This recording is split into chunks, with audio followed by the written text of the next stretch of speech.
Sports Radio 610 presents Seth Payne and Sean Pendergast. We coming to H-Town. Let's get the work in, man. Let's go. Great day, great day. Oh, give me some juice, baby. Oh, yeah. Let's do it. In the air, shallow right center. Pena calls off Nick Allen, and the Astros win the opening game of this three-game series, snapping a four-game losing streak. 8-5 the final tonight against the Marlins. Todd Callis on the call, Space City Home Network. Hey, a win. That's what it feels like. We hadn't felt a win in well over a week because of the All-Star break. It was. I was afraid that they'd forgotten that was an option in a baseball game. And you got all these guys. Yiner might think it's spring training again or something. Yiner, these games are real. I'm sick of Yiner getting an attaboy when 1 out of 2 times he gets a challenge call correct. Where I'm like, yeah, that's still worse than catchers do. Yeah. Okay. It's yeah. below Every now and then average. he's not going to be batting zero on it. No. But no, last night positivity. That was fun. That was fun. That was fun. A little bit more harrowing than it needed to be. Yeah. Kind of the perfect encapsulation of what you have with this baseball team. Yeah. You've got some really good players. You got some guys at the bottom of the lineup that can load up the bases too. Mm-hmm. You got Pena that can hit a grand slam and Jordan hit a home run immediately. Steal afterwards. RBIs from Jordan in the Triple Crown race. You've got good things. Yeah. You're not destitute. Yeah, you got some nice stuff. And yet it was also a little bit more uncomfortable than it needed to be. Yep. And it was after a performance by Blanco, which is very, very promising, coming off his Tommy John surgery. Yes, he allowed some home runs, but yes, he struck a bunch of people out too. He struck a bunch of people out. He had a lot of whiffs. The biggest thing to me, I think Chandler Rome had all the numbers in this. Because, it was about as good as you can feel with Ronel Blanco about a performance where his ERA was nearly 8. Right. He gave up 4 runs, and he didn't make it through 5 innings. But he threw 86 pitches, which he threw 68 pitches in his last rehab start. So I think the feeling had been like, all right, if he gets to 80, then it's, the clock's going to be ticking. And the pitch count got unnecessarily high, to no fault of Ronel Blanco in the second inning. A couple 2-run homers that kept this game, to your point, Seth, a little closer than it needed to be. To me, the biggest thing that I liked with Ronel Blanco is he got ahead of almost every hitter he faced. Right. Like, he wasn't pitching from behind. There's so many of these guys this year. When they're walking all these guys, Hunter Brown loses his command. Tatsuya Ima has been a circus all year long. There's a reason why Mike Burrows got sent to the minors, then had it negated, and now is on the IL. These guys have just had trouble with their command. I didn't think Ronel Blanco had trouble with his command. I just thought in a couple of bad spots, he gave up 2 hits. They were both homers. It was honestly one of those things where if he hadn't been injured and if he'd been having a good season, you look at that performance and say, okay, well, yeah, these things happen, but it was a good performance overall, and whatever. It's just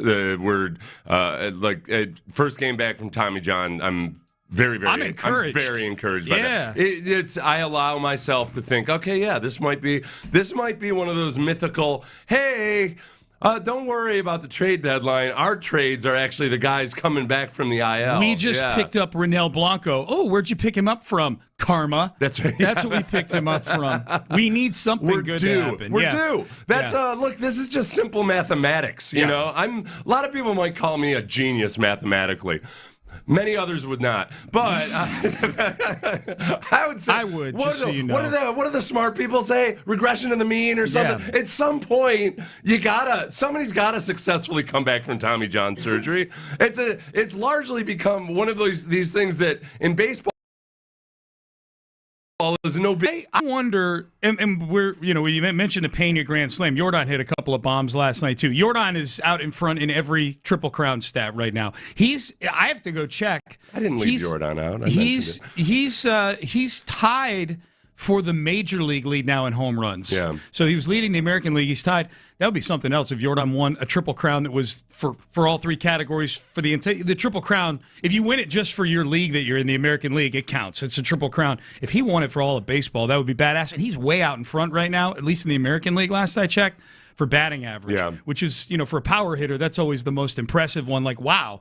Yeah, the guy, we've seen Jordan hit bombs. He's hitting like 330 now. Chandler Rome wrote a piece last night, and I don't want to mischaracterize it, but the basic thrust of it was that, Jordan shows why the Astros might really want to pick somebody up or be a buyer at the trade deadline. And it was a classic. When I read a Chandler Rome piece at 3 a.m., sometimes I get some of the details wrong. But you could go multiple ways with that. If we depart from his article and say, well, there's just the actual competitive baseball side of things, that you do have the ability to do things like this. B, I guess, is just almost out of a moral obligation to Jordan to not have this be a wasted Mike Trout type of season with the Angels. It's funny you say that. I didn't see the article. You mentioned the article to me before the show, and you're mentioning it now. My gut reaction when you just give the kind of the general 30,000 foot of what the article was about, if I had to guess, I would say, oh, okay, he must be talking about how you have this player, beloved here, who's having a transcendent generational season. We owe it to this guy to put the best team around him that we can to, A, take advantage of that generational season, but also help him win an MVP award. Now, is that a good reason to go trading prospects so that one individual can win a piece of hardware? I'm just guessing. I'm open to a yes on this. Just after I had scanned through it and didn't read it critically enough, knowing Chandler, I'm guessing it's more on the actual baseball side of things that if you're sitting in a room with Chandler and you said, hey, isn't it just the right thing to do? Wouldn't it be nice to give it to I don't think so. I think Chandler's more along the lines of, look, they still are capable of these great things. And I think it's in line with and again, last night, Blanco, I thought it was a very, very good performance. And yet, at the end of the night, you allowed more runs from the pitching staff, and you got into some dicier situations, even with Josh Hader, than you'd like to have. That for me, it reaffirms that, man, yes, it would be nice to have a left-handed outfielder, et cetera, but there's just too many games where it doesn't matter what Jordan or Pena does, the pitching just lets you down. And aside from guys getting better, Hunter Brown stabilizing, Spencer Arrighetti hopefully looking more like he has recently, Ronel Blanco, Imai, that those guys certainly could keep the arrow pointing up, but there's still room to add somebody. Yeah, there is. And yet, I'm looking at this, I'm starting to see all this conjecture about Jeremy Pena. And in fact, do we have A-Rod here, Byron? This was Alex Rodriguez talking about how the Yankees should trade for Jeremy Pena. I will go get Mason and Pena. You know why? Because a shortstop, look what Derek Jeter did here. You watched him here for 20 years. He was the leader. He was your Jalen Brunson. Everything starts with that leader up the middle. But you need that guy to be rock solid. Okay, so I'm seeing A-Rod talk about the Yankees. I'm seeing a lot of chatter about, the Red Sox. Now that the Red Sox have won 14 games, the Red Sox have won 14 games in a row, and they're now in the third wild card spot. Astro fans, if you're just focused on the Astros right now, and if I were to bring up the Red Sox, you're like, oh, you mean that trash team the Astros swept the first week of the season? You and I were there for one of those games, Seth, I think. Or no, you weren't. Yeah, you weren't with me. It was I was sitting in the seats with somebody else. Got so many relationships. No. We were in the. I was sitting in the seats when you and I were there when Kyle Tucker. I found the receipts in your pockets, Sean. Kyle Tucker banged that ball off his shin. Yeah. But anyways. The Red Sox are in there. They would be in the playoffs right now if the season ended today. And Jeremy Pena is from that part of the world. He's from New England, so there's people like, well, they could use a shortstop too. There is part of me, and I'm wondering how Astro fans feel about this. I literally wonder how Astro fans felt last night. Putting Jordan aside, because I think every Astro fan would love for Jordan to win the Triple Crown and the MVP and everything else. But I do wonder if there's a faction of Astro fans, because I know there is. Because there's people out there that root for their football and basketball teams to tank. Yeah. There are Astro fans right now that don't necessarily want the team to win off games, that sort of keep Jim Crane in this mindset that I'm going to keep the window open. There is an opportunity here. There's an opportunity in the mediocrity of the American League. And the talk for May and June was that, the opportunity is that it keeps the Astros alive in the playoff hunt, which is true. But I think there's also an opportunity that if you look at the team rationally and you go, we don't really have much to trade to go compete for the better players that are going to put us over the top. Yeah. There is an opportunity to start playing these teams off of each other and turn it into an eBay situation with your team with certain assets. Right. I don't know. Because I think there's a lot. This mediocrity is keeping a lot of teams in the race that are going to look at things the way, unfortunately, in the mind of many Astro fans, the Astros are looking at things right now. It's like, hey, 2% is a big chance here to win this whole thing. I think a 13.4% chance to make the playoffs when they awoke yesterday morning. So here's the key paragraph, I think, where Chandler Chandler's saying Chandler in this article writes a kind of a lot of open-ended, like, hey, it makes you wonder, makes you think. Having Alvarez is the sort of advantage that should be a separator within the pedestrian American League. That the Astros have not seized better advantage of it is an indictment on the roster they've built around him, and perhaps an impetus to augment it. So like it should. Jordan should be a separator. Right now on this team, he alone cannot be the separator. Yeah, I got bad news for the Astro fans that want them to start selling. There's a better chance the Astros are thinking like that. You just read. Than thinking like I just put out there, which is, well, there's probably 4 teams that would love to have Jeremy Pena on their roster. It is there. I mean, because you could look at it either way because of the mediocrity. It's too tempting for teams to think that they're better than they are. And yet, also remember, because of all that mediocrity, it's not as hard to be better than everybody else in this American. There's some teams out there that are going to make the business decision or the long-term decision, and they will be sellers, even though they're in the exact same situation as the Astros. The Tigers. You know, people are talking about the Tigers being sellers at the trade deadline. Going into last night, they had the exact same winning percentage as the Astros. And here's the thing with the Tigers, because I'm going to go through these teams in a second here. Here's the thing about a team like the Tigers, is that they are 7-3 in their last 10, so they're ascending. They got their ace back. Yeah. So they fell into that rut in part because Tarek Skubal was out for 2 months. Their run differential is plus 33. The Astros are minus 50. So if you're looking at the quality of a team, they got virtually the same winning percentage. They've got virtually the same record. There's an 83 run difference between how they've outscored or been outscored this year. The Astros and the Tigers. The Tigers are just a better baseball team than the Astros. Their runs margin, is positive. Is plus, plus 33. 83. It's plus 33, and the Astros are minus 50. That's an 83 run difference between the two.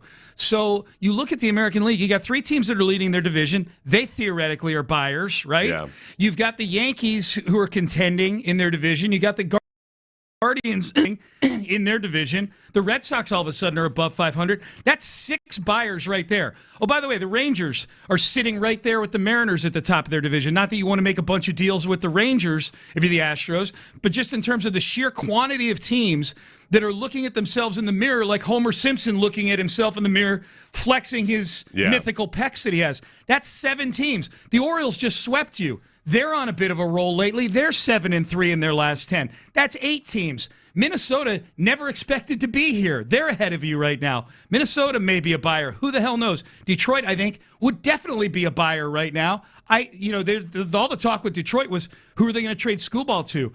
I think there's a better chance they're hanging on to Skubal and thinking they can make a run at the postseason here with him in his last year. So that's 9 teams right there that are all buyers. Yeah.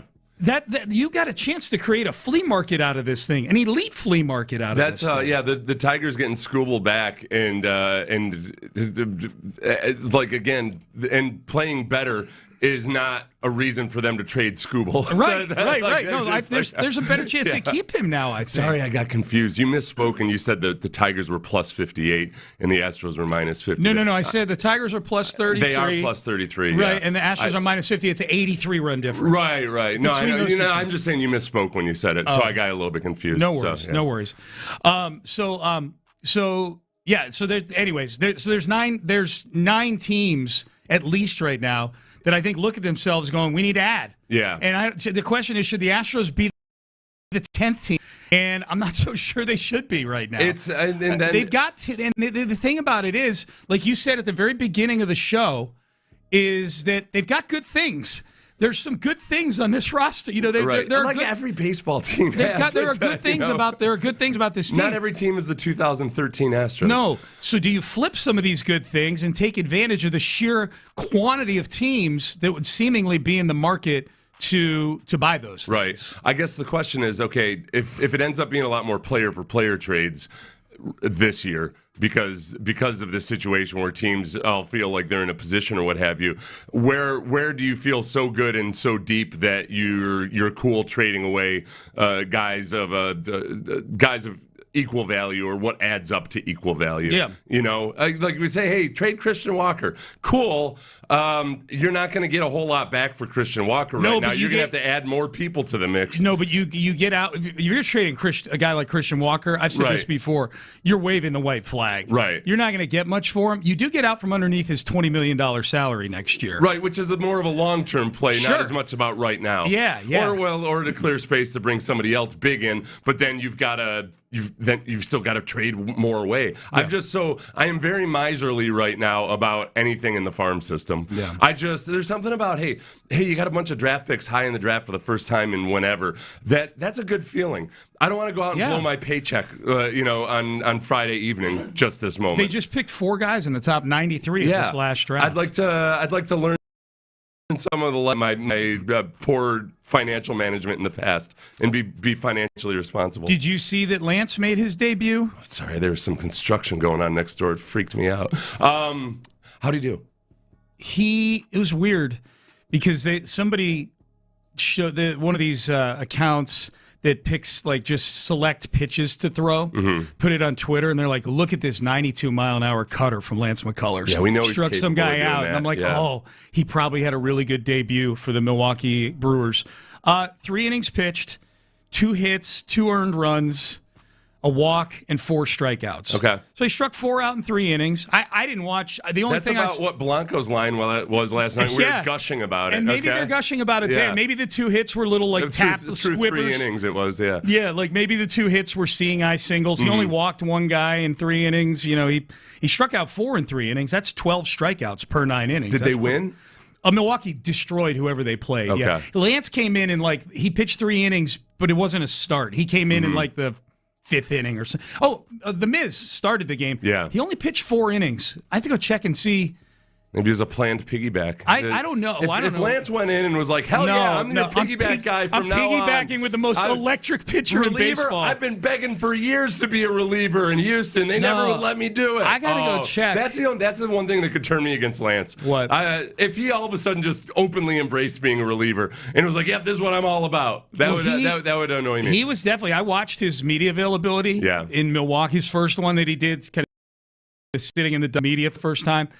And he was all about, like, whatever they need. Remember how adamant he was that he was a starting pitcher here? I remember it. Yeah. It's burned into all of our souls. Yeah. That's been a constant. People started, they didn't even bother asking anymore. Yeah. Would you be? And he always had a good, rational explanation for, hey, it's actually not any easier physically to be a reliever and everything. Like, I get what you're saying. If that's how you would feel, I would recommend not finding that media availability. Can we try something different at least? Yep.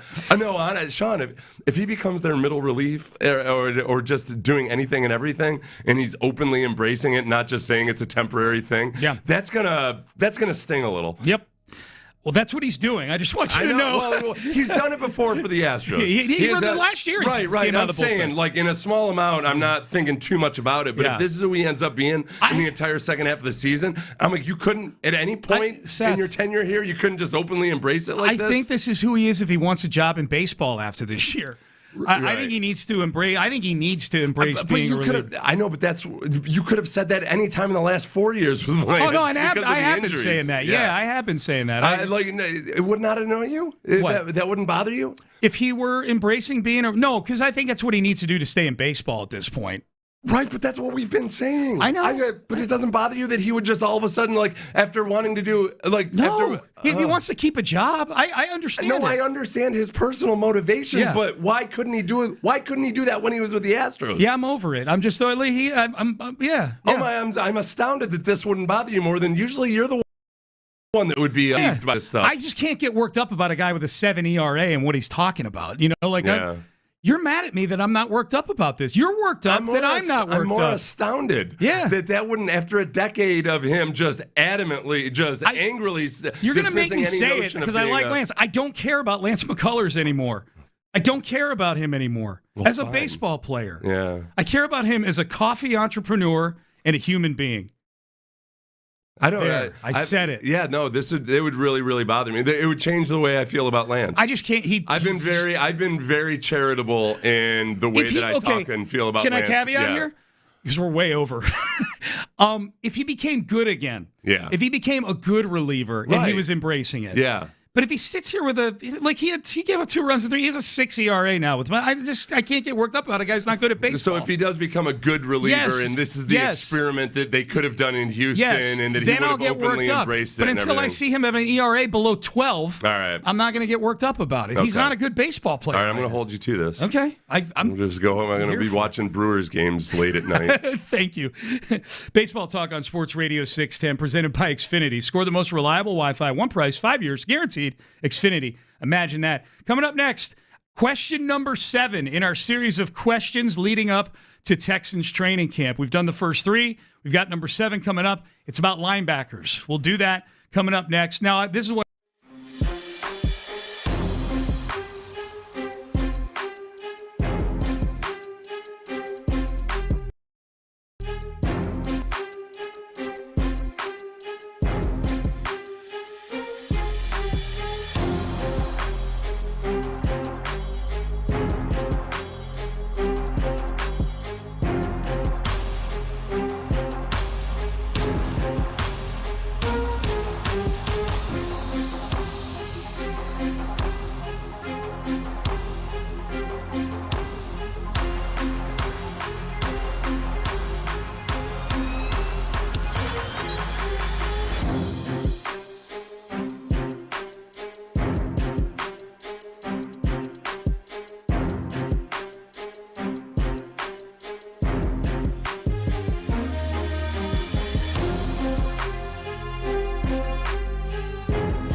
602-2222.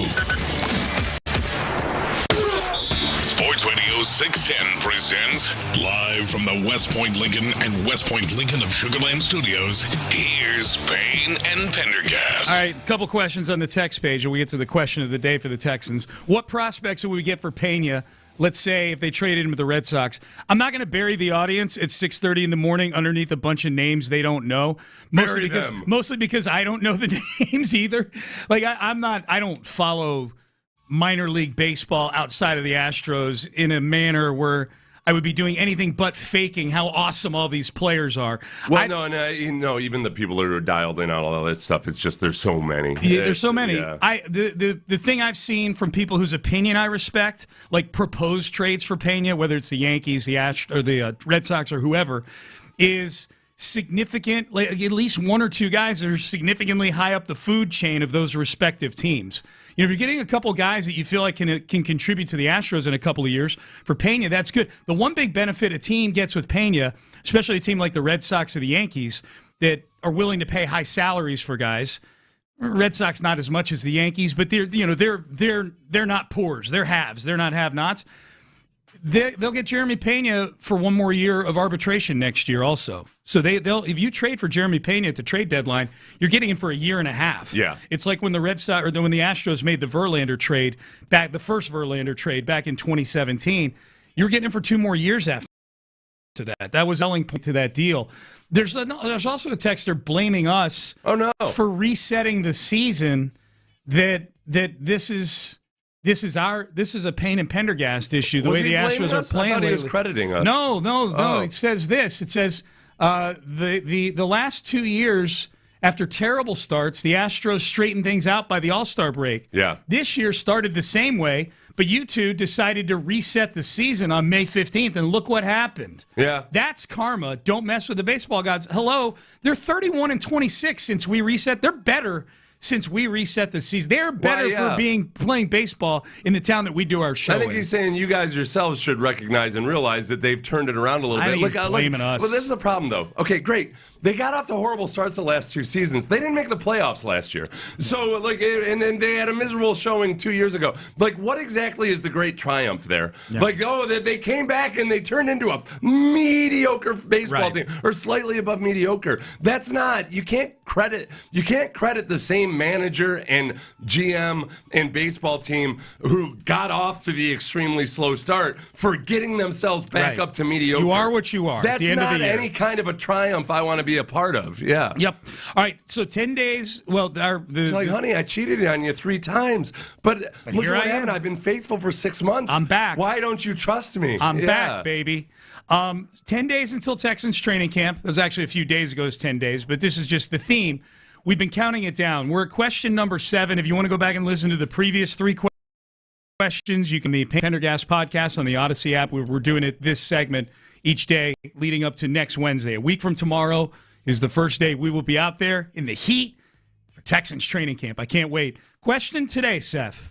How big an issue is linebacker depth with this team, especially considering that E.J. Speed is out for the season? Yeah, and E.J. Speed played 45% or so snaps last year of the defensive snaps. He was a big deal, especially when Jalen Petrie went down. They started leaning into playing 3 linebackers more.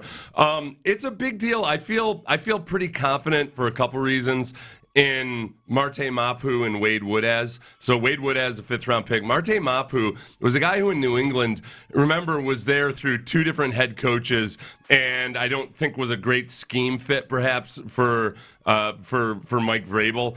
And they trade him for late-round picks. It wasn't much at all. Yeah, it was like one of those pick swap dealios. Yeah. But I think he might be a better fit for the Texans. He can play safety. Like, you talk about, okay, when Jalen Petrie goes down last year and they just want to put their best football players on the field, they put in E.J. Speed a lot more.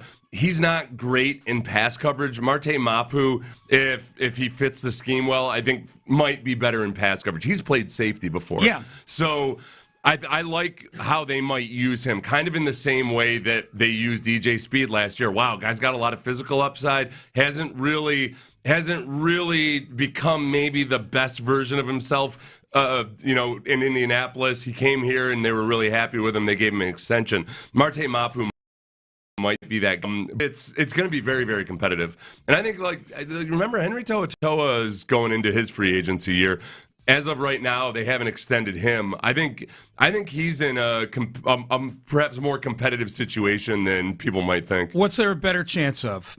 Henry To'oTo'o getting an extension before the season, or Henry To'oTo'o's job getting taken by any of the guys in camp right now? Not when I say job, like he's going to be on the team, but as a starter. No, that's a really good question. I don't think that would be something that would happen during camp. It might be an in-season thing. So there's more of a chance that he gets an extension. I think a moderate extension. Yeah, moderate extension. Yeah. And, I mean, he's the classic kind of. He's a good football player, and they're a very good defense with him on the field.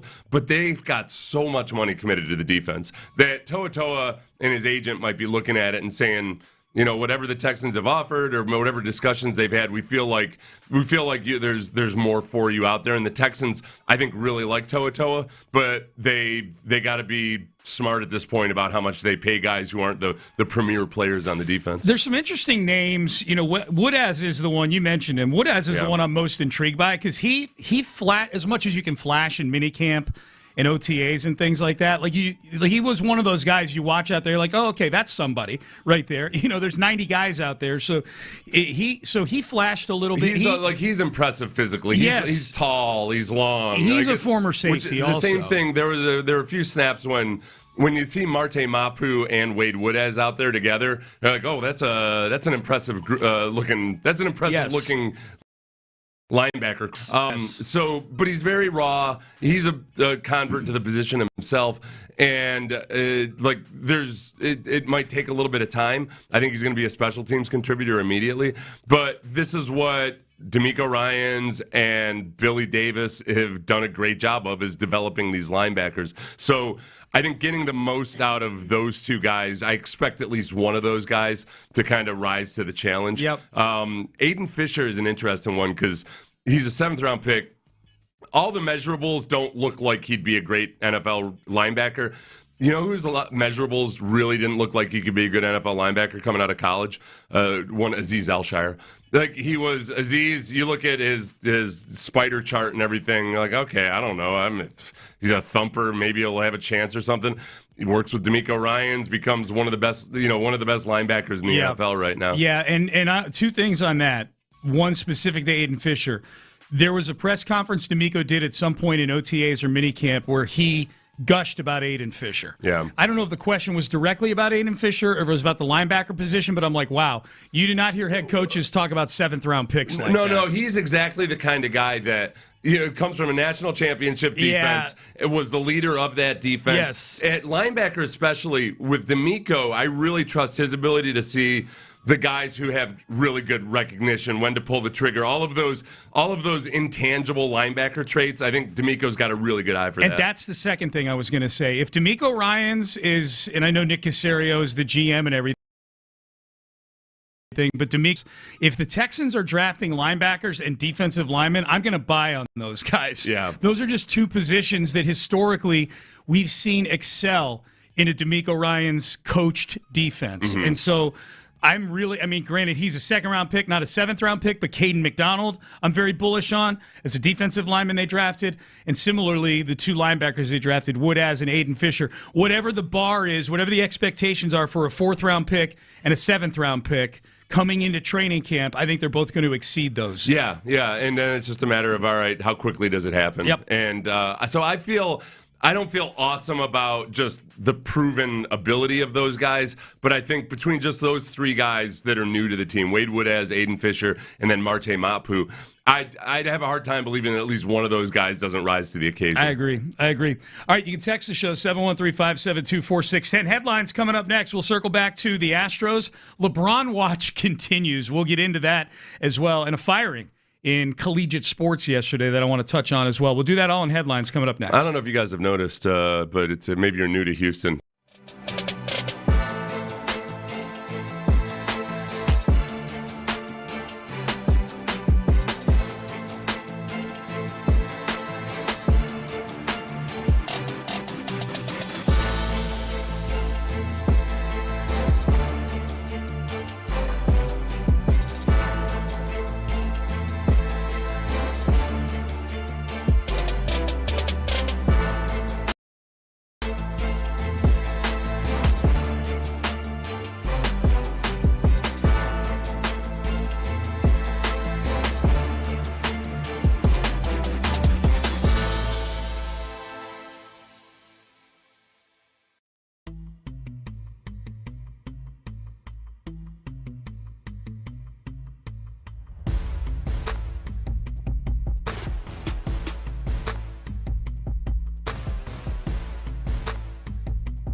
Get a free estimate from GeneratorSuperCenter.com. Payne and Pendergast with today's headlines.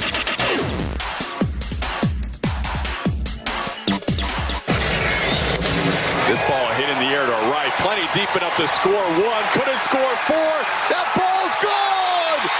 A slam for Pena! The Astros take a 5-2 lead on a ball that just got over the wall in right field. That'll make me want a jalapeno. That was some late life going to the opposite field. Jeremy Pena.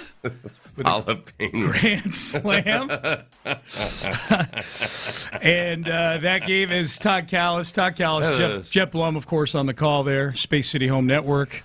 Took a 5-2 lead with that grand slam. A 6-2 lead the very next at-bat because Yordan Alvarez bats Jeremy Pena, and he hits dingers. He hit another one later in the game, and the Astros would go on to win last night. Seth, 8-5, that winning feeling back again after like 11 days, whatever it is, because of the damn All-Star break. They hadn't won a game since the last series before the All-Star break. And it was such a ridiculously miserable experience with that sweep coming back, where they were doing so many dumb things. They just looked decrepit and dead. It was very, very depressing. They looked like they didn't care. Yeah. You know, like in that Orioles series? Well, no, and then it was the frustrating. It was the two plays. Yiner kind of just strolling down the first baseline instead of covering home. Yeah. DeZenzo just completely oblivious to the fact that on the last strikeout that he could have tried to make a play for first. Yeah. Yep. Just a lot of it was a bad feeling. Yesterday last night was nice. Felt good. Yeah. Yeah, last night was nice. Blanco, the stat line doesn't look awesome if you didn't watch this game, but Blanco looked good. Yeah. Let up some home runs, but by and large, had a bunch of strikeouts, was getting a whole bunch of whiffs. For a guy coming in his first appearance off of Tommy John, this is it's very encouraging. He gave up 2 hits. They were both home runs. Yeah. So I look at that type of performance. I'm like, all right, well, that's something you can work with right there. Yeah. Obviously, just you keep the ball in the ballpark and you're in good shape. So they win last night, 8-5. They're back at it tonight, 7:00. The Astros right now, as we sit, Seth, are 3.5? 3.5 games back in the division, 4.5 games back in the wild card. Mm-hmm. And because the Red Sox all of a sudden are a juggernaut. They've won 14 in a row. That's how, when there's a bunch of teams in between you and the playoff hunt, that's how you sail past them.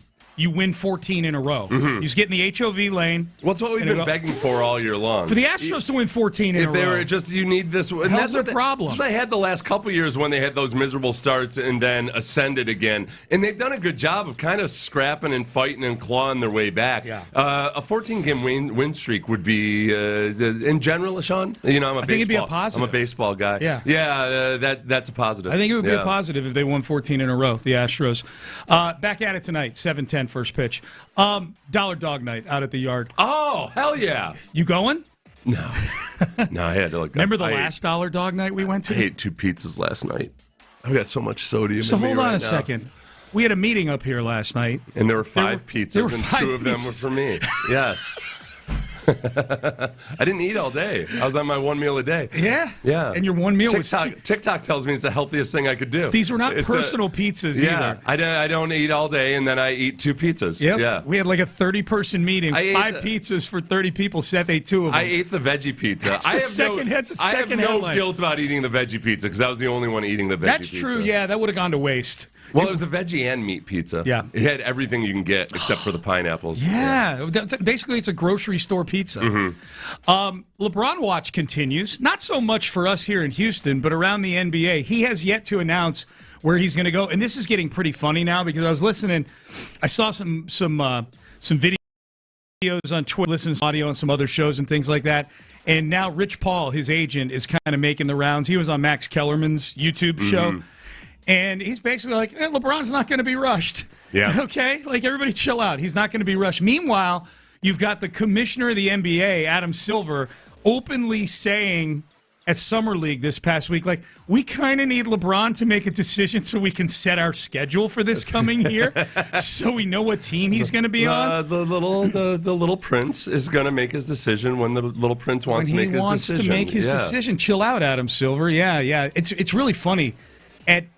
at 41 or whatever he is, he's over 40. At 41 years old, no longer, even a third-team All-NBA guy. Yeah. He was the third option on his team last year at times. In the Lakers, he still holds the keys to the league when it comes to the marquee right now. Yeah, oh, yeah. Yeah. Now, how interested are you in his decision as to where he's going to go? And I asked that with the context of remembering back to 2010, where even though the Rockets and a lot of NBA teams knew LeBron wasn't going to their team, people were gripped by that. Yeah. Now, that was LeBron in his prime.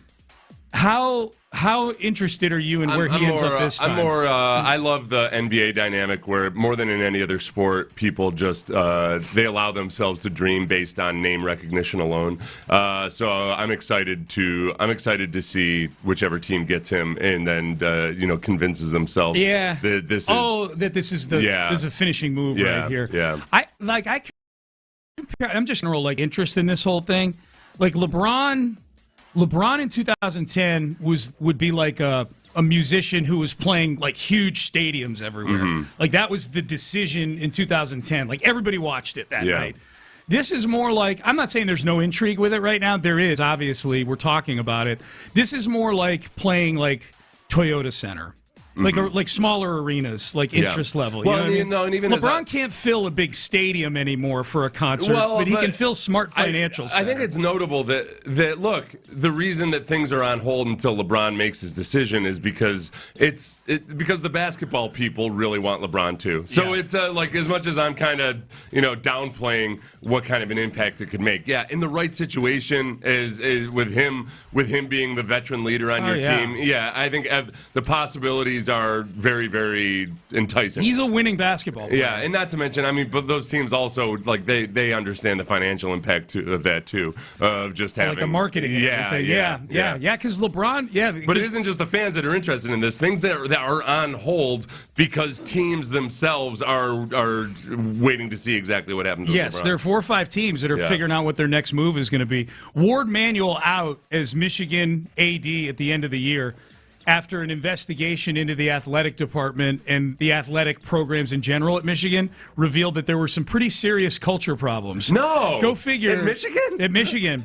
With Sharon Moore as their head coach and a little cheating scandal going on. Jim Harbaugh currently serving a 10-year ban from all. Dude, you know how bad the culture problems have to be? Now, he's stepping aside at the end of the calendar year. So he's one of their own, Ward Manuel. He played for Lloyd Carr. He might have played for Bo Schembechler. He played football at Michigan back in the day.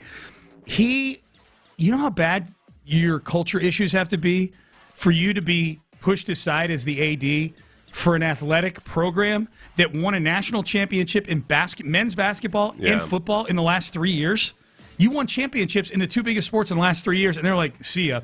Yeah. That's got to be bad. Jeff Luno sitting at home nodding his head. I know. Banging on trash cans up in Michigan, apparently. James Click's still wondering what the hell happened. That's true. Culture issues while I was here. We're in here in Houston. I was like, this is what you do after you win championships, so right? I got let go. You get rid of the people that were in charge. Yeah, so I got let go because we weren't meat-headed enough.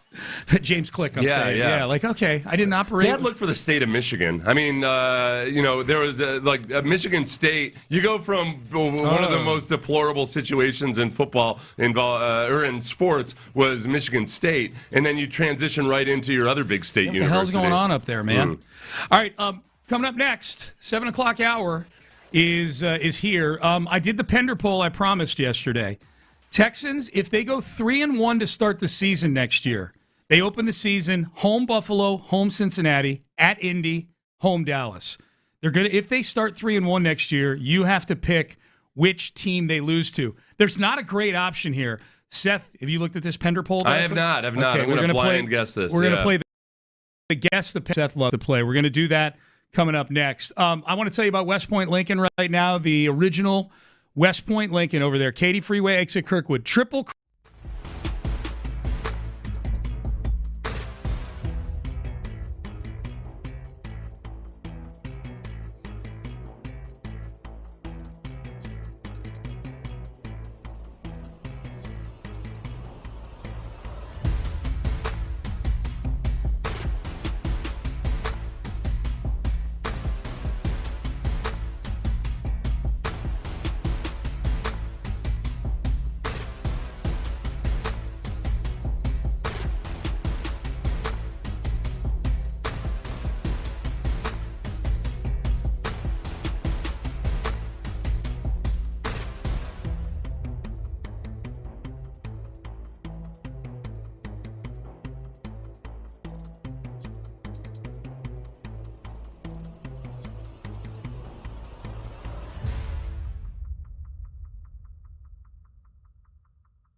Odyssey Sports Station. The Texans play here. Sports Radio 610 presents Payne and Pendergast. Payne and Pendergast. Sorry, we're just trying to solve the Astros problems. We're trying to fix Jim Crane. Yeah. Yes, we're trying to fix a man who's been highly successful and won 2 championships as an owner. We're trying to fix, 19-point plan. To fix this poor guy. Yeah. Oh man. We'll get back to the Astros a little bit later. Payne and Pendergast with you here on a Tuesday. We are 8 days away from training camp. Rookies report today, I think. Really? I think so. Good. Yeah. Get him in there. Basic training. When you were a player, learn how to make your bunk. When you were a player, did rookies report like a week ahead of everybody else? I think we reported at the same time. Really? Yeah. Okay. And then we got hazed. Ooh. There was our rookie minicamp. What was the worst hazing? We weren't bad. Yeah. We weren't bad at all. I feel like the worse the hazing, the worse the culture is in the building with you know what? Yeah, there might be. Well, the Saints were forever. When I was a player, the Saints were known as by far the place you didn't want to go they were to. Hitting Cam Cleveland with like socks full of pennies. So that's what ended up. That's what hazing really fell off in the NFL when the Saints got busted for doing all kinds of stuff. So downties as well. That the Saints were responsible for that. Yeah, they do everything. They clean up the league. Right. Yeah, by virtue of setting a bad example. The Saints are like, thank God they didn't catch us deflating footballs. You know what? Through no fault of their own, the Saints kind of also enhanced replay because they got hosed so bad in the championship game. Yeah. That's a great point. So, yeah, thank you, New Orleans Saints, for everything. No, the Saints used to do, it was... Going back to, Jim Morris Sr. was an old school coach, and I remember Joel Smingy was a defensive end who was a rookie in New Orleans, and he said it was just awful. He's a teammate of yours in Jacksonville? Yeah, in Jacksonville, but he had been a rookie with the Saints. Yeah. And it was 2 things. One was the veterans on the team were like, this is back when training camp was 7 weeks long or whatever it was. And he took every rep of every period because they had a bunch of veteran defensive ends that weren't going to practice much. So he was out there every rep of every period in New Orleans during training camp. Yeah, in New Orleans. And they don't practice inside the Superdome. And they would do stuff to the rookies they'd tape them. One of the old things to do, and this wasn't something that happened. This would happen for disciplinary reasons when I was a younger player. But in New Orleans, it was just the standard. They'd tape guys up to the goalpost and leave them there all night. All night. You'd get taped to a goalpost all night and then have to practice the next day where you're taking all the reps. With no sleep? Yeah, or whatever sleep you could get while you're taped to a goalpost. And and I'm guessing it's probably not just one person taped to the goalpost. It's probably like you're scrunched up against 2 other guys all night. I was at when we were at the Super Bowl in New Orleans. Oh, I know. When we were at the Super Bowl at New Orleans, there were, I do that. The NFLPA gives you these full health scans and everything. Yeah. And they were offering one at the Super Bowl, so I went and did it. And there were a bunch of former Saints players there. So I was talking to a couple of them from that era. Yeah, and they were telling I was kind of comparing notes with the stories Smingy had told me. And yep, it all checked out. It was awful, man. Dude. Can you imagine those 2? You're trying to make an NFL team. Biggest thing you've ever done in your entire life. Yeah. And you're doing it on no sleep. You're having to run through gauntlets where they're hitting you with socks full of quarters. It was a rough scene, man. Wow. And being taped outside to a goalpost, this is not the Greenbrier, where at night it's 62 degrees and pleasant, and there's not gigantic creatures flying around. Right. You've got mosquitoes. This is in Metairie, Louisiana. Well, I don't know where it was back then, but the Saints... Now, their outdoor facilities in Metairie. Imagine like if you went to the French Quarter in the summertime. You know how hot it gets in the French Quarter. But you had to sleep standing up, taped to a lamppost. You got taped to a lamppost in the French Quarter, and you're not even paying for it. Yeah. Right. You're not even into it. Yeah. You're by yourself.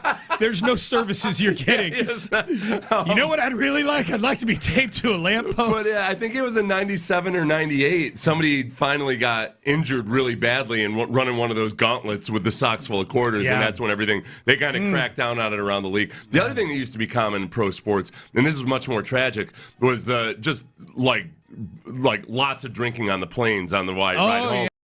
But then the Carolina hockey player killed somebody in a DUI on the way home from a team flight. Yeah, it was some kind of tragedy like that. I vaguely remember. And I remember that was when all of a sudden they cracked down because it was on our flights. This is how it used to work. There was a liquor cabinet in the back.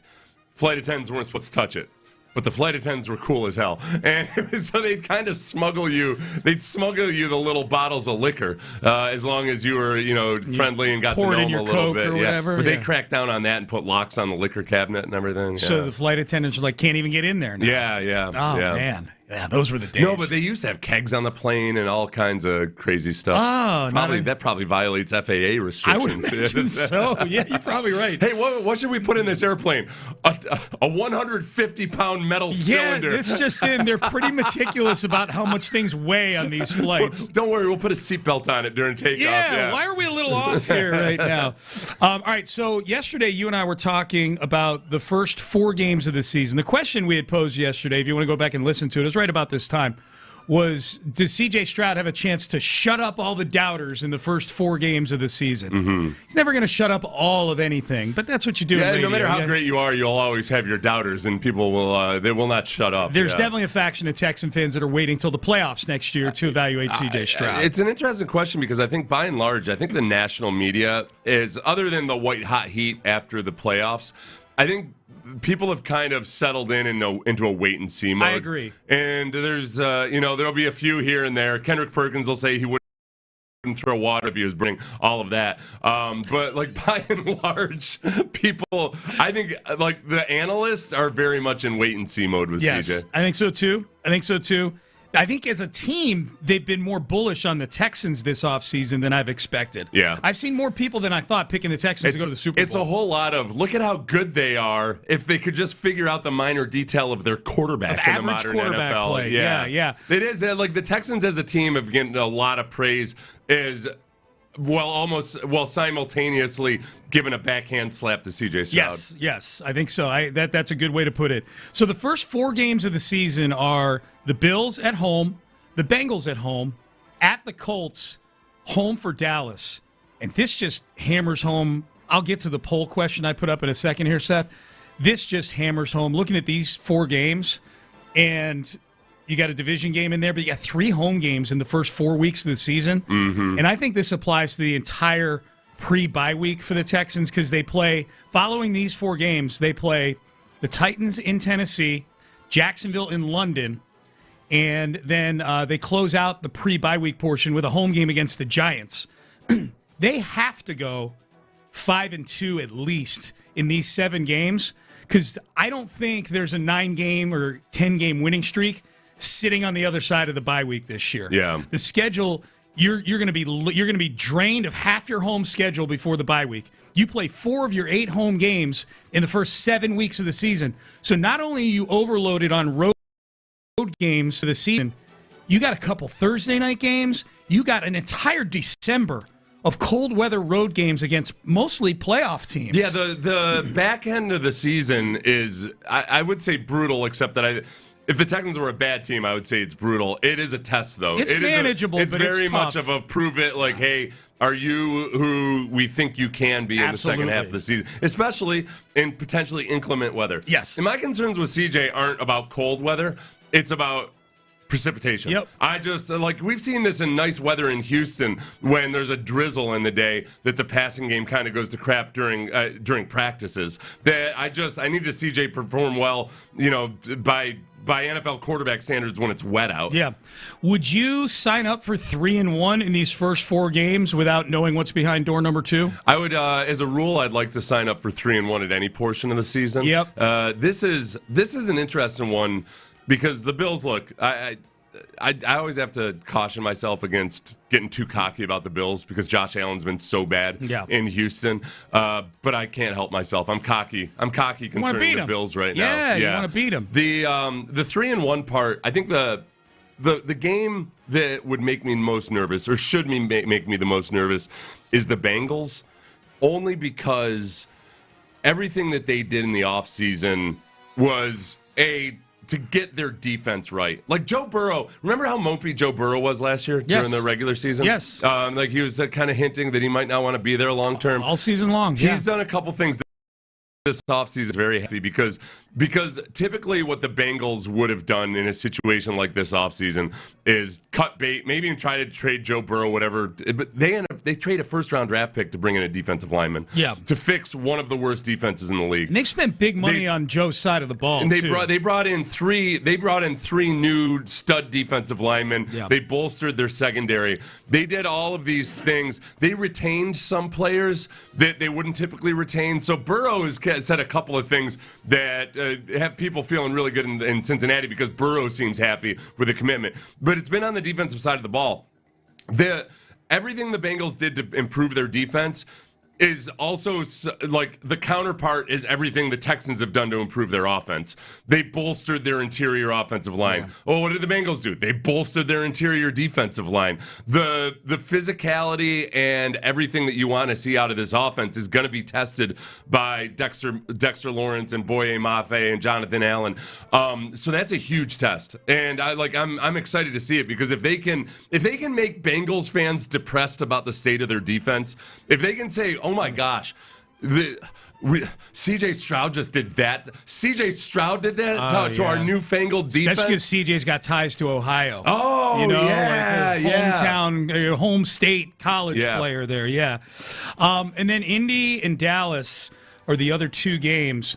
All right, so my question that I put up in this poll was the question I asked yesterday.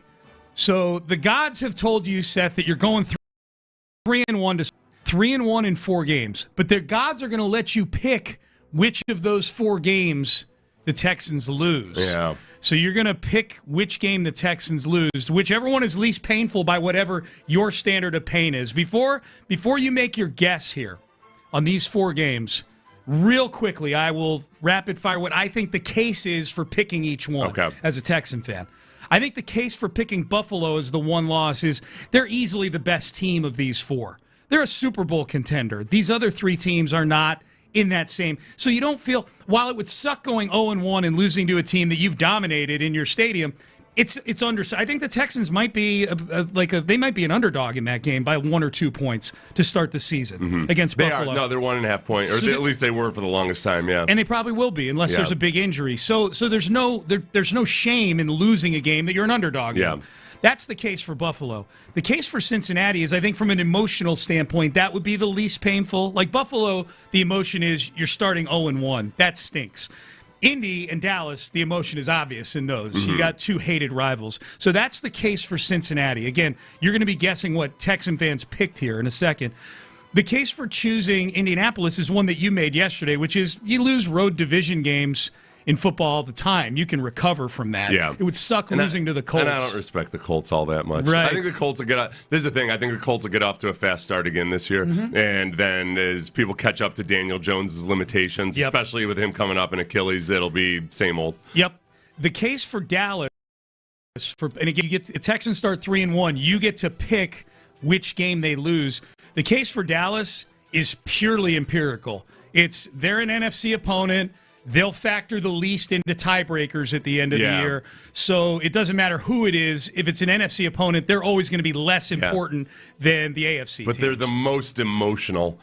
Which makes it complicated. I mean, because that's the other thing. I mean, the Colts are the divisional ones, so there's emotion tied into that, and it's the Colts. But you get to see them again later down the road. Yes. You only play the Cowboys every other year or so at best. That's the, depending on how the division matchups shake up. So, and then you have coworkers who are Cowboys fans, and they're the worst. They're the worst of your coworkers. Okay, so the question is: Texans start 3-1. You get to pin. I put this to the fans. Yeah. And the poll is still open, by the way, on my Twitter feed at Sean T. Pendergast. If you want to go vote, if you want to get out and vote. Which team would you pick to have the loss to? Who do you think Texan fans pick? I think I don't even have to think too hard about this when it comes to Texans fans. Those other 3 teams, you laid out all the arguments for why you might want to lose to them. Yeah. But they're broad and varied, where people can unite in their hatred of the Dallas Cowboys, not just in Houston but nationwide. Okay. And so I think the winner of the poll. So I personally would be cool with losing to the Colts if it guarantees going 3-1. Yeah. I think the winner of this poll of the fans is that they would prefer that they don't. Well, so they. It's who they pick to lose to. Crap. Why do this? You were going down a Cowboy. I know this is the 8th time you've. I think Cincinnati. is what they have. Yes. What do you think the percentage was? It was probably 40%. All right, Byron, give Seth a ding for the guess of the Bengals. Can you find the ding in there, Byron? I've got my yeah. Never mind. We got the bell in here. Give Seth a ding for the guess on the percentage as well. We give you a ding if you're within 5%. Yeah. 43.3% chose we'll lose to the Bengals. Yeah. We cannot be losing to the Bills, the Colts, or the Cowboys. We'll go with the one that has the least emotion tied to it. The least emotion tied to it. I mean, like you're right. Like empirically, it should be Dallas. Should be Dallas. Yeah. But screw that. Right. Yeah. No, life's too short to be losing to the Cowboys. This is the other thing about the way it lines up with these teams. And let's say for the sake of argument, Indianapolis gets off to the start that they did last year offensively, where they're a potent offense. That would suck. Look, there's a chance that the Texans defense has a bit of a letdown here somewhere in the first 4 games. You know, you can't pitch shutouts against the best quarterback. Like you've got some quarterbacks you're facing here in the first. I think Texan fans are counting on the Colts being the breather in this so stretch. I think that's the nice thing about this opening stretch is, hey, can the Texans be a more balanced football team this year? Yeah. Can they be a team where if the defense isn't at its best, that it doesn't matter because you can have some potency on the offensive side of it. I mean, the two teams, the Bengals and the Cowboys, those were 2 of the worst defenses in the league last year. Yes. And they went to great lengths to try to improve them in the offseason. The offense can figure some stuff out. It would be a really satisfying feeling to make those teams feel awful about their off seasons. Yeah. I don't want to be the team that's feeling awful about my off season. No. I don't either. Who do you think finished second in the poll? Of Texan fans? I'm guessing largely Texan fans because that's my following. Yeah.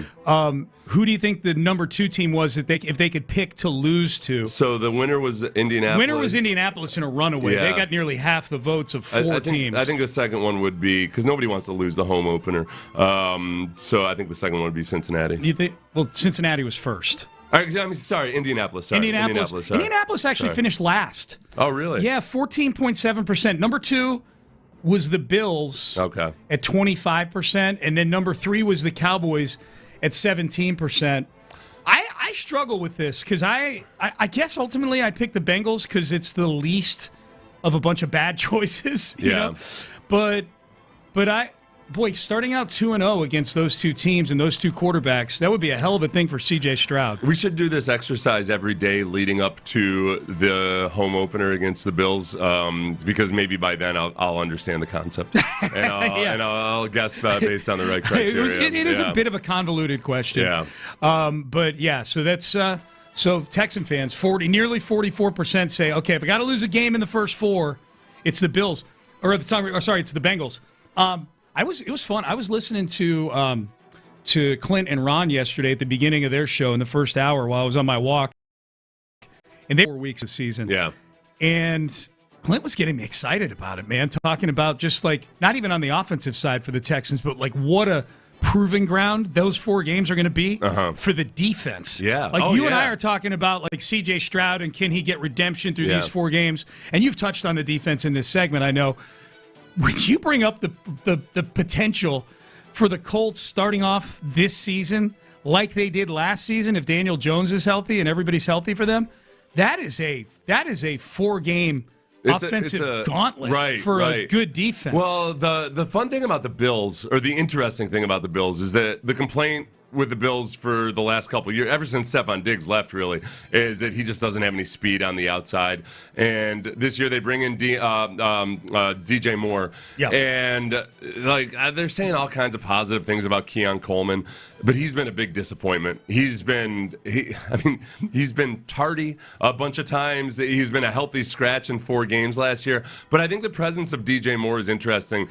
If you think about what the Texans did to Josh Allen last year, they completely eliminated his ability to hurt them with his legs. They used a spy really effectively. They did a lot of things to take Josh Allen out of the best version of himself, and that's something that's been an issue for the Texans defense at times, is the running quarterback, especially just in key moments in the fourth quarter and what have you. They did a great job with that, but they were doing it against Josh Allen, who didn't have a lot of speed in his receiving core and a lot of ways to test you.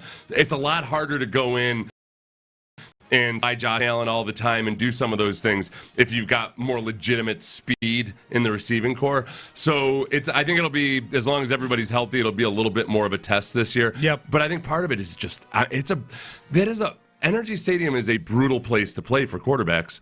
I mean, that game being at home is just such an advantage over any of the good quarterbacks, and that I still feel really confident about it. That's the one there I get personally offended that the Texans are underdogs in that game against the Bills. Yeah, I was a little surprised. If it was in Buffalo, I get it, but at home, I just don't get it. Yep. People weighing in on the text page. There's some people picking team. There's some people going through the exercise that I asked them to go through, and then there's others that if I were a teacher, I'd be like, you need to listen better. They're like, we're not losing in the first 4 games. Yeah, they choose not to participate. Yeah, that's fine. Yeah. I hope they go 4-0 also. Yeah. It's an exercise. That's what we're doing here. You know it's what you are? You're like one of those people where you're going to debate about something and you want to redefine the meaning of all words. Right. You know? Thank you. Well, let's actually really redefine what does the word "is" mean anyway. Yeah. No losing to the Cowgirls. I will accept a loss to the Bengals. Okay, this is interesting. All depends on how we lose. If we lose to Buffalo, but we lose by a field goal in the end, I'm happy. If we lose 35-2, then I'm depressed. Well, I can't get that nuanced with a poll, but I understand what you're saying. Which team would you be okay with getting blown out by? That's an interesting question. The 4-0 people are not going to be happy with this one. They won't. Yeah. Okay, so the new Pender poll is you're 3-1 is 1 loss, a blowout. How about this one? You get blown out, you go home, and you find out that your dog died while you're at the game. Which team are you okay with that? Right. Your house burned to the ground. Oh, my God. Okay, getting blown out. If the defense had a big letdown, I don't want to get blown out by the Cowboys. CJ threw 3 picks. Getting blown out by far, it cannot be to the Cowboys. Because you don't play them probably for another 4 years. And they're so annoying. Yeah. Okay, so let's do process of elimination. We don't want to get blown out by the Cowboys. No. I don't want to get blown out in the opener If you have to get blown out, okay? 4-0 people, if you have to get blown out. I think the answer is the same. You think it's still the... I think it's still the Bengals. Okay. And here's why. Because you're going to beat the Bills in the opener in this scenario, right? You're going to go 3-1. I could see there being a little bit of a letdown after that. Mm-hmm. Even though it's Joe Burrow coming to town, I could see there being a little bit of a letdown. Now, this would be a lot of a letdown if you lost by 3 touchdowns or something like that. But I would look at it and go, okay, well, this is a great offense with the Bengals. Let's say they lose, 35-17 or something like that. I'd be like, all right, it's a really good offense. CJ had a bad day. You beat the Bills. You're 1-1. You live to fight another day. I can live with that. That's an explainable one where, we don't like getting blown out by anybody, but I think the answer is still the same. I think it's still the Bengals. I do not want to get blown out by the Colts in Indianapolis. Yeah. And I don't want to lose. I don't want to lose that opener. That Buffalo game might be the least of the ones I want to lose at all. I want to get off to a 1-0 start beating a Super Bowl favorite. Can I tell you things I heard on a podcast? I've been trying to listen to a lot of podcasts from some of the Texans' opponents, get a feel for the things that nobody's talking about. By you, man. Well, the Bengals, they're still concerned about their linebackers. That's an interesting one. But the Colts, my favorite thing I heard in a Colts podcast was that this is exactly what we've been hearing about Anthony Richardson. Boy, you know what? He looked really good in their final 7-on-7 that they did. He was 3 for 8, but it was really impressive. Were they trying? No, it was the final team period, I think, during minicamp or one of those things. It was one of those deals. I can't remember which drill it was, but they were like, he looked really impressive. He made a couple of really nice throws. He was 3 for 8, but the throws that he made were really impressive. I was like, how are you guys still doing this? Dude. How are you still talking about doing this guy? This is who he's been. This is what he was before you even drafted him. It was the exact emblem of what his issue has been. Yes, he can make some incredible throws, but he was sub 50%.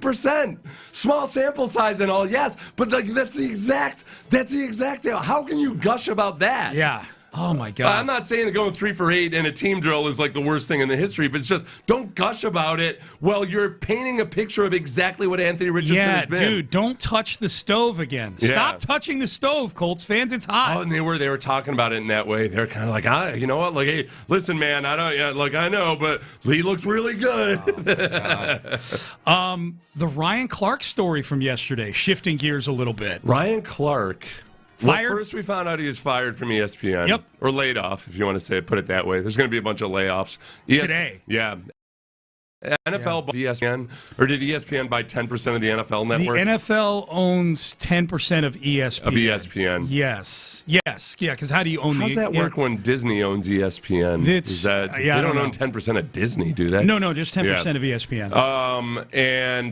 So there's going to be some more layoffs today, but Ryan Clark, we found out yesterday that he was losing his job, and then it later emerged that Ryan Clark was actually doing a segment on air when he learned from somebody that he was about to get fired. He was on NFL Live. Yeah. I think he was one of the panelists on there. Well, and then ESPN actually told him because ESPN realized that some other outlets had gotten some information. They were going to report it, and he was going to find out on the internet that he was getting fired. Yeah, so they decided to do the better thing, which is to tell him in the middle of a segment. They did the less unclassy thing, which is fire him in the middle of a show. Yeah. So, and then he didn't come back on. He was done. He didn't show up back on the show. He was. How weird would that be? I would say whoever told him. Well, I guess it was ESPN themselves. Because at first I didn't realize it was ESPN that told him. I thought I was putting myself in that situation, and it would have to be somebody that I really, really trust. Because if that were to happen, if during the break somebody came in, let's say Lopez came in, I trust Lopez, but he's not management or whatever. Right. If Lopez came in and said, "Hey Seth, they're about to fire you," I would stay on air. I'd be like, hold on a second, wait, okay, I need to figure out what the hell's going on here. Yeah, I wonder. Yeah, because but then come to find out, it was actual management that told him. Well, told him, and then so the question is okay, do you stay on and finish out your shift? Yeah, or do you get there? Or did ESPN tell them and say, pull him off the air because you're afraid of what Ryan Clark might say if he might say something on the air? Because this just in, Ryan Clark. Maybe this is why he's out of his ESPN job right now. He said a lot of things in the last several months that he's had to apologize for, done things he's had to apologize for. None of them have been all that bad, have they? No, but firing somebody. Firing somebody who openly campaigned on social media for his new contract. Oh, yeah, he's a bit of a live wire when it comes to the employment side of things. Yeah. That is okay. So the other part in the hypothetical, I would guess that ESPN was so you can, we need your jersey. Because who knows we don't what's need you. Happen. You fire a guy, you don't know what Ryan Clark's going to do. You go torched earth in the middle of that moment. Right. Have you ever been in a situation where you had to withhold really bad news from somebody for you knew that they were gonna? My nightmare is always okay, let's say a loved one is about to play in the Super Bowl, and then there's an unspeakable tragedy that happens an hour before the Super Bowl. Yeah, a family member dies or something. Do you withhold the information until after the Super Bowl? Yeah. I 100% would. But then I also worry that, what if somebody somehow he finds out in this day of text messaging and whatnot, that he finds out sometime, at halftime. But I think something like what you're describing, that you can explain to somebody why you didn't tell them the news. Yeah. Oh, yeah. If they find out. I just didn't want to affect your performance in that situation. Ryan Clark finding out on social media, if that's how he had found out that he was getting fired, that's inexcusable. They didn't tell people who were dying that they were dying. I know. They had to figure it out on their own. They would I'll be honest, they thought that was the ethical thing to do. I don't know. That sounds kind of like a better time and place for me. Yeah. I don't know. I don't know. I'd like to get my ducks in a row. Maybe. Especially I'd like to know that, okay, if I realistically only got 3 months left, I should probably, be sure I paid the gas bill. What's the old saying about preparing? You don't have to get prepared if you're already prepared. You stay prepared, all right? Okay. So always have your ducks in a row. What is that they say about old Sethers? His life is in constant turmoil. What do they say about old saying about Seth's got a lot of loose ends he's got to tie up before he dies. So Ryan Clark fired by ESPN. Now he's still got his podcast. My guess is he lands on his feet somewhere. If I were him, I would just keep on doing the pivot. I'm sure he makes a good living doing that. That's a very popular podcast. I talked to Fred Taylor about that out at training camp a couple years ago. He's one of his co-hosts. Yeah. And Fred, honestly, because Fred isn't the biggest personality on that show. He's the third biggest personality. I think it's a perfect fit with those three guys. Yeah, no, Channing Crowder's got a huge personality. Yep. Ryan Clark does his serious face thing. Yep. I think Fred does a good job of kind of being relatable to a lot of the athletes. Yeah. But Fred logistically drives a lot of he has to set up camera crews every place he goes. Yeah. I was kind of surprised. I was talking to Fred and I was like, so who do you have this stuff. And he's like, crazy. I do, yeah. Yeah. I got, you got to set up a sound person, a lighting person, all this stuff. It was really impressive. Yeah. They do a good job on there. I'm not wild about Ryan Clark on ESPN. I do like what I see. I'm not a religious watcher good of it. content out of that podcast. They ask good questions. Yeah. They get good guests. I think it's really good. Well, no, look at the Kelceys they're going to sell or did sell their podcast $100 million. for like $100 million. $100 million bucks. And I think Ryan should focus on the podcast. Maybe so. This would be based on Ryan Clark getting fired yesterday. I posted this on Twitter. It got a lot of traction on Twitter yesterday. Based on Ryan Clark getting fired, because he was making $2 million a year, but which is compared to Stephen A. making 20 and McAfee about to make 60 is nothing. Yeah. So I'm guessing Ryan Clark, it came down to something here or something there when they decided it was going to be him. They he was on a lot of stuff for them. Yeah. He was on Monday Night Countdown. He was on NFL Live. 3 things for young broadcasters out there based on Ryan Clark getting fired. 3 lessons. 1, don't be joyless. Ryan Clark is one of the more joyless people in media. He's like you said, he's always so serious. Yeah. He tries to turn everything, even things that are fun, into serious things. I can't remember one time Ryan Clark has laughed or made me laugh. And I do remember the one time he tried to joke and someone didn't get the joke. They didn't get that he was joking. Oh, it was when he talked about the Uber driver. That's what it was. He said the Uber driver always had rap on when he was and I'm like, I totally believed him because he's serious about everything. Yeah. Yes, the Uber drivers are profiling him. The one thing I've wondered about that is I'm the place where you can, when you're going through your profile, that you can actually I felt like he might have been throwing Uber drivers under the bus for profiling him when he himself had actually selected that without remembering that's my preferred music. Yeah. Number 2, don't belittle your colleagues on air, especially when one ends up going to ESPN. That your new part. That's right. He belittled him once he came to ESPN. Yeah, Schrager. Schrager. We'll play the audio right here. Here's Peter Schrager on the First Take panel talking this is after week 1 of the NFL season last year. They're talking Eagles, Cowboys, and Peter Schrager had a take that was a little contrarian to the players on the set there, and Ryan Clark did this is the non-player in you talking. It was the one target. He runs the out route. You wake up this morning saying A.J. Brown has had a better day than CeeDee Lamb? You know what you wake up saying, though? A.J. Brown's team is 1-0. Of course. Right, that's what I get it. But the thing is this, though, and we shouldn't do this on TV. And so I apologize if people think this is rude. That's the non-player. Oh, stop. CeeDee Lamb is... Let me tell you why. I'm not looking at fantasy football. Ryan, I'm not. Don't belittle me like that. I could come in and say, as 3 ex-players are saying one thing, and give an alternative perspective that maybe CeeDee Lamb did play well. And Peter, what I need for you to do is not get mad and let me finish for one. Okay, go on. It wasn't about you. It was going to be about me. Okay. for once, it's not about you. It's about me. Dude, that is classy, good gaslighting right there. Whenever the person is like, "Oh, I need you to calm down," like one of the guys is the most kind of heated and emotive people on there and everything. Yeah. What I need you to do is calm down. I know I just said that. I know I specifically used the pronoun "you" just a second ago, but this isn't about you. It's not always about you, even though I just said it's specifically about you. Yeah. So don't belittle your colleagues. I think you know what the thing is, the way that was presented by a lot of people when they played the clip was they presented it as worse than what Ryan Clark actually said. He did though. Like he was gonna make a point about like what it's like in the locker room and all of that, but he didn't have to point out as a preamble to it. Oh no, that's because you're not a player and you don't understand. And he told him, let me talk for once. Yeah, for once. For once is a big game changer in there. That's an implication that Peter Schrager's doing this all the time to him. Schrager's not my favorite person on television, but he's never struck me as a guy that dominates the conversation. No, not at all. Old bellicose Schrager. Not at all. If anything, he's the opposite of bellicose. Everybody's really awesome. Yeah. Because of this fun young team.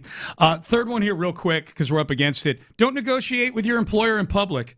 Don't use Twitter. And for those, I don't have time to read the paragraphs that Ryan Clark was typing on Twitter about the journey and how the last contract he thought he got kind of slow played on that contract. Yeah. This time around, I'm going to get what I'm worth. And he didn't get $2 million a year. year.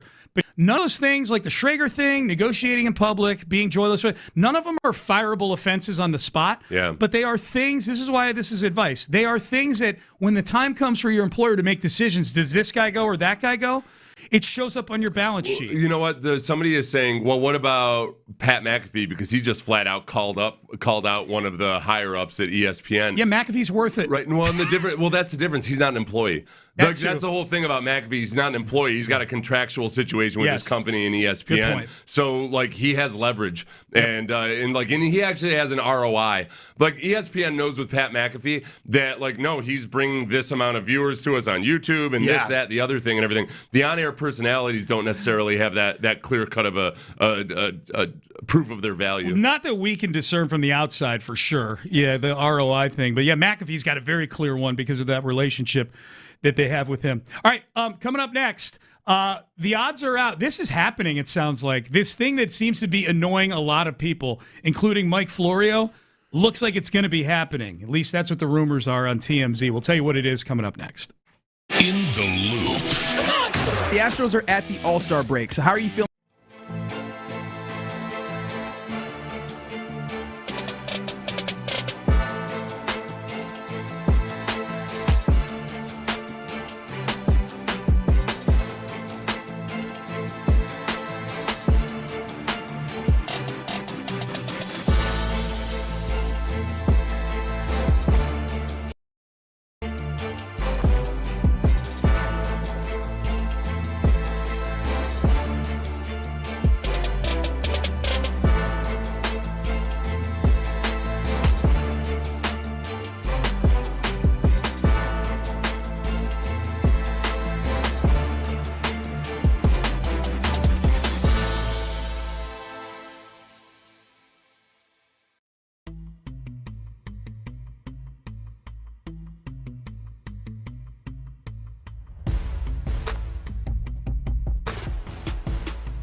Sports Radio 610 presents live from the West Point Lincoln and West Point Lincoln of Sugarland Studios. Here's Payne and Pendergast. All right, we got a Pettycast coming up at the top of the hour. This is almost like the pregame for the Pettycast because people are feeling awfully petty about Tom Brady. It looks like he's going to do something with WWE. I mean, he's already doing something with WWE. He's getting into little kerfuffles with Logan Paul here and there. He's right in his business. This whole Michael Rubin, who owns Fanatics, he's behind all of this, and it's annoying because you know why I'm annoyed. So Michael Rubin, who owns Fanatics, is also like he's the reason that at this Fanatics Fest you get all these different sound bites and everything from various athletes. And CJ Stroud was wrapped up in that world with Michael Rubin. And that's when we saw a lot of the podcasts where maybe CJ said a little too much. That was all Michael Rubin driven stuff. We came in and pulled him out of that cult. So Brady's company is doing something with Rubin's company, and it's all tied in with WWE and everything. So all these shenanigans, for those of you who don't know what we're talking about, Tom Brady's been beefing with Logan Paul and doing all kinds of stuff where it looks like there's going to be some kind of a fight. So it started a few months ago. I think it started at the Super Bowl. Yeah. When he was a guest on Impulsive, which is Logan Paul's podcast, and he said this about professional wrestling.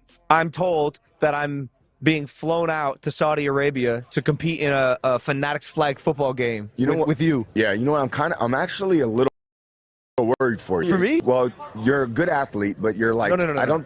These guys are another level. I am the highest level. I am the level. No, you're not the level. I am the level. You're a good athlete, but honestly, when I'm thinking of Saquon Barkley and I'm thinking of like can Saquon Odell Barkley Beckham and Justin Jefferson, a flip off the top rope? Have you not seen him moonsault jump off the over top someone's head? It's cute. It's a great, I love WWE. It's very cute. But honestly, so there this we is go. like We got real everything football. we need right there. That was the money cut right there.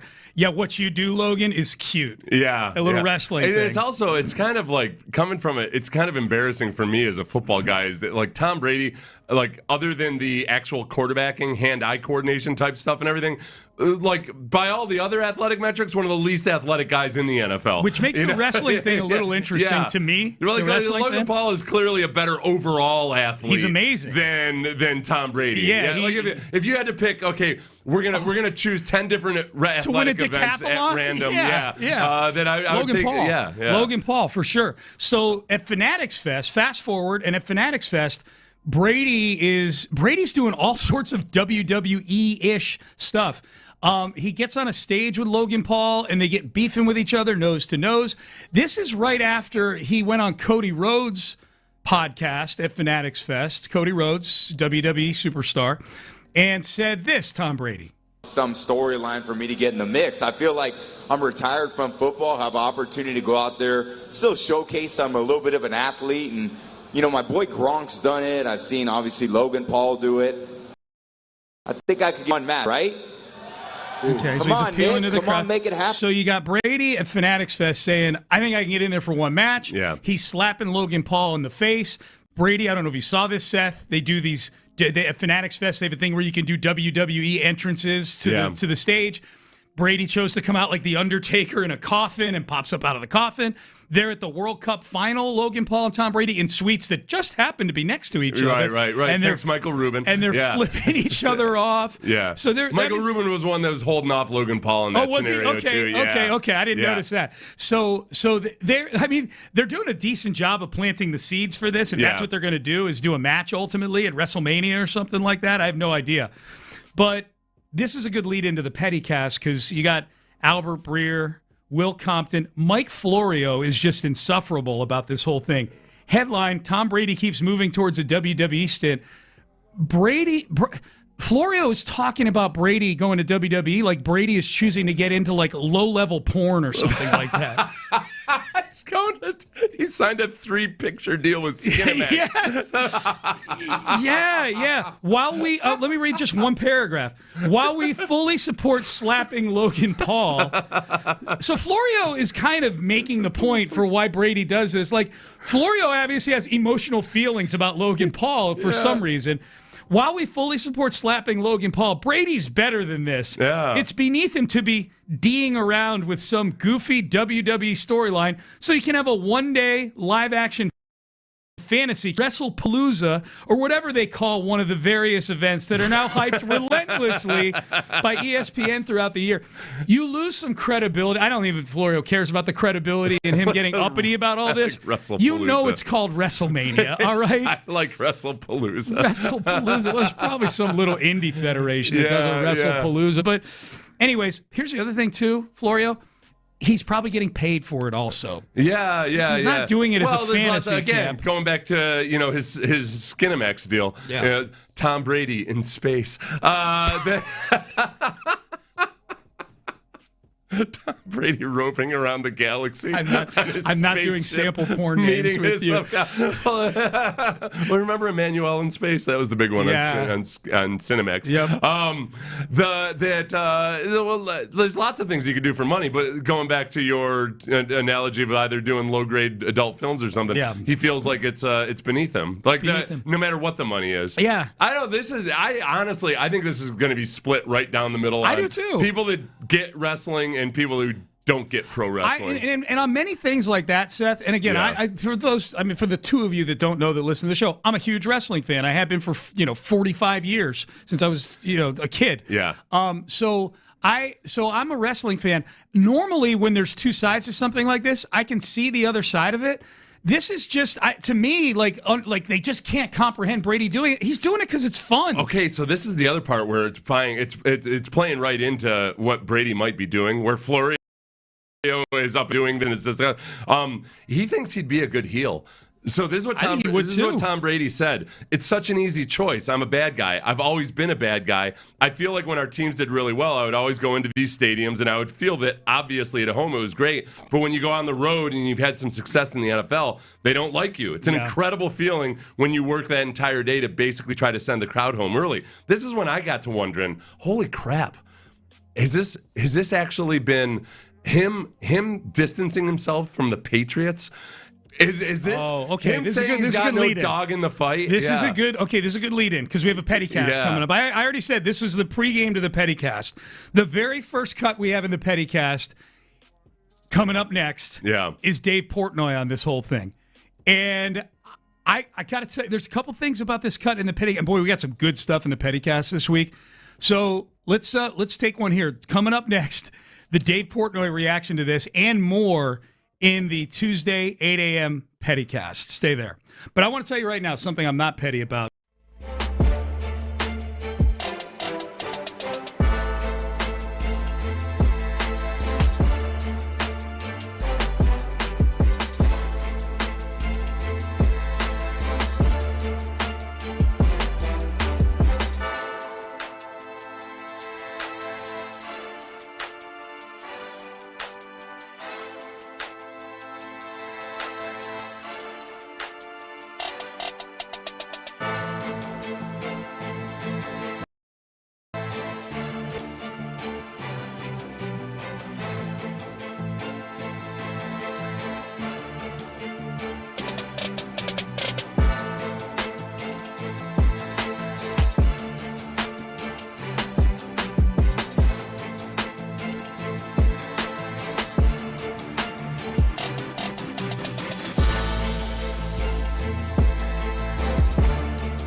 Fantasy Sports Station. The Texans play here. Sports Radio 610 presents Payne and Pendergast. All right, Payne and Pendergast. We've got the Tuesday Pettycast here. Byron, you ready to go with all this audio? It's a lot of audio here. All right, we're ready to go. Oh, by the way, should have mentioned this earlier. We have a big announcement coming up. Tomorrow during the toss. At 10 a.m. 10 a.m., big station announcement. Who are we going to let make the announcement? Should it be Lopez? Or should it be you? I don't know. I'm cool with whatever. Okay. I think you and Lopez should wrestle for it. Or we should do a barbershop quartet and have all four of us do it together and sing the big announcement. We'll botch that. I know. It'll be hilarious. All right. So so circle it. Big announcement tomorrow during the toss at 10 a.m. Pettycast, 8 a.m. Tuesday, Pettycast. All right. So we just got done, Seth, in the previous segment talking about Tom Brady. All signs point to him doing something with Logan Paul in WWE in the coming months. Yeah. He's either going to be a promoter or a wrestler or something. There's actually odds out on if they have a match. Yeah. Not surprisingly, Brady is minus 1,000 to win the match. Scripted. No, I would go with him to win it, but like through dirty tactics. Yeah, we just showed we read the quote of him saying that he thinks he could be a heel. I think he could be a bad guy. Yeah, and I think he's playing into that. Yeah, minus 1,000. Logan Paul plus 550. Is Logan Paul considered a babyface or a heel? He's not. He's heelish. Okay. The lines are more blurred these days. Yeah. But he definitely because he's got a manager who's Paul Heyman's his manager. That's a heel. He's more of a heel. But this is how you get a heel to turn to being a good guy. When people hate Brady. And then, So that'll be, Logan Paul may have some sympathy. Who knows? So anyways, there's a lot of people kind of worked up about this. Why is Brady doing this? This is beneath him. Dave Portnoy, founder of Barstool, noted Patriots honk. Yeah. He is none too happy with Brady. He calls this whole thing cringy. Tom Brady chopping it up with Logan Paul. Yeah. And they're at the Fanatics thing. He hits him with a chair. Not good. They're at the World Cup game. He gives them the bird, Logan Paul. This, to me, is one of the great downfalls of an icon with Tom Brady. And the way he is acting post-retirement, it's a legacy that is being lamified. I use that word. People are like, what does that mean? It means he's becoming very lame. And it's a guy who very few athletes, Michael Jordan, Messi, Beckham, Gretzky, these are like superstars that seem so above the fray that you don't want to see him mixed up in all sorts of lowbrow TikTok, flag football leagues in Saudi Arabia or whatever it is. The rest, everything is cringy right now to me, and it's highlighted with this wrestling stuff. And I don't want to say it, but I'll say it. It all started when he started hating on the Patriots. That's what I was going to ask you, Dave. When he would became, you be defending him if he had not seemingly turned his back on the Patriots? Yes. And it would be I'd be in such a dark place if I had to defend this nonsense, this garbage. Yeah. But thankfully, it coincided with him being like, I don't care about the Patriots.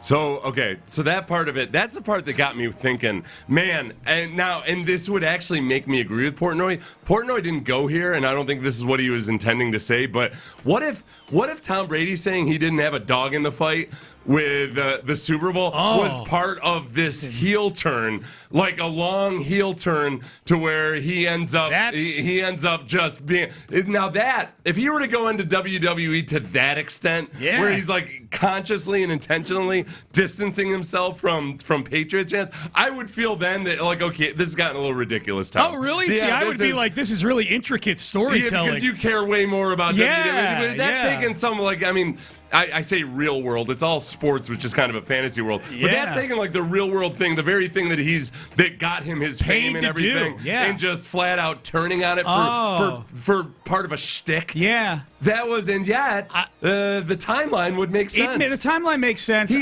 said that he wants to be a bad guy if he does wrestling. Now, does him distancing himself from the Patriots necessarily make him a bad guy with the rest of society?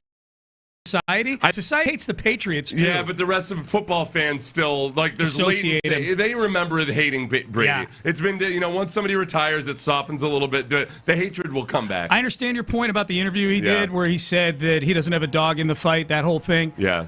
My spidey sense as a wrestling fan, I don't think that was part of this whole thing. Yeah. I think that was his legitimate distance. I think that was his legitimate how he's conducting himself as an analyst. I found some article earlier that I can't find it, or I read an article earlier.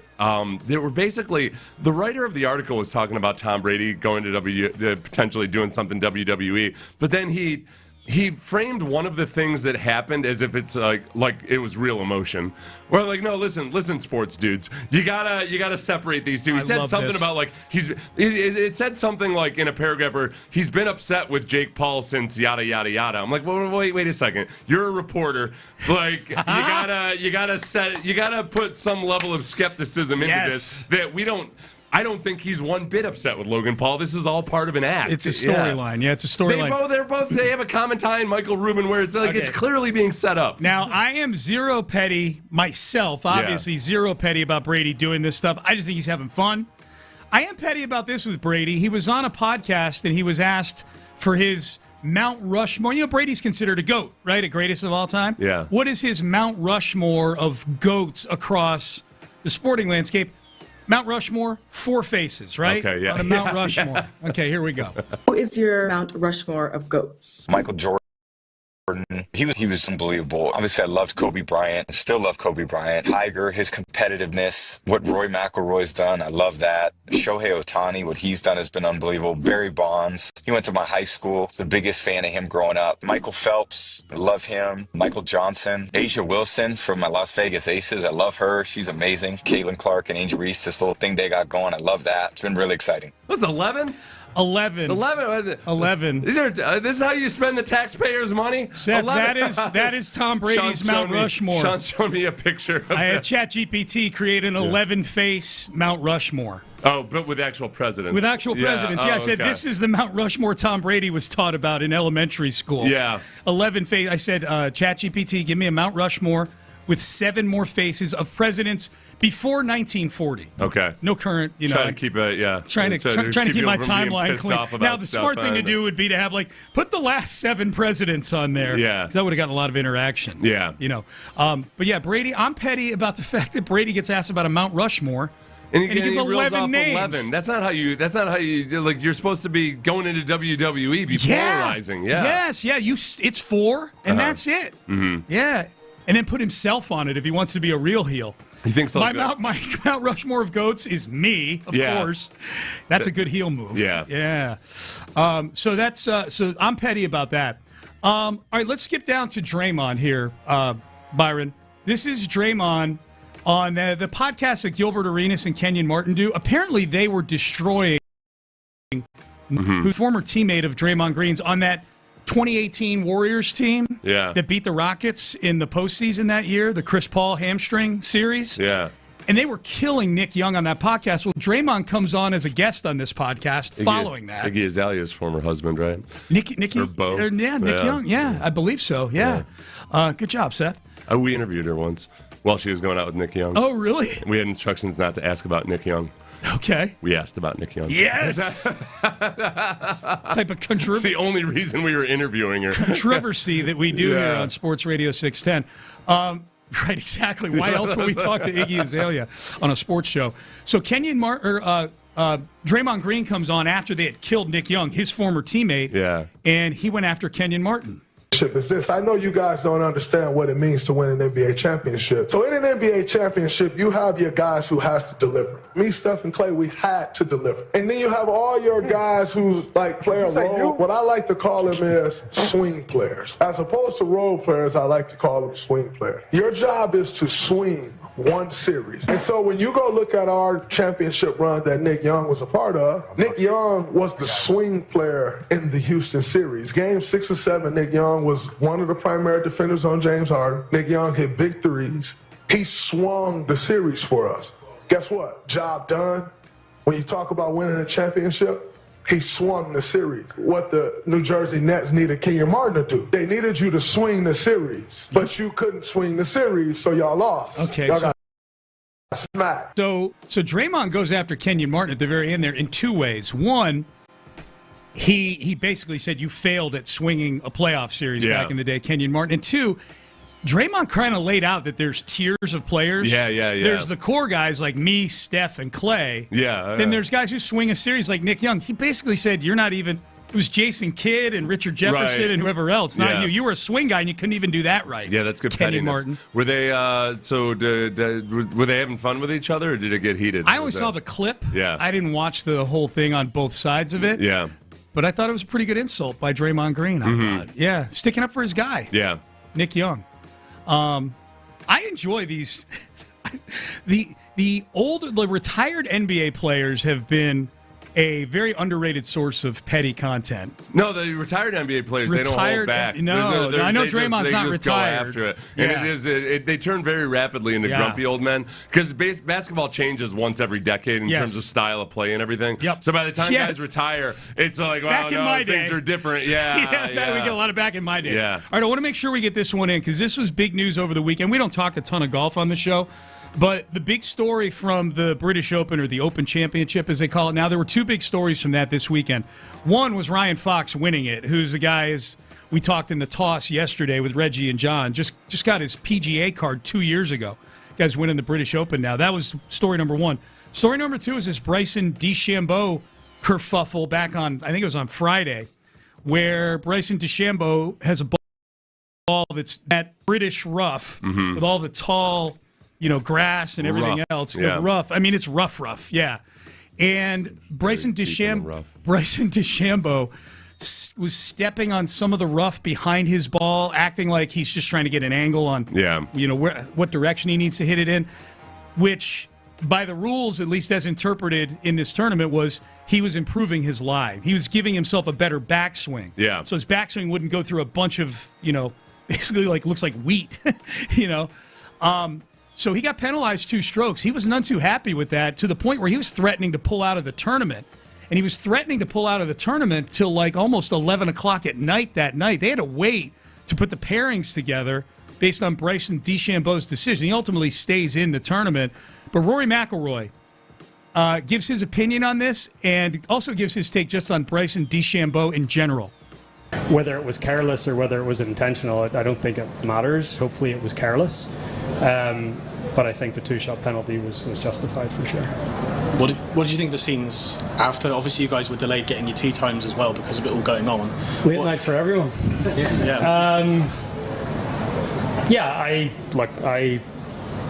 I won't pretend to be up here and defend Bryson. I'm not particularly fond of him. I think a lot of it's performative. I think a lot of it's for attention. And to hold the tournament hostage like that and have all of us, volunteers, players, everyone waiting on him to depart, I didn't feel like it was a great... Do you think he knew what he was doing? Look, he's going to say, again, I'm not in his mind, I'm not in his... but it didn't look good. Okay. Yeah.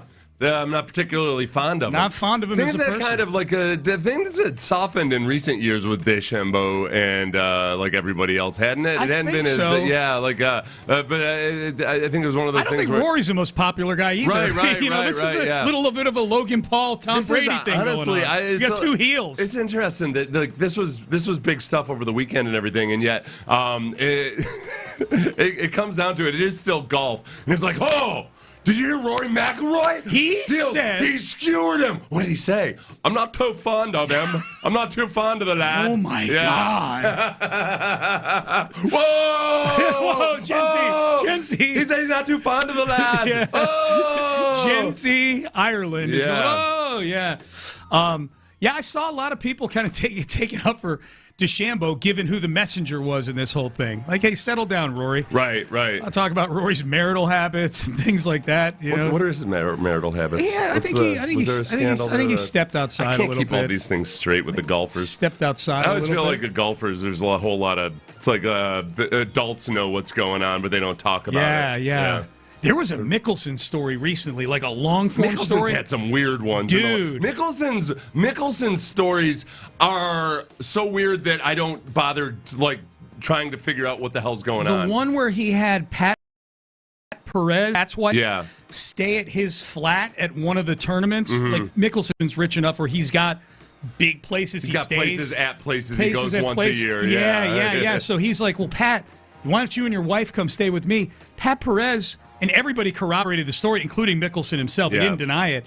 Pat Perez goes to go to the bathroom. And Mickelson's going to Ashley Perez, Pat Perez's wife, and hey, I'll leave the door open tonight. When Pat goes to sleep, just come on down the hall. Yeah.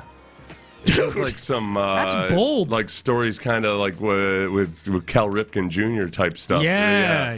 Cal Ripken Jr. being the victim. He was on the wrong end of it. Yeah. Cal Ripken, Yeah, I don't want to besmirch the good name of one Cal Ripken Jr. You don't want to besmirch the name of the guy that once gave you a nipple twister. Who's on the other end of that story. Yeah. How would that guy ever breach the boundaries of good behavior? The guy who actually gave you a purple nurple. Kevin Costner is who we're talking about. Yeah. All right. That was our petty cast. There's stuff we didn't even get to, but we'll mix it in as the show rolls on here. Let's circle back to the Astros. They got back on a winning track last night. We like seeing that. Big article in The Athletic. The one player who was truly made the face of the cheating scandal, not Jose Altuve, the one that the report made the face of the cheating scandal, speaks. He's going into the Hall of Fame this weekend. That's coming up. We'll tell you what he said coming up next. Beck's Prime, man.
Live from the West Point Lincoln and West Point Lincoln of Sugar Land Studios, here's Payne and Pendergast. All right, Payne and Pendergast with you on a Tuesday.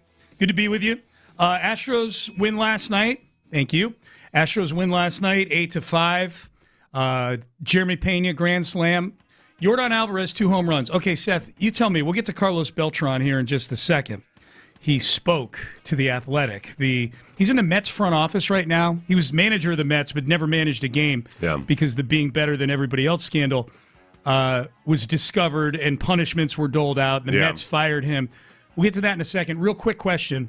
Does it make me a bad fan that last night when Jeremy Pena came up with the bases loaded, I was hoping that he would get out so that Yordan would then come up with the bases loaded and get a chance for a grand slam so he could pad his lead in RBIs. Okay, for the Triple Crown. You're upset with Pena for hitting that home run. I was upset with Pena for hitting the grand slam. Why are you hogging all the RBIs when your teammate, who then hit a home run, the very next at bat, it's pretty selfish, man. Hit a single that scores a run, and we still sack fly. Yeah, keep the ball in the park if you hit a fly ball. Yeah. Does it make me a bad fan? No. Okay. I think that Yordan can handle. He didn't need to pad his. And RBI Yordan stats. was hugging Pena and whatnot, probably performatively. To be clear, Yordan wasn't. Yordan was fine with it. It was me that had the big issue. I know a lot of people are wondering if Yordan was upset about the grand slam. Yeah. He was cool with it. He seemed cool with it, at least. I don't know Yordan, he's thespian that he is. Well, it wasn't. No, but it ended up being. The drama would have been awesome though too, because it was Yordan's home run was on an 0-2 count. The first one was right. Yeah. He's the best hitter with 2 strikes in all of baseball. In all of baseball. You know my theory on this.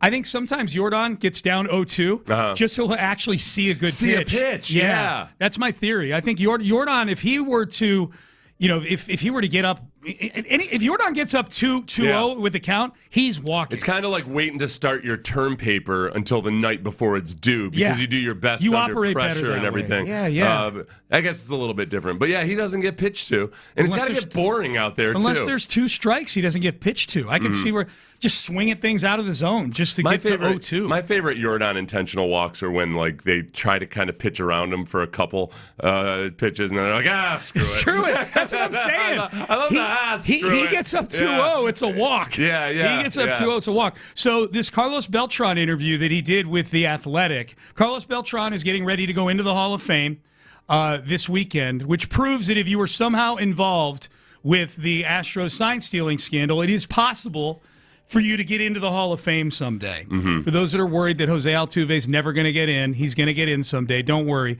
He's working. This part was interesting to me, for the Mets in a special role in the front office right now. But apparently a lot of the chatter around the Mets, because they fired Carlos Mendoza earlier this year, is why not give Carlos Beltran his shot at managing now? It's been 7 years or whatever it is. Yeah. A.J. Hinch is managing. Hinch is managing. It has been for several years The thing now. that gets me thinking about with the Astros, if they make changes here, I do think the one change that would excite Astros fans, I think firing Espada and firing Dana Brown in a vacuum would be, a lot of Astros fans would feel, okay, that's the right move. Yeah. I think if they brought Jeff Luhnow back, I think that would get people legitimately excited. And I think the fact that guys from the sign-stealing scandal, faces of the sign-stealing scandal, in this case, Carlos Beltran would be hired back by the team that fired him. Yeah. I feel like the door's already open, but it feels like that would further open the door for Luhnow to come back here as the GM. The thing is, though, that Luhnow owns like 18 soccer teams, and he's just doing. I don't think he's probably not interested. Yeah, I don't know if he is or not. I'm just saying I'd like to have him back. Yeah, I think I'd love to have him back. That'd be cool. You know what Luhnow could do? Convince Crane to just hit the reset button. There'd be a level of, usually what happens when teams tank or hit the reset button is that it's with a new GM and nobody really believes that it's going to work. Where with Luhnow, people would be like, "Oh, okay, cool, we're doing this again. All right, here we go." They wouldn't be as bad as they were in 2013. No, but but if it were be a minor reset, if it were the equivalent of that reset, they'd be trading Yordan Alvarez. Yeah, I mean, they traded Hunter Pence, they traded they traded Lance Berkman, Roy Oswalt. Now, Luhnow took the job. You're right. Ed Wade did all those things. And they cleared the deck. I don't think it would be as much of a hardcore reset. I don't either. Because the Astros were kind of one of the last of the era of where a true tanking made sense. Yeah. Like it doesn't work out as well anymore because like more teams are keen to. That would be fascinating if he did, though. Yeah. Like Luno trading away some of the very guys he drafted back in the day or traded for to rebuild. And the content you could do of comparing the stages of the rebuild they would be undergoing with Luno compared to the first rebuild. Look, Luno, Sean, I don't know if you know this. He's a pretty bright guy. I think, look, Luno understood probably better than anybody. Man, there's a difference between building a team and then sustaining that success. 100%. They're two completely different challenges. Yeah. And that they were going to have to figure some things out about how to sustain it. It might just work out by happenstance that he got to forgo that whole part of it. Right. Let James Click and Dana Brown, go through that misery of trying to sustain it, and then just come back in and do what you were good at. He was in the CIA for 6 years. Yeah. And now he's back. I don't know what he was. I don't know why he left or why he was gone. He just left. He's a mysterious person. And now he's back. Yeah. This article about Beltran is very interesting. A couple things. One, he is clearly upset about being singled out. Yeah, as the guy that was like the inventor of, et cetera, of the... He's the only player mentioned in the report that Major League Baseball did. Yeah. They didn't, because of the immunity that was granted to current players at the time. Yeah. When they were doing interviews. By the time they were interviewing players about this whole thing, Beltran had retired, so he didn't have the union, Kim, and what he was sort of this man without a country. So he feels like as a result of all the players getting immunity and telling their story, that kept them out of the report ultimately, and he was made to be a bit of maybe a scapegoat, or at least maybe over-representative of what the scandal was. The story goes that when he got to Houston and he looked at whatever methods they were using for stealing signs, that it was way behind what some other teams were doing. That was what was said that. Yeah, so people kind of look at him as like, oh wow, he's the guy who got the ball rolling. Then you remember that it also involved a whole bunch of people from the analytics side and everything else to make it all happen. So it wasn't like it was a one-man show. It wasn't like Beltran was out there setting up cameras in the outfield or something. Now as far as we know. This is as far as we know. Yeah.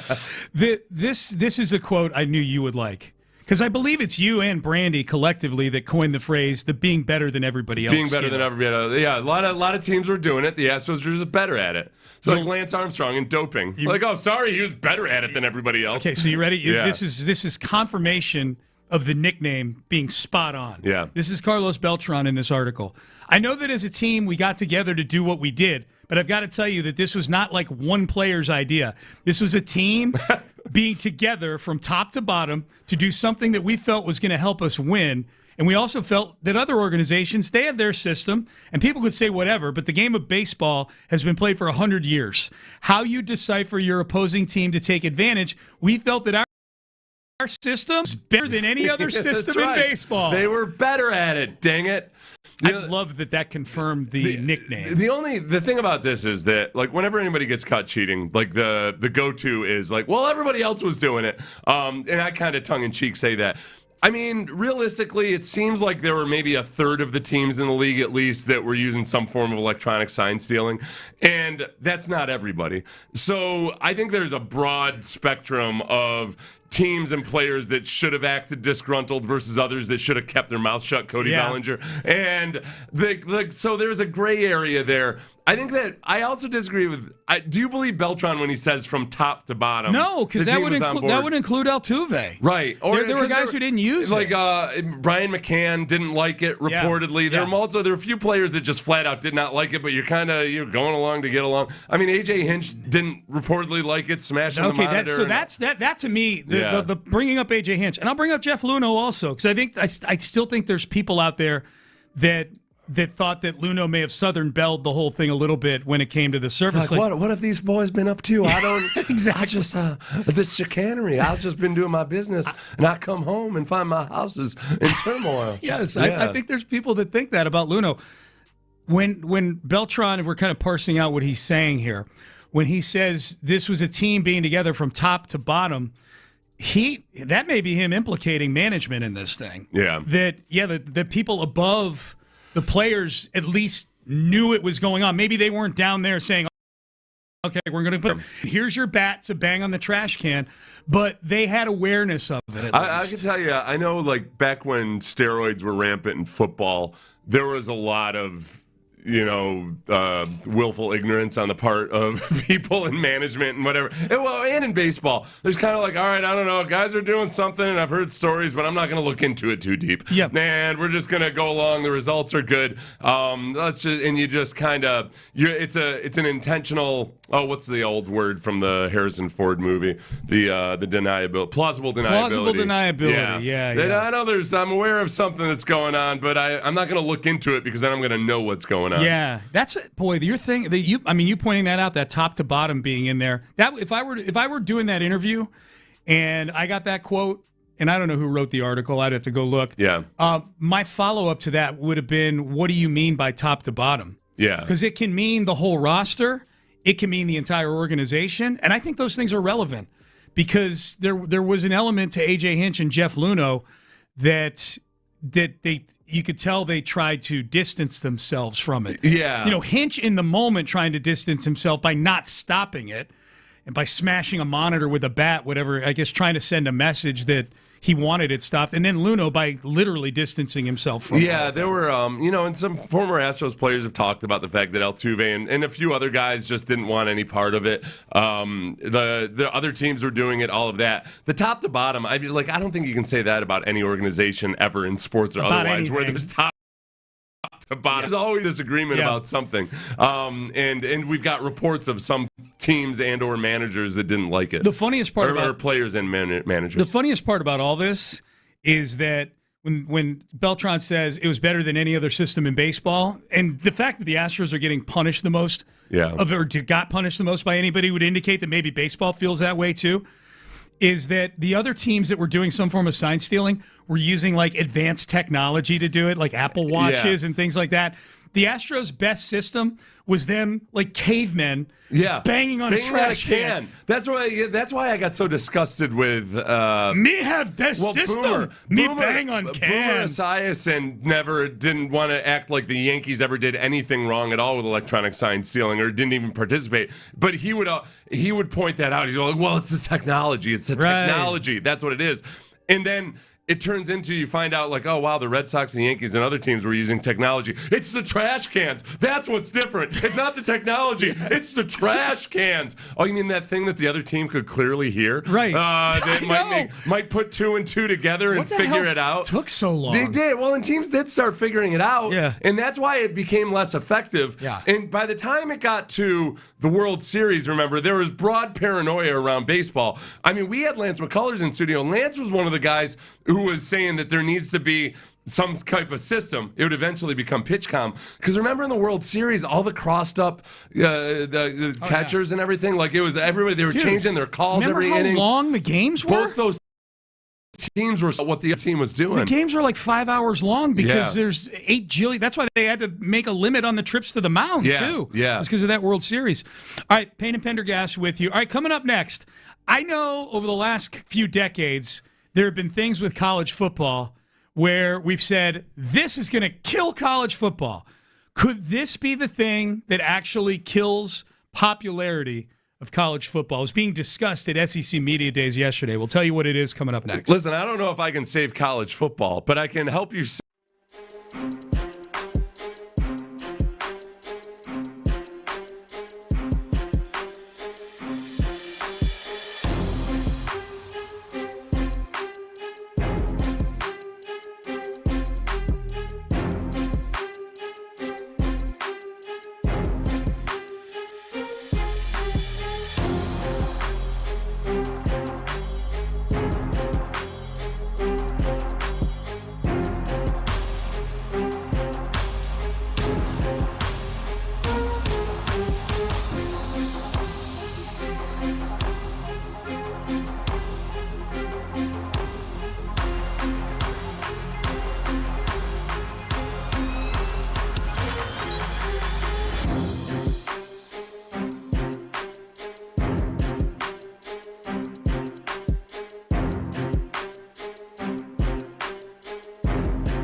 Sponsored by Pfizer.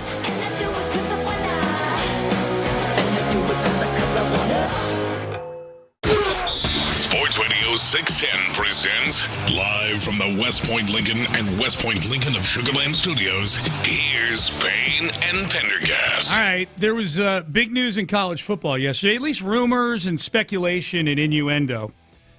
SEC Media Days are going on. I think Media Days around college football, very underrated time of the year on the calendar. Yeah. Because as we know, college coaches and college basketball coaches have been the one that in the past couple of years have really popped up on the Payne and Pendergast radar as well. These are some very petty, egotistical people, these coaches. They let it go, man. Yeah. NFL coaches are annoyingly boring. Yeah. Dogmatic about every little thing. They're very rare that they take a shot. Now that Rex Ryan is gone, especially, not a lot of shots taken. No. But college, they go for it. They ain't scared, man. Yeah. All right, but there's big doings yesterday. SEC Media Days. Seth, do we want Lane Kiffin basically acting like it's 1967. Yeah. But the conferences, the college football playoff has really started to create the potential for a rift between conferences here. Yeah. To where certain conferences think the playoff should look this way. Certain conferences think the playoff should look that way. They all get disgruntled about every single one of them thinks one more team from their conference should have been invited or made the playoffs. Yeah. And in the end, here's the thing. Business is good. Mm-hmm. Even without how they may feel the playoff is flawed or we think we disagree with what the Big Ten thinks the playoff should look like, fans are scooping it up, man. Fans are lapping it up right now. Yeah. Even if they hate it. Even if they hate all the discombobulation and the joining of conferences and everything, they're still watching in droves. At least on the aggregate they are. Yeah, for sure.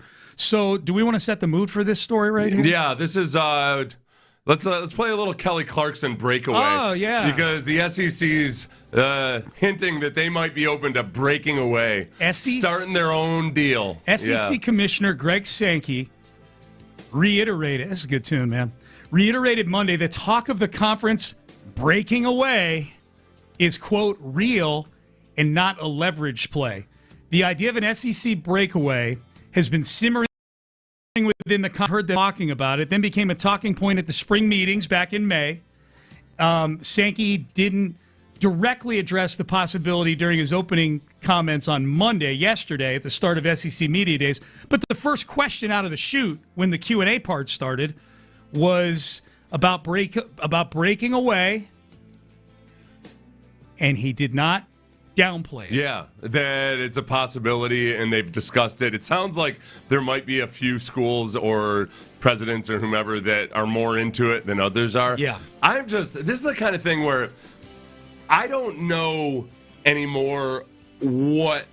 I have a really hard time predicting that anything in college football is going to be a disaster because every single time I think that, or the consensus is that it's going to be a disaster, it actually ends up increasing the popularity of this sport. Yes. The NIL, transfer portal, combining of conferences, all of these things that just, it hasn't hurt the product. You know what? You could argue that it's hurt the product in virtue of like the actual play on the field and having every coach has to basically create a new team every single year. Yeah. But in terms of the popularity of the sport, it hasn't really dealt it any kind of a death blow. It's been the opposite. No. I to me, of all the things that have happened, and I'm of mind that this is the thing that could potentially really damage the sport. Yeah. I don't think anything's going to kill it dead, but really damage it. I'll explain why in a second. The biggest thing I thought of all the things that have come up in the last, say, 15 to 20 years, the one for me that does still affect my enjoyment that's just destroyed all the rivalries that used to exist. Yeah. Teams not playing rivals they used to play, either because A, they're not in the same conference anymore, B, they're in different conferences, but one of them's not willing to play. That whole Texas A&M dynamic for years till they both got back in the same conference. And C, now with the playoff, teams are with the 12-team playoff, teams are nervous about overscheduling maybe. Yeah. They feel like, hey, maybe we'd be better off. I mean, that was the battle cry for, I forget which team it was last year. Oh, it was Texas. Like, if we just didn't play Ohio State and we played Sam, I think they played Sam, but if they played Stephen F. Austin in week 1 instead of Ohio State, we'd have been 10-2 and in the playoff. Yeah. That's bad for the sport. It hasn't killed the sport, The reason why I think, and again, the SEC is talking about breaking away and basically conducting their own season unto themselves. There would be no their own competing league for the national championship. It would be the SEC championship, which.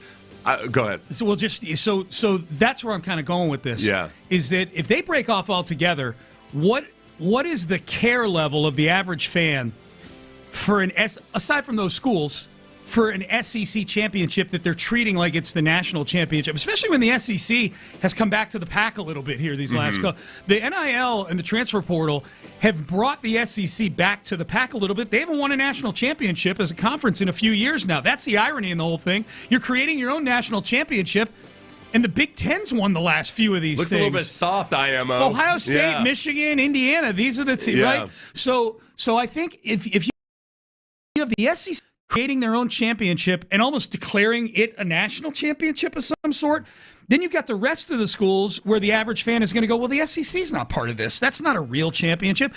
I think as opposed to having one real champion, having two kind of fugazi champions, I think, I'm going to say it, I think that would damage the sport. I think that, I don't know if it would, because what you know what happens immediately is, for one, the SEC would start expanding to the point where it almost just becomes... That's probably the next step. It starts expanding, and then you're going to end up with the same debates and arguments about, like, well, wait a second, how many teams need to be in the SEC championship playoffs? And at some point, hey, you know what? You know what we should do 20 years from now? Hey, you guys ever think, what if we had the champion of the SEC play the champion of the Big Ten, which now comprises 40 teams, and you end up with a national championship that way? I don't know if it's ever going to end or stop. I don't know if there's ever going to be a point of stability anymore where it feels like, oh, okay, college football is what it is, and this is the way it works. Okay, so I will stand by this then. I think, as constructed the way you and I just described it and the way it would look initially, I think that damages the sport, which then forces everybody to come back to the table, or the SEC to do what you're talking about, which is, all right, if this is going to be a national champion, if our entity that we've created is going to be a championship that's viewed by college football fans as a real national champion, then we can't just be 16 teams in the southeast of the United States. We've got to be more of a national thing, and that's what gets everybody back to the table. This might be the detour on the way to the 64-team super conference that everybody talks about being inevitable, right? Super League how much or whatever. of this just boils down to flat out that if the NCAA, because the NCAA has become antiquated in so many ways, and it's easy to bag on the NCAA, but man, they're trying to wrangle a tornado here and operating as this gigantic organization that had a certain set of rules forever, and now all of a sudden it's been blown out of the water. Well, and they might just not be capable of containing and managing all of this, where smaller organizations might feel that they are. They've shown they're not capable of it. Right. They've shown they tried to create that clearinghouse for all the NIL stuff, and that's been kind of a mess. Yeah. I think there's, if you go back to, like, let's say baseball, but when baseball was America's pastime, and I know you can never go back and do everything the exact same way. I mean, it used to be that you had two separate leagues, and they were separate. And they met in the World Series. Right. They met in the World Series, and kids, there wasn't even a playoffs back in the day. It was the only time that you'd have the best team from the AL and the best team from the NL, and then they would meet in the World Series. And that was it. No playoffs, anything else like that. I'm not saying that was the best way to do it or anything, but baseball was very popular then. So I don't know if there's if all of a sudden it went back to like the conference, the Big Ten is its own conference. They only play within each other. I think it would be very short-lived.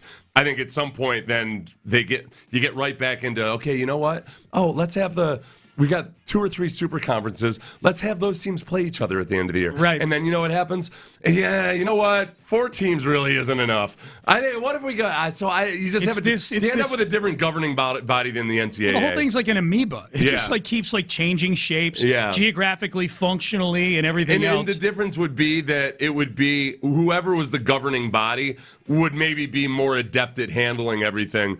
And because I would imagine at some point, I'm about to say the NIL and everything will settle down. if teams are splitting off, it's going to be different in each conference.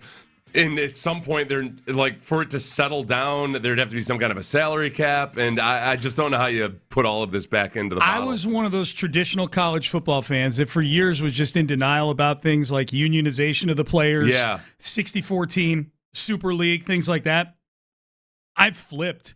I think it's going to be a while. Do I see it in my lifetime? Yeah, probably, depending on, if I keep walking 4 miles a day and whatever.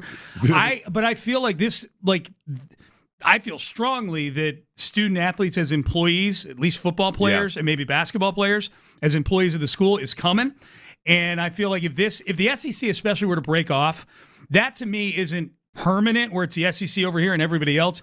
That's the first salvo of kind of trimming the fat off of the 130 teams for those 60 or 70 schools that get trimmed off into some separate tier between D1 and D1A, AA, but this is where the money is leading. There's like an FCS and a mid-FCS. The FCS tiers of the FCS. And do then people care about those championships and things like that? I don't know. I don't like all. I like it the way it was, but I'm not dumb enough to. What's the likelihood that this actually happens? The SEC breaking off? Yeah, anytime soon, or any of the other conferences breaking off? Not zero. But I think it's the underdog. Yeah, I think it's the underdog. I think ultimately they all look and say, okay, we got to work together on this. I don't know how. I don't know the finances of it or anything, but the fact that all of these teams in the Big Ten have to travel so far for all the other sports as well, it's like there's got to be people there that are saying like, look, we can make this work, but we could make it work a lot better if we didn't have to if our cross-country team didn't have to fly across the country 5 times a year. That's exactly right.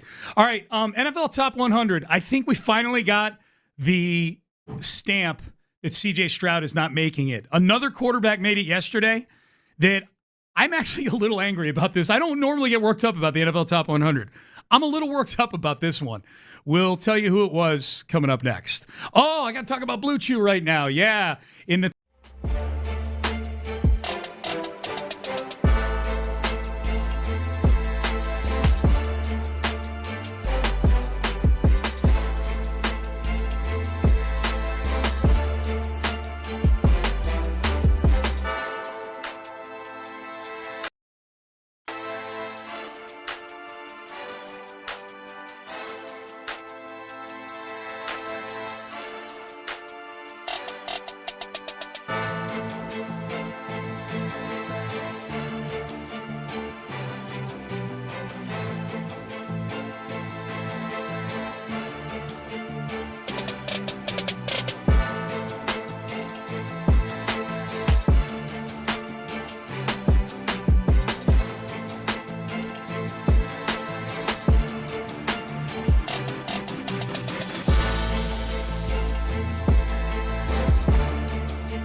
games, and as you point out, 2 of those games he only played a quarter of. Yeah.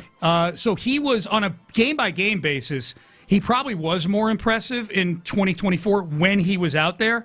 I mean, look, 58 is nothing to sneeze at. It's still really good. That's a pretty big drop for someone who, in all the other different subjective exercises that we've been going through this year, specifically the one that we talked about a lot the last couple weeks at Jeremy Fowler, ESPN poll of coaches and coordinators and front office people, where he was 8th in that. Yeah. I feel like that's where Nico falls with a lot of people, is fans, media, evaluators, things like that, is he's not quite in that tippy-top crust of guys, but he ain't outside the top 10. I think the biggest thing about him is that right now, it's if the Texans' offense is lagging or are laggards, he is the guy that teams are focused on taking away. Like, don't let Nico Collins kill us, all right? We're going to just do everything we can to kill Nico Collins, or not let Nico Collins kill us, because we don't think that they have anybody else who's going to kill us. Yep. And that's going to tamp things down a little bit. He finished last year 8th in yards per game. The emergence of Jackson Smith and Jigba obviously was one of the big things that happened last year. He might be Jackson in the top 100. Right. Yeah. So I think that this, like, with so many, as it is with so many guys on the offense, it comes down to, okay, with a more potent offense and with a better C.J. Stroud, then, yeah, Nico's going to get a whole lot more respect. Yeah. But we're probably, the fact that, like you pointed out, he's coming off a year in which he played more games, and statistically and everything, it doesn't look that much different than the year before, except the bloom is off the rose a little bit in terms of how people think about the Texans. Yes. And that matters. Nico and everybody else becomes a little bit more of an afterthought offensively when everybody's so hyper-focused on the Texans' defense when they're having conversations about the Texans. Yeah, do we have the video lined up, Byron? Okay, so we'll play this. So this is the vignette that they put together for Nico Collins making the top 100. These are always fun to play because there's a lot of Mark Vandermeer calling touchdowns and long catches and things like that. Also, among the people you're going to hear in this, you'll recognize the voices. There's a lot of Derek Stingley in this. He goes up against Nico in practice every day. There's a lot of C.J. Stroud. One of the voices you'll hear in this a couple of times you may not recognize is Alec Pierce, who plays the same position in the same division as Nico. So let's hit play on it here. We'll celebrate Nico Collins, number 58 in the NFL's top 100. All right, 12. Big plays all day, baby. It's gonna be you. I don't think anybody can cover him one-on-one. Like it's just not possible. It's really not.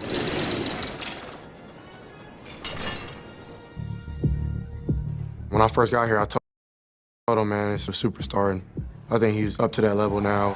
CJ surveying the field, throws. Caught Nico. Just go to number 12. He gets it for you. My Teams job, are starting to, double him and rotate to him and, give him all that superstar treatment. Let's keep an eye on that ball going to 12 in thick moments. Fast, strong, catchability, yakability. And a strong connection made to Nico Collins. Collins with yards after the catch. He's one of my favorite receivers to watch, honestly, and study. Stroud well protected, and there's Nico Collins. And Nico Collins will glide into the end zone. An opening drive Texan touchdown. He's big, tall, athletic. Does a great job at the line, winning against press. I love watching him play this game, man. I like Nico's game. He's a big body receiver, but he can still take the top That's off. Cam Curl. Oh, what a catch by Collins! Can't believe that. All around great receiver. Like he got hands, he got speed, he got quickness, he got everything. I love Nico Collins. Uses that big body. And then look at the finish. That's what happens when you're 6'4", 222. Nico Collins has it taking off. We were kind of holding him down a little bit, and then Stroud back to throw. Taking a deep shot again for Collins. Adjustment! I think it was like the last play of the game. They throw it up to him. He just makes a catch and seals the game on us. Collins delivers! Tampa Bay, week 2, the corner was pressed and took off, and I still trusted him. Just put it in a spot only where he can get it. For him to work his body, get his body in bounds, it was just a super cool play. Touchdown, Texans, what a catch! He's top 5. He's top 3 in the league right now. Like he doesn't get the recognition all the time. I think he's one of the most underrated players in the NFL. There you go. Who's that at the end? Alec Pierce. Oh, okay. That was Alec Pierce. It was Derek Stingley right before him. I figured it was either Alec Pierce or Reed Blankenship. Yes. Or Cooper DeJean. It sounded like a nondescript white guy. Yeah. I love my wife very much. She's borne me many children. Doing what she's supposed to do. This Nico Collins. Isn't that the best? He's dope. Let me tell you. So Nico makes the list at Cam Curl out of nowhere. Cam Curl out of nowhere. It was funny because I was watching. I had the sound turned down on the video. I'm like, oh, I'm gonna have to explain who that is for sure. Okay, all right. I know there's a lot of people listening who I think heard CJ say, "I told him when I got here, it was my job to make you a superstar." Yeah. And that's where he is now. Yeah, he did his job. All right, good job, CJ. Yeah, did his job. Where's his contract? Can you imagine that's his argument? Can you imagine that's his argument?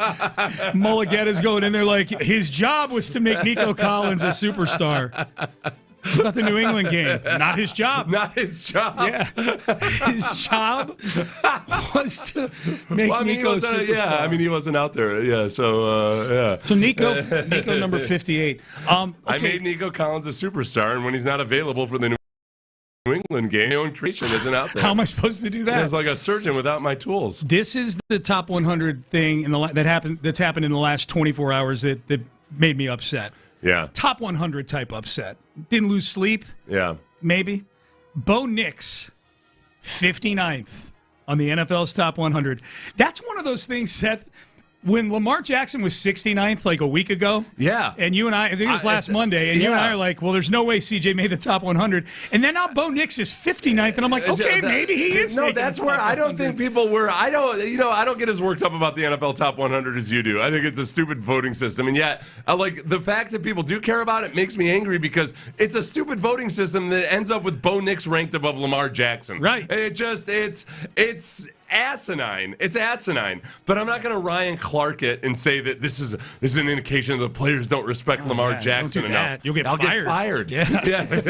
You'll get let go. Ryan Clark was acting like players all got together as a group and said, "Well, no, Lamar Jackson isn't really that good." Like, no, it's a flawed. It's the way it works. It's a flawed system. It's the way it works. Now, I am starting to think. Yeah. Because when we pre-NFL top 100. I know I came in here and I, said, these are the players I think with the Texans could make it, based on my intense research and love of the NFL top 100. Mm-hmm. I feel like I know the dynamics of the system.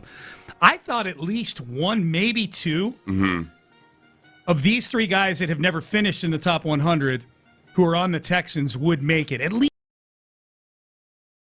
one, Jalen Petrie and Kalen Bullock. Yeah. Maybe all three.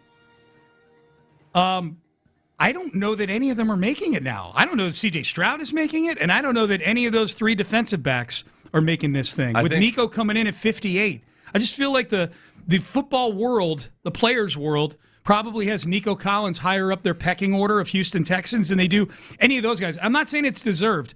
I would possibly put Kamari Lassiter maybe even ahead of Nico Collins on something like this. Yeah. But I'm just knowing how this thing works. I think Stroud, Petrie, Lassiter, and Bullock might all be missing out on this. There's the other thing that happens with this poll is that usually certain positions are more heavily weighted than others. You got proportionally you end up with a lot more quarterbacks on it. The percentage of quarterbacks in the league that make the top 100 is a lot higher than the percentage of centers and guards that make the league, which makes sense. But I think when you get outside of the marquee skill positions or cornerback and kind of the edge rushers, the marquee positions, then those guys have a harder time cracking the list until they really establish a reputation. So I think that Kalen Bullock especially is in that boat where I think teams that have played the Texans have a really high appreciation for Kalen Bullock. I think teams that haven't played the Texans or didn't play them last year especially are like Kalen Bullock's still just a little bit of a notion, and it's going to take some time for him to really get that respect. I think you're going to end up being right about that. I thought that the fact that Bullock had that huge game on national TV against the Bills. Yeah. I thought that Jalen Petrie had that huge game against the Chiefs, which included murdering Rashee Rice in cold blood on the field. And Kamari Lassiter has just been consistently good in big games for the Texans. I thought at least one of them would make it. Man, maybe they will still. You look at last year's top 100, since Jalen Petrie's probably listed as a safety on the ballot or whatever. Well, these guys are just listing their top players. Yeah, so they don't even put positions. Don't matter. Yeah. But whether you call him a safety or a cornerback or a nickelback or whatever, last year, safety, there were only 6 safeties on the list in the top 100. Yep. So it's just tougher. Cornerbacks, there were only 7. So that's going to be really, really tough for Kamari to make it when he's still a younger player that's kind of overshadowed in terms of name recognition by Derek Stingley. He's already got Stingley on his own team. Yeah, you're right about that. Okay, let's pretend for a second that Lassiter, Petrie, and Bullock all missed the top 100. You got to pick one to make it next year. Gun to your head. Life savings on the line. You got to pick one to be picked by the players in the very flawed top 100 I think it'll system. be Petrie. Again, because of flair, name recognition, national games, this guy shows up, does big things, and that because they're not bound to voting by position, like the Pro Bowl. You're right. Where Jalen Petrie is one of these star position players that is your nickelback that just doesn't quite thin. People they don't have to think about whether he's a safety or anything else. They're like, oh no, yeah, Jalen Petrie, I really like him. That's a good one. That's a good one. I'm going to say Lassiter, just because I think he might deserve to be there already. I think Kamari Lassiter. You said 7 corners made it last year. I think he might be one of the 7 best corners, just in terms of his all-around game. Well, and he's got one of those games. The NFL executives and coaches, the anonymous ones for ESPN, he was 11th in the voting there. Yeah. But I feel like he's got a style of play. Now, look, if he's missing the top 100 this year, maybe I'm totally off base on this.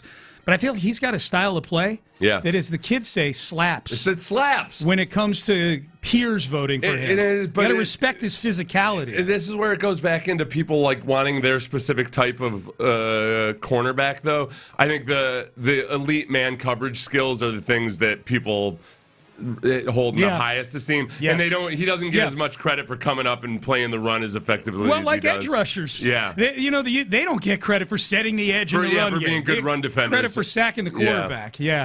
All right, Payne and Pendergast with you into the 9 o'clock hour. Way to go, Nico. 58th on the NFL's top 100. Bo Nix, 59th. Trash. Nico Collins got the respect he deserved. Bo Nix, the voting system's all flawed. Don't disregard any of this anyway. Same exact. That's how we go with this. Same exact. It's meaningless except for when the Texans are included. I just said that in the same minute of the same segment. All right. The latest in the Brandon Ayuk. Brandon Ayuk, what are you doing? I feel like we say this every week. Why are you going after this? We'll tell you who it is coming up next. Payne and Pendergast.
610-222-2222.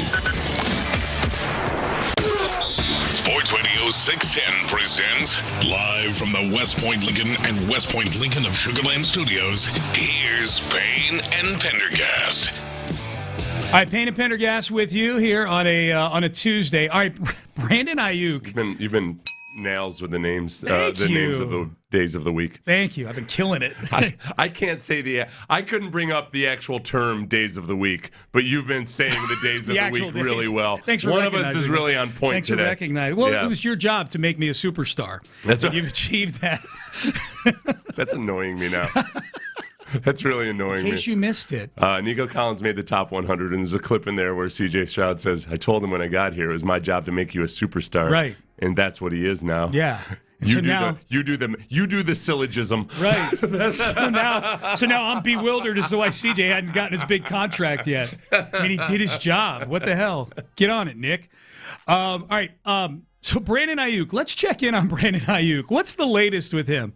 Brandon Ayuk, who has been somewhat psychotic and weird on Instagram for the last several weeks, still under contract with the San Francisco 49ers, has taken shots at numerous people in some weird attempt to get over to the Washington Commanders specifically. Yeah. Including implication that he's been tampered with or himself tampered with the Washington Commanders. Yeah. Like, he's talking about and it. Meanwhile, the Commanders seem to, I'm guessing, want nothing to do with this. Well, one of his latest things, he was taking shots at Jaden Daniels. Right. Yeah, well, because Jaden Daniels doesn't want to participate. In the world. He read Jaden Daniels' text out loud online.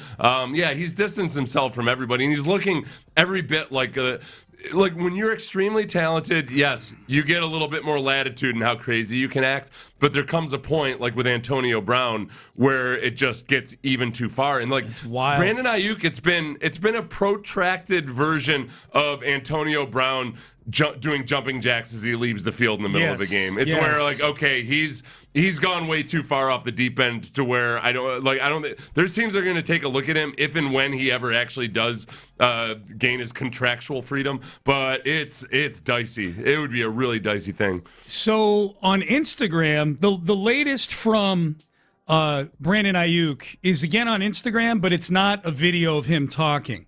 It's a post that he put up with words. He says, people have career years when 11 on the O. Now, he's 11. He's number 11. And the O is the offense, I think. Okay. Everybody eat. No kizzy. No kizzy, I checked, means no lie, no cap. You know, this, yeah. Our Gen Z guy, Byron, does that check out, Sean, accurate? right on that? Yeah. Okay. No kizzy. No kizzy, I cannot keep up. Chat GP, How long has Byron. no kizzy been a thing, Byron? Maybe 2 years, 3 years? Sean, stupid. Okay, no kizzy. No kizzy means no lie, for real, I'm serious. Often interchangeable with no cap. Yeah. Or for real, or dead serious. Yeah, all right. It's interchangeable. That's what I'm told. So continuing with Brandon Ayuk. Everybody eat, no kizzy. I hold an NFL record for making plays with the least amount of opportunities. Mm-hmm. He doesn't cite any stats for that. I'll just have to take his word for it. It's a record, Sean. I'll just have to take his word for it.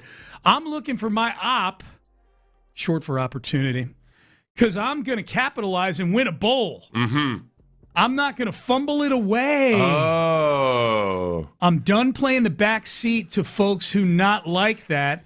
Hashtag true story. Hashtag free uke. Okay, so the fumble it away, people are widely interpreting that as a shot at Christian McCaffrey, who had a fumble in the Super Bowl a couple years ago. When was it? In the first quarter of the Super Bowl, and that's why Did they win the game? No. Maybe if he didn't fumble in the first quarter. They did. No kizzy. No kizzy. Yeah. Free uke. He wouldn't have fumbled it. The whole thing, though, too, is like the hashtag free uke. The most annoying thing about all of this, and this is where people are really wondering, okay, is he, like, he's obviously not okay, but he at least with what he's saying publicly, it's like he doesn't even understand that first for him to get released or traded by the 49ers, he has to file his reinstatement paperwork because he's currently on the no-show list, which is a list that I didn't know existed until this whole saga because he just decided I don't know that I did until you just brought it up. It's a show. Yes, because he didn't report when he was supposed to report. So the 49ers, who hadn't been able to get in communication with him for the entire offseason last year, they put him on a no-show list. Again, I had no idea that was a thing. And that's where he remains until he files his reinstatement paperwork. Nobody can do anything with his contract. And yet he's insisting that he's being held captive by the 49ers. It's all really, really weird. And I don't know where it's going to go at this point. So it stands to reason, though, because we're going to play this Richard Sherman right here, right, Seth? Yeah. Do you have the Richard Sherman, Byron? Yeah. Okay.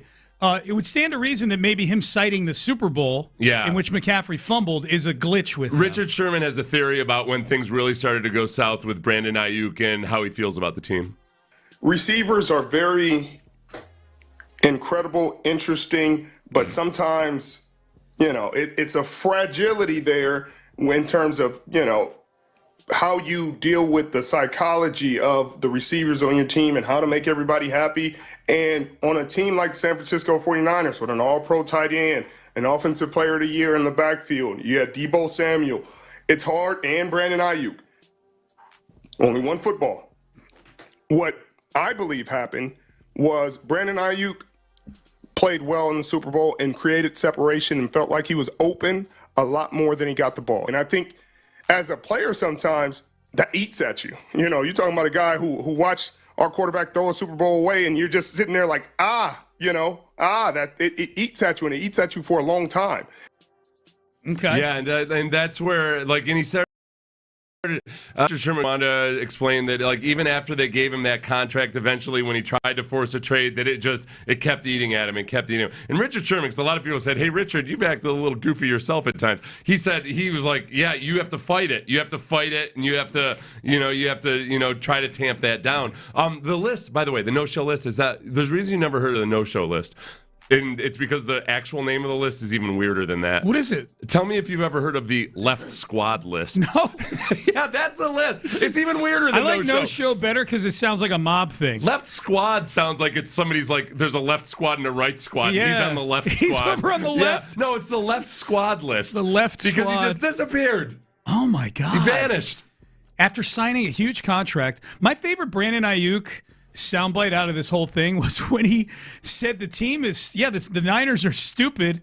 They gave me $50 million over the last 8 months. Me? Yeah. What a dumb team. But don't worry, somebody else really wants to sign me to a bunch of money, I'm sure. I hear it's the Commanders.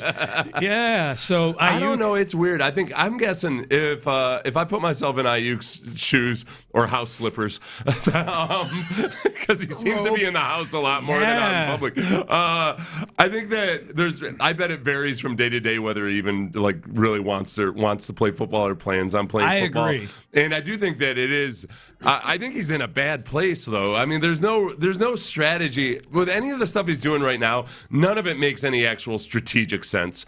It's not if he's trying to force himself off the squad, he hasn't even taken that first step to make it. To make the 49ers capable of getting him off the squad. He's got to go to the building at some point. Yeah. And I don't even know if his key fob still works. Well, part of it was that there was a warrant for his arrest in California. That's right. He was speeding. But you could at least file the paperwork for reinstatement. He has to, I believe, as I understand, because this is all a weird situation. We're all learning about the left squad list. It's that he has to file the reinstatement paperwork before he even does a physical or anything. Oh, really? To clear the way. Yeah. Okay. So, the first, as I understand it, and I've checked this, but everybody writing about it is kind of learning about it on the fly. Okay. As I understand it, he has to at least file reinstatement paperwork with the NFL to get the process rolling, and he hasn't done that yet. Okay, what happens first?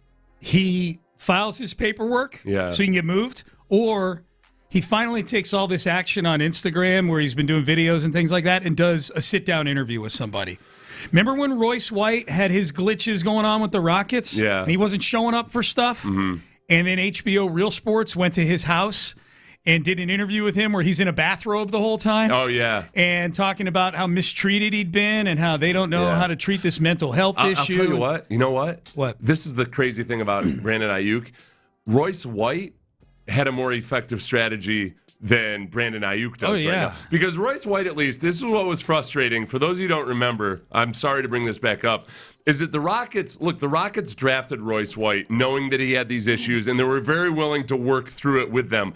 But he did not work with them at all. They kept trying. He kept saying when I travel and everything, and the Rockets would say, okay, we'd like to help you with this protocol, and it got silence from him.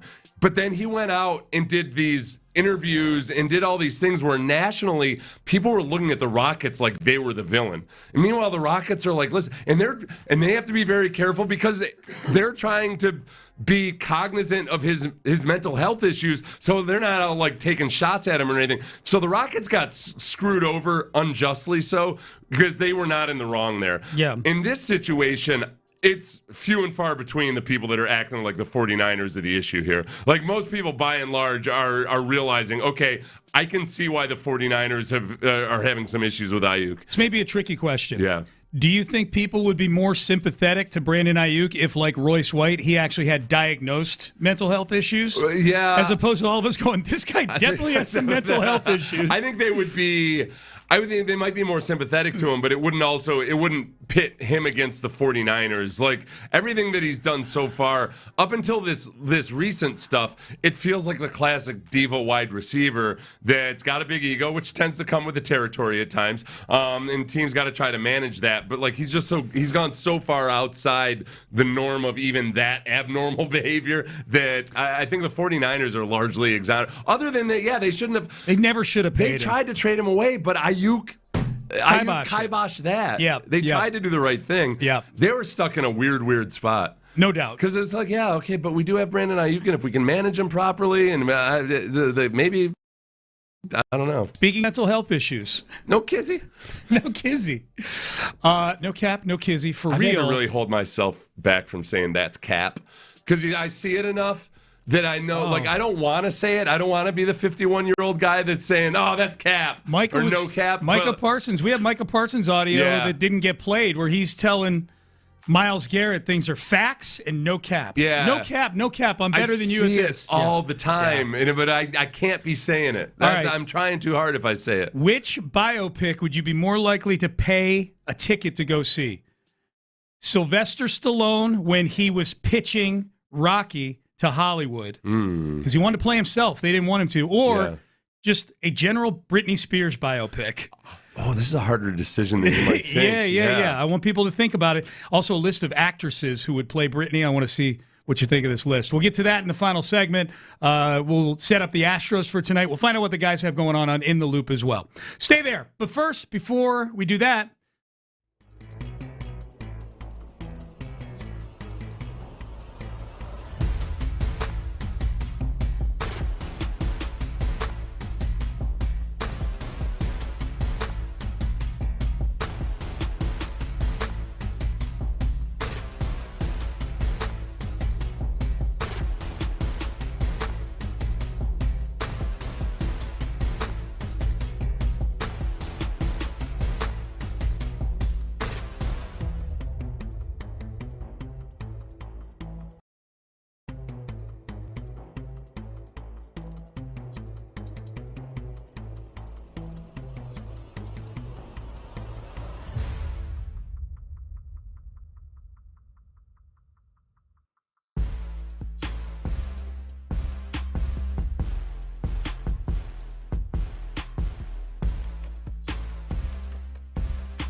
610 presents live from the West Point Lincoln and West Point Lincoln of Sugar Land Studios. Here's Payne and Pendergast. All right, the question I had for Seth and for you, the audience, which biopic would you be more likely to go see? The trailer is out for a movie called I Play Rocky is the title. And the font is the same as the old Rocky font. Yeah. Rocky, the Rocky 1, Rocky 2, etc. I'm aware of the movie. The Rocky Balboa franchise. Yes, yes. This is a bio. I thought it was the Rocky that didn't have the sequel. The one with Bullwinkle. The little squirrel. So this is a movie, it's a biopic about Sylvester Stallone, not his life, I don't think. I think it's about the chunk of his life when he was an aspiring actor, an aspiring writer. Everybody's telling him, like, dude, you don't talk right. Like, who are you kidding? You big muscle-bound idiot. Yeah. And some female, I'm just going totally off the trailer, says, why don't you write a movie where you are the main character? You don't have to worry about it. And this is the true story behind the first Rocky movie, is that Sylvester Stallone wrote it in just a few hours, pitched it to some Hollywood people who loved the script, and in front of him in the pitch meeting, they start fantasizing about who they can get to play Rocky. Yeah. Oh, maybe we get Charlie Bronson. They were calling Charles Bronson, Charlie Bronson, or Chuck Bronson. That's how you show you're an insider. They call him like Chuck Bronson, I think, or something. Yeah. They named Clint Eastwood, they said. And the guy, Anthony Ippolito, is the name of the actor who plays Rocky, and plays him well. At least in the trailer, he is spot on. Physical stature, body movement, face, voice. Yeah, he does really. No, in his actual body, like when they show him standing with his like in one of those iconic posters where he's wearing the wife beater facing away from the camera. Yeah. It looks exactly like Rocky. Exactly like so, him. So you could tell he did all the work to like get his body like. Yeah, it's not CGI. Yeah, it's not. He looks like Rocky 1 body. Yes. He didn't get all like Rocky 3 peptide body. Right. Yeah, he's still kind of smooth, as you like to say. Yeah. So. But it's a biopic of that period in Sylvester Stallone's life where he's insisting that he play Rocky Balboa, which apparently I don't think they'd make a movie out of it if it weren't this massive uphill climb to convince people to do it. Yeah, that's intriguing. I've always been curious. Like, finding out that Sylvester Stallone wrote Rocky is one of those things what you think is a urban legend or something when you were growing up. I don't think the guy can write. Wait a second, that guy? I don't think he can spell. Yeah. Well, you know what? In that era, too, I mean, the other guy... The thing about the two guys who everybody was telling them, dude, you just don't have what it takes to be a leading man in Hollywood. Arnold Schwarzenegger and Sylvester Stallone. How much money have they generated? They went on to do quite well for themselves. I mean, especially, really quick aside, I was down doing my workout in the gym yesterday. Yeah. In the building, and Commando was on. What a horrible movie. They're all horrible. No, the funniest thing, it's Commando. He's shooting all these people. Yeah. I don't remember what a B movie it was. No blood. He's shooting people at point blank with a machine gun, and they're going down with no blood. One of the guys, he gets shot in the chest, his shirt comes up, and it's an unblemished torso. Like, it's hilarious. What's worse? And I'm going to make you make your pick here in a second. Yeah. What's worse, the movies from back then where guy gets shot and there's no blood, or movies like The Godfather where a guy gets shot and it looks like Campbell's tomato soup coming really out of their bad torso. Blood work. Horrible fake blood. Once I realized, there's going to be no blood, you kind of suspend disbelief and you just go with it. Yeah, I would say, just do that. But it felt like I was watching a high school play more so than an actual action movie. A feature film. The other thing about those old movies, those early action movies before they started being big budget, is the villains were awful. Yeah. They were like, they saved the money on the villains. There was no good acting. They were like there's like flabby, skinny, fat dudes and everything. It was just, it was an awful movie. So loved it. You've got to buy it. It was the longest workout. I did an hour and a half on the elliptical watching Commando. The longest workout I've ever had. In choice number 1, Sylvester Stallone pitching Rocky biopic, or apparently there is a biopic coming out where they've yet to pick the lead actress. Yeah. But a biopic of Britney Spears is coming out. And it seemed to be this is more of a true bio, from childhood to current day. I don't listen. I'm very intrigued by the Britney Spears biopic. I don't know if it's. I don't. So this is one thing I like about the Sylvester Stallone one is that it's a small sliver of his life. Yes. I usually leave a movie about a biopic that's about somebody's entire life coming out feeling like, man, they just glossed over. But I feel like I just watched the Cliff's Notes version of somebody's life. Yeah. And especially now, because we're spoiled by all these incredible series on cable, on HBO and everything, to where every time I leave a movie like that, I'm like, I really would have preferred this as 8 episodes. Yep. You know, like where you could really dive into, like if you did one on Sylvester Stallone, this one that we're talking about now would be like 1 episode of it, and it would probably be really, really good. So I would say, I have no idea what the Britney Spears one is. I also know that if I'm going to go watch it in a theater, it would feel way too creepy to be the dude that's in the Britney Spears one. If you're watching it by yourself with or me something? and a bunch of, like the other people that are going to a Britney Spears one, I feel like I might stick out a little bit. How often do you go to the movies? Pretty frequently. Do you? Just because we have the movie theater across the street. Right, So if that's I why have I like asked. time in the afternoon, Yeah. it's not that uncommon. Yeah. I'll bring Amy along just so I don't feel creepy as I go there. But I totally go watch the Britney Spears movie by myself. The thing is, I bet I wonder how much is it a sanctioned biography or is That's it a good question. Or is she She doesn't look like she's fit to collaborate on much right now. She's got a lot of issues. Like she needs the what's the name of the person that watches over her? I feel like a conservatorship. Conservatorship was her dad. Before. I feel like the standing theory on Britney is okay. She probably needs a conservatorship. She needs some guardrails. It shouldn't be her father. It should be somebody a little bit more detached from. Yeah. So the odds board is up on who would play Britney Spears. Yeah. Sabrina Carpenter is the favorite in the clubhouse. Mm-hmm. Millie Bobby Brown, the one from the old Upside Down there. Yes. Yeah. Stranger Things. from Stranger Things. Okay, now the Ariana Grande, actual musical performer. Oh, awesome musical performer. She's gonna have to bulk up a little. She will have to bulk up. She's gotten concerningly thin. Yeah, and not that Britney's heavy or anything like that, but you're right. Ariana Grande is very thin. Natalie Portman playing Britney Spears. Feels like you have to get CGI involved with that. She's like our age, isn't she? She's definitely in her 40s. She looks incredible, et cetera, et cetera. But like, I don't want this to be like The Irishman, where they did CGI of Joe Pesci and Robert De Niro and everything, and had them play themselves as young people, and it was impossible for me at least to not be disgusted by how bad the CGI was. Selena Gomez obviously would need to dye her hair. I don't have a strong feeling about any single one of these. Sophie Turner was the one who played Sansa Stark in Game of Thrones. Okay, I feel like a few of those women are Selena Gomez is up into her 30s, pretty well into her 30s too. Been around a while. If they're playing, I don't want to. I would guess they might do one of those things where they have one actor play the younger version of Britney, and then have another one play the older flashbacks, version. or if they go sequentially, then maybe Selena Gomez doesn't show up until Britney's 25 years old or something like that. I have barely a notion about any of those women. I like Selena Gomez. I don't like Selena Gomez in Only Murders in the Building.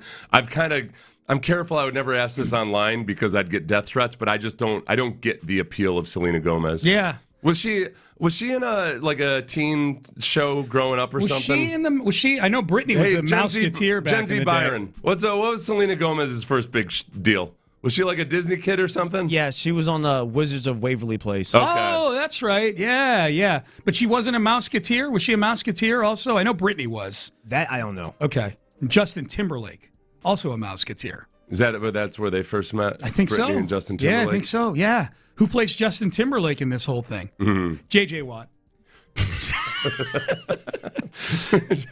Okay, so the question, I think I'm with you on this one. If I had to pick one to watch, I like this. The Sylvester Stallone one intrigues me a lot more. I'm super. But I've also seen the trailer for that one, and it looks pretty good. Yeah, I think just in general, I feel like there's the biopics. I'm super interested in the details of that story of him pitching that to Hollywood and what that looked like. I feel like I watch Britney Spears biopic every time I open up her Instagram account. Yeah, and we've already seen. Yeah, there's been so much written about her and everything that it feels like it's court cases and everything else. And Sylvester Stallone, Federline. He's had an interesting kind of resurgence in his career, very late in life. Oh, have you watched Tulsa King? Yeah, I like it. It's very good. Is there a new season? Yes. One of my biggest complaints about modern society is that there are no seasons, and you just got to kind of wait anywhere from 1 to 3 years for the next season of a. How many seasons? Do you know how many seasons you've watched so far? I think I watched the first 2. There's a third one. Okay. There's a third season, All right, which I've not watched yet. I watched when he started getting involved in the weed business. That was season 2, right? Yep, that was season 2. Selling nitrous oxide and stuff. Yeah, that's good stuff. That was good stuff. All right, so there it is. I Play Rocky. Sylvester Stallone. It was. I remember watching Tulsa King and thinking, like, I got to get on these peptides myself. Or not? Yeah, because he's jacked again. He's got that jacked older dude where he's like twig legs but a huge upper body. He's almost 80. 80? He's almost 80, Stallone. Yeah, I'm pretty sure. Kizzy. Did I use that right? He's almost 80. No Kizzy. Did I say? Can I say something's a lie by saying it's Kizzy? I've never heard using that term before. No. I'm breaking the boundaries here is what I'm doing. I'm forging into new territory. He's just workshopping stuff, Byron. Yeah. You don't have to embarrass him like that. I could say you're capping. Yeah. But I can't say Kizzy. Yeah. All right. You just did. Yeah. Doesn't even know what's going on. Yeah. Reginald doesn't even know the lingo that Sean and I are slinging around in here. Hey, by the way, this stupid old man. About this time tomorrow, big announcement coming up for the station. So we want to make sure people circle the toss here. Yeah. 24 hours hence. 10 a.m. About this time. Are the kids saying hence these days? There's a yes. No Kizzy, hence. Yeah. Big announcement. believe they say hensy. Hence, with a Z. Yeah. With a Z. Tomorrow, big announcement. Huge announcement tomorrow. Excited for that. Right here. Yep. The kids have become big on erstwhile as well. Yeah. Oh, really? No. Of course not. They're big on aura. I know that. I know they're big on aura. Sean has lost all capacity for sarcasm. Is the I don't know. You know, what's old is new. That's right. It's like the Odyssey brought That's back. True. Aura is kind of Yeah, aura. Acting like they invented aura. right. Erstwhile, you watch. Erstwhile. Hey, circle this date when erstwhile becomes a thing. When does Far Out come back? Never. We're done with that one. That's Brady Bunch territory. Right along with Fred for money. Yeah. When bell bottoms come back. Hey, bell bottoms may well come back. They may well. They're kind of right now. Not actually. quite bell bottoms, but wide leg pants. Really wide leg. That's true. That's true. They're far out. That's what Scatterbo was wearing when he did his backflip. Yeah. How would you guys feel if Cam Scatterbo and Jackson Dart were the two faces of the football organization that you had a rooting interest in? I feel like I have CTE from watching that. Yeah, thank you. Okay, good. No, honestly, and we were talking about this, it sucks I imagine, because their reckless abandon is what makes them good at football. Right? Scatterbo in particular, but Jackson Dart also with his legs. Yes. But also in their heads. Yeah, that is a good time, not a long time proposition. Yeah, that's a good way to put it. That's a good way to put it. So you guys, I would feel nervous. Is the answer? Yeah, always nervous. I would feel helpless. Yeah. Helpless. Mm-hmm. So what's the question of the day, fellas? The question of the day. Well, you saw Ryan Clark got fired while talking. Pretty much during a break, right? During a break. Well, he was in the middle of a segment. As a lot of people have pointed out, by the way, and I'm glad they did. Is like we're all like, oh my gosh, it's so weird. He got fired right when he was in the middle of a segment, and real people are like, yeah, you mean the way everybody else gets fired at their jobs? Like while they're working at their job, they get called into an office and told they're done. Yeah. Well, is it in the middle of your workday? Because usually it's like, in my mind, it's like, hey, come in early at 7 a.m. Or like, hey, meet me after your day. Yep. Which don't catch me in the middle of filing reports. Well, but obviously he works in a job. I know you guys know this. Yeah, but he works in a job where the news was about to break and he's going to find out on social media. I would say to the people who are trying to equate it to a regular job, the equivalent would probably be, I'm going to go to the only regular job I've had before this, which is in sales, would be your manager coming in as you're giving a presentation to a client, like right in saying, the middle. hey, can you come out in the hallway for a second? Like, we're letting you go. And then you got people just sitting in a conference room. Spreadsheet. I got slides. PowerPoint. I had 10 slides left. Did y'all see Mina Kimes' face when they come back? Like, she looked a little rattled. No. Okay, because I saw the news last night and I saw that Ryan Clark had gotten fired during a break in the show, and that he wasn't there. He wasn't there anymore. Yeah.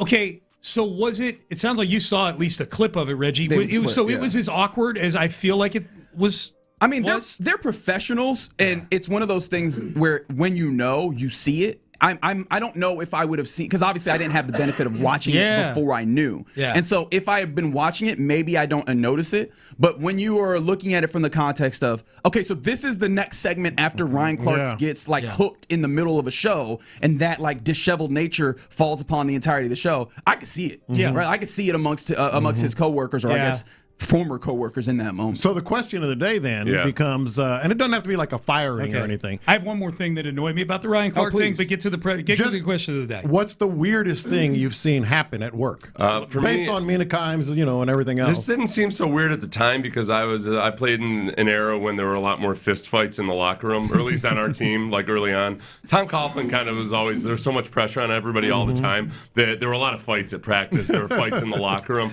But the weirdest fight that I saw was when Todd Fordham, who was a big old offensive lineman out of Florida State, from Georgia, a big old country boy, and he and Damon Jones, a tighter Damon Jones, but also a big dude himself, squared off, and they're both in their towels, and they were they were starting to circling each other, and they throw a jab, or they both knew how to fight, box a little bit, and it was I think everybody watching was like, please don't let this turn into any kind of a wrestling match or anything, and just let's keep these towels on. It felt like an obese Olympic Games from the ancient world. I kind of believe, though, if you're willing to fight while fully disrobed, you really mean it, right? I think that if you are one step away from being fully disrobed, it's some level of multiplier on how mad you are in the moment. It was weird. Every now and then you'd be like, this is probably not a normal workplace thing. We get guys, I'd say there'd probably a fist fight every couple of months in the locker room there.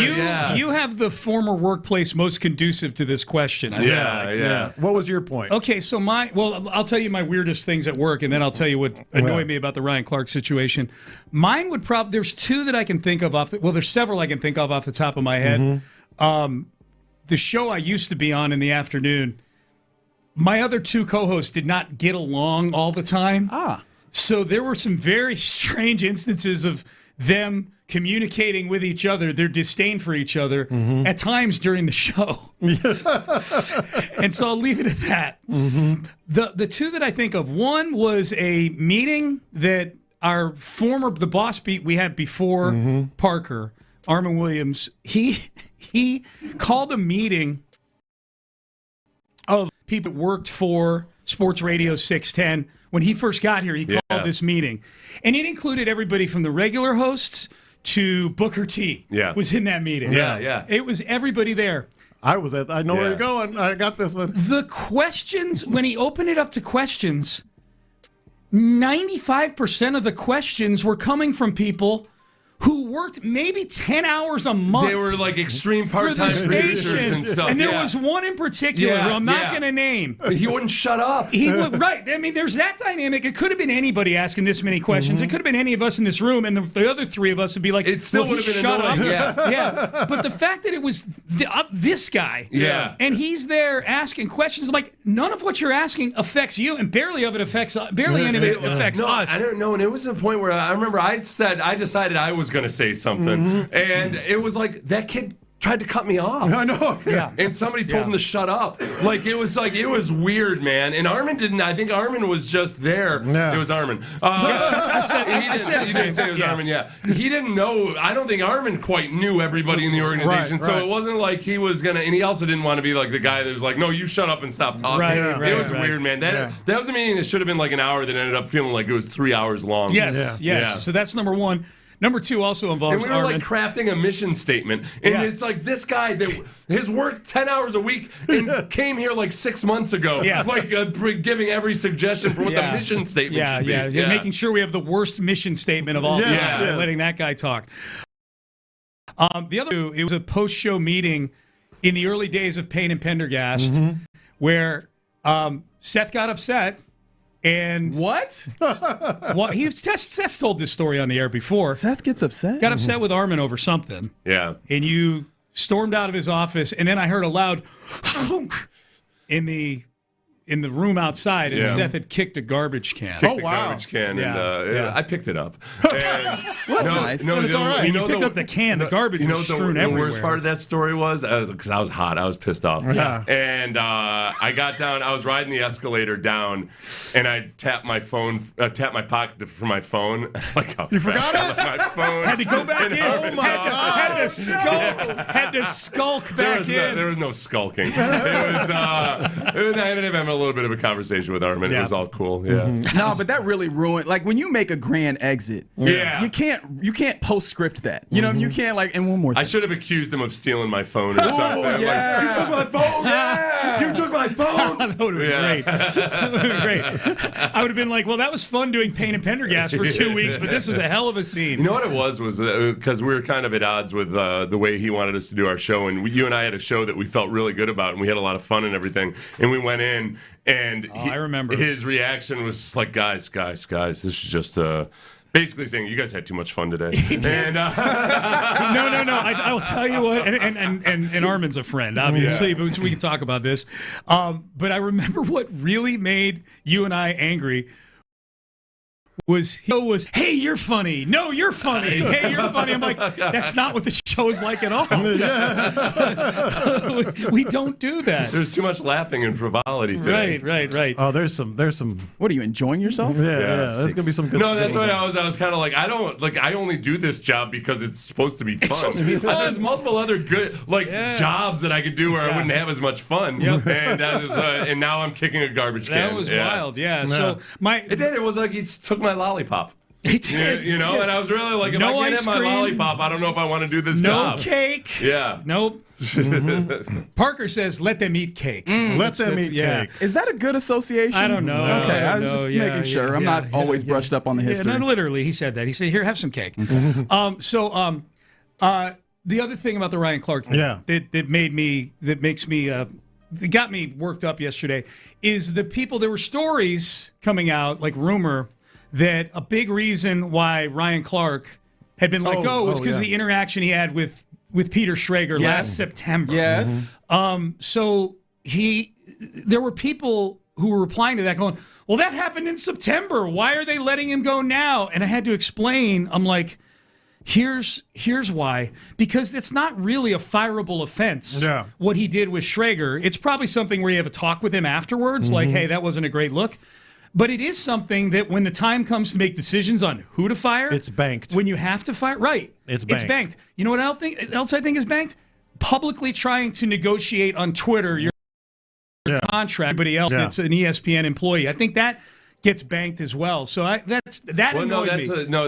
I feel like if your first thought why is didn't like, you do it back well, why then? didn't they fire him back then? I was like, you got to examine your own job and you got to realize, like, hey, fella, people don't usually get fired for one thing. It's like absolutely. If you're asking that question, you might not realize how you're under. They're keeping score on you over time. Always, man. I'm with you 100%. I mean, just treat people respectfully. Right. In life, at work. Stupid take. Amen. All right. Lopez has the dumbest take. Yeah. That's the non-player in you. I know you've been around 36 years doing this. But it's not like you know how to play the game. Yes, man. exactly. All right, fellas, have a great show. Appreciate it. You got it? You're listening to KLTM, KLT FM HD2, boy. I may get fired for this. Buddy, if I haven't been fired, Jay, an Odyssey Sports Station, Crosstalk brought to you by D&M Auto Leasing. Crosstalk, I repeat, brought to you by D&M Auto Leasing. Seth, antibodies. Let's kizzy on out of here. Let's get out of here. Let's go talk to Parker. All right, we're done. We're out of time. Reggie Atatula, John Lopez, Figgy Fig. They are in the loop. And they start now. That's right. You are indeed in the loop here on Sports Radio 610. Happy Tuesday to you. Happy Tuesday. Happy big announcement eve. Yeah. At this time tomorrow. If there's one thing that I would like to make clear today is that there is what has been referred to as a major station announcement coming tomorrow, so you want to make sure you're locked to the crosstalk. Who's getting fired? I don't know yet. Actually, you know what? What we'll do here is one. I know you heard something, Piggy? You're always, I imagine, tapped into the crosstalk because that is a lot of fun that we have with the fellas on the morning show. But also, like, I think it gets a little bit more fun tomorrow with the major announcement. And so, we like having fun here. Wrong answers only. What is the it's nice major? Knowing you, Lopez. What is the major station announcement? 713-572-4610. Wrong answers. Wrong answers only. Let's at least have some fun with this. Yes. In the time being. Yes. But let's get into some sports talk, though, as well, right? I think we want to make sure that we do this. You're listening to KLTAM, KLTFM, HD2 Houston, and Odyssey Sports Station. And Astros actually get a pretty solid victory with Ronel Blanco on the mound yesterday, John Lopez. And I finally figured out what the Astros are. You figured it out, huh? It only took, how many games are they in now? A lot of them. Something like that. Something like that. I figured Seemingly out what even the more than Astros that. are, and I don't know what it means. Maybe it means they should be sellers, buyers, or whatever. You know what the Astros are? Empty calories. They are empty calories. Like, when it's good, it's decadent. It's awesome. Yordan Alvarez, 2 home runs. Not 1, 2 home runs. Jeremy Pena, the salami, the grand slam. Hey, we got to see Ronel Blanco again. And how does that make you feel? Just like you're bloated, right? Because is it really good for you? No, it was whipped cream. It was it's awesome. You love it. It's decadent. You gorge on it. We want the Triple Crown. We want, all the brownies, all the cherries on top, more cherries on top, but it doesn't do anything for you. That's interesting. The Astros are empty calories. This is the thing that's, all right, I'm going too far into the metaphor because I do get what you're trying to get for, but if you'll indulge me, which I think is honestly most of the show. I've been doing it for a long time. Right, you just indulge me. Could I maybe say that it's like samples? Like if you were walking around your favorite big Costco? box store, Costco, Sam's Club, whatever, and you're like, here's a small little sample. Here's a little nugget of, I don't know, salmon fillet or whatever. And you're like, delicious. Love it. Probably didn't need to do that, but it was good. Didn't need to do that. Once in a while, they give you a full sandwich. Yeah. And you can take this whole thing. You still gonna need to go get lunch. Yeah. Right? And I think the reason why I do that as opposed to like the decadence of like a brownie or a cake is it keeps feeling like if they could keep doing this, if they could stack enough maybe of that's these, where we're they'd be different. lunch. Because I'm like that box of donuts they put out in the kitchen with the Astros. Like, yeah, I'm gonna eat one. Why not? It's good. It's a glazed donut. It's iced. It's delicious. I don't need to eat it. It's not going to do anything for me. In fact, it's probably going to do some harm for me. But I am going to eat that donut. And I guess I am going to appreciate Yordan. I'm gonna have my fingers crossed that we see something out of Ronel. It was great seeing a grand slam. Didn't do anything for me. Yeah, maybe this is didn't do anything for me. Yeah, maybe this is the larger point to again torture the metaphor far too much. You mentioned the donuts. I mean, you can fill yourself off of a box of donuts. Yes, Boy, if I had done that. You and stuff. Look, we're not on the same level. That's like comparing somebody in the FCS to an NFL player, brother. Seth does this way, way bigger and better. But you could fill yourself on it for a short period of time, but it's not going to be like substantive in what you're talking about.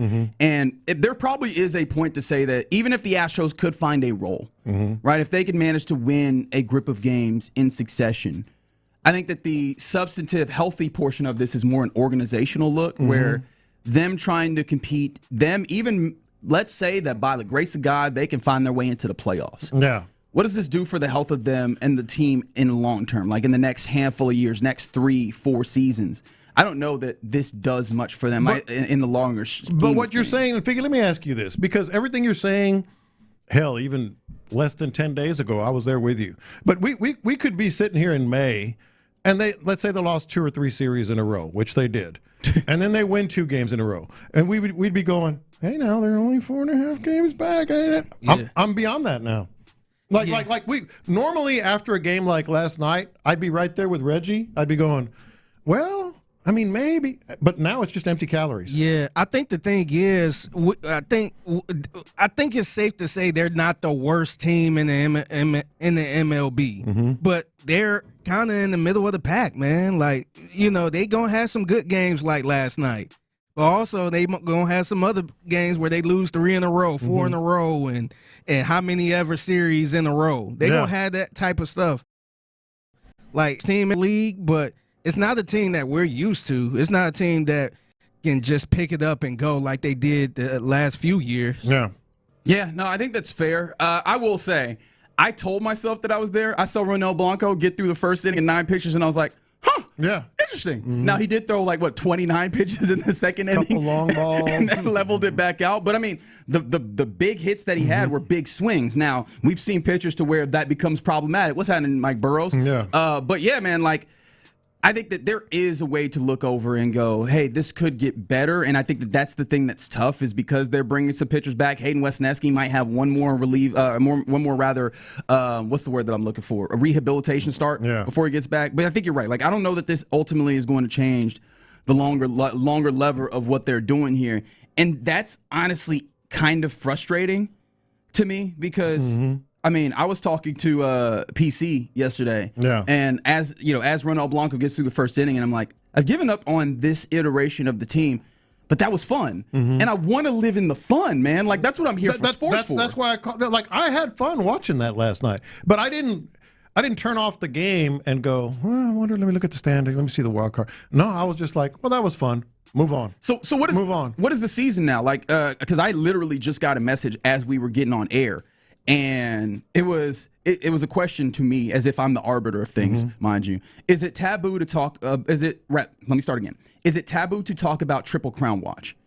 I don't think so. No, I think that's honestly that is the fun place. What else you gonna talk about that's fun? Yeah, that's what made me kind of galvanize this whole idea. I'm like, I'm having fun watching Jordan. This is incredible. I mean, this has been amazing. How could you not? 3 for 4, 2 home runs. Yeah. It's crazy. It's stupid. All his exit velocity is the upper hundreds, 110 miles per hour. No, this is the fun. Honestly, I would argue that this is the thing that keeps the Astros from being utterly drab and honestly a pain in the what to watch. Yeah. And so honestly, I don't think that it's taboo. I think that honestly this needs to be the pivot. Yeah, I think it absolutely is the pivot. Just have fun, appreciate what you're getting. And now Jordan is clearly at the focus, is the centerpiece here. But even I mentioned Jeremy Pena, that was cool. Anytime you see a grand slam, Blanco, hell, Altuve. I'm looking at Altuve just having fun, appreciating what he is, the legendary one that he is. But even that, I'm like, well, I mean, it's not gonna be sustainable. It hasn't been sustainable, right? I think that Jose, you mentioned Jose Altuve, the things that at least in the immediate term, but honestly, I am interested. Maybe not interested is the word, but I think that this might be for longer than the immediate future. The things that you look at, I think it's the 3,000 hit watch. I think it's Jordan being incredible. But it's very evident to the point of the decadence without actual substance that you need to do some work to get some substantive feeling about this team. And that's not something that's going to be addressed at the trade deadline. That's not something that you just kind of do light tweaking to get to. I think that there needs to be some real surgery with what's happening. Yes, about that. We're also talking about a big announcement tomorrow. And you posed the question, wrong answers only. Lopez announces his new anime Twitch channel. Ooh! As long as you start with Cowboy Bebop, I'd be very excited about Sean announces he stopped drinking. That's kind of a shot right there. Yeah, we're making it seem like he has a bottle attached to his lips at all times. Ryan Clark is joining the lineup. Whoa! I like that. That's a leader in the clubhouse. I like that. Yeah. What a coup that would be. He gets fired and we're like, buddy, big announcement. Would you like to talk in Houston? Come do this here. Which, funny enough, which we'll talk about, he will be on an ESPN platform later this week, which is very funny. It's not a big deal, but it is funny. Some other things. Somebody said Figgy is cutting his dreads. Ooh. Oh, man. Would that be a big station announcement? Wouldn't it be hilarious if the whole Sports Radio 610 brand stops down and is like, wait, guys, we need you to understand. Figgy's locks, no more. Lopez has retired from fishing. Not going to happen. I can confirm that that's not it. Are we getting the Payne and his show? All right, keep this going. I like what we're doing here. 713-572-4610. Josh Ennis coming back. I think that's it, right? Yeah, 713-572-4610 is the number to text. Go ahead and give us your wrong answers only to the major station event that will Lopez retiring. Oh man. Oh no. Oh man. Announcing it tomorrow, man. No. That'd be crazy. But yes, that's gonna happen. The major announcement, not the Lopez retiring. That's gonna happen tomorrow. Lopez signed a 10-year contract. Hey, Now we're talking. More years. 10 a.m. is what I was trying to get out there. 10 a.m. tomorrow. Is this studio wheelchair accessible? How soon are you expected to get into a wheelchair? All right, you're in the loop here on Sports Radio 610. Coming up next, there's been some Texans tea leaves out there. I don't know that it's like a major deal, but I kind of want to read the tea leaves and see if you guys are seeing what I'm seeing. 713-572-4610. We talk about it next. Payne and Pendergast. Non-quarterbacks. If you could pick one.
Loop is powered by Mokaram Injury Lawyers. Heard in an accident?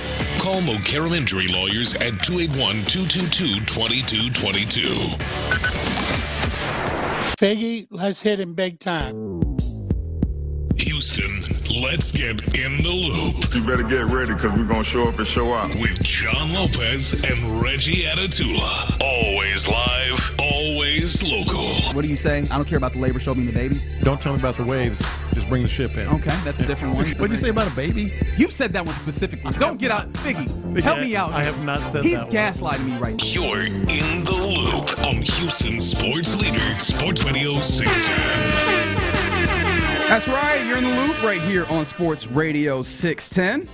That's the OG, John Lopez. I'm Reginald Atatula. Figgy Fig is on the ones and twos, and you rolling with us. You. I'm looking at you. All right. Don't say it like that. Mm-hmm. That was scary. Mm-hmm. People in their cars like, wait, what? Wait, why are you looking at me?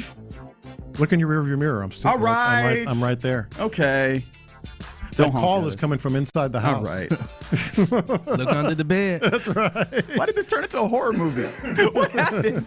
We're supposed to be having fun here, man. And that's what we intend to do on this Tuesday. Rock with us. 713-572-4610 is the number to text. I didn't shout out the Mokaram Injury Lawyers, but we do love them for bringing us the text line over the YouTube page and the Twitch chat. YouTube is Sports Radio 610. Twitch chat is 610 Houston. J-Lo.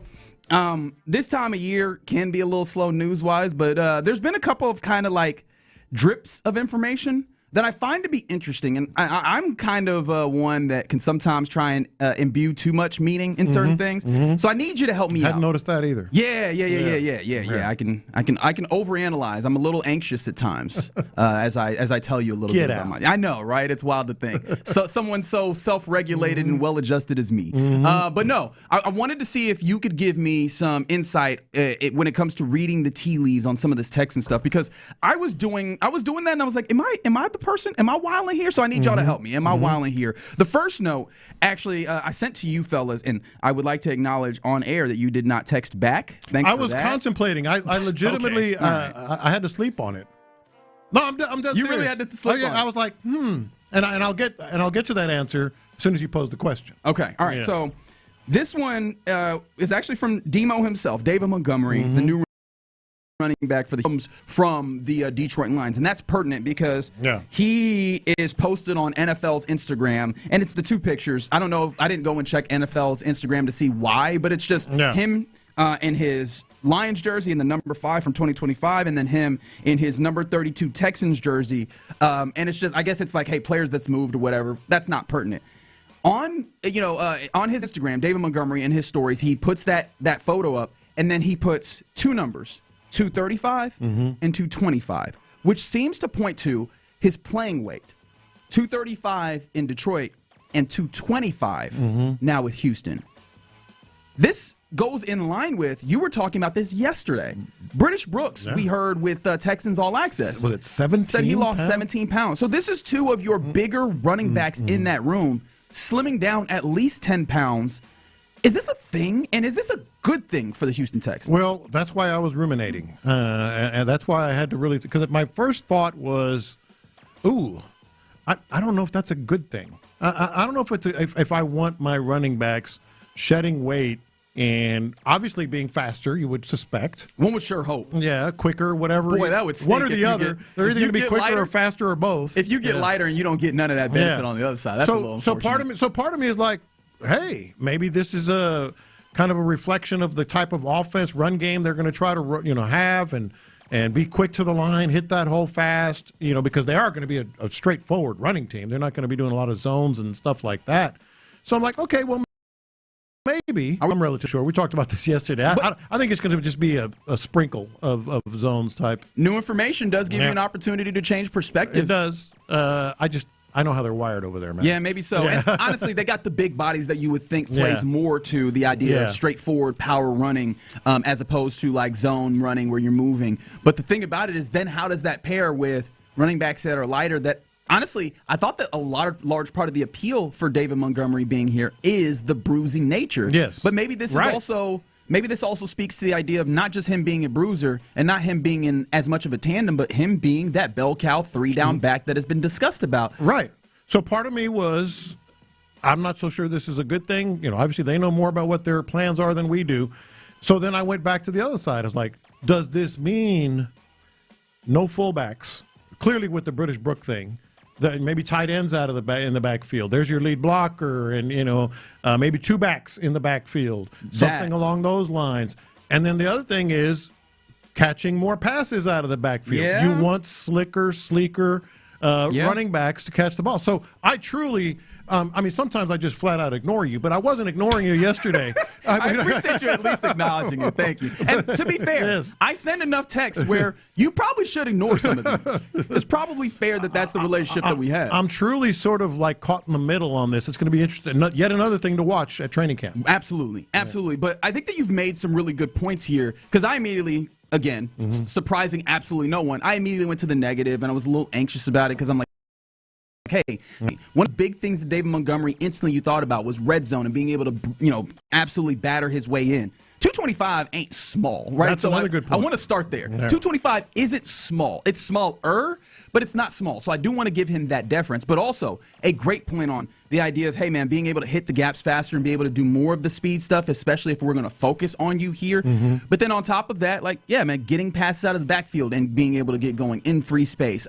Those are things that are going to be absolutely necessary, things that we've clamored for from this Texans offense. And hopefully now you have the capacity to do it. It comes back to the same thing that we've had on a number of topics with this Texans team. Are they going to actually execute them? Yeah. But it's good to see that there's there. And honestly, just seeing that, I imagine that, and this probably isn't the absolute, right? This isn't everywhere, but lighter and healthier are things that I think of together. And so I do hope that the sustainability for David Montgomery making it through 17 games also is helped by 10 pounds being there. Well, and then when you look at the running back room, David Montgomery, 10 pounds lighter at 225, he's the biggest one. Still. They're all, no, but I'm saying they're all sleeker. Jawar Jordan's not a big guy. Woody Marks is not a huge guy. British Brook lost 17 pounds. Even some of these guys they brought in, Noah Whittington, that people have talked about. Yeah. 203. So they're going to be very sleek, very, quicker type running back. So we'll see what it means. I'm not going to lie. I am still very uncomfortable with British Brooks, who was supposed to be kind of the de facto fullback, the guy that kind of bridges the gap, 10 pound down. I kind of don't like that they don't have any fullback available to them. Maybe you look at it and you go, hey, this isn't so much of a thing, and if your line is doing the things that they need to, getting those dual blocks and moving that defensive tackle off the line, and one of the things that we talked about off air, not just doing that, but then using that and getting to the linebacker and actually hitting that, they were able to create runs that were really beneficial without a fullback. So I do recognize that, but I liked maybe the safety blanket, maybe that's all it is for me, of if I need to, I could put a bigger back in there to maybe go and really punch. But, yeah, man, I think that this is probably largely good. One more thing here. I don't know if you saw that the Texans are seemingly kind of circling a safety. Jordan Whittington, is that the right name? I got to make sure that I get this right. Jordan Whitehead, rather, who was just cleared for football activity. That makes the second defensive back that they've kind of been sniffing around. Of course, Terrion Arnold, the other one, the embattled Detroit Lions cornerback, who admittedly is a little bit of a different thing. What do you make of this? This feels like it's not just a coincidence that they've looked at a cornerback and a safety at these later stages. And I know teams are always looking to be better, don't get me wrong, but this feels like it's notable, no? It's notable, but I also think it's first world problems kind of thing. Everything that they're doing is trying to bolster depth. I think what it says is maybe they're not as high, and I don't blame him for this. I think he's been okay, but he wasn't, head-spinningly good. Maybe they're not as high on MJ Stewart. Maybe they're not as high on, maybe even Jalen Reed. Who knows? Yeah. But, some of these cornerbacks that I think these are all depth pieces. Sure. These are all guys that they're just trying to, as Jamaica likes to say, compete and have the best guy win. No, fair enough. And I guess this is the time, right? You throw them into camp and you just let them figure stuff out. But it's it is interesting because we had talked about defensive back depth, and I thought I felt like, all right, this feels like it's something where it can work. It seems like they're not complacent there. The only thing that I would point to, though, is, all right, you look at the defensive side, and it feels like they've constantly looked at adding more and more. And then you go offense, and you go, so this feels like the side where we should be doing something and they are similar or maybe doing more of that type of stuff, of adding to what's happening here. But there you go. Some of the Texans tea leaves that are happening at this stage. On the text line, somebody said, what other offenses have running backs who are lighter? It gives us a good indication of the offense that they want to run. Yeah, we need to look a little bit deeper in this. And then also a fair point that David Montgomery played about 215 at Iowa State. Hard to bring down. Yeah, but also it's a little bit different time for him in that. And obviously a little bit of a different style of offense. All right, you're in the loop here on Sports Radio 610. We did remind you earlier that 10 a.m. tomorrow, major station announcement. And so we asked you, wrong answers only, what do you think the announcement is? And some of the answers that have come in, that 610 will be flipping to jazz. That was a possibility. Somebody said the LeBron making his way to 610, right? That this would be the big announcement that he gets finally. That's why he's been putting it off. Yeah, man. We've been telling him to hold off until we could get a little closer to training camp. Somebody said, to stay sports-wise, that CJ to Cleveland to Deshaun Watson. Insane. I don't know what I would do. I can't imagine if that was the station announcement. But remember, 10 a.m. tomorrow, major station announcement. You want to be here as Payne and Pendergast hands it off to In the Loop. But all right, you're in the loop here on Sports Radio 610. Coming up next, let's get to our question of the day. Inspired by the fact that Ryan Clark, former NFL player and NFL analyst, was kind of fired while in the middle of a show, actively doing a show. What's the weirdest thing that you've seen happen at work? 713-572-4610 is the number to text. We'll discuss it next. In the Loop. Come on!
Lawyers 281-222-2222. Sports Radio 610 presents live from the West Point Lincoln and West Point Lincoln of Sugar Land Studios. Here's In the Loop with John Lopez and Reggie Atatula. That's right, big voice man. You're in the loop right here on Sports Radio 610. 713-572-4610 is the number to text. In your answer to the question of the day, what's the weirdest thing that you've seen happen at work? Because I imagine this can't be the weirdest that some of those folks at ESPN saw, but it was a part of it. Because Ryan Clark, NFL analyst, former NFL player, host of the Pivot podcast with a few other players, Fred Taylor, Channing Crowder. Is that the correct name? I always mess up my man's name, and he's real funny too. But yeah, I mean, he's done a lot of stuff in the media space. And he's a part of one of the, at least he was, one of the best shows, I would probably say, sports shows that we have on TV, which is NFL Live. They do a good job of like being pretty entertaining, but they get into the depths of ball. And so if you care about football, which I think a lot of our listenership and a lot of sports fans do, they do a really good job. And he's a part of that. They won an Emmy and all that, which is why it was wild to see yesterday in the middle of NFL Live being live on the air. We get our Andrew Marchand of The Athletic saying ESPN has cut ties with Ryan Clark. And I was like, ain't he on the TV right now? He's talking. And after the fact, they were still posting no clips. They were. Hey, we still got to put these clips, these fire takes he got. My boy was in the middle of actually actively doing work. There were guys behind the camera. There were producers saying, hey, look at this. Marchand just tweeted it. World? And he's still talking. And then I guess they told him in the break. I guess so. And then he didn't come back. And then he just did not return. They said you got fired, bro. Yeah, I'm out. Wait, what? I'm out. I haven't heard anything. Yeah, a really weird thing. Now we come to find out with a little more time, right? Because in the immediate sense, we're like, yo, that's a real jerk thing to do. Yeah. It seems like ESPN was trying to do some level of right by him. I'm interested actually to hear what you think about this. Yeah, I think they were. Because the supposed situation was come this Thursday, ESPN is having Tuesday. Is it Tuesday? They were going to announce it today. Okay, so today. Yeah. There was a round of layoffs coming for ESPN. Yeah. It's supposed to tell them this morning. Yeah. Right? And so people were supposed to be told today, except supposedly the media got hold of Ryan Clark's particular being let go. And so ESPN was like, yo, we should let him know before he finds out on the internet. Let's do him at least that much respect. Which I guess that is something. But that's, I mean, like truly, like if you're watching ESPN right now or whatever, sports network you're watching, one of the dudes that's talking, Paul Feinbaum's bald head, fired, just not there anymore. Yep. He's there 1 minute, they go to break, and next thing you know, he's going like, where's he at? Where did Ryan Clark go? Just like next segment. All right, well, it's John Lopez in the loop. Hey. What? It's not funny. What? That's not funny. I'm not saying it to be funny. I'm just comparing the circumstances. Is that part of the big announcement? Yeah. Whoa. Hey. Whoa, that'd be a really terrible way to fire somebody. But yes, pursuant to that, what's the weirdest thing that you've seen happen at work? 713-572-4610. Figgy, you were here for the weirdest thing that I've seen in a long time. Former coworker, I'll just leave it at that. Rumors, bouncing around the office. Married guy. Is he kind of having a thing with that girl over there, also in the office? And we're like, I don't know. They'll ride up in the elevator occasionally, blah, blah, blah. Like, I don't know. I don't know if he's having a thing. It's just a vicious rumor. Then we have a remote. In front of humans? In front of other humans? We have a remote. Like a live event. In front of people? Event. The public? At Texas Children's Hospital. Okay, you're getting real specific here. We have a live event remote at Texas Children's Hospital. Just the sports guys. And she shows up. And we're all like looking at each other like, all right.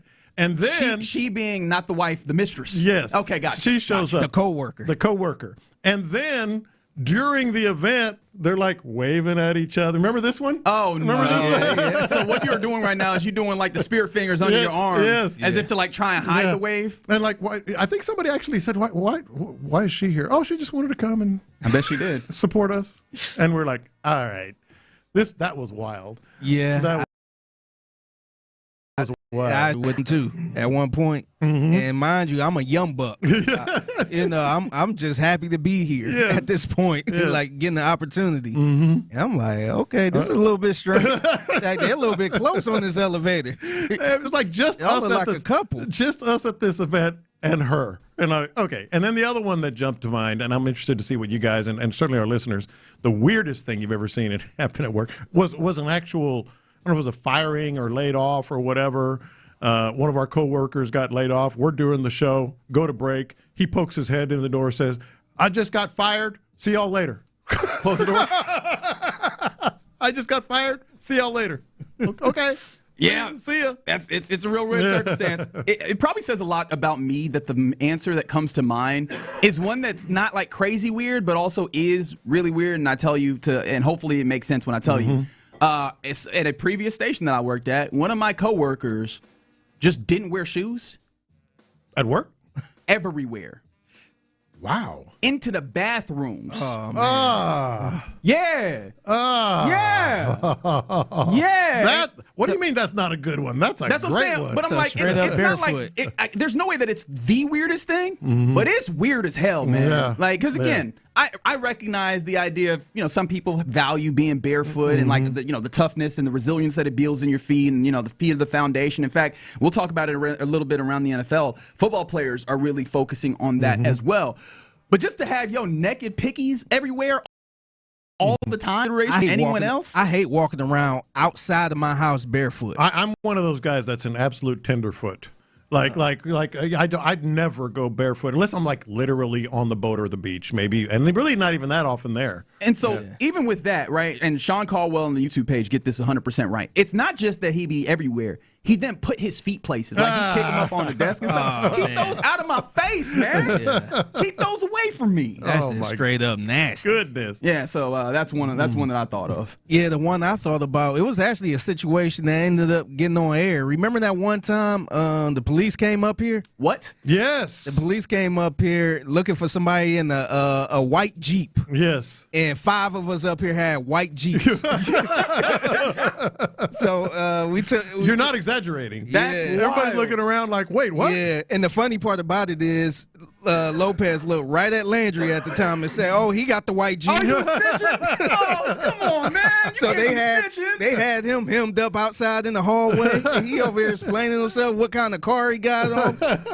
And then we like, man, what's going on? I had your back. Yeah. Hey, thank God. I'm glad they didn't look at me because I had a white Jeep too. Yeah. And so, long story less long, somebody up here had some type of white Jeep or white truck, and they had some type of laser on it. Yeah. And the guy that he don't work here no more, but the guy was like, "Oh yeah, that's just to keep the birds away from my car or something like that," which was weird in itself. And yes, that was. Yes. We were just like, man, we never heard of anything like that. It was something that was a shield, like in the inside of his windshield. So the police came up here behind it? Yes. Like, so what, did they? Because they wanted to make sure there wasn't some sort of like weapon weird activity, antagonistic. Yeah, gotcha. Yeah, because this is a very important building. Yeah, no, for sure. And that so he came up here. We like, man, what's going on? We were scared. I was a little bit nervous, and the guy was like, "Oh yeah, that's just to keep the birds away from I don't know if he said pooping on the car or something. It was something like weird where I'm like, I ain't buying that. But that was strange. I mean, but Lopez was like, he got the white truck. What a jerk. I recognize that is a weird excuse. If I could keep the birds from pooping on my car so I don't have to wash my cars frequently, I feel like I would. Like I understand that a little bit. That was not the reason. No, man. I hear you. Yeah. He was lying about something. Yeah, he was definitely lying about something. I've tried everything to keep those birds from pooping. I keep my boat in a marina. Every single time I got to power wash all that poop off of Mini confession. Yeah. Just last week, I was walking to work one of the days. First time I've had a bird poop on me. You did? Only on my arm, thankfully. I've had one or two, I think, over there. The funniest are when they land on someone's head. Yeah. Right on their head. When I was in Italy, one of my friends had, and apologies to anyone that might be eating at this point, had their dinner be smirched by a particular dropping from a bird. Yeah. It was quite a thing to see in real time. Because I was the one who caught it. If I didn't, he might have taken another bite. I was like, hey, big dog. I think you want another plate. Some other answers as to that's not a mushroom. Yeah. One of the weirdest things that you've seen said that they caught 2 men in a porta potty. Oh, they caught who in a what? 2 men in a porta potty at a construction site. I don't know what further is happening there. Not 2 men in the truck. I'll let you guys figure out what else is happening there because I don't want to. Very village people. Shout out to wow. Okay, that's one way to do it. I see what you're doing there. Shout out to this one that comes in while working routes on the Cross Timbers area. They say they've seen vendors pick up. Let's say ladies of the night and pay them with product. So like, hey man, I'm moving these sodas. Would you like a 6-pack or whatever? Yeah. And we can make some of this happen. Like how many 12 packs of this particular Dos Equis, whatever, would it take for me to get that service? Is a wild thing. Yes, that'd be a very weird thing to see it work. Keep those coming in 713-572-4610. In addition to that, we've got people coming in on the text line with their various guesses, wrong answers only, of what the major station announcement that's coming tomorrow at 10 a.m. could be. Some other ones that have come in, we will be announcing the show and Jim Nantz boxing match, which I honestly think Ron would be very, very excited about. He actually would. Lopez is leaving the show to personally demolish the Astrodome. Honestly, now that you put it out there, that's a good reason to lead the show. It's a good backup plan. Would you lead the show just to do that? No. So you rather keep it up? Yeah. Well, no. I want it down. No, I want it down. Yeah. You put words in my mouth. I like that. I like what happened. You heard it here first. Keep that up. Someone else said that Joy Taylor would join the program, which means Reggie's leaving. Reggie just won't talk. Yeah, Reggie gonna be quiet the whole time. Be the Joy and Lopez show, which I know you wouldn't be too upset about. She going like, "Hey, what you do for a living? Work for 610?" That's right here. From the 832, pursuant to the weirdest things that you've seen at work. Somebody said, "Work for DoorDash. Long story short, dropped off an order. When I got back to the car, I got a message from the customer saying, come back up so she can give me an extra tip." Because I'm guessing that wasn't just another $5 bill or something. That's the start of something you see on the internet. Yeah. Huh. Interesting. All right. The Josh and Rich show. Somebody said they pulled up to work and they have a bank inside, and there was undercover officers with assault rifles. Thought the bank was getting robbed. Oh, that reminds me of one I saw a long time ago. What are those guys that do the construction sites? They look at those. Like the surveyors or whatever? Surveyors. I saw a surveyor get handcuffed. And I'm like, what the heck was that about? He was on some busy street, and a police officer came up to him and ended up handcuffing him. I don't know this for a fact, but then the officer was talking to some women across the street. He was scoping out a joint? I think he was using his surveyor thing to check out women. I thought you were going to say he was scoping out like a bank. Here, I thought. He was a perv. He was looking at his. That's less fun. That's a lot less fun. I want to go with my story. My story's more fun. He was out here scoping out the bank for the big heist before he quit the business. You know what I mean? Mm-hmm. I feel like that's a more fun movie than just the perv looking through. But anyways, that's the question of the day here in the Loop on Sports Radio 610. Somebody said y'all are going to reveal the new Texans jerseys. Ooh, okay. Yeah. That's not a bad guess in there. All right, you're in the Loop here on Dante Sports Hall Radio coming 610. back. That's also one that's coming on the text line. Yeah, man, big announcement, 10 a.m. Tomorrow right here on Sports Radio 610. But coming up next, let's go around the NFL. We obviously have talked about Ryan Clark being let go at ESPN. It's a larger bloodbath that's going to affect the way that the NFL is covered. We'll talk about that and more next. Payne and Pendergast. Non-quarterbacks. If you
Studios, KILT FM HD2 Houston.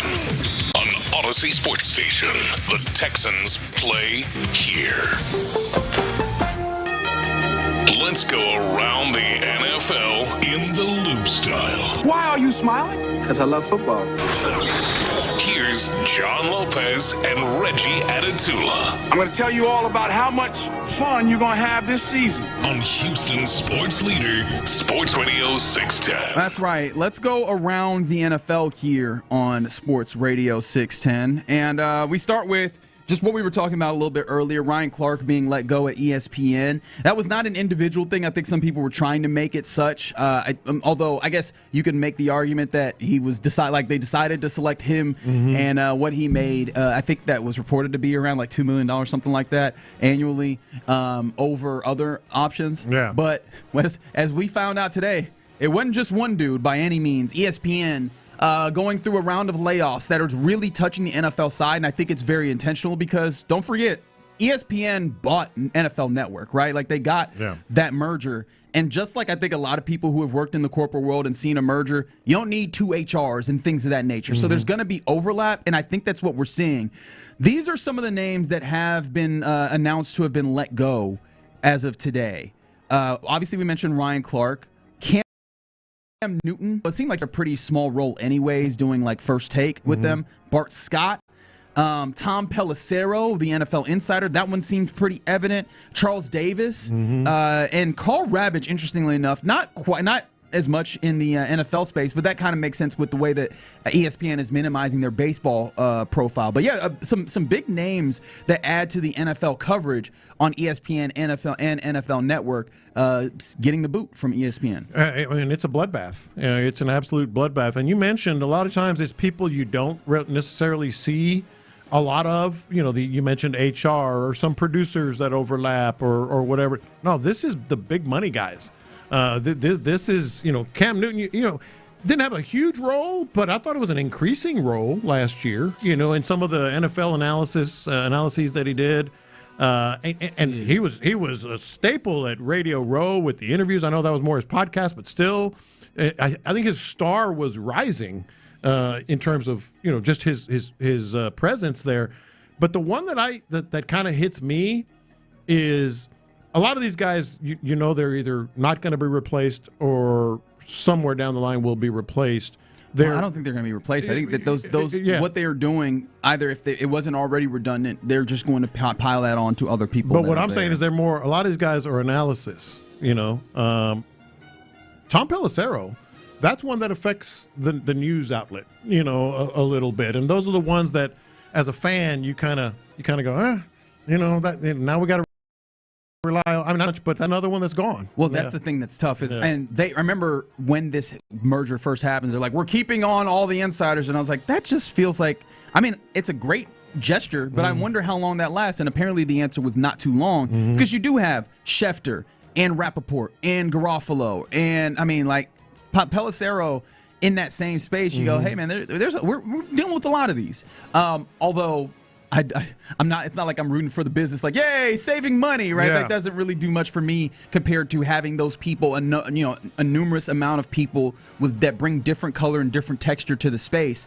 That is one of the things that I think we can lament here, because even in a space that feels like it's pretty straightforward, like newsbreaker, right? Going and getting news and giving it out. I think that there's still saw some different lanes within them, and it kind of sucks. I think, for a consumer in any business, to have it become homogenous, to have fewer options, I think that they often, at least if you believe in the capitalist system and the way that that's supposed to work in an idealized way, it lessens what we're getting on this side of things. Yes, that's exactly the point. So absolutely. Yeah, man. So yeah, Ryan Clark. Also, there's some other names here. Stephania Bell, if you remember, injury expert. So that's a thing that I wonder where that goes. You mentioned we mentioned Charles Davis, NFL analyst for NFL Network. But yeah, man, you're seeing this. It's a lot more far-reaching. I know that it was kind of like, I guess, fun, for lack of a better way of saying it. It's weird to say that about someone losing their job, at least their primary job.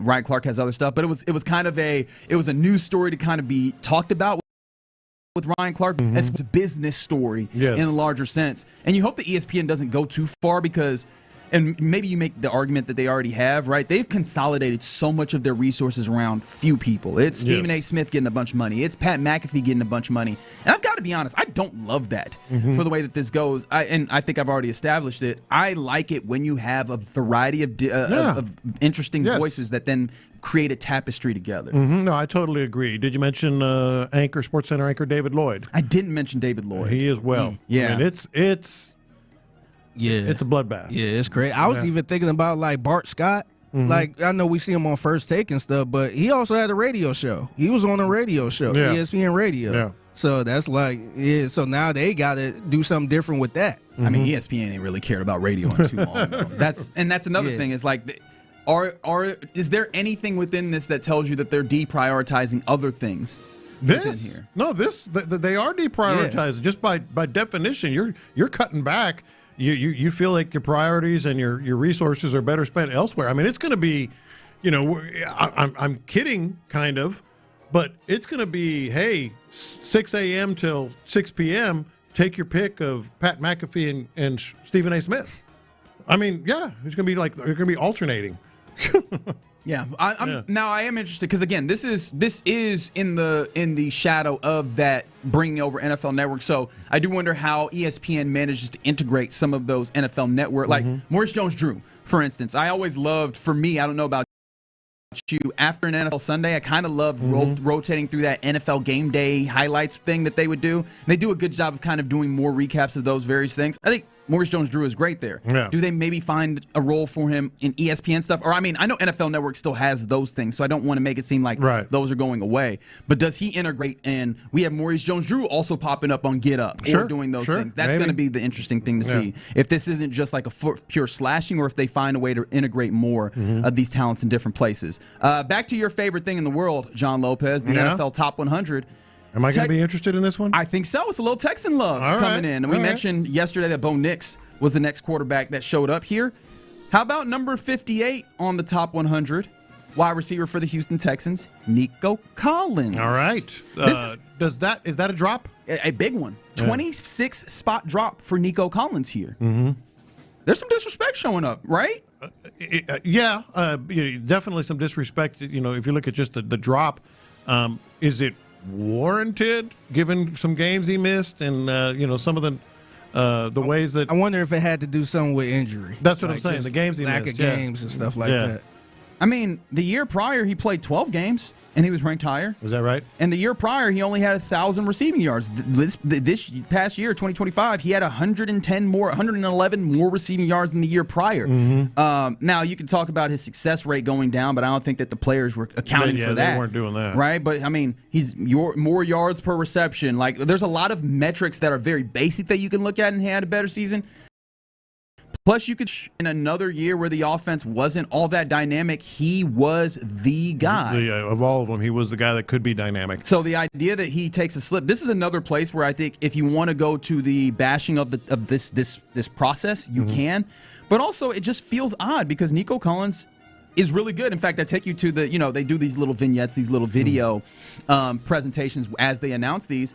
And can you give me the first one? This is just a quick snippet, of course, of our favorite quick snippet, Derek Stingley Jr. This was Derek Stingley talking about where Nico Collins lands. I don't think anybody can come in here one-on-one. Like it's just not possible. Right, like that's just a quick 4-second snip, which I think is the maximum for Derek Stingley. I think it's contractually obligated at 5 seconds or less whenever he talks. But right, he's not wrong in that, and that's Derek Stingley who knows this. I know that you could say he's biased because he's a Texan, but that is one of the best cornerbacks in the league, telling you like, there's not a way to actually cover him, and he's not wrong. And it's not.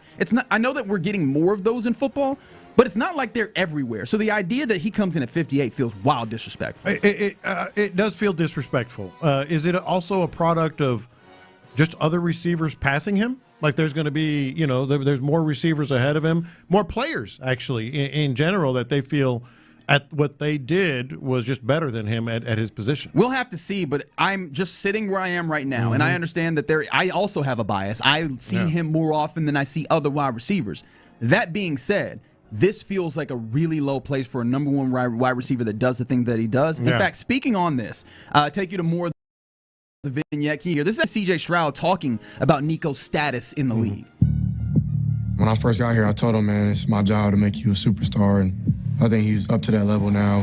CJ surveying the field, throws. Caught, Nico. Just go to number 12. He gets it for you.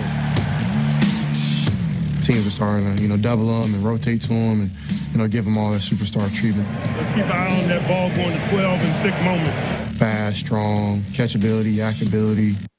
You hear all that, right? Mm-hmm. You hear Mike Tomlin in there actively telling a player, hey, man, we got to watch out for 12. Yeah. I do love, though, that C.J. Stroud, hey, man, this is about me in this moment. I thought the same thing. I didn't want to pile on. Like, hey, man, you see it CJ? Was my job to make him a superstar, and mission accomplished, baby. You're welcome. You're welcome. You see that, Nico? I'm glad you brought that up, and I didn't. Because I was like, oh, boy. He's not wrong, though. That dude is a superstar, right? And I think that one. Because of C.J. I feel like this is where we also have maybe that's why CJ's ranked higher.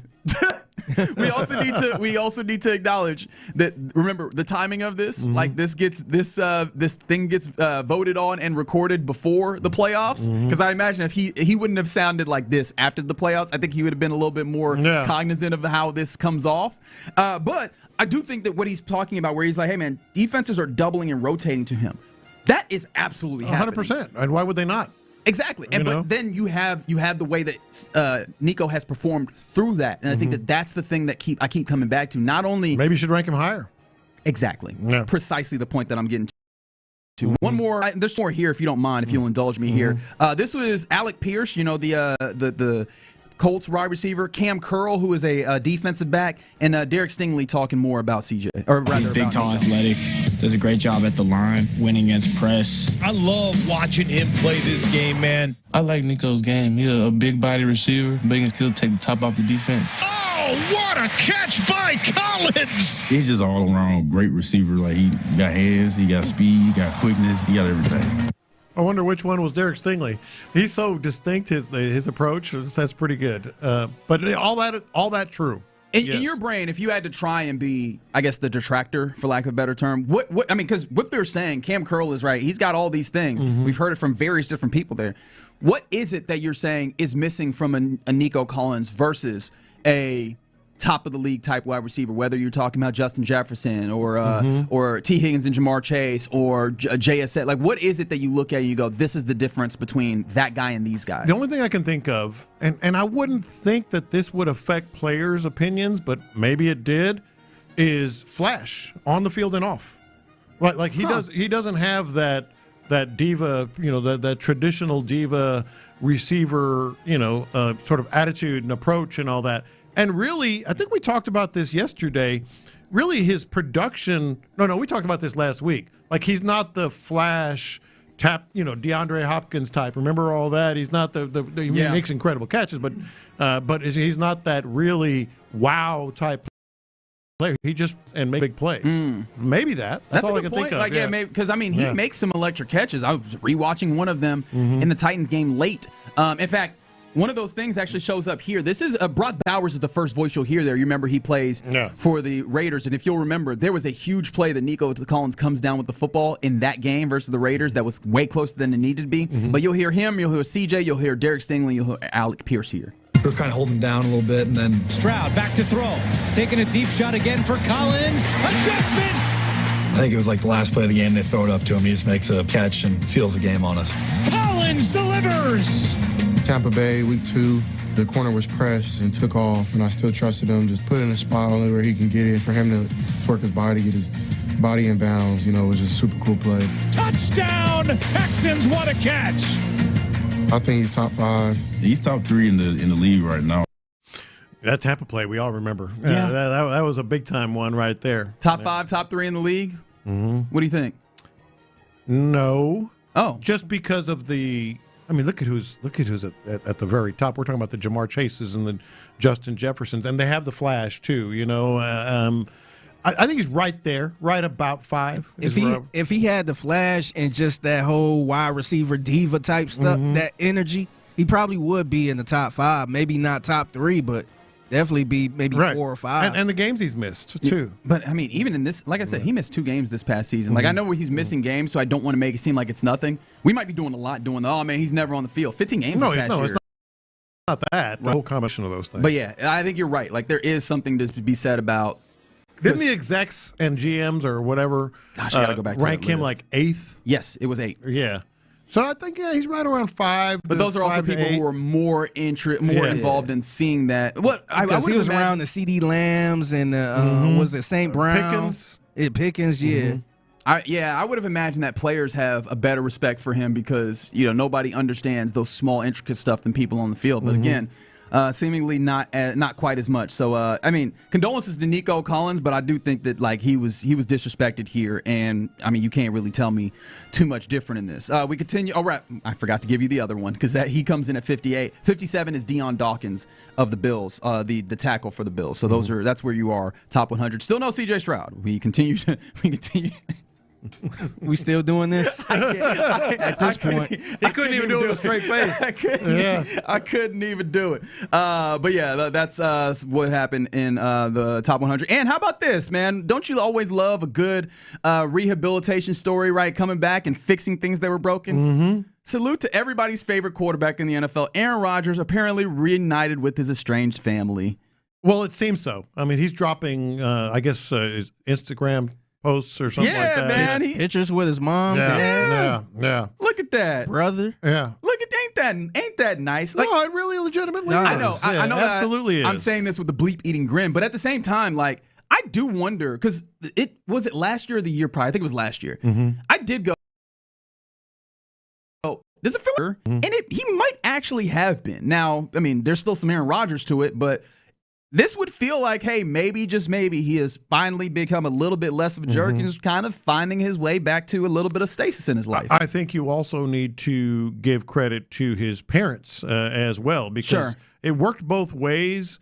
And you hear stories about what the rift was about. It was a very black and white thing. He was not wired like his parents. So they both compromised here and kind of buried the hatchet. I sure hope so. And honestly, again, jokes aside, man, estranged relationships are tough because there's reasonable, reasons why these things happen, but it is a shame to see people that should be together not be able to be together for whatever reason. So it is cool to see. Just on a human level that happen. But I'm just always very interested to see how people look at it, especially people that use sports hate. Yeah. But being able to separate the sports hate from, hey, this is real human stuff that's happening there. So that's around the NFL here in the Loop on Sports Radio 610. Coming up next, I want to go through the anatomy of a season-changing streak.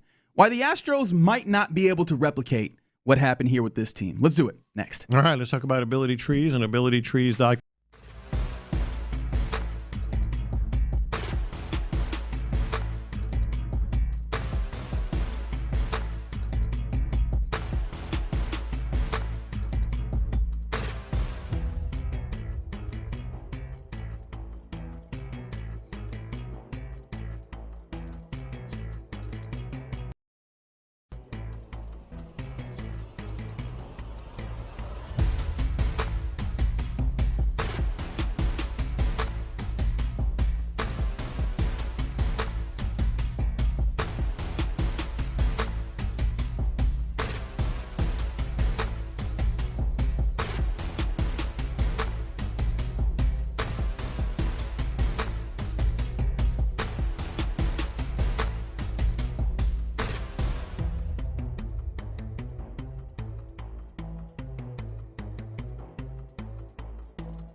is powered by Mokaram Injury Lawyers. Heard in an accident?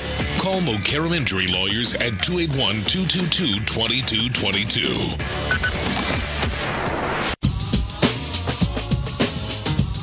Yeah, you're in the loop right here on Sports Radio 610. Happy Tuesday to you. The OG John Lopez to my right. I'm Reginald Datatula. Figgy Fig on the ones and twos and you.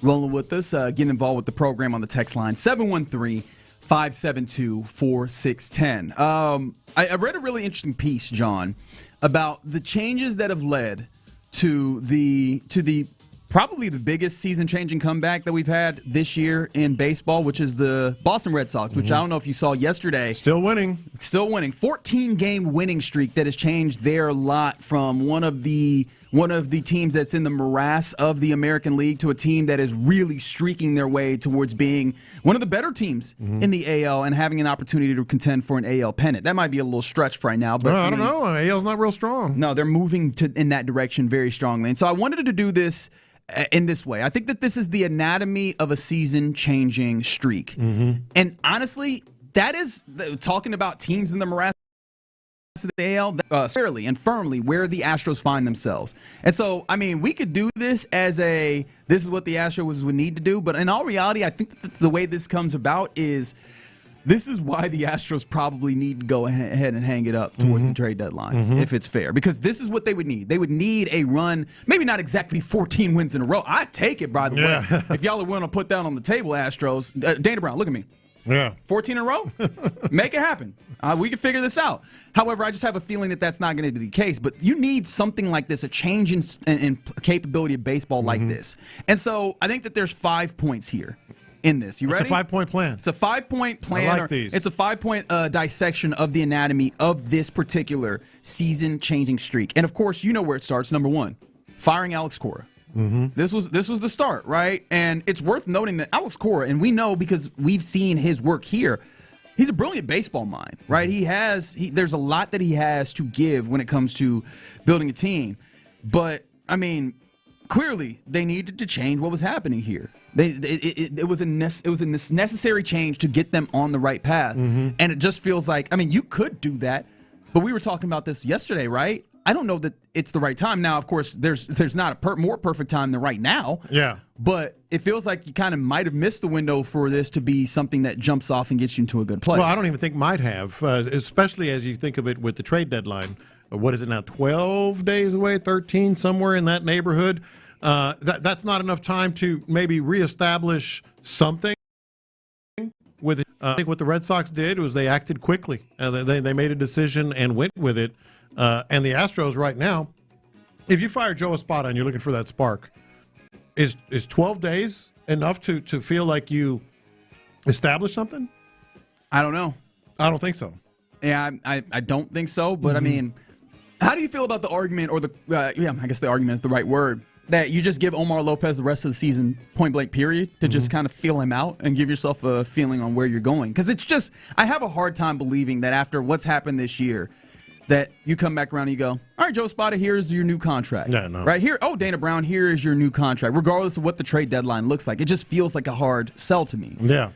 I don't think, look, if you make the move now, you're probably auditioning for next year. It has nothing to do with this year. So you're talking about like making a run this year. Yeah, no, it's fair. It will have nothing. Like, I don't care if they, in the next, like I said, 12 days or whatever, let's say, Omar Lopez comes in and they go 6-4 or whatever. That's still not enough. That's still not an audition to. Come on, we can go 7-3. All right, 7-3. You saw him in the World Baseball Classic. Why are you shorting him? We'll go 7-3. Is that still something that's going to affect this year? No. You're at the point now where any change at the managerial position, and it would stand to reason that Lopez would be it, because Lopez is always it. And also, this would be the Lopez. I stepped on your joke. I'm so sorry. It was good. But the thing that I would say, though, is it would have to be that one because he's right there. Like, this isn't going out from outside. But it has nothing to do with any moves, any run you're going to make this year. All right, so that was step one in the anatomy of the Red Sox turning their season around and going on this 14-game winning streak. Step two, throwing strikes and catching the ball. Yeah, good luck with that. Only the Mariners and Rays throw more strikes than the Red Sox do. Only 5 teams have a lower walk rate. They were awful at this, the Astros. They've gotten better at it over the course of the season, but it's not nearly good enough. They're not good at that, and we know what the pitching has been doing. And now I get it. Some pitchers are coming back, but at the same time, is there any world in which that changes at this point? Throwing strikes. It's hard to imagine it because, it's not like some of the guys aren't throwing strikes. Now, one thing I will say, it would be great if Hunter Brown got his command. That's the thing he struggled with the last 3 outings is that the command just isn't quite there, and that kind of does not help him. A dude who's going to pitch like an ace. So if he gets his command back, he's going to pepper the zone. We know Mike Burrows peppers the zone, and it feels like they might think about trying to bring him back around. It's. Yes, they are limiting the walks a little bit, but it just needs to be to a whole nother level. And I think in order to do that and really attack the zone, I think everybody's stuff has to be better than it feels like it has been to this point. But this one feels like this is, I was going to say this feels like it's doable, but I've said this a number of times this year. Yeah, no, that one is not doable. Maybe I look like a fool for saying that, but it's not doable. You're not going to get a pitching staff, and maybe Brown does something, and maybe another pitcher, Peter Lambert, or something. But as a staff, what do you like to say? Record label and crew. That's right. Do you know what song that's from? No. I should. I probably do, but I can't. I feel like hit him up. Have I heard it, Figgy? I feel like you know what I like to listen to. Yeah. Have you heard the Tupac diss song towards Biggie Smalls and Bad Boy? That's in that song. First off. You can't say very many lyrics on that song, brother. Be a player, yeah. Okay, I didn't know that was from that. I'm an amateur, but it's just not going to happen. Oh no! As a staff, would you like me to give you a stat that really tears down this argument? Yes, because I had not looked at this in a while. In the month of July, where do you think the Astros rank in issuing walks? Not great. Would you like to put a number on it out of 30? 29. They have the DFL most walks issued in the month of July. Yeah. So I feel better about ain't going to happen. Ain't going to happen. All right. Hitting home runs is one of the things that they now did. we're talking. There we go. This is something that can be done. Yeah. Red Sox are 28th. They are 28th in home runs. The way that but their home run rate has improved a great deal after the first 78 games of the season.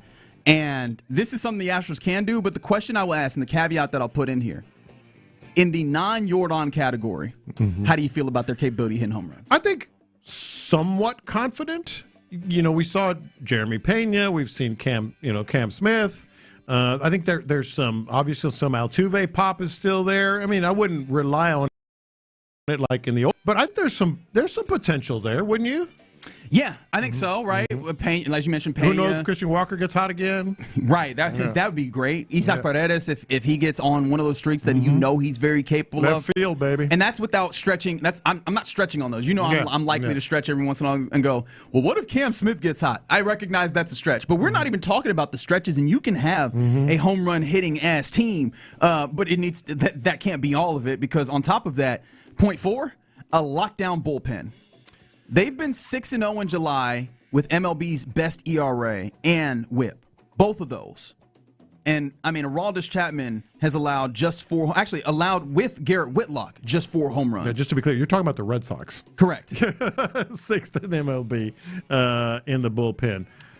Oof. And so you look at this and you go, I don't see the path to having a lockdown, because that's also one of the big things, closing out these games. It's one of the things that, at least for a period of time in the last month or so, I have been able to look at the Astros and go, okay, that is a thing that I can hang my hat on some level of pride, is that them boys refuse to stay down, right? 6th, 7th, 8th inning, 9th inning, they are fighting to keep scoring runs. But this bullpen is not. It's been waning, too. It's not robust enough. And you're right. It has been waning because you're losing guys that you have belief in. Yeah. If you had asked me 3 weeks ago who are the relievers that you have belief in, Brian King would have been one of those. I agree. He got optioned to AAA.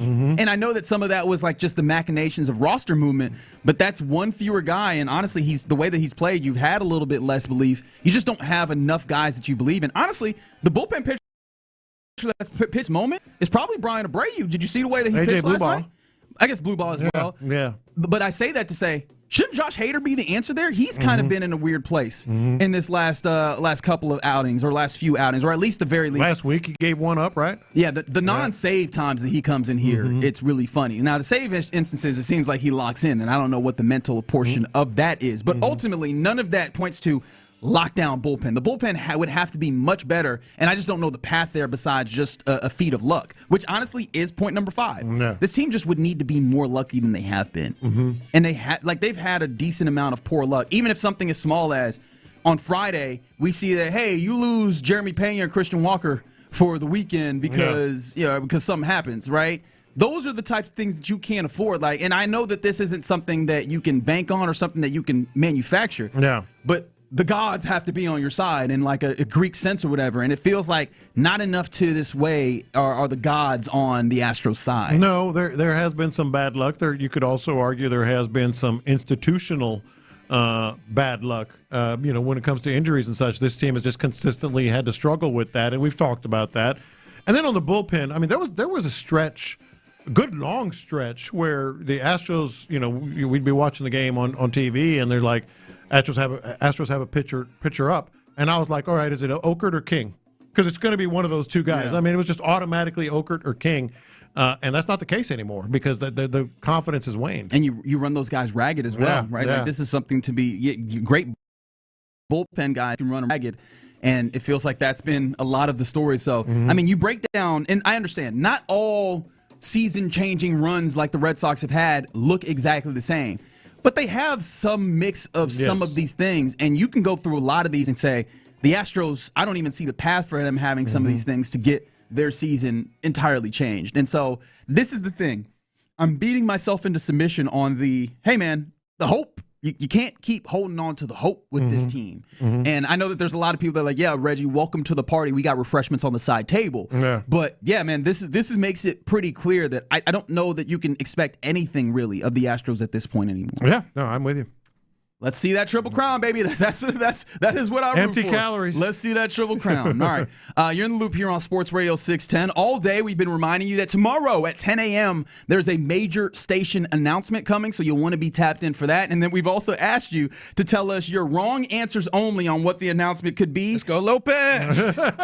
What are you doing? One of the ones that came Let's in. nip that in the bud right now. One of the ones that came in was that Seth is going to get released for throwing the Tide Pod finally. Oh. That's and then Ryan Clark situation. Yeah. Huh? People Yeah. keep people are saying, hey, we got our first Diana Rossini. Yeah, someone said Diana Rossini is going to jump in for B. Scott in that hour instead on Fridays. Would you like a Rossini hour? She seems like a great personality. Great for the station. She seems like a great personality. Yeah, now, even outside of the obvious. Yeah. I think she's good, man. It'd be great for the station. Yeah. She's very still would take B. Scott over Diana Rossini, but I would enjoy talking to Diana. Interesting. B. Scott come in at noon. You come in after Diana. Hey, Diana, you coming in at noon on this Friday again? I don't know what you were doing with your hands there, but we continue here in the loop on Sports Radio 6. Watch your hands, big dog. Watch them. All right, coming next. Let's get into what's popping, including talking a little bit more about what the Astros did last night. But also, there is a big move in the world of college football that I kind of think we need to talk about. We'll talk about that more next. Payne and Pendergast.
Injured? Call Mokaram Injury Lawyers, 281-222-2222. The biggest stories in sports and entertainment. Sports Radio 610 style. In the Loop presents What's Poppin'.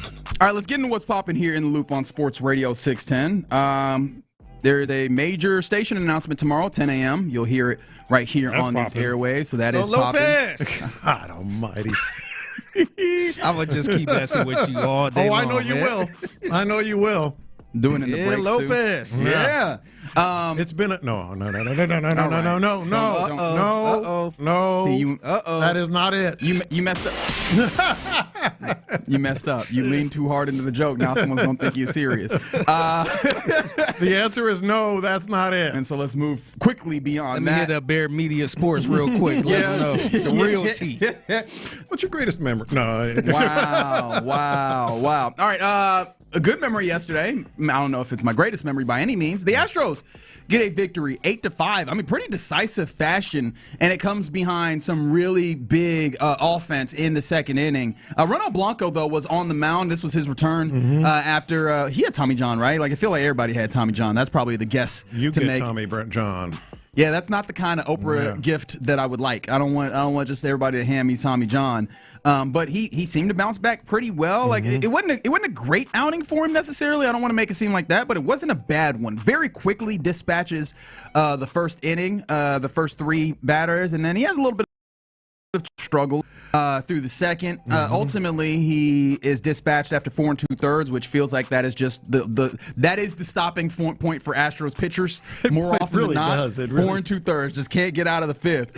Elio De Los Santos helps him get out of that, finishes it out. Brian Abreu looks really good in this one. A couple of strikeouts in his inning of work, but and then obviously I mentioned Josh Hader, not as good, but I mean also wasn't bad by any means. A little bit of a few hard hit balls for him, but ultimately it's, as I mentioned, it's helped by a couple of guys. Jeremy Pena with a grand slam in the second inning. Yordan Alvarez with another home run on his books. Or actually, sorry, 2 home runs. Here's another one for you. Yeah. And that's really what the story is, because, again, you gave up 5 runs, but because you were gotten out with 6 runs early on in this game, you kind of just made it so that the Miami Marlins were always going to be chasing. Yeah, no, it was a fun game. Fun game. You know, I thought this was one where, you know, not a lot on yesterday either, so, you know, you could really focus in. And Yordan, just spectacular. Just a spectacular performance he's having this entire season. He is now the leader in the Triple Crown in all 3 categories, and making a pretty good, you know, putting a little bit of space between himself and second in the batting average, which was the one that he was second in last week. Yeah, or going into the weekend. I mean, and that's the thing. This is the entertaining portion of this, is watching Yordan, I think, through this lens of just how much distance can he put, how many days do we have to count down. Because the only person with a better batting average than Yordan in baseball is Otto Lopez, Miami, with a 335. Yordan with a 324, and the next closest AL hitter is Yandy Diaz, the DH for the Rays at 223. So, you know, what was that? 323. 323. Sorry, I apologize. But yes. Or sorry, 311, because 323 is Luis Ariz. Okay. I mix those up. So, like, he's got a good 13 points of leeway, but of course that goes quickly if you're not hitting. And right now he's on quite a hitting streak, Yordan. So this is the fun. This is the fun of it. I'd love for them to win baseball games. I'd love for them to rattle off that 14 straight like the Red Sox did. This is where my entertainment is. No, it absolutely is. And I think there's intrigue with some pitchers that are coming up. You know, Ronald Blanco, you talked about. Maybe some others. You know, Javier, let's see how he responds. And then, of course, we have is it Imai today? You know what's funny? Yeah. Because of that switch that I'm making in my brain. Yeah, Imai today. I did not even check who the starting pitcher was. Yeah. Like, that is, I mean, I raise my hand to God. That is something I typically will check on, and yet I did not even look at to see, who's the pitcher today? Tyler Phillips against Tatsuya Imai. So that's going to be intrigued to see if there's anything still left or which direction he goes. He's been going in various directions. Yeah. It has to be good just for my personal enjoyment, but I mean, let's be honest, it's been problematic. All right, if you had to take the guess, which way you going though? Good Imai, bad Imai? I mean, I don't have a lot of confidence in him, but I also wouldn't be surprised if he gives you 6 innings, five plus innings at this point.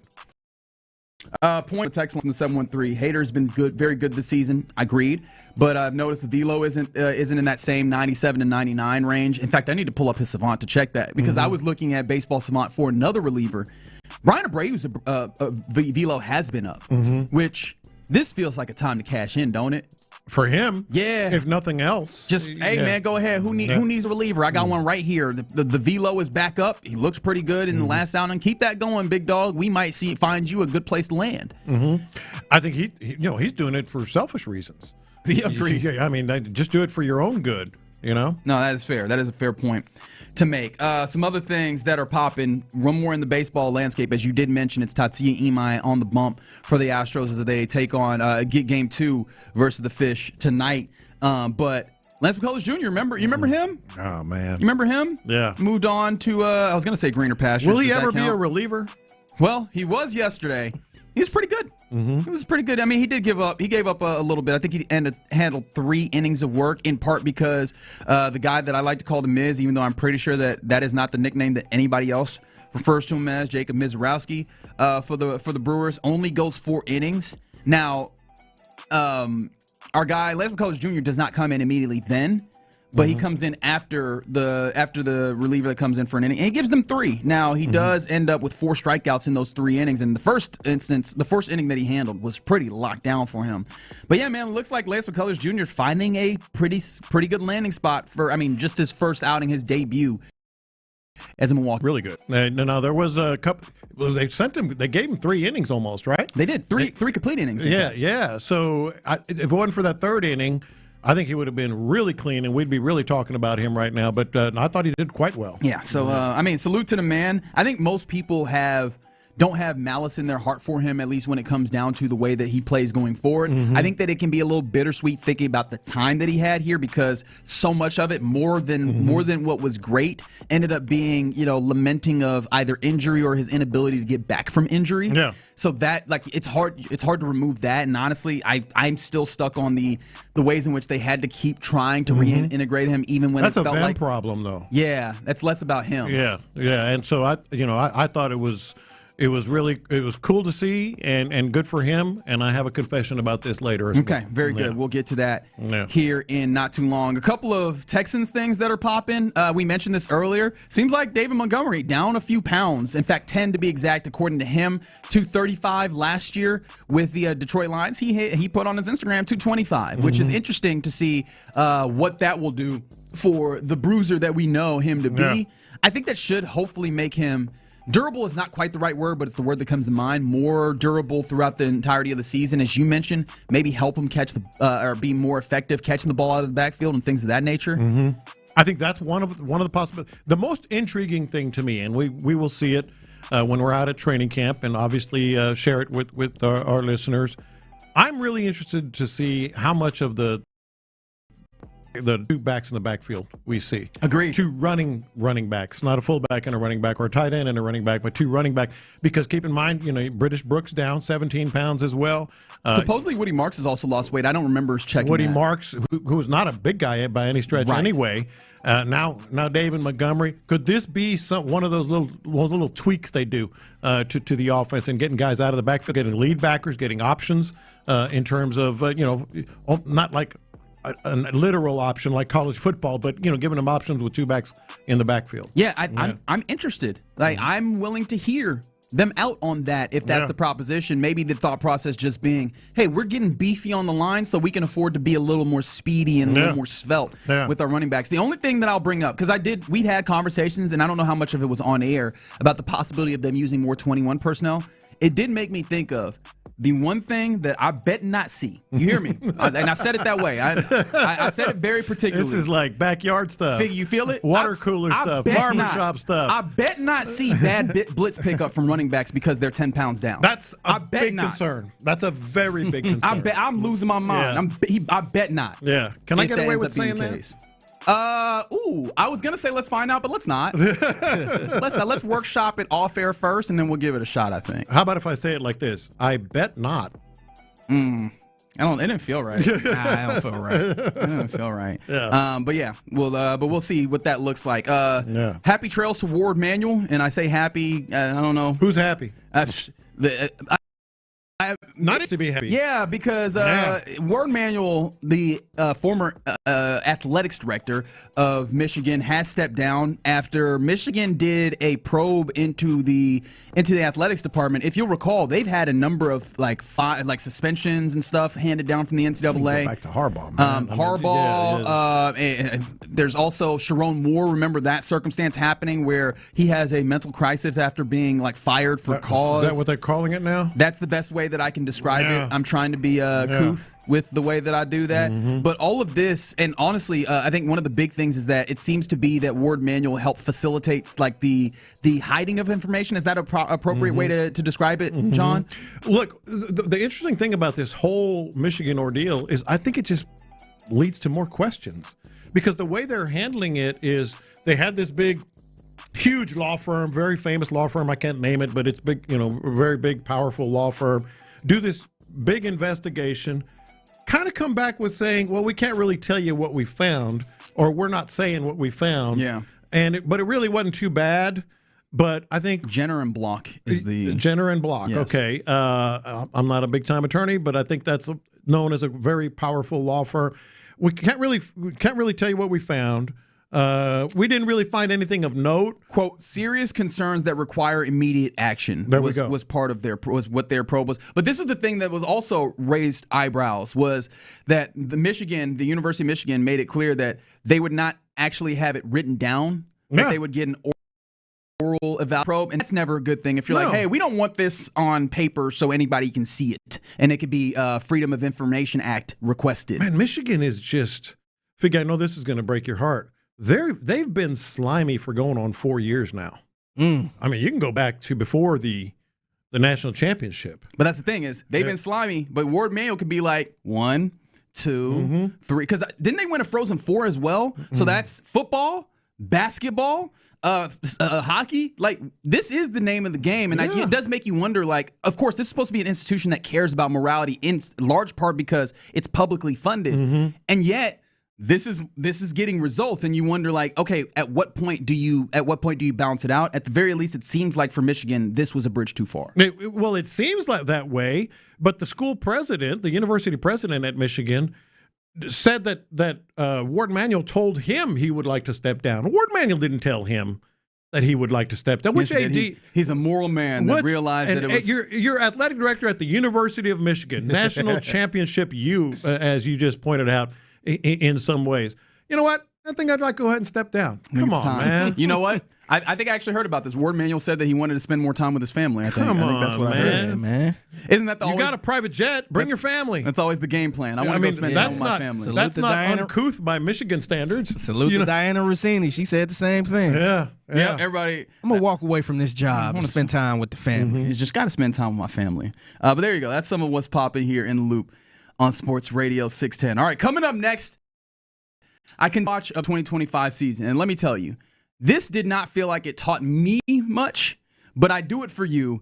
Week 11 at Tennessee, the second time that you played the Titans last year. Let's talk a little bit about some of my takeaways and questions that came up from this game next. In the Loop. The Astros are at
KILT FM HD2 Houston. On Odyssey Sports Station, the Texans play here. Sports Radio 610 presents In the Loop with John Lopez and Reggie Atatula. That's right. You're in the loop here on Sports Radio 610. Happy Tuesday to you. The OG John Lopez to my right. I'm Reginald Atatula, and Figgy Fig is on the ones and twos with you. Getting involved with us on the text line, 713-572-4610, where someone heard my tease and was like, oh, so it didn't teach me much, but I do it for you. He said, thanks for letting me know I'm intellectually inferior to you. And I realized I did say that in a real stupid way. Now, didn't I? What I really meant to say as we go into the continuation of our rewatch series here, as I rewatched the 2025 Houston Texans season, I reached week 11, where you went to Tennessee, to Nashville, Titans. And really, when I said that, what I was thinking in my mind was, this game was, as one of my friends would call it, an ass whip. Like, this game was brutal to watch. Hughley. But so it did not do much for me entertainment-wise.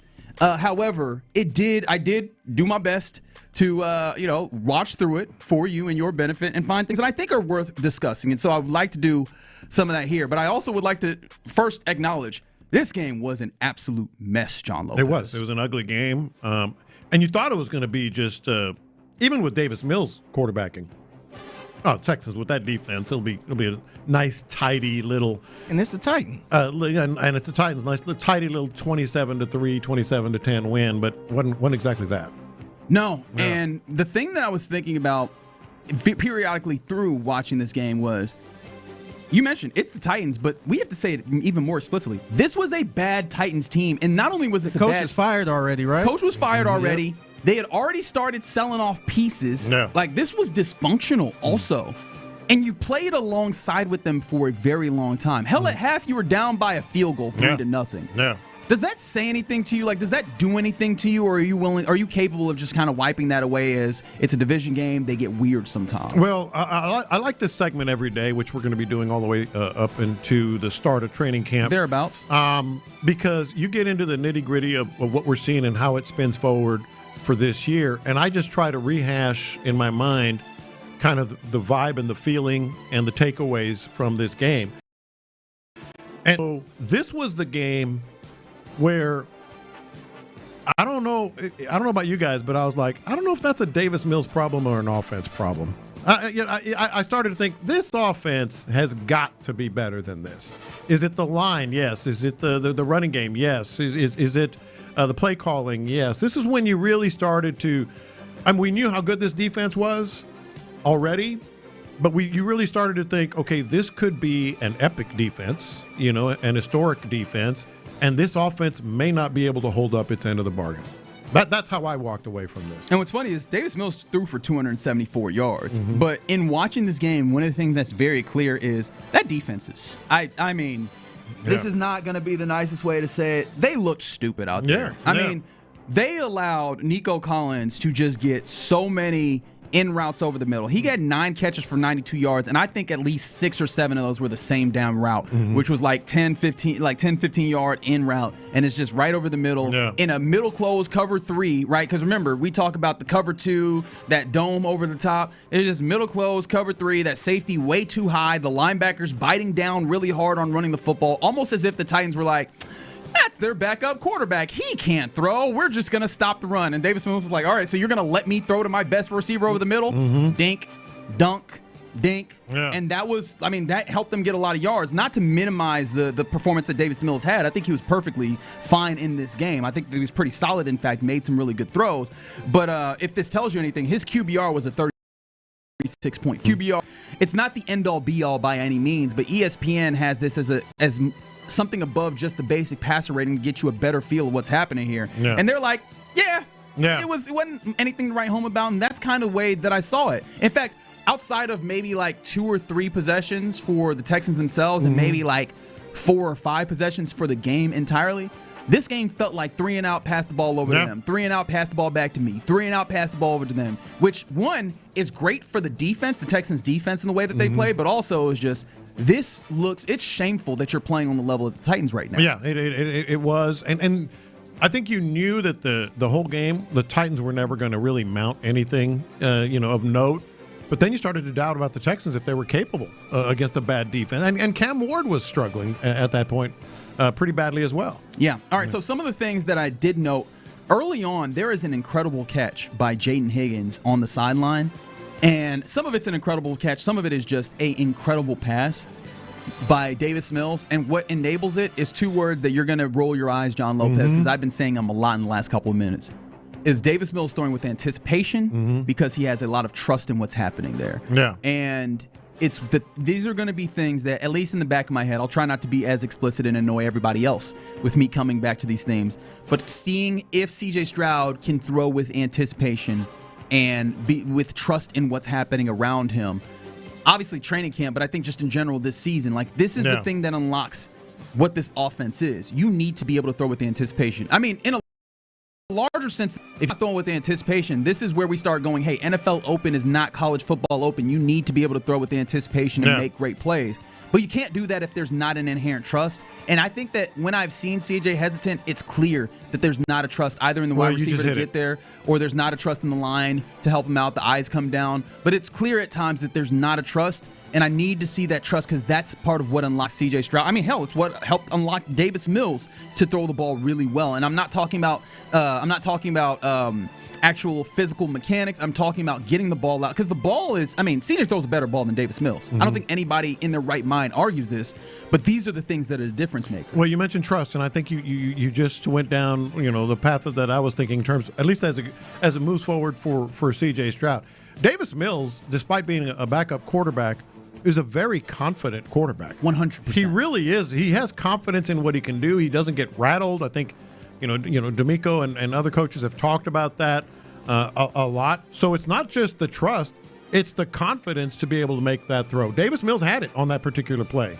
Now, C.J. Stroud, what have we talked about? Maybe he doesn't have the confidence in this offense, and then that is where it needs to change. And then at times, and this might be fair, somebody said, or trust in himself. And I don't know, like you would seem, a lot of times CJ Stroud seems like the guy who's not going to doubt himself, but only God knows, right? When you're dealing with some difficulties or when you're dealing with the noise, circling up around you, maybe that factors in. I don't know. I'm not in between his ears, but all those things, I think it's very clear though. Trust to impact his ability to throw with anticipation. And I'm very hopeful that you see a CJ throwing with anticipation because that changes the whole game for him and this offense in general and quarterback in the NFL.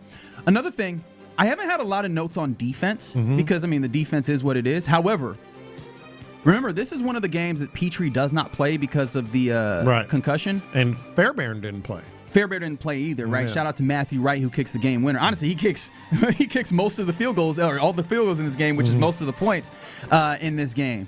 However, you can feel the absence of Jalen Petrie, especially, and funny enough, it's in coverage where you feel it. It's not as much in coming up and thumping because they just play a lot more base, which means EJ Speed, he's great at triggering and getting downhill. It's one of the things he did well. He lives to his name in being speedy down to hitting folks. But in coverage, you feel him missing. There is, at the very least, 2 plays where a Tennessee Titan is running booty butt naked open down the field because either EJ Speed just forgot that he was in man coverage and tried to cover a flat route when it's like, hey, man, that's not your responsibility. That's Aziz's.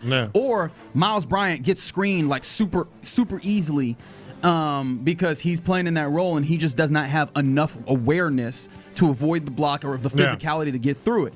And so it's funny because a lot of times if we are going to have some criticism for Jalen Petrie, and I think maybe it would be coverage. That's waned this past year that he had that was really good, but it would be coverage. You can feel the difference when he's not there. And this brings me to an important question, and we've asked this before, but who is the potential Petrie backup plan for things like this year? Good question. That is a very good question. I guess, I don't know.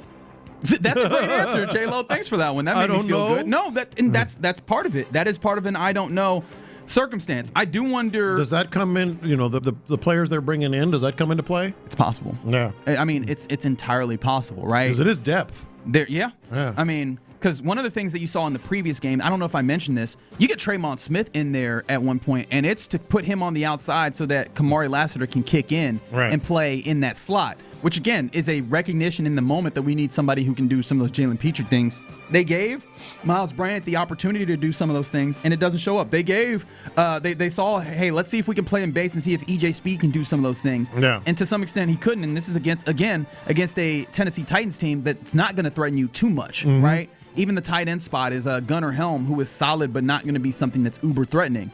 Right now, your answers might be like, is this a Kamari Lassiter play? Does some of this end up being Reed Blankenship, who we know can come up and be physical? Is it possible if they do a little bit of musical chairs, move him from that second safety over to like more of that big nickel role, and then have like a Jalen Reed be the second safety? But this is going to be, and we knew this, but it's just a reiteration of it. This is a big question that's still necessary because you are. And it's not to say that you lose like Kamari Lassiter and you're not also feeling the pain. Right. But that is a very particular role that you are one concussion or one ankle or one whatever. And he's been a guy that has struggled with those, or at least had to deal with those occasionally here and there. Yeah, right. I think that those one of those things that was reiterated in watching this game. Because again, this is a Tennessee Titans team that isn't particularly good, and you feel his absence. Which again, that's a credit to Jalen Petrie. Let me make that clear. And that's a credit to this defense that they use him so well and his skills that when he's not there, you feel it. But also then that means that you need to be prepared for those eventualities. One of the things that I found to be interesting in this game, under 6 minutes to go, and you had a 13-6 lead, the Texans. Jesus. Yeah. That was not the point, but almighty. Yeah, sorry, jump scare. Woody Marks was in as the back. Wouldn't you have imagined that was Nick Chubb time? Was Nick Chubb healthy enough in this game? I think he was. Yeah, because he had run some earlier in the game, and so the question I asked myself is, as I spin this forward, I'm really excited to see a bigger, hopefully back, or maybe not. Now that we're seeing guys cut a little bit of weight, but I'd be very excited for the opportunity to see a big back grind out a game. Right, this is one of the things that this team wants to be able to do is be up on you and just run it down your bleeping throat. That's what they are built to do. I am super excited to see David Montgomery do that. I am too, and I think the whole, when we've talked about the backfield thing, David Montgomery and Woody Marks as a second-year guy that has been able to do that. Because remember, I don't know if this was the game, but there was a couple of games where you start to see them using him the majority of snaps. And maybe, the Woody Marks, David Montgomery thing all of a sudden becomes that 1-2 punch we're talking about. Yeah, and maybe it's not even David Montgomery. Maybe it's a little British Brooks. I know we've been clamoring for that, or at least some people have been clamoring for that. I just want to see, because we saw them try and do it a little bit with Woody's opportunity, or like best, attempt at it. But I want to see what it really looks like when you got a nice 2-score lead or 10-point lead. The defense is locking down, and then you get the ball back on offense. So you're like, hey, buddy, welcome to the ringer. It's over. Welcome to the gulag, because I'm just gonna run it down your throat. It's over. That's the dream. That's the dream that DeMeco Ryans more than anyone has. Yeah. Going backwards to what we were talking about with the Jalen Petrie. Someone else threw this in here, and maybe this is an answer, right? Especially with EJ Speed going down. How much does Wade Woodaz, a dude who seems like he might be better in coverage, maybe you go to that base, but you have a guy in that base that's a little bit better at coverage, and Wade Woodaz that does some of that. And honestly, the likely answer is that it's not one of these things. It's probably a mix of some, if not all of them, if you end up in that circumstance. And you knock on wood and hope that you just don't have to worry about that, and Jalen Petrie is always available to you. Because the unique nature of having a big nickel team where it feels like you got a linebacker at all times and it feels like you have a defensive back at all times, that is something that everyone in the league is clamoring for. Well, they're predominantly going to be a nickel team, right? I mean, they're going to have those guys out there.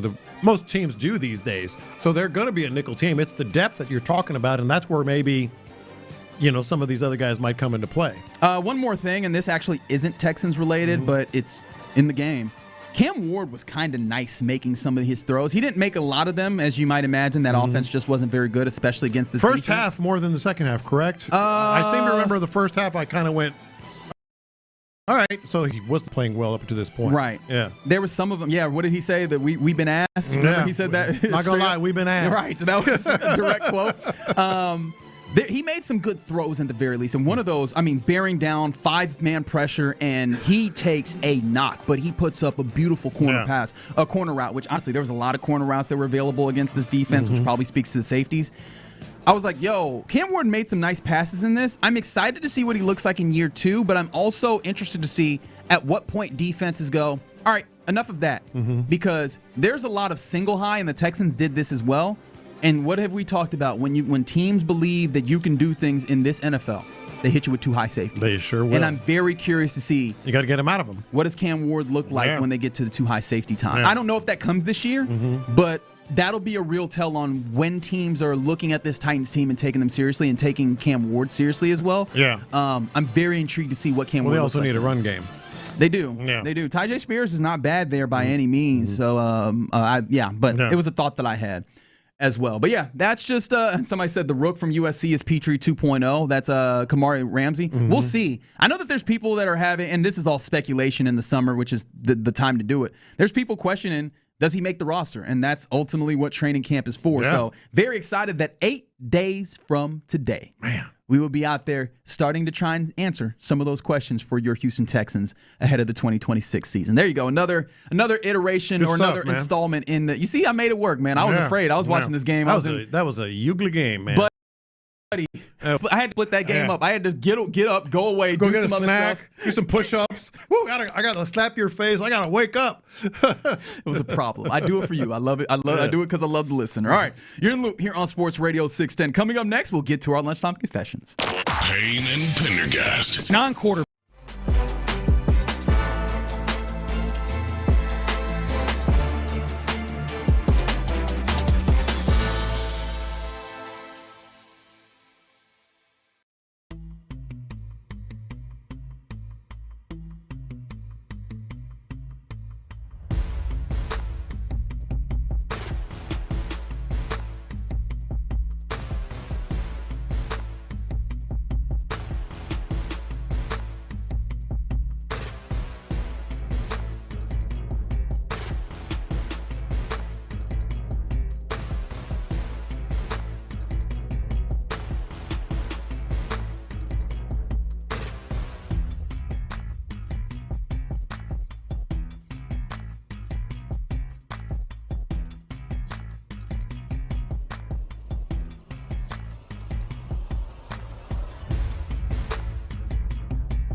Loop is powered by Mokaram Injury Lawyers. Hurt in an accident? Call Mokaram Injury Lawyers at 281-222-2222. Sometimes it's sports, sometimes it's not. Whatever it is, Reggie and John are keeping it real. It's In the Loop's Lunchtime Confessions on Sports Radio. These are my confessions. All right, I'm looking at you. At me or the listener? You.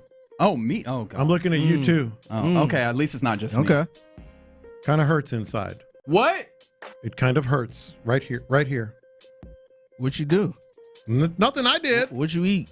This whole little heartburn. This whole wrong answers only thing is getting a little personal here, man. It's getting a little personal here. I thought we were a team. I thought we were all together here. You want to explain what's happening? Should I explain or you want to explain? What happened? Well, we have a huge announcement tomorrow. I mean, as a station. It's not just a station. Enormous announcement tomorrow.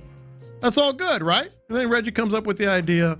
Okay, wrong answers only. I like having fun. And y'all are not really embracing the wrong answers thing on this could Lopez be retiring thing here. Y'all are kind of leaning in a little too heavily. I mean, is it a wrong answer? It is a wrong answer. All right, it is a wrong answer. Hand to God. That is not happening. But kind of hurts, right? Oh, man. Right I'm sorry, man. Right here. Hurts a little bit. I think you should know. I'm the last person who wants that to happen. I hope you know that, right? Like I'm the second to last person behind Reggie. Yeah, it was fun the first 7 or 8 times you referenced it, but not after that. It said John has feelings too, and you hurt damn near every one of them. I only try and hurt a few of them. He likes hurting them sometimes. I only like hurting a few of his feelings, not all of them. Yeah. Definitely not this one. Mm-hmm. You know what I mean? I've been told to respect, and I followed that advice every once in a while, and so I am sorry, John. It's one of those where you laugh, and then like after about the 3rd or 4th time, you're like wait, hold on. Hey man, I'm sorry. I apologize for that, man. You don't need I might have took it a little too far. Yeah, you do. He wouldn't have brought it up if you didn't. So I appreciate you apologizing. These are my confessions. So you could maybe say that this is in part because of the impending MLB work stoppage. Have you seen the fact, mind you, we haven't talked about this, Major League Baseball is putting up advertisements, basically trying to put their Have I seen this? What is it? I don't know. Like they're doing the advertisements, trying to get trying to get fans on their side on like a salary cap type thing, competition. One was during the home run derby? I think one. So. Yeah, these sleazy MFers. I'm like, yo, why are you doing that? You know why? Well, of course. They're trying to get the fans on their side. And I'm like, yo, this is real dirty pool. But funny enough, it's not even baseball that did this, that got me to this confession point. But it's one of those things, right? Because this lays the groundwork. But it's actually college football. Have you seen, and we'll get to college football on a Tuesday here in a second, but have you seen in college football, there's people that are angling and lobbying within, like, trying to get some level of kind of rules and bumper set for what the sport looks like. Yeah. Trying to see if they could get a separate pool that is just for player compensation, or actually something else entirely. But just like the way that they're trying to draw the rules, it makes me realize absolutely done to sports. Not our fault. Yeah. What ownership has done to sports, because you realize that they've changed what the meaning of success is for sports teams. How so? It happened relatively quietly, but you got to look at this, right? The meaning of success for sports teams used to be flatly, you win us. We're trying to win. We're trying to win a championship. You realize what the new metric for winning is? What's that? How much you spending? No, it's valuation. Oh, yeah. No, that's true. That's what the whole MLB thing about, like, this is why players get so damn mad. It's like, hey, it's not that you're not making money. It's that you want to make more money so that you can raise the valuation of what this is.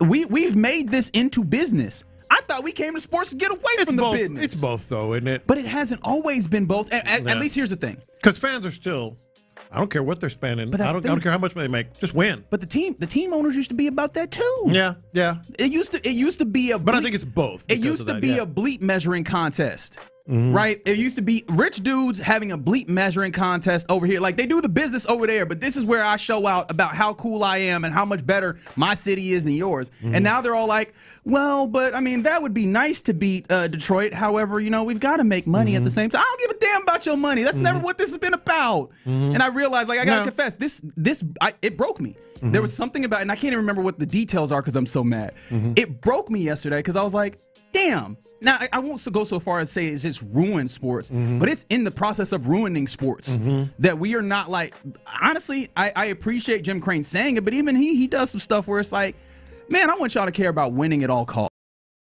Like, I'm hearing about reasons. Well, good luck with that. I know. Yeah. I know. Like, I know the world that I live in, but it just made me mad yesterday. And I was like, I got to admit, like, I'm done with it. Like, I'm over it. Yeah. And I recognize part of our job is we're still going to do the analysis. And part of the reason why they do moves is like having to try and account for the money. But like, I'll take you to basketball. There is no good reason why the Boston Celtics should trade Jaylen Brown. Except for money. Except they want to get ahead of this in the second apron. Literally, we're bastardizing the sport. Basketball is being hurt by the fact that they had to put in these aprons to try and save owners for themselves, and now the owners are realizing that they don't like it. Like, it makes me mad. It infuriates me because the attempt to raise valuation and make more money is actively ruining the fun of this. Yeah. These are my confessions. Man, I gotta confess, I feel like I've been on a roll the last probably month when it comes to grilling. Oh, good for you. Yeah. You know what? You do start feeling that way. Yeah, I feel super cocky. And then you can go the other way. You can go slump too. Yeah, but right now you're rolling. Yeah, because early on, like when I first got this grill, I was kind of like, messing around with it a little bit. And there was a couple times where, I like to grill steaks. A couple times I'm like, this ain't come out right, or I messed up. I should have did this here. Yeah. No, and I hear you gotta live to see another day. You gotta wait till next week or whenever you grill. But I want to say it was the last month. I've been money when it comes to the steaks. Look at you. Like what? Okay, what have you hit on? Like I've been finding in the season about this once we did the barbecue cook-off and just kind of learning how they actually come up with their seasonings, how particular they are, and how much they use here. So I'm like, I've been kind of keeping an eye test on the seasonings I'm using, just keeping it simple and not trying to do too much. And before I was trying to do too much. Now I'm like simple, salt, pepper, garlic, just keeping it simple. I like that because a lot of the greatest pitmasters on the planet, like on their briskets, it's how they cook it, and it's maybe the sauce they top it with, but the spices, salt and pepper. Yeah, salt and pepper. Yeah, I've been money, and so this past Sunday, I want to say, end up getting the tomahawk. That's a big one. Yeah, and the first time I got one, before I seen it on sale, and I tried to do it, it was awful. Like, I done totally messed up. There's no worse feeling than ruining a great piece of meat. I ruined it. Yeah, I was by myself too. Wife went out of town. Like, you know what? I'm gonna make this stuff. Man, it was charred on the outside, raw on the inside. It wasn't good. Yeah. So this time I'm like, you know what? I'm gonna watch a couple videos. I'm gonna just get some ideas. Cooked it perfect, man. Even my wife was like, that makes me happy. Yeah, my wife was like, man, you did a real good job on this one. So I want to say it was a month straight and me just grilling these steaks to like I'm talking about perfect. I'm like, awesome. Man, so now I got to look into upgrading the grill, and so I can. That's how they get you. Yeah, I'm gonna upgrade the grill at some point.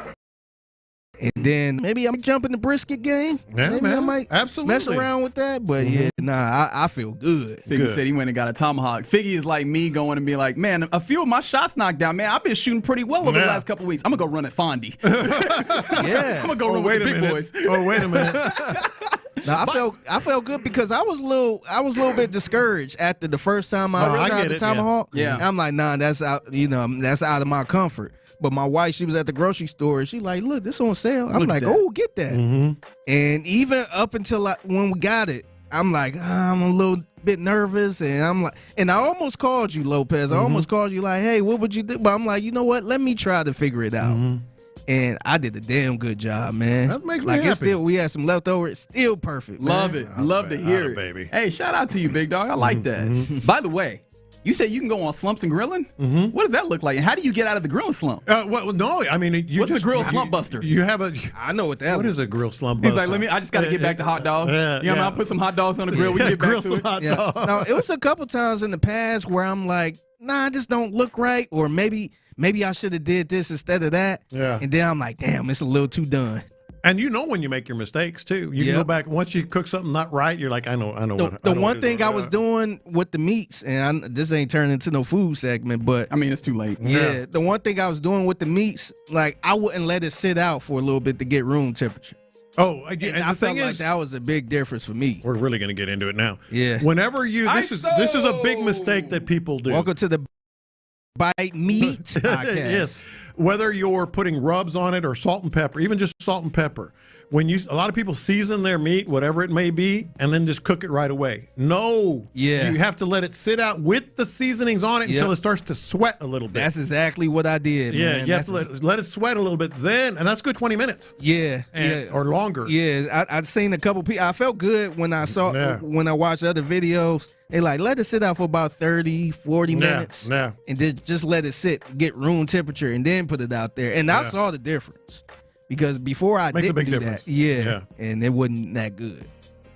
I'm taking none of these lessons. I'm happy that you guys are enjoying this. Look, I feel like this is the way that sometimes, some people, like I bet there's some sports fans that listen to us nerd out about like football sometimes, and they're like, that's cool. Did he throw the football and did he catch it? Excellent. I feel like the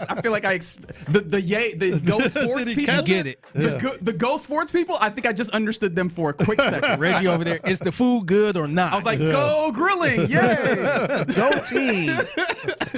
And there you go. Those are your lunchtime confessions here in the Loop on Sports Radio 610. Appreciate you rocking with us on this Tuesday. Coming up next, it's the return of one of our staples. I'm happy about this too. A little college football on a Tuesday. Yeah. We've got media days going, and there's interesting things happening in the world of college football. So let's talk about some of them real quick. Right, coming up next on Sports Radio 610. In the Loop.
All guests on Sports Radio 610 join us on the Texas Mattress Makers Hotline.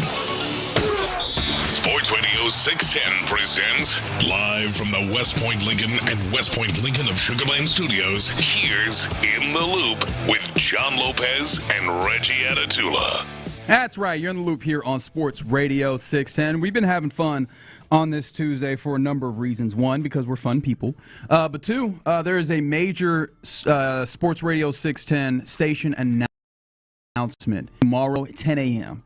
And so as part of our fun, we have been asking you to give us your wrong answers only as to what you believe the announcement will be. And you guys have been coming strong. People talking about LeBron or Joy Taylor or Ryan Clark are joining the program or the show, or rather the station. Somebody said you guys are changed to a Latin music station. I was like, my hips aren't fluid enough for that, big dog. I ain't got it yet. But someone did say that we'd be flipping to a jazz station. I was like, you know what? Yeah. That one. You could do that. I could do that one. Yeah. I'm right in the pocket for that one. That one I can make happen. Mm-hmm. But Smooth Jazz here with Reggie Atatula. Yeah. Well, what does DJ name be though? I don't know. Come up with that. Right. Yeah, I was like, you can do that. I'm Reginald Atatula. Just my name. Mm-hmm. The time is 12:43 here on Jazz Sports Radio 610. And coming up next, this is Miles Davis, Kinda Blue. That's the right one to go with. There's a lot of different Davis, Mingus. We don't have time for that because what's time for? Mm-hmm. The return. College football on a Tuesday. Welcome back, I'm happy. This has just been a great day. I think we are. What'd you say, Figgy? You were 9 weekends from NFL football? I want to say 8 Sundays. 8 Sundays. Last thing, I forgot who tweeted that. Mm-hmm. And we're even fewer to college football Saturday hitting us. Yes. And so, I mean, we're in the shadow of the season as evidenced by media days going on. We caught Big 12 media days. Was that 2 weeks ago? Mm-hmm. And now SEC media days going on as well. And so we're hearing people talk, and we're getting a feel. The Kurt Signetti-ification of college football is happening in a big way. Hey, you win a national championship, and everybody's a copycat league, right? Everybody trying to be like the big dogs. But you can't do it. You know, every once in a while, you'll hear me say, "All right, cowboy," and that generally means like, you know, okay, champ. Okay, champ. Whatever. All right, playboy. Do you hear the Kentucky coach, Will Stein? First-year coach. I missed it. Bunch of success, no doubt about it. But when I saw this quote, I went, all right, cowboy. He was asked why they're going to win. And you talk about I think Kurt Signetti, he started a trend, and really only Kurt Signetti could pull it off. Everything else is just a bad copycat. So he was asked why they're going to win this year, or why he's going to turn it around. He said, because of me, to be honest. Because of me. All right, cowboy. Yeah, man, that was supposed to be a Google me. Yeah, Google me. I win. Google me. Or Jason Tatum. We did it. But that was only one. There's a part deux. Deux. Yeah, I was like, I don't think that's how it's pronounced. There's a part deux. Or if you from Houston, dough. Yeah. Like Papa Dough. Of the All Right Cowboy. I think we have this one, Figgy. Eli Drinkwitz, Missouri's coach. He's got jokes. The University of Kansas, you know, what's the best thing that comes out of the state of Kansas? I-70, okay? All right? And what do you call a good-looking girl in Kansas? A tourist, okay? So... Come on. That's a good... No, this ain't...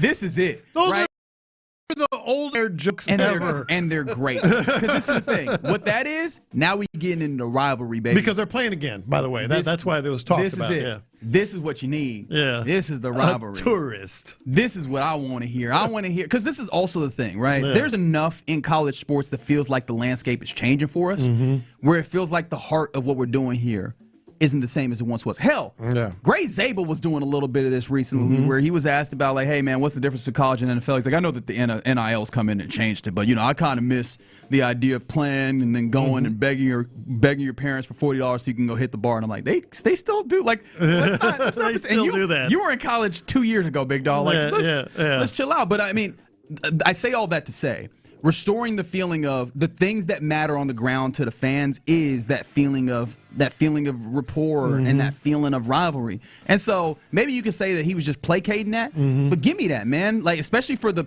one person in these buildings that is going to remain, even more so as you have guys coming in and out with transfer and everything. Make it show that at least it feels like you care about this thing the way that some of us on the ground do. No, I mean, I like the fact that he stoked the fires a little bit. It was just his choice of jokes there was, 1965 called. It was fair. We've heard them all before. Fair enough. Yeah. But I mean, he a football coach. But good he for not a comedian. Missouri and Kansas, man. KU getting it back together. Yeah, I'm very interested in this. Missouri. I'm trying to recall. Missouri was Missouri fine last year? I can't even remember. No, they're good. They were good. So I do think that you're fine. A very interesting point. Kansas had a nice little bump over Lance Leipold. We'll see if they're able to kind of continue that going. And did you see that they're oh no, that's SMU. That's a different campus.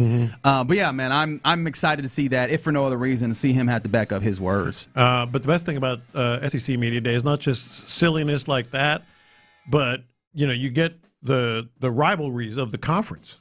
Happening again. Everybody's been talking about this Ole Miss and LSU game, which is going to be off the charts. It's going to be wild when Lane Kiffin goes back to Ole Miss. But people tend to forget he coached at Tennessee for about an hour and a half, too. Yeah. And Tennessee hates him. Remember, he left him in the cloak of darkness to go to USC? That is correct. And all that. So Josh, what schools that he coached at don't hate him at this point? Whoever bats their eyes at him and gives him a bleep ton of money, he'll end up going. But tell me what stands out to you when you hear Josh Heupel here. Certainly hope our fan base hasn't cooled off. So, whether it's the grocery stores being fully stocked with mustard, or our sports stores making sure that they got reinforcements on the golf balls. Hopefully, Knoxville's ready for his arrival. Talking about Lane Kiffin, what stood out to you what you just heard? I don't know. You tell me. He's advocating the fans getting golf balls to throw at Lane Kiffin. I didn't hear that's what he was saying. I don't think that's what he was. No, you're right. Golf balls? Hey, man. This is a head coach of the SEC, man. Hey. I get the mustard, hot dog, all that stuff. It just means more, big dog. Dude. Just means run out of golf balls. I was like, holy crap. Yeah, might as well. And then if they do, you go over to Best Buy and pick up some batteries. Like, what are we doing? What are we doing here? I was like, holy smokes. Yeah, man. But make it mean something. And I do think Josh Heupel has built himself to a place where he can play these games. Yeah. Like they've been. Although I say they've been solid enough of last year was a down year, but they won eight games. Yeah. Also, it doesn't look the same when you don't have them quarterbacks to run this system that Heupel has, like this high powered offensive system. So it'll be fun to see if that bounces back. Can I talk about one more thing in the SEC here? Yes, sir. I think you might have something else after this, though. Did you see what Kirby Smart said, head coach of Georgia? About studying? No, about the Bulldogs and why they favor high school recruiting over the portal. He said, we're young, but it's not an excuse. We're going to be young every year because we still believe in the high school model. And their average age is low. He said, I choose to retain. We think that our investment in our player is better than your investment in your player that I would get from you in the portal. So we just keep thinking that if we pour into our guys, that our development is going to be better than taking a guy that's second, third, fourth year that somebody else developed. So this is in a way that every coach hubris of, we think we can do it better. But it's placed in a way where this is going to be an interesting test case for the spirit of college football, because teams are portaling to no end, and Georgia is probably one of the few teams that isn't doing that to as much of a degree. And to see, can you keep that relatively old school model going? Because it is weird that we do this in sports where we optimize everything, where this is the right way to do things. Shooting layups, the right way to do things. Moneyball is the right way to do things. And if we're honest, it makes things less fun, but also it makes things a little less diverse. And it feels like college football is doing that a little bit in player acquisition. And so I would love to see if there is somebody that could be like, no, there's still a way to just be more high school focused and still be good. Now, it is Georgia. It's not like this is a test case that works everywhere. Yeah. But I'll be interested to see if they can continue to make this a stance where, no, you don't have to go entirely to this place where everything is about the right now and we only do portaling. You can do this on a homegrown level. I'm telling you, man, I have my doubts about this. I kind of do as well. Those are, I say kids. I mean, they're obviously supreme athletes that are 18, 19 years old going against players that are coming in at 21 and 22. And that's a big difference that have already played in the league. And I know you're developing them and you have a big program. I'm not, this has nothing to do with, Georgia's not going to be that good. I just think it's a dangerous, risky proposition when the other teams are bringing in all these stud players. Ask Dabo Swinney about things like this. That was what I was going to make mention of. I mean, how did that work out for him? I don't even think they're not favored. I think they're favored like fourth or picked fourth in their league or fifth in the ACC. And Dabo had that arrogance, that coaching arrogance, like I will do it right. And maybe there's a little bit of that with Kirby.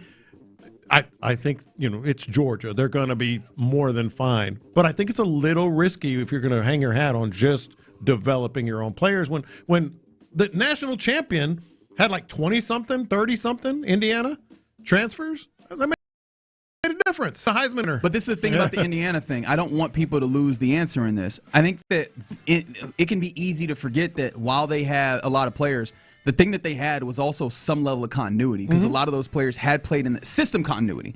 They played in the system at JMU, and then they played a couple of years at Indiana. Still new, though, man. No, I know, but I'm saying, you got to be... Grown-ass man. Yeah, I hear you, but I think you also have to, be careful that you don't take the wrong lessons from things, and I think that it's easy to fall into that. But in the same way, right, I'm just interested to see how this works. And again, Georgia's a pretty unique place because even if I don't know how much they're going to hemorrhage portal talent, so...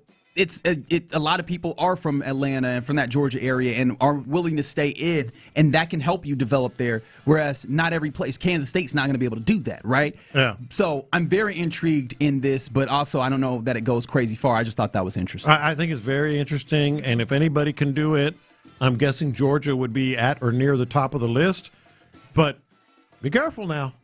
Be careful now. Ask Dabo about it. For sure, indeed. And then finally, Greg Sankey.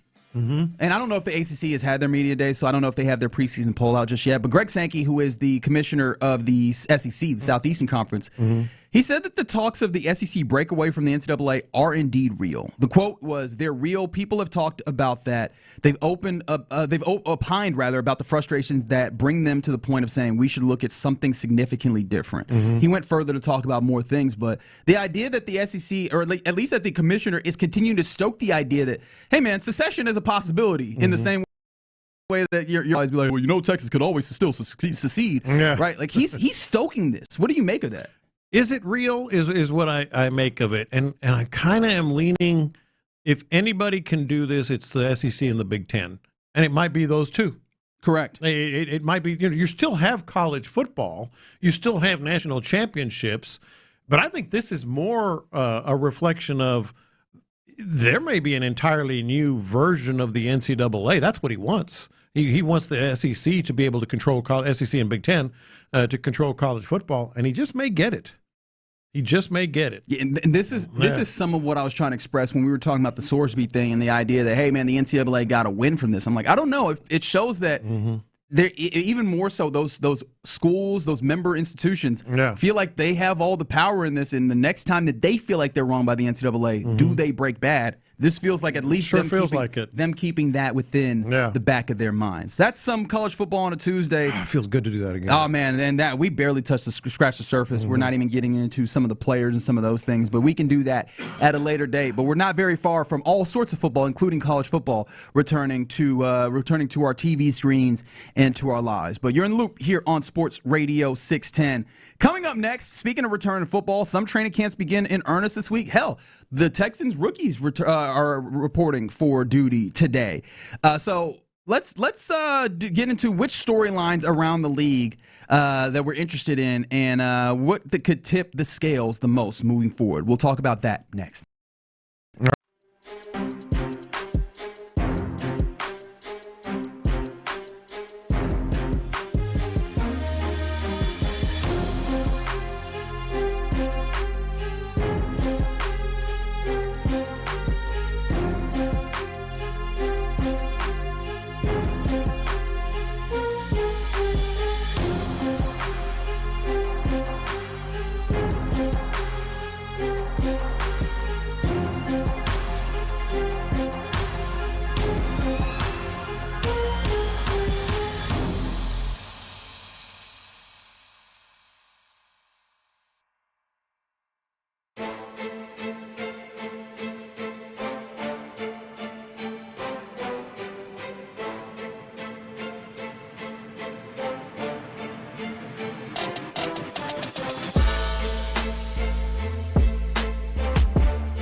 West Point Lincoln of Sugar Land Studios. KILT FM HD2 Houston.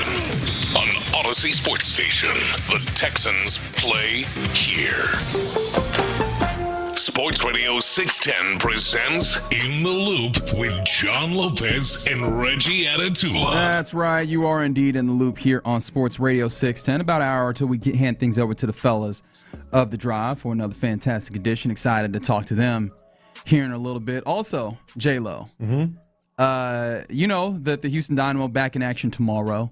That's right. Against DC United. And I don't bring it up just to do that. Like, obviously, I'd be nice. I like enjoying the Dynamo and such. But it's because they announced a back of jersey sponsor that I think is hilarious. So the graphic that they've put out says Space City, because you know they have the Space City uniforms, and of course this is indeed Space City USA. Space City has Uranus covered. Okay. That is the way that they announced this. And the fact that they have now partnered with Dude Wipes as a back of shirt sponsor. That's like kind of cool. It's actually kind of cool. And can you tell me what number is on the back of this jersey? Number 2. That's right. That's brilliant. It is, but I would have you want people to talk about it? I would have hoped they were above the boo-boo jokes, though, right? Yeah. Did you see what Dude Wipes is very clever. Did you see the Taco Bell talking about how they're, with the lettuce and all with Taylor Farms and everything, all that stuff. Don't worry, we got you covered. And they tweeted out about some of the safeguards they're going through and all that stuff. Taco Bell said that, or Dude Wipes? No, Taco Bell said that. Got you. Don't worry, we got you covered, et cetera, et cetera, et cetera. And then Dude Wipes retweeted and responded, "We got you covered too." Yes, just in case, letting you know. Hey man, I'm not worried about that in this moment. I want to avoid the entire process of that. But we got you covered too. Oh, thank you. That's funny. All right, we're headed into training camp season, right? Honestly, 8 days away until the Texans kick their things off at the Houston Methodist Training Center. We will be on hand, as you know, we're Houston sports leader in your home of the Houston Texans here, and so. With all of that, we're getting our mind towards that. It's all our gear. We're gearing towards that. But then also, this ain't the only training camp, and we learned a lot about the league overall during this time period. And so storylines are abundant. We've talked about Texans ones, right? Who ends up winning that center job? How does CJ look? How does the offense look together? How do the second-year wide receivers look? And we were just talking about another one that's a little bit smaller, but who is that next man up should Jalen Petrie miss time? These are all storylines or questions that we are asking ourselves. But then there are national storylines, and so let's parse through some of the biggest ones and see how many of those. I got you covered. You do? See what I did there? Yeah, I did. Yes. But how many of those affect the way that the league season will play out, particularly for the Texans? And how it affects the Texans. And by the way, Texans rookies reported today. Yeah. So it's things are happening out there. You know what? You do this with me a lot. I'm going to do it with you. I want you to choose your own adventure. Ooh. I'll give you some options here. Feel free to weigh in, of course, Figgy. I like when this happens. And how they reflect to Texans ultimately. It only took you too long to get to letting me pick my own adventure. Aaron Donald. Okay. Patrick Mahomes. Okay. Or not Vikings. Running back market. Oh. Okay, I was actually looking forward to Vikings, but I'll get you the Vikings later. I would like to bleep it. Let's talk about Patrick Mahomes, man. Let's talk about Patrick Mahomes, and this is I made the right choice, Fig? I think so. I think you made the right choice too, and I read these already. Simply because 7 months post-op. Yeah. 3-time champion, of course. ACL, LCL on December 14th. I don't think I realized that it was both ACL and LCL. It's a compound injury. Not to the degree of Tank Dell, but it is one where it's not going to be just the immediate ease of, hey, ACL or even Achilles, where it's just like, hey, we know that's the one thing. It's a compound one. Yeah. And also, all offseason, we've been hearing like, well, he's probably going to be okay for training camp. He's probably going to be okay. Somewhat with a skeptical eye, but it seems as if he's going to be a full go for training camp. Patrick Mahomes back, and it's reported that he will be a full go. When did he suffer his injury? December 14th. That is crazy. So you're giving him 8 months, and he right back into the mix. Yeah. That's wild. And wasn't it? I know this is a totally different injury, but Tank Dell tore his whole knee up. What? It was in December too, right? Was it? I couldn't remember right now. Week 14, so had to be December of the year before. Man, that is crazy. Isn't that nuts? Things operate differently. Plus, they play differently, right? Like you were talking about, very different, really cut-intensive work from Tank Dell versus something that's not that. But that was one of the questions I was going to ask: is how does Patrick Mahomes show up? Like, does this? Well, here's the exact quote. There is now an expectation that Mahomes will be fully cleared this week. Damn. Yeah, that's fascinating. I thought he was, or at least be, out of training camp a little bit. Yeah. Maybe, week 1 he'd be ready or something like that. But he ready for training camp? There's a point in time where we were talking about, is he going to miss a few weeks? Week 3, week 4? Yeah. He might not I thought there's a reason why they got Justin Fields. Justin Fields did too. Yeah. So I'm just over here holding a clipboard now? Yeah. I thought I was going to play. This is fascinating because this does, if this is indeed correct, if this is how it goes, whether right out the start at the gate at training camp or before they put pads on or everything, if Patrick Mahomes is part there, they have put themselves in the best possible chance of putting their foot forward and make at the top of the AFC because, not quite the same as the AL in baseball, but you look at the top of the AFC and it's open, man. I know that we were lamenting the opportunity that was missed by the Texans last year, but the top of the AFC is still open. Any team that you want to put up there and say that they are the cream of the crop, I can point you to a reason where, and I know this is a salary cap sport, so it happens, but I can point you to a reason where I go, I'm not certain about that just yet, whether it's Baltimore or Kansas City or even Buffalo, right? I can point you to the reasons where I go, I'm not quite sure there. Buffalo may be the one that's I have the least argument there. But that points again to the Texans and goes, I think you can't, obviously you understand you missed an opportunity. You can't let that weigh on you because I think there's another opportunity still right here in front of you. There is, but the Chiefs with a fully cleared Mahomes before training camp even begins poses a problem. If not now, soon. It does. Yeah. It's less of a they're out of the way, right? He's not entirely out of the way, but there's still things to be seen on just how good the defense is this year for Kansas City. But then also the wide receiver thing continues to be the case, especially as you get another year older with Travis Kelce. Have they fixed the run game by acquiring Kenneth Walker? These are all things that still matter, and a thing that I know that you scoff at, but I sincerely think about.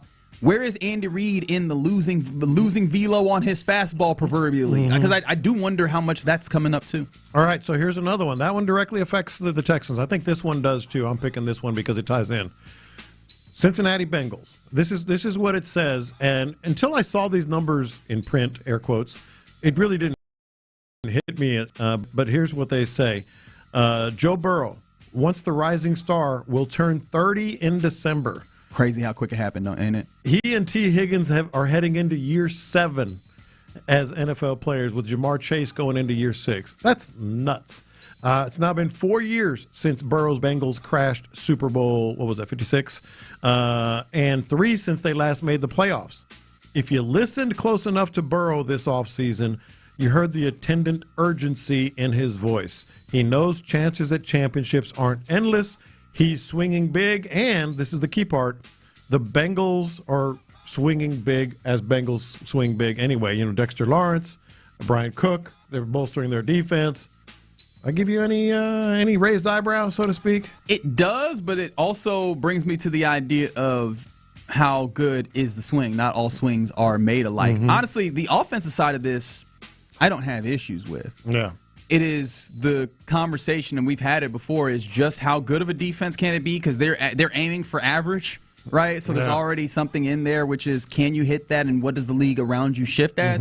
But then how real is it to go, I'm going to take this hoopty, I'm going to buy some new parts for it. I'm not going to fix it up entirely, but I'm going to buy some really nice parts and see if those parts can get me over. Yeah. And I don't know if that's a winning strategy in this AFC right now. We'll see. It definitely remains to be seen, on top of the fact that there's the ever-looming possibility as you get older in this, not to make any of these guys like crazy old, but with the perpetual injuries that have happened, do those show their face again? Yeah, organization, to be honest, because you say he sound like he going into the season with urgency. Yeah. To me, this is kind of like I hate to compare these two, but kind of the offensive version of a Myles Garrett. Where you on a team and you like, what is this franchise trying to do? I can't waste my prime years and y'all not being really serious. Yeah. Like, I wonder if he will step up and be like, you know what, I got to go somewhere else. I will say, though, and I love that this is week 2, but this is one of those, if it hits, who buddy? Yeah. Right? Yeah. Because they did get some really great pieces that help mitigate run circumstances and can apply some pressure, because they did get some pressure getters there. Like, if they can do enough of that, that offense is the way they score. That money is cash machine go Burr. And that would be an interesting challenge for a Texans team, or at least as much of a challenge as you can get for a Texans team that is really good on defense, but I mean, obviously not entirely infallible. Yeah. Right? Yeah. It's one of the things that I actually neglected to mention in my rewatch was that the defensive guys have been talking about the ways they need to get better, right? And we've kind of been like, man, this defense is so good. How can you get better? Yeah. You can see some of those. You can see some of the miscommunications or disconnects that sometimes happen. And if they get better at that, then I go, oh, man, Cincinnati has no chance. But those are still little ports in the Death Star that can possibly be taken advantage of for an offense like that. So, this is very intriguing to see how quickly this comes together, because we will see that test very early on in the season. And here's one more, since we're talking about how this is a very interesting one to me. I think around the league it's going to be very interesting as well. Justin Herbert, for years now, and I'm reading it, it's felt like there's a divide in the way the public sees him and people inside the NFL discuss him. Yep. But remember, they said that about Matthew Stafford as a Lion. And I thought that was a pretty good... God, Matt Stafford was, No, I know. That's good. I'm mad because Albert Breer, you did it. You did something there, big dog. But this is going to be the big test of it, right? Like this, here's the thing. You know that there's been this divide. Man, if this does not hit the way that we've been talking about it hitting. And you're going to like this next part, the last part that he put in there.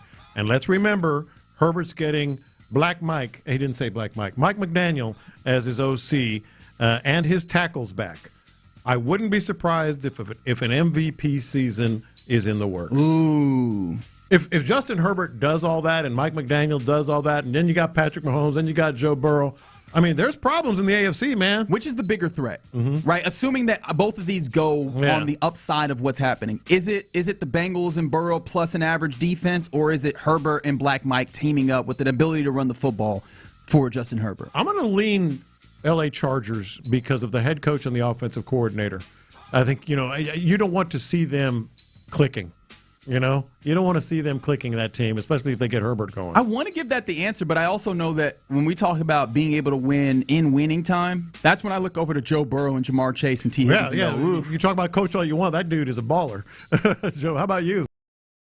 Yeah, the Bengals too, man, because, I know the Chargers got the better head coach, but, man, the Bengals got to the Super Bowl with that head coach. So I think their talent. I think I'll take Joe Burrow any day, man, and Jamar Chase. And one more walk away here as it pertains to the Texans, and this is a very interesting one. They all have been. There's some great storylines in the AFC that Breer came up with.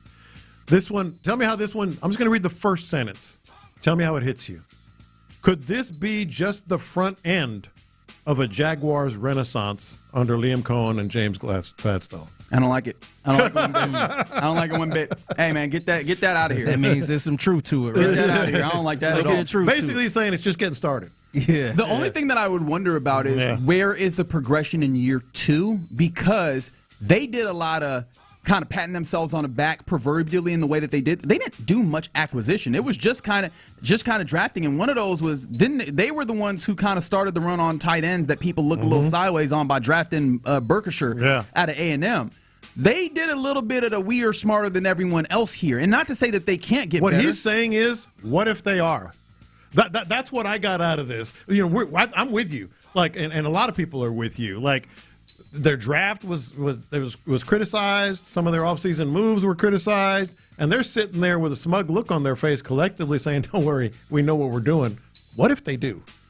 Well, then the Texans. What if they do? The Texans have something that they haven't had a long time, which is consistent competition in there, right? Or maybe you could say, obviously, with the Colts back in the day with Peyton Manning, but I don't know that you could say that the Texans were in a place where they were consistent competition. That would bring the AFC South into a place where now it is one that y'all can't talk down on this anymore. But of course that means that the job of the Texans becomes that much more serious. It's not just win your division, okay, and see what you can do in the playoffs. It's, hey, make sure you win your division, which honestly, I don't know if that's a bad level of friction to add. I think that sometimes the idea of having an easy division sounds great, but then you don't have enough of the challenges that you need to steel you for the latter portions of the season. It might be a blessing in disguise, although I don't know that I love that blessing genuinely. Yeah. Yeah. So there you go. Just a few of the storylines that are headed into training camp. There's more of those that maybe we circle back around to. But appreciation to Albert Breer for putting those together as we continue to look towards training camp. Just 8 days away, at least as it pertains to your Houston Texans. And 1 day away from a major station announcement at 10 a.m. tomorrow. Make sure you tapped in with us for that. It's not Lopez retired. It is Thank not. you. Thank you for saying. He's staying around for the next 10 years. Well, 20? Oh, okay. 30? Tell me when to stop. All right, you're in the loop here on Sports Radio 610. Coming up next, about that time where we hand things over to Figgy Fig for the mixtape. What you got, man? Yeah, so this thing been going around the internet for a little bit, man. Got the internet going nuts. We got to talk about this. Plus, I'm really interested in what I saw from Fox News talking about a underground tunnel. And I kind of want to see it for myself. Okay. I also want to hear what this is about. We'll do that next. All right, let's talk about fishing.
Loop is powered by Mokaram Injury Lawyers. Heard in an accident? Call Mokaram Injury Lawyers at 281-222-2222. Pass the aux cord and crank up the volume. Figgy Fig's in the driver's seat. Sit back, relax, and enjoy the ride. It's time for Figgy's Mixtape, presented by Sheriff Injury Lawyers, the official personal injury law firm of the Houston Texans. On Sports Radio 610. Yes, it is the Mixtape, presented by Sheriff Injury Lawyers on Sports Radio 610. If you've been hurt in an accident, let the sheriff you. Visit callthesheriff.com today. So, I don't know if you guys saw this on the internet, but it's a raccoon in Seattle that been going viral. Because he's been so recognizable. You probably wondering, well, I mean, it's a raccoon. Like, what's the big deal about this raccoon? Correct. Apparently, he suffers from short spine syndrome. Oh, I saw this. I did not. So he got an very awkward walk, and he racked up like millions of views. He really looks like a little ball of fur with 4 legs on. It looks so stupid. Yeah, so he been going viral a lot to the point.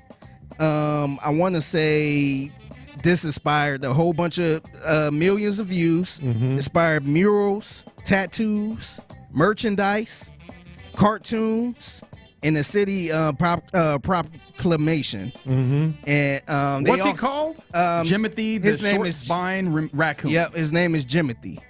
Honestly, and they gave him the name Jimothy because somebody said he looked like a Jimothy. Which, oh my gosh, do he not look like a Jimothy though? I don't know what he looks like. An alien. Honestly, the first time I saw it, I was like, okay, so this is just AI, right? Like, this is the thing about the proliferation of generative AI. I could see that. Is that I think that some of us now overcorrect. Like, I saw somebody's grandma on here that was like, oh, no, actually, it wasn't anybody's grandma. I don't know how I got here. It was Keith Hernandez, right? Keith Hernandez, who for some reason my brain thought somebody's grandma. But Keith Hernandez, you know, he is a broadcaster for the Mets, right? Yeah. For, was it on the broadcasting network is, but don't worry about it.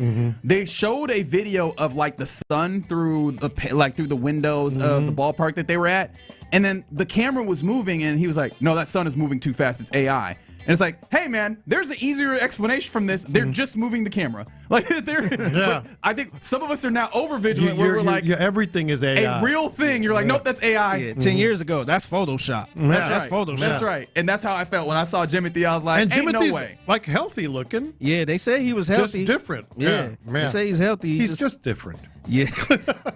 Yeah, and they so he been getting a lot of love, including at the Seattle Mariners game, because this is up in Seattle. Okay. And they had somebody dressed as a raccoon, and they was walking like Jimothy. Oh my gosh! Oh really? Wait, I gotta find this. Yeah. I put the link in the mixtape, but yeah. So you know how you do the little mascot race and all that stuff. Oh yes. They had a raccoon there, and he was imitating Jimothy. So this guy's going viral, man. This made me think though, because the Astros when was the last time that we had any like races or anything like that? In terms of like mascot type races. No, it's been a while. Yeah. What would they haven't been doing that? I can't remember. Hey, what would our like if we were doing something like that, like something that is reminiscent of the city that we end up kind of turning into things that are happening on the field? Like I don't think that we have a Jimothy the short spine raccoon type thing. Do we? Like, I don't know. I mean, I'm wondering if we're forgetting something. I mean, all I can think about is the wild boars. Well, not the actual wild boars, but like got a bunch of bodies in the bayou. Yeah, I don't think that plays. I don't think that's the way we ought to do this. We had somebody dressed up as a flaming hot sun. Yeah, just chasing everybody. Honestly, that would fit. That would fit. Yeah, so salute to Jimothy, man. I like that little critter. Yeah. Catching the world by storm. I don't know why Jimothy looked like he played football though. Something about him makes me feel like he's on a defensive line. No. He looks like the way he runs, kind of sly. Looks like he's a nickel. He look like he looks like a nickel. He look like he could brawl with some people too. Like ain't nobody messing with Jimothy. Yes, we are talking about a raccoon. Deal with it. Yeah. It's the mixtape presented by Sheriff Injury Lawyers on Sports Radio 610. I wonder if you guys seen this. So I'm really interested in this I think it happened about a month ago. Mm-hmm. So a drug smuggling tunnel from Mexico to San Diego. Okay. And this place, look, I ain't gonna lie. Like, I'm not trying to smuggle anything, but it's one of the places I want to see. I just want to see how the tunnel. Yeah, the tunnel. Dude, they're expert. Remember they got El Chapo. El Chapo that way. Yeah. So, and it wasn't just the tunnel. Remember they hooked up. They hooked up a little moped or something. Yeah, no, it was a motorcycle or a motorbike that they had on a rail, and I'm like, yo. They are experts at this. Like this look like this is really good quality. Yeah. So here's Fox News with this story. This video is astonishing, and you haven't seen it yet. Take a look at this. Homeland Security busting the gated underground tunnel that connected an area of Tijuana, Mexico, to a retail store in San Diego. It was hidden 55 feet underground and was longer than 5 football fields. Now, U.S. officials say it had reinforced walls, had electricity, ventilation, and get this, a rail system. Oh, yeah. Investigators were surveilling the retail store for months because of suspicious activity, and that led to the seizure of $45 million worth of cocaine and the eventual discovery of that tunnel. Now, 4 people so far have been charged in connection with this elaborate operation. And this is one of the new ways that the cartels, that these terrorists are trying to get drugs into this country. As you just said, this is a very sophisticated tunnel, about 4.5 feet to get all the way through. It had electricity, it had a rail system. This has been something that they've been doing for a long time, and now that the borders are closed, they have to find other ways to get drugs in this country, and this was one way they were trying to do it. You know what? I want to see it, man. I do too. I do as well. But you know what I thought? We can kill 2 birds with 1 stone, right? Could we eliminate the cartels and the flow of drugs into our country if we just employ the cartels to build ourselves our rail from Houston to Dallas? Finally? Yeah, no kidding. Right? Like, it seems like they be getting it done. Those overhead bins would be interesting. You know what I mean? I'll be sitting there like, hey, look, you facing life right now. What you could do, though, you could build us a little under tunnel thing in Texas. Imagine if we had. We'll shave off 10 years. Sure would like to get to Dallas in about an hour. Man, you see what I'm saying? Like this, I feel like we can make things. Their thought process when it came to this, because they're getting stuff done. That's all I'm saying, right? I understand that there's going to be some blowback on this. I hear you. It's not the most appealing idea, but just think about the way that the ingenuity that clearly happened here. Yes. 5 football fields. They had ventilation in that mud. Didn't they get El Chapo out on a rail too? Yes. I think that's where it was a rail there too. Yeah. Yes. They clearly have some things figured out. They do.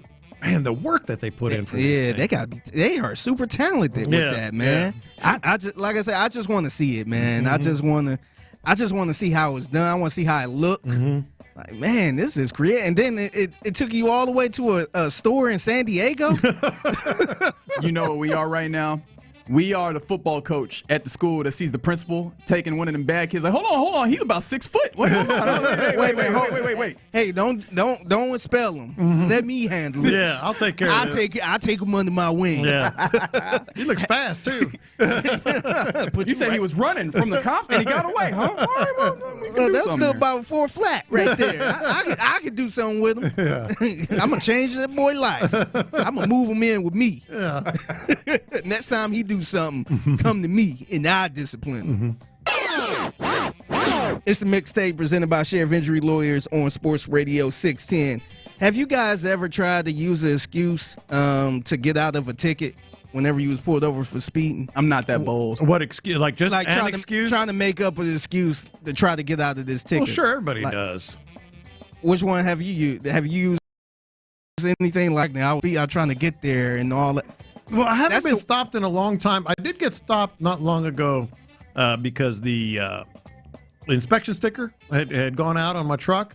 Oh, they saw that? Mm-hmm. I was wondering how they. Yeah. Damn. Yeah, they saw that, and obviously they just stop cars for those reasons, just to see if you're riding dirty or something. And clearly, you always are. Which I wasn't, but and he didn't even give me a written warning. He just ended up giving me like a verbal warning because I told him, I said, thought you didn't need those anymore. Remember the story a few months ago? Like they're getting rid of the stickers. Oh, I ain't hear that story. Yeah, they're getting rid of the stickers, but apparently it hadn't taken effect yet. So it was like legitimate. I was like, sure, it was. Didn't think I needed to do that. Of course. Yeah. So one excuse you won't be able to use getting out of a ticket Well, I take you guys to this PSA from some cops talking about one of the excuses people be using. I just had coffee and I had to poop my pants. Trying to get home because I got to poop. I have to poop really bad. I'm about to myself, bro. Believe it or not, this is an excuse we hear all the time. Is there a reason you're driving the way you are? Trying to go. I have to poop I literally had to poop on myself. 3 different people told me the same thing that day in a rush to go to the toilet. Whatever the excuse, I'm shitting on myself. speeding is still speeding. To be honest with you, I have to poop. I gotta poop so bad. You have to pee or something? No, there won't. Even if you are having an emergency, you can't endanger other people's lives. I mean, you still can't drive like that. You're traveling over 120 miles an hour. Oh my goodness. You keep driving like that. Even when I was behind you, you didn't even stop for the stop sign. And how many exits did we pass along the way that you could have taken to use any of those restrooms? Instead, you endangered other people's lives. You're ripping by cars over there. I got poop. You gotta poop? Yes. Or you almost made me poop. Don't let number 2 become priority number 1. If I didn't have to poop, I wouldn't have did it. Go before you go. Oh, come on now. That sounds like some from Reno 911. Go before you go. The thing is, this is a legit thing, man. Like, there's been times when I'm driving, I'm like, ooh, where'd that come from? Where'd that come from? Yeah, the thing that's tough is, like, we know that we are not good enough as a society in getting fiber for this to be the excuse all the damn time. No, I know. So some of y'all lying ruin it for the rest of us. Yes. Don't lie. Y'all been driving and all of a sudden you're like, hey, wow. No, I'm just saying you can't use that as an excuse. If you get pulled over for speeding. Then people will not like to hear you. They do not care. Yeah. Like, oh, we don't care. You shouldn't be going 120 miles an hour, which was crazy. Mm-hmm. What was it, 120 or 100 miles an hour? Yes, Whatever 120. They said 120. 120 in the 70. Man, that's you really had to go, buddy. Yeah, well, or did they? Yeah. That one lady passing all these exits. You could have taken any of those exits. Yeah. That's a good point. Yeah. I'll get y'all out of here on this real quick. I don't know if y'all saw this. This is the mixtape presented by Sheriff Injury Lawyers on Sports Radio 610. Did y'all see that Cubs fan, that old man that slapped that guy in the back of the... for not standing during the... Yeah, so is that cool or is that assault? No, that's not cool. I mean, you can maybe say, hey, they're playing the anthem, or something like that. But you also can't make people do that. Yeah, it was clearly a younger. He wasn't a kid, but he was a younger gentleman, and he was just sitting down, and the guy kept talking to him, and then eventually gave him a smack in the back of the head. Like Tom Brady? Yeah. No, this looked real. This looked a little more real. Yeah. And the guy stood up. That could have been ugly because I ain't gonna lie. Somebody smacked me in the back of the head. Of course. We gonna be moving some furniture. Right. Yeah, right. I mean, like, I understand that people have their beliefs on whether or not that's something that you need to do. I don't think that gives you the leeway. Like, you ain't running that around here. Don't be touching on people, man. Exactly. Yeah, and the thing is, that probably would have made me sit down even more. Like, when people do stuff like that, like, don't tell me what to do, man. Yeah. I would have been standing up regardless, but don't tell me what to do. Now I'm really not about to do it. Exactly. Yeah. All right. Another fantastic edition of the mixtape here in Loop on Sports Radio 610, 120 p.m. Every day is when you catch it. And if you see something mixtape worthy that you want us to highlight, hit our guy up on social media at the Figgy Fig. All right, coming up next, we get ready to hand things off to the fellas of the drive. We'll do that next. All right, D&M Auto Leasing, your new vehicle awaits. Truly so simple to do. With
Live a little. Start today at empower.com.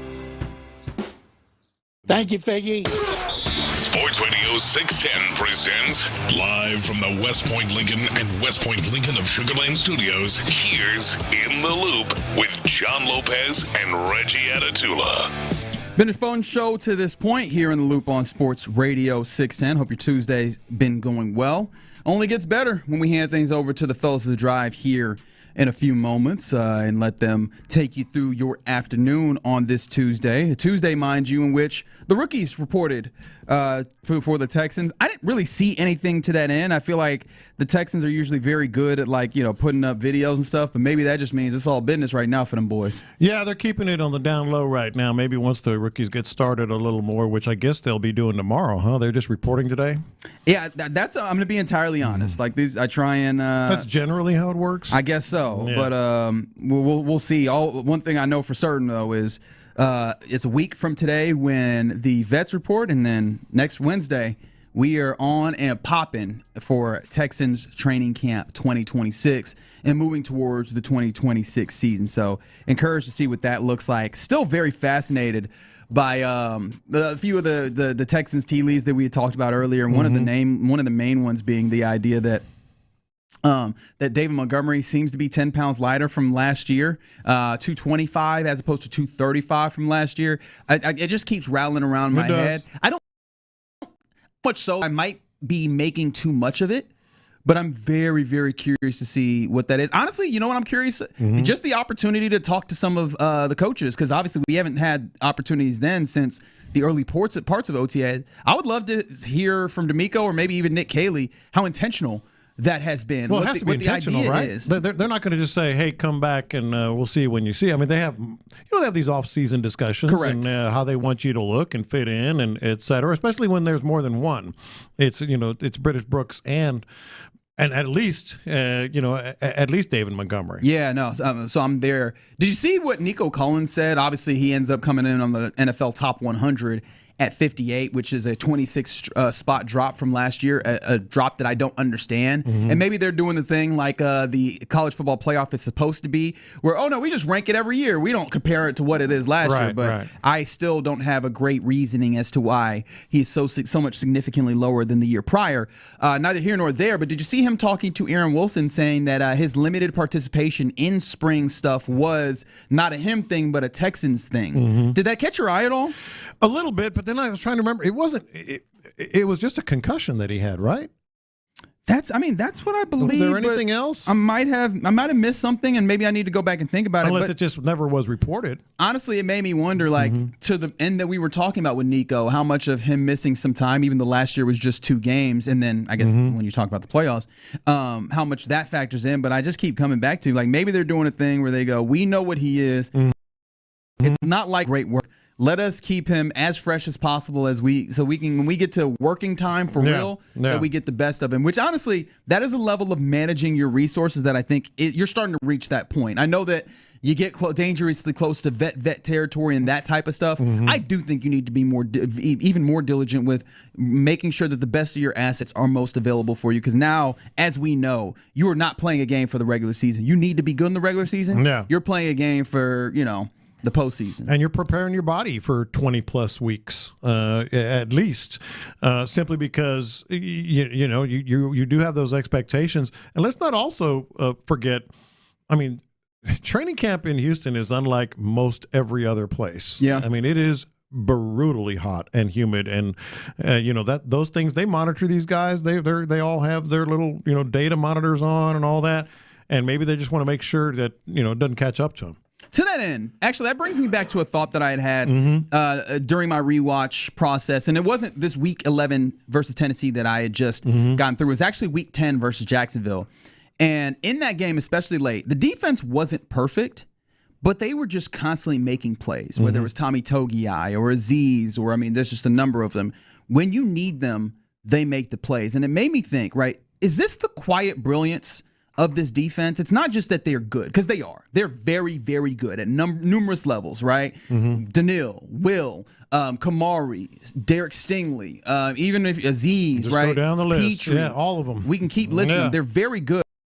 But it's that everyone is capable of making the Herculean play in a moment. Mm-hmm. You know what I'm saying? Like the moment where you go, oh man, it's not just about being good. You just need to jump out your skin and make a play. Like I'm watching this, and it's literally in week 11. You see Danielle Hunter damn near Euro step the entire offensive line and go get a sack when you need it. It's Togiai getting up there and pushing the pocket, or even getting his hands up to bat the ball down, or like Sheldon Rankins doing the same. It is Derek Barnett going and gives you strip sacks. Like it's and then you can also have Petrie getting an interception when you need. Obviously, when I talk about interceptions, the rest of the defensive backs, whether it's Kamari, Sting, or Kalen Bullock, that's a given. It's Z's coming up and making a play, or in coverage. Everyone makes that just like when the time is right. Everyone is capable of being the guy that's in the crosshairs that goes, I'm going to win right now in this moment for my team.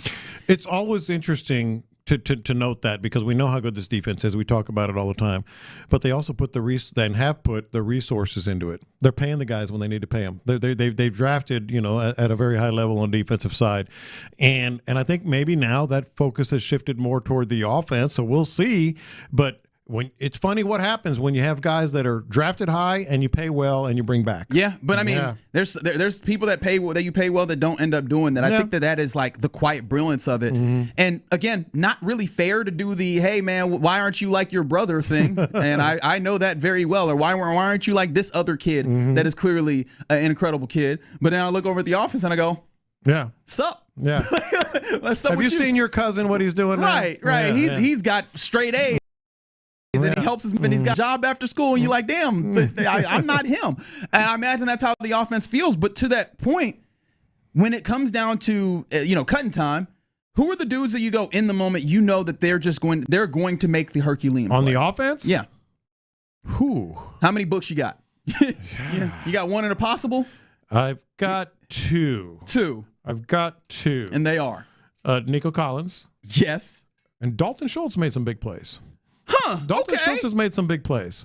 Like when you needed something in a couple of games, I think the Jacksonville game, I don't know.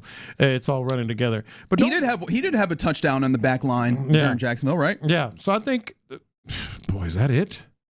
Like, because you can't really say we need a play and, oh, yeah, here comes Jaden Higgins. Not yet anyway. Not even really the running back situation. He's made some plays, but the idea that, hey, man, you're in the crosshairs right now. Can you make it? That's honestly... That's going to be one of it's going to be a tell, and maybe this is an unfair bar for him. I think that could be a place where if things go well, you could see that happen for Jaden Higgins this year, where you go. Get into the crosshairs, I think he's a playmaker for you. And maybe David Montgomery, but we don't know yet. Right. And it's kind of unfair to compare this to the defense because also all the defensive line gets in, and I don't know how you do this for the offensive line. But maybe it's the idea of, you get to a point where we need some yards, we are going to run right behind Big Trent Brown and Ed Ingram and get it. Like, we're going to go there. Maybe that's the way that this goes. And hopefully it feels like with their emphasis towards running the football, maybe that is also a part of this. But I don't know. I don't know if there's a way to answer this question. It's one of those things that, I kind of ruminated on because it's very clear, man. It's a rotating cast of names that you go, all right, big play moment. We could obviously just go, hey, what were the big plays that you remember that felt like big moments?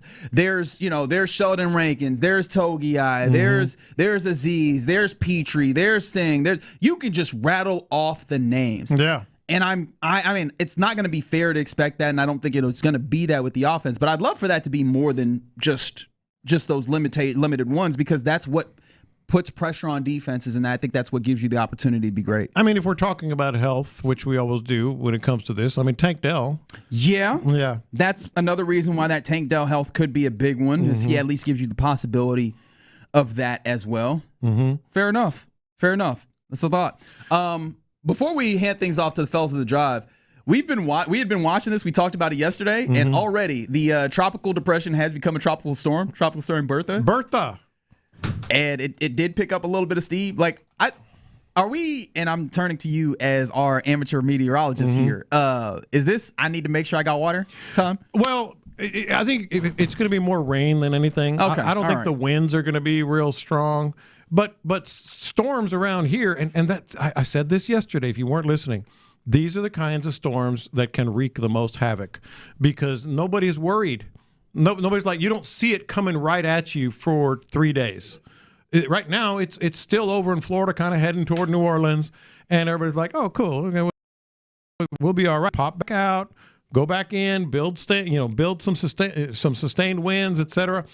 I think this is going to be more, and we're used to this, if it does come to the Houston area. And I've seen some models going down all the way down to like Port O'Connor, down a little further south even. Oh, like maybe missing a south? No, but we're getting the dirty end. Got you. Then we're getting the dirty end. I think it's going to be more flooding. Then it's just going to be a bleep ton of rain, if anything. I don't think the winds are going to do much. But these are the dangerous ones because you think, hey, we're out of the woods. And then all of a sudden, we're not out of the woods because it goes back into the Gulf. Okay, fair enough. Yeah. All right, appreciate you rocking with us. And I want to remind you that you're listening to KILT AM, KILT FM, HD2 Houston, and Odyssey Sports Station. Appreciation to D&M Auto Leasing for the opportunity to cross-talk with the fellas as I'm looking directly at Ron to show Hughley in his eyes. What's happening, man? Keep talking about a big announcement or something. Yeah, we got a big announcement. Major announcement. We've been asking the listeners for wrong answers only, and one of my favorites has been the idea that at 10 a.m. we would announce that you and Jim Nance were having a boxing match. I just love the idea of that. I would love a piece. I know you would. I know you take out that hip. How do you think it goes? Are you guaranteed? Well, you're not going to fight fair. That's the problem. Mm-hmm. Like I don't care what rules. Yeah, that's what I'm saying. I don't care what rules we would try. Don't even mess with the details. Yeah. He's like, you can call it boxing, you can call it MMA. I'm still kicking him. Whatever it is. I can't stand his ass. It's amazing to me. Was it really just off of that one interaction, or was this like something that built over time with other stuff? Well, I think a lot of it is hurt. Mm-hmm. I was a Jim Nance. This is the Don't Meet Your Heroes. I got a lot of his calls. Mm-hmm. And then whenever someone tells you can't, you tell them UConn. UConn is the national champion. It's a good call. Mateen Cleese has reinstated the Magic at Michigan State. There you go. You do know him. I do. Coming down from 11 down, Rock Chalk Championship. Kansas takes the title. Yeah, I was a gym guy. And then he did me like that. Then I found out he did others like that. Oh. Sean Sharif, our sister station in Dallas. We've had at the Super Bowl, we had a Jim Nance a cleansing. Yeah, both of us. I think there are others involved in it. I'm generally hopeful for high ankle sprains for Jim. Really? Something that'll linger. I don't want to. Yeah, linger. Yeah. Nothing that will actually affect his ability to live. Yeah. But just make him uncomfortable. I'm not trying to hope for his demise. Just a real nuisance from a living perspective. Just really bother him a lot. Something that'll just bother him. I know Tony Romo gets on his nerves, and I enjoy it. I know Tony gets on his damn nerves. I tell you, boy, this whenever we have this big announcement, it always lends to somebody hopeful that somebody's getting fired. 100%. Oh, we've been getting various 100%. And I don't think anybody, well, maybe a couple. I don't think Reggie, but they're out there. They just nobody's been spared here. It's you. It's me. Oh, I know. I know. I'm getting fired. In the minds of some of the listeners. I'm hopeful. Damn, man.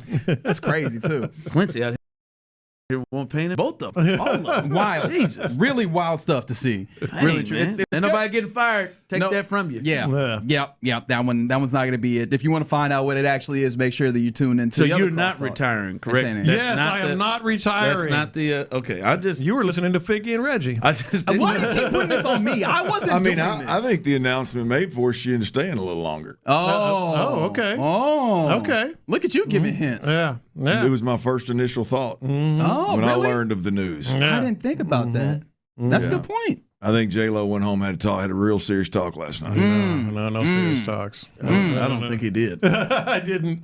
I think he went and pulled him a glass of wine. Damn straight. Yeah, but he was going to do that anyway. Watch Ronel Blanco.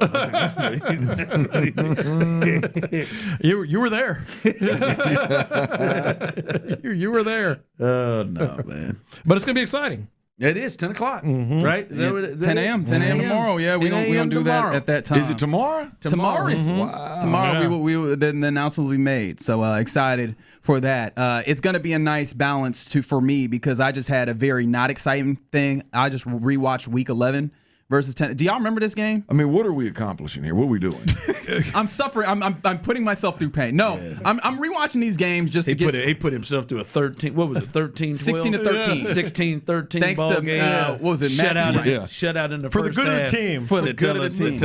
For the good of this team. Hey, Ellis, man, Davis, boy, he was looking comfortable. He was comfortable. I will say that. Comfortable. Some of it though was like the Texans were doing real stupid stuff. They were just like, we will give you the middle of the field to throw Nico Collins at 10-yard in route. It's like, okay, yes.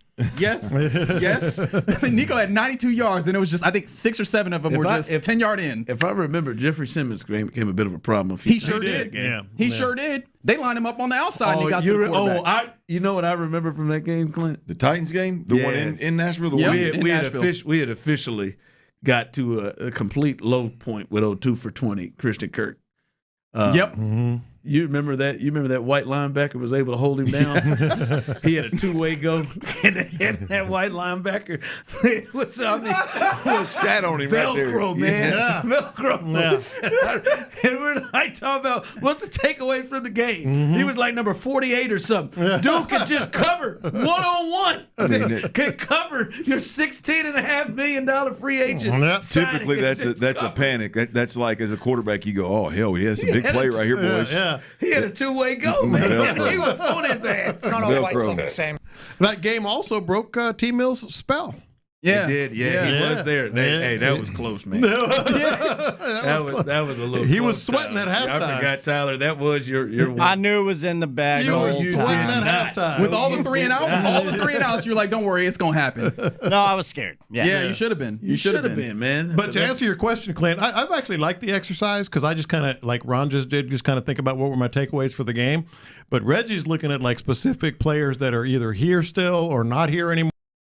Have been replaced. What's that going to look like this year? Right. So I kind of like that exercise. Yeah, I'm doing a little bit. Like this game was one where I made the mention. You could feel the absence of Jalen Petrie. Remember, this was Petrie out on the concussion still. And you could feel the absence. There was at least 2 plays where you end up with a Tennessee Titan, as I like to call it, booty butt naked open, because one of them was E.J. Speed. You're playing base, and E.J. Speed's supposed to be in coverage, and he just forgets because he sees a dude in the flat, and it's just the linebacker instinct kicks in, and I'm like, I got to cover this. It's like, no, there's a dude open now. Yeah. Because, you don't have that guy in coverage, and it's kind of funny that it's not missing Petrie in the physicality going forward. It's actually missing him in coverage, and I say all that to say, like, clearly, great value for him in that role, but then also it brings us back to a conversation we've been having, which is in the occasion that something like that happens again, you miss Petrie for God knows what reason, who's the guy now? You know? I mean, you one could say if you just ranked importance of players on the defense in the vein of what Reg is talking about, I think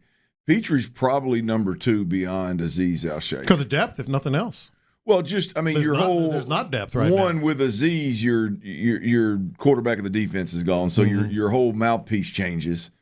But you could argue that the that nickel defender position plays such a vital role. It's kind of like a tight end, right? You're in the run game and the pass game, and then you talk about the instincts that he actually plays with and what you can do in rushing the passer with him. Yeah. His replacement is going to just pale in even if it's a good player, he's going to pale in comparison to what he brings to the table. So you can argue is the second most important in terms of impact in that moment and how it changes the defense overall. You could argue he's number 2 in importance of guys you don't want to miss. No, for sure. Not that this game was the only way you see that, but it was kind of interesting to see it so clearly, especially in a game where the defense had to be on their P's and Q's because they were trying to give the ball back to this offense so they could get the single touchdown that they ended up getting against the bad Titans team. All right. So I'd push Jalen out before Will. In terms of not last year, I wouldn't. No. This year I would. Oh yeah, I got that Will out there. I know. I hear what you're saying. I was thinking Stingley. Him too. The thing last year, the thing is, if Will was gone or Daniil was gone, you had, depending on that's the argument. There's you had Autry and Barnett. You had a pretty good feeling that you could trust to set the edge. And maybe at nickel, man, I just feel like Will or Daniil makes you regular. Yeah. Yeah, but they like. I get what you're saying. They like having plays where Will and Daniil are on the sideline too. No, I know. But hey, shoot, boy, you get Clint if you was a right tackle. Yeah, left tackle coming in and. You ain't got to worry about 55 or 51 all day long before you even walk in the door. You're feeling good. Whoa! You're feeling good. Okay. The problem is you ain't got but about. And if you don't think that happens, you know that happens. Oh, man. You know that happens. Hey, man, I got no Will Anderson this week. Listen, we see how that son of a gun comes off.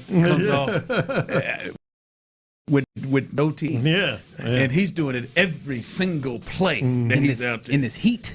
Out there on the field. You know. That number he did on that kid. Who was it? Was it Spencer Brown for the Bills? You hadn't got to that game yet. I think that's the next one. Spencer Brown for the Bills. He was, I think, almost a Pro Bowl level guy. He tapped out. Yeah. Oh, yes. He had to tap out. Yeah, I mean, he didn't quite do what Anthony Richardson did, but he about tapped He didn't out. literally. He about tapped out. I mean, you go watch that, man. He had that boy, and he's a Pro Bowl. He had him on skates. Yeah, man. Yeah. I mean, Well, looking forward to it. Yeah, very much so. Yeah. There will be more interesting right things there. than what happened. I can't wait to hear your thoughts of that second half offensive performance. I'm excited. You talk about holding on for God's unchanging hand. They scored. I remember they scored off of. And then that dipsy do and everything. Yeah, boy, they couldn't. They been holding on, boy. Yeah, Be a man. good one though. Excited for it. That'll be tomorrow at noon. I'll catch you tomorrow for that and more with the show tomorrow. And, of course, the major station announcements, J-Lo. Again, appreciation to D&M Auto Leasing for the crosstalk. But right now, the drive is live. That's right. The drive is live, and we are live right here on Sports Radio 610. And those of you wanting to get involved in the show, you can text in 713-572-4610. We'll open up the phone lines a little bit later on. You can jump on with us as well, because I feel like I'm too close. 3 o'clock. I feel like I'm too close to the situation. I think that's where I am. Clint, I think you may be too close to. We'll get there. We'll let you jump in as 357-2416 coming up at 3 o'clock. But a lot to get to today is if you are on YouTube and Twitch. I see you, Donna. I see you, Evan, jumping in. Cornbread always in the building. Joseph, Quincy. Damn, Quincy. I see you all. Joel is Chewy. I see you on Twitch. We appreciate you jumping in. You can see all our beautiful faces. There is Clint Stoerner. There's Tyler Milner chilling and rolling in. And last night, I think we saw the formula. I don't know how sustainable the formula is, but I think we saw the formula for the Astros and how they can roll through this thing. One, can you get okay pitching? Not great pitching, just okay pitching. Just give us a chance pitching. And then can our star players just drag us to the winner's circle? All right? Can Jordan drag us to the winner's circle? Yes. Can Pena come up with a big hit? Yes. Jalapeno! Altuve slipped in there with an RBI single to give him another run. That is the formula. Can we get okay pitching, and then can we get people stupid enough to pitch to Yordan Alvarez as many times as they did? I'm serious. Clay McGlough should be either sending people back to Jacksonville to be a jumbo shrimp. That is the name of their AAA team, by the way. The Jumbo Shrimp? The Jacksonville Jumbo Shrimp. That is great. They should be, or he needs to be fired. There's just way too many pitches. Good pitches for him to hit. Where's your damn head at? I don't know. All right, that thing was riding in on him, and he's a great hitter. But then y'all just sit here, man. Go ahead and hit these 2 balls out, baby. We'll give you a 95 right here just on the plate. Come on, man. That stuff. But we saw it. Blanco did good enough. You don't normally want to roll in there 4 2/3 and 4 earned, but that was enough. And then you got your stars coming in and getting big swings. That's the formula. 4 2/3, 4 earned is definitely the formula when you got Jeremy Pena hitting a grand slam and Jordan going deep. Yeah, look, I mean here's it. By the way, text the cousin yesterday, the bookie cousin yesterday, and said, "Hey, you still got the ability to go Jordan Alvarez homer and Astro win parlay?" And she said, "I'm sure we do. We haven't bet in forever, but let me check." And the side of me that was looking out for the fam, I said, "You know what? No, y'all gave up betting. No, don't do that. Don't do it on my accord." I pulled in the driveway last night after our little meeting, Ron. I had a text from Cuz. You got to be kidding me. Jordan bomb and the Astros, which, by the way, the win on the other end of it with Pena hitting a grand slam is makes that damn near a lock bet. So I left. What would that be, Tyler? Was that a $700 parlay? $500 parlay? I'd have to. I didn't hear you say the odds. I'd have to see them. I didn't see the odds, but typically it'd have been a big payday. But typically that's all you need to know. Yeah, that's a nice parlay. Typically, I believe it's a $500 or $700. Don't try to do it again today. Yeah, no, I'm not. I mean, that was one of those where, boy, it was just. But where I was going with all of that, Ron, is that is is one, they obviously have to stay healthy, but two, you're just going to have to, you're going to have to win the games when you get leads, and when your offense puts up those kind of runs, you've got to win those games. You just flat ass can't lose those games. And last night they did just enough to make sure that didn't happen. Yeah, that's where it's got to be, because you cannot depend on. And I'll be honest, we could circle to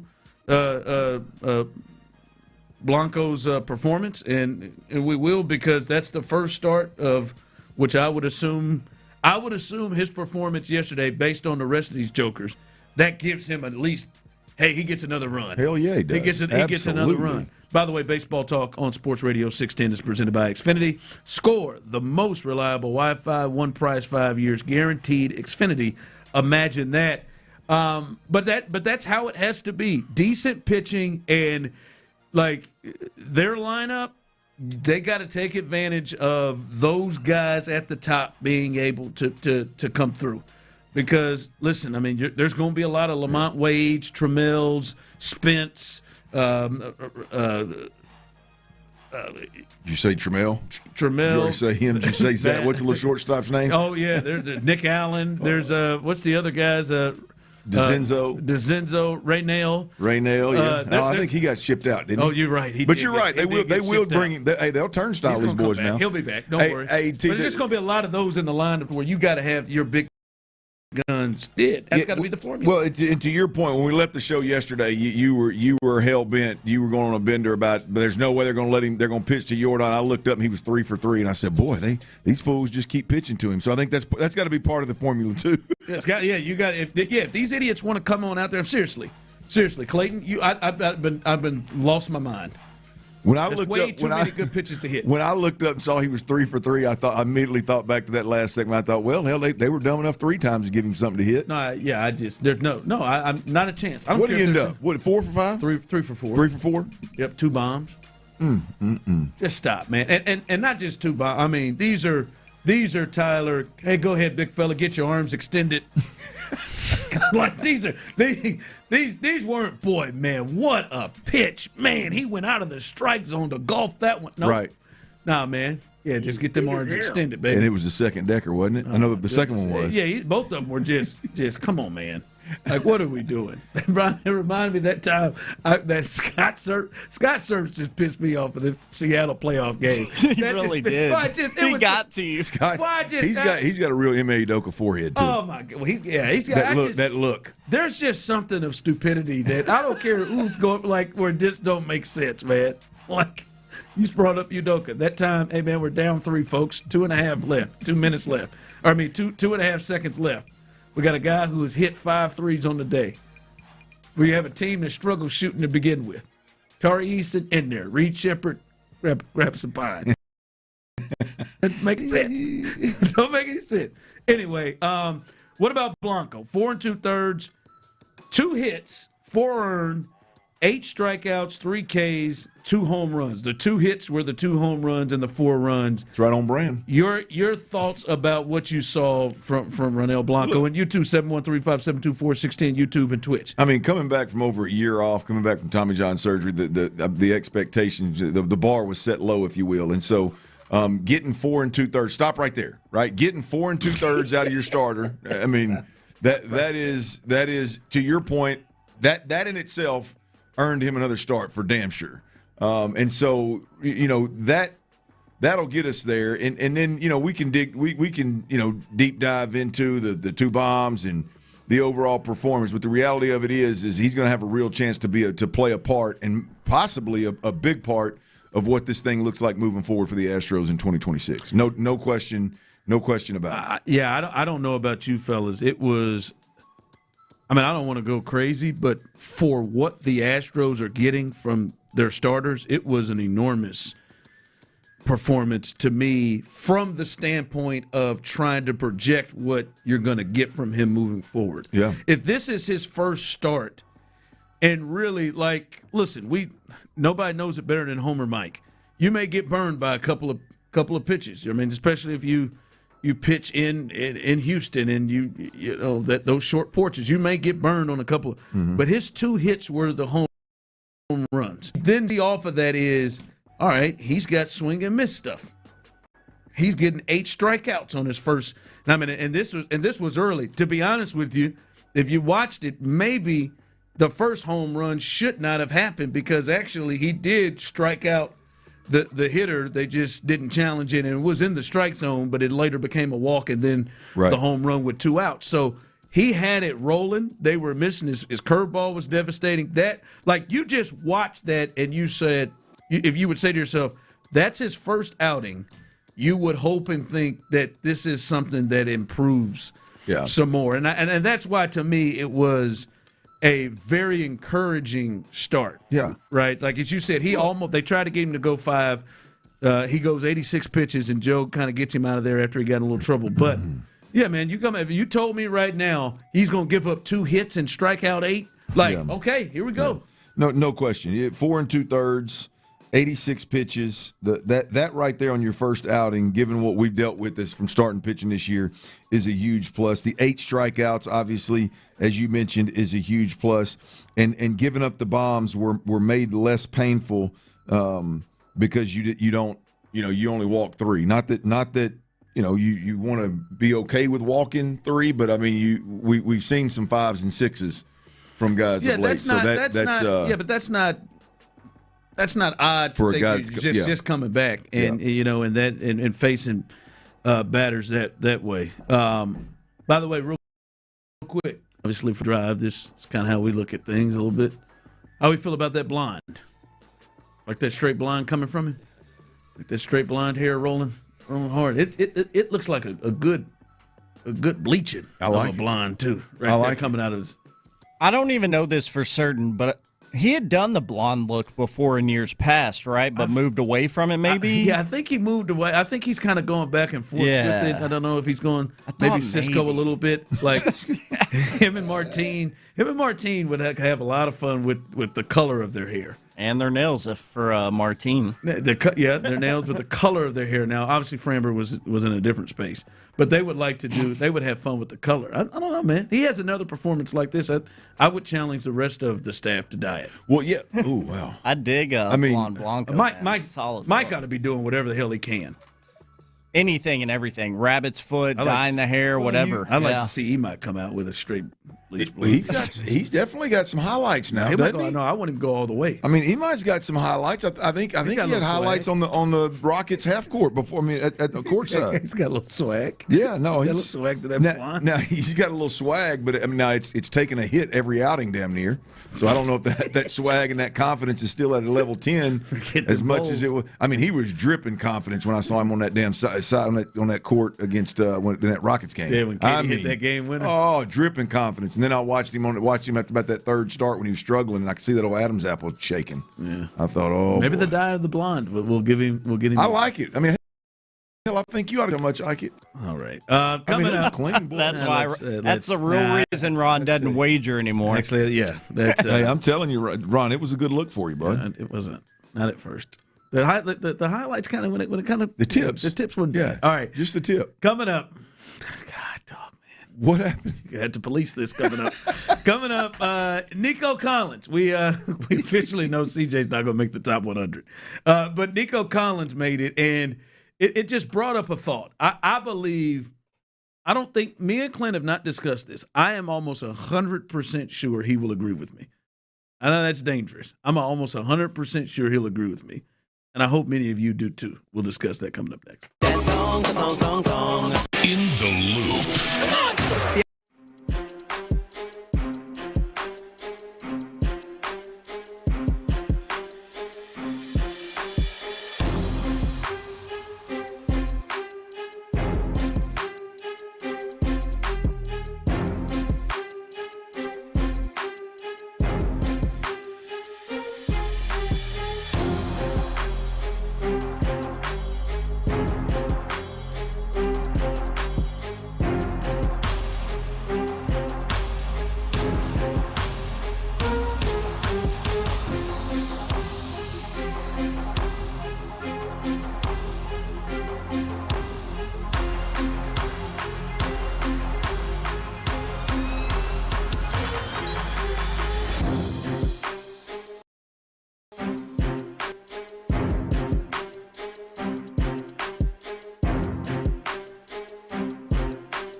medicine for adults. Don't use if allergic to Skyrizi. Serious allergic reactions, increased infections, or lower ability to fight them may occur. Before treatment, get checked for infections and tuberculosis. Tell your doctor about any flu-like symptoms or vaccines. Liver problems leading to hospitalization may occur when treated for Crohn's or ulcerative colitis. Control is everything to me. Ask Skyrizi, the #1 prescribed biologic in Crohn's and ulcerative colitis combined. Learn more at skyrizi.com or 1-866-SKYRIZI. Injured? Call Mokaram Injury Lawyers, 281-222-2222. The best sports talk around, anytime, anywhere. Hear your favorite Sports Radio 610 hosts wherever you go. Live, podcasts, video. It's all at your fingertips 24/7 on the Odyssey app, iHeartRadio app, TuneIn, and wherever you get your podcasts. Houston's sports leader, Sports Radio 610. The Drive is powered by Mokaram Injury Lawyers. Heard in an accident? Call Mokaram Injury Lawyers at 281-222-2222. Sports Radio 610 presents The Drive with Stoerner and Hughley. First down at midfield. C.J. Stroud shotgun. Woody Marks in the backfield with him. Stroud to throw. C.J. looking. C.J. firing downfield to his left. Caught by Collins. 15, 10, 5. Rock and roll. Touchdown. Houston. 50 yards. There he is. Mark Vandermeer on the call. We're getting close to that. Getting close to that. Nico has got him on fire, baby. Yeah, it does, Andre. Getting close to that. By the way, again, a reminder. I see someone texting in. Better not be a whack-ass announcement. Far from it. Guaranteed. I don't think it's whack. But again, if you've missed it, a huge, big station announcement coming up tomorrow at 10 o'clock. So make sure you're listening to the handoff between the handoff between Payne and Pendergast and In the Loop. Be listening to that as you will hear the major announcement here at the station. That's all I'll give you. Big announcement tomorrow, so stay tuned at 10 o'clock. Make sure you're looking and listening for that. I promise you it's not whack.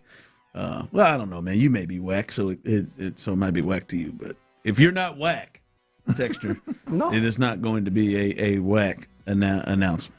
You're gonna get hard. What did I say? You said game changeness. Yeah, I would say it's in that category of things. All right, Clint. Nico Collins came in at 58 on the NFL Top 100 list. So there's no way in hell I don't believe CJ would be ahead of Nico Collins on the Top 100 list. So that is gone. Bryce Young finishes ahead of him. In an odd manner, but boy, it's just not accurate. But anyway, Nico comes in at 58, Clint, and something like CJ said, man, they're starting to double him, rotate him, and giving him that superstar treatment. As we've seen him, man, he's put forth 1,000-yard seasons. He has been a great player. But I'm looking at this and I'm watching, kind of the highlight package, and you're looking at where they had him ranked from executives and coaches and scouts. And Clint, I'm pretty certain you will agree with me on this. I think Nico needs to find his inner diva. Every single one of these wide receivers have it. They all have it. The give me the damn ball from Keyshawn. The Michael Irvin would just go irate on the sidelines when that ball was going to Alvin Harper too many times and not coming his way. Jerry Rice had it. We've watched Jamar Chase have it. We've watched a ton of receivers have it. And right now it appears to me Nico is more in that Larry Fitzgerald land of how he approaches things. I think for this team and this offense, because I don't think CJ is in the position right now to start making people feel uncomfortable. by just kind of going off. I think he's got a lot of stuff he's got to try to maintain and deal with. He ain't got his money yet. Nico got his money.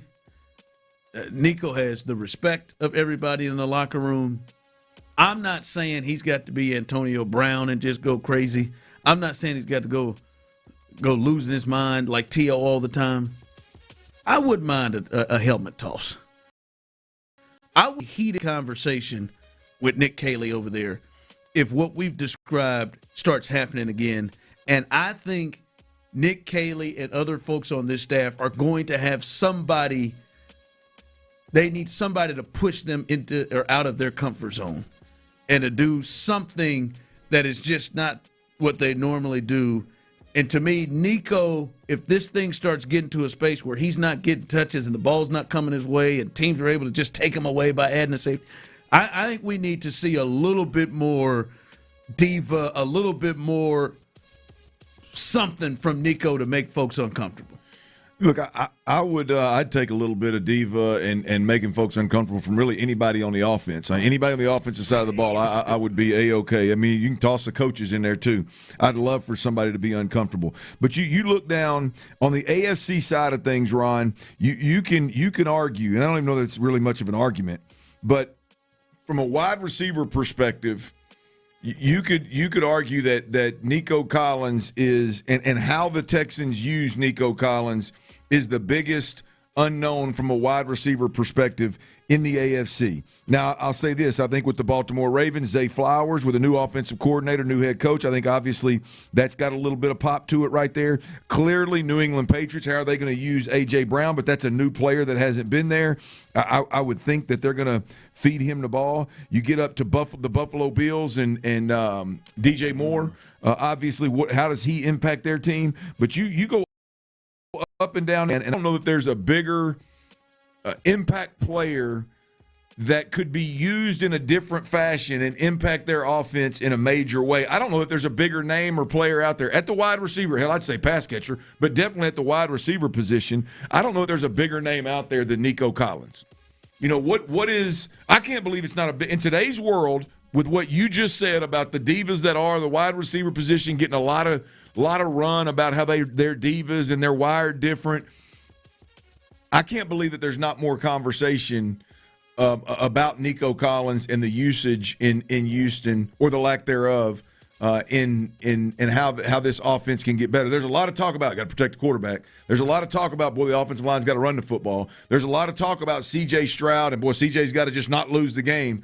I'm curious to see if before that, leading up to the season, if we don't turn the corner a little bit into, well, Nico Collins is the one answer that this offense has. How exotic can they get with him? He just can't. He just can't just accept it.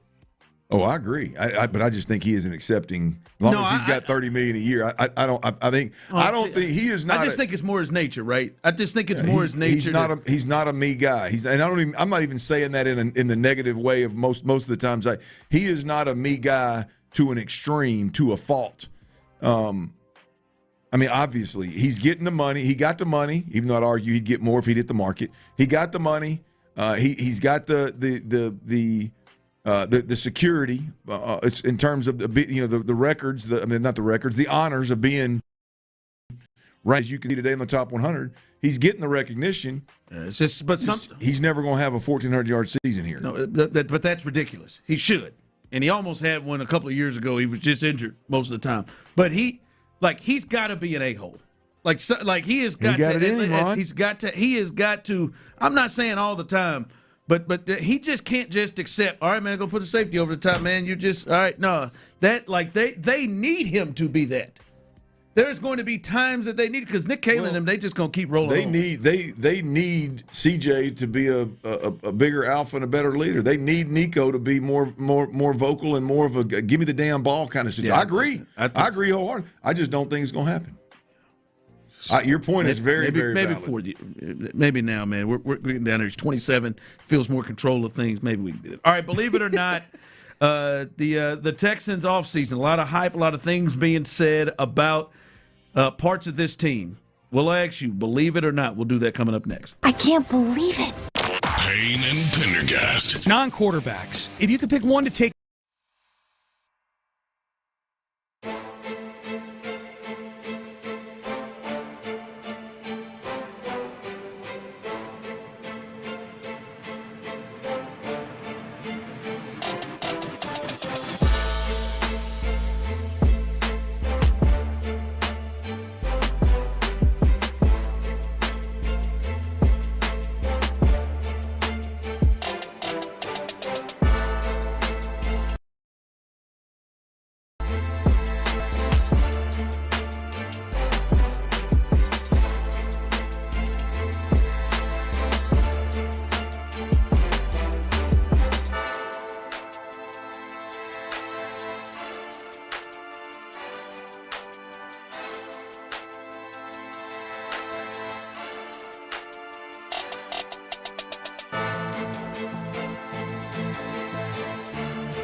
1-855-TRAJAN-1. That's 1-855-TRAJAN-1. Annuity guarantees are based on the claims paying ability of the issuing insurance company. DBA in most states has Trajan Wealth Insurance Solutions.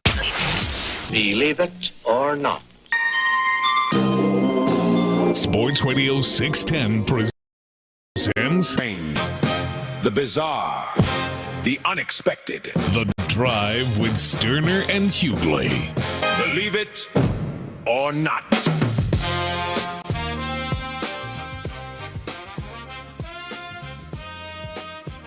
All right, believe it or boy, I promise God, I'm sorry, I don't want to get to this. I'm looking up at the screen. We're on ESPN2, and I think it says NBA. I think it's NBA Live or whatever they call this show. And I just look up, and it said breaking news: Fred VanVleet torn his ACL. That's what I looked up. They got you. And I was about to say, hold on. Not again. I'm sorry, they're doing a story on him, and they just had a flashback to when it happened. When they broke, I said, "Whoa, hold on, not again." That's why they got Bruce Storen. Hold on, they knew something we didn't know. That's why they got Bruce Storen, Marcus Smart, and Fred. Gotcha, and Reed Shepard. Yeah, we can get into that. They got them 4-point guards over there, guys. Anyway, believe it or not, a lot of stories, off-season conversation, hype from inside the doors, outside the doors, reports, different things for people. And we get to a point where we talk about if we believe it or not. 713-572-4610. You can jump in on this. YouTube and Twitch, you can jump in on this as well. Do you believe it or not? Here was Mike Florio earlier this month talking about one of the questions that may be in front of D'Amico Ryans. Well, I think it is the obvious. And I think the key is the willingness or lack thereof of the coaching staff to do something about the obvious when the obvious happens. If C.J. Stroud continues to struggle, you can't just continue to blindly let him play. Davis Mills was 3-0 as a starter last year when C.J. Stroud was out with a concussion. And I remember we were at Soldier Field for the Rams-Bears game watching Texans-Patriots that afternoon, and we just all assumed after halftime it was going to be Davis Mills. And they still didn't move to Davis Mills. And there's a chance they still could have won that game. As Sims said all last year, the Texans' defense is good enough to win a championship all by itself. When the offense is actively working against it, not that they're doing it on purpose, but the offense was pulling down the team, and the defense was still good enough to get as far as they did. So, hey, clean slate for C.J. Stroud. He's still their guy. He hasn't gotten his long-term contract yet, but for now he's their guy. The flaw would be to blindly cling to C.J. Stroud if what we saw in the postseason, both against the Steelers and against the Patriots, continues into 2026. Believe it or not, your thoughts out there. Does Davis Mills, believe it or not, Davis Mills starts a game this season not due to injury? Believe it or not? I do not believe it. Or not. I do not believe it. Or not is the right answer. Sorry, T. Thank you, big voice guy, for correcting me. Right. I'm coachable, I promise. Or not. I don't believe it happens. Look, there is it's on record how I feel about the quarterback situation here in Houston, but there is no way on God's green earth that C.J. Stroud plays bad enough in this system that they bench him. There's just absolutely no way. Bench, because you got a full-out bench. Now, I think Davis may get some snaps at some point. I don't believe they bench and start Davis Mills in any game. Look, this system's not going to allow it to happen. We've seen C.J. Stroud commit to this system and be okay with a high completion percentage and 180 yards and one touchdown and play to the strength of the which is the defense, obviously. So, I think CJ buys into a point where he'll play within the system. I think the system is going to do everything it can to protect CJ Stroud from having to put too much on his plate. I think they're going to run the football well enough to not put CJ Stroud in a place to where in the regular season he has to feel any kind of pressure. And I think he survives the season, absolutely. I think between what we've seen C.J. Stroud do and the reality of this is going to be a super, uber conservative offense and really overall team approach, I think it's damn near impossible for him to play bad enough to get benched and for us to see Davis Mills as a starter. Text line coming through. One text says, believe it. Another text text says, or not. Or not. I will agree with you. I will say or not too. Again, I think you make the point. I mean, we've watched 3 seasons of C.J. Stroud, and he has never played bad enough to get himself benched. Not even close to play bad and get himself benched. God bless, brother. And I think things will prevail. I think they will always potentially be thinking, who gives me the best chance to win every week? Who gives me the best chance to win, and try to put either that ring on the bull or whatever they're doing with that ring. Bull on the ring, whatever Ron. they're doing with it. I think they're operating with that, and like you said, CJ's just giving us no reason to consistently think over a regular season or a season that he just will play bad enough to get himself. I mean, hell, he didn't get himself benched in the playoff game. I think another performance like that, I think he'll get benched. But I don't think he. I mean, because he was completely over. Like the interceptions are one thing. He was completely overwhelmed in that moment, and it was obvious. And again, I've been there and thrown 4 picks. Mine just came in the second half instead of the first half. So, I mean, I know exactly what he was feeling at that point in time. I don't think we see that C.J. Stroud again. That was as bad a quarterback play as we've seen. Regardless of all the whys, that's as bad as quarterback play as we've seen, particularly in the playoffs. But there couldn't be a bigger moment, so it's as bad as we've seen from a high-level starting quarterback. So I just don't see that. I don't see that. Look, C.J.'s at a spot with his career, with this being a contract year, where whether he likes it in Houston or not, hopefully he's got the right people in his ear, which he's a level-headed dude. I don't know that he's a buck the system guy anyway, so that's going to play into his into his favor this year. I mean, he's got to go out there at least in this season with, hey man, we were super conservative on offense because of our defense. C.J. Stroud was capped. He had a low ceiling because the system didn't ask him to do those things, but he went up there and didn't turn the ball over, threw touchdowns, and was efficient. And then try to hit the market, next year in the offseason, try to hit them where it hurts next year. So I think he buys in wholeheartedly to that approach. Yeah, I think the only 2 ways is if he plays consistently, like multiple weeks of really bad football, or there's something behind the scenes and he gets into it with disagreements with decision makers. And I don't think also that he will move to that, because that doesn't seem like that's where CJ is. Well, here's the one thing that CJ Stroud in 2026 has to avoid. We've talked about the first month of the season with the Bills, the Bengals, the Colts, and the Cowboys. That's a monster week for multiple reasons. The quarterback matchup is what C.J. Stroud has to avoid getting involved in. He mentally has to stay in C.J. Stroud and Nick Caleyville, if you will, and not into competing with top quarterbacks, right? And that is a trap that I could see a great quarterback, a talented quarterback that's had some success in the past. I could see them falling into that trap, and it's early enough in the season where he could get himself and he could get this team into some trouble, where if he gets caught up, maybe not against Josh Allen, but as this thing unfolds all of a sudden against Joe Burrow, and he's over here with this conservative, no explosives, running the football, just being quote-unquote a game manager, and he watches Josh Allen ball out, he watches Joe Burrow ball out. How does he handle Indianapolis, and then how does he handle the Cowboys situation with Dak Prescott across the field? Does he get caught up mentally into this quarterback and great quarterback matchups and try to get outside the system and try to force big plays and end up getting himself in trouble? I do think that's a real challenge for C.J. Stroud in 2026 to open the season. We talked about all the great things yesterday about that first month of the season. There is a trap, if you will, for C.J. Stroud if he falls into it. It's going to be a big challenge for C.J. Stroud to be the third and fourth headline to his own defense, the quarterback that's coming to town and all of that. That is going to be a challenge for him, because it don't take a rocket scientist here to figure out that C.J. Stroud should be on the same playing field, or at least he should think that he's on the same playing field with those guys that are coming in here. He should. He damn sure should. With the rookie year that he had, he's proven he can play. His play can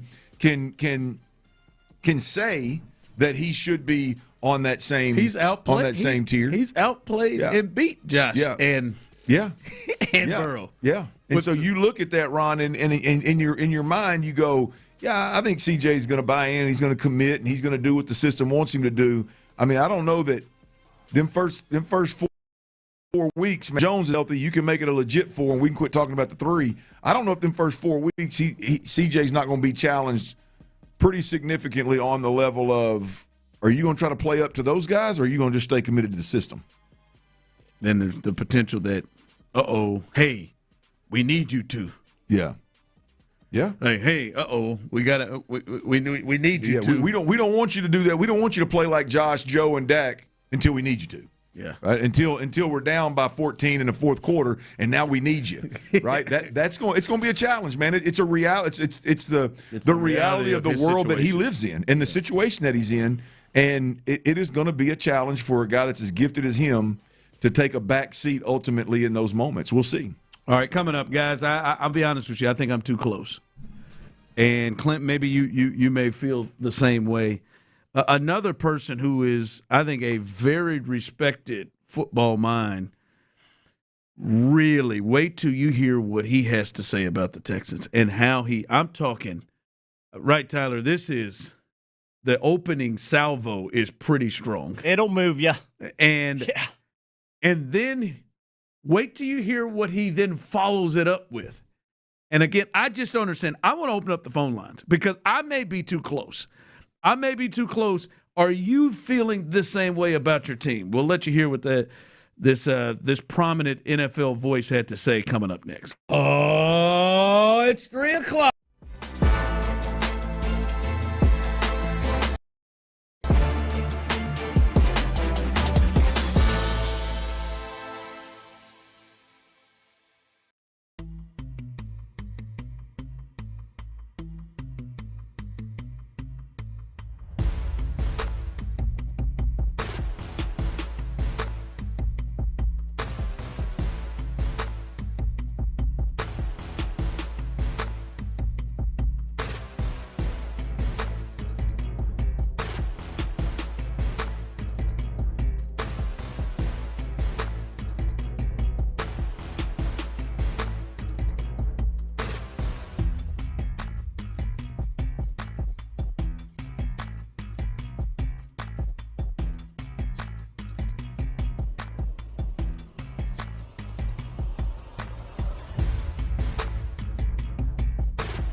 Point Lincoln and West Point Lincoln of Sugar Land Studios. KILT FM HD2 Houston. On Odyssey Sports Station. The Texans play here. Sports Radio 610 presents The Drive with Stoerner and Hughley.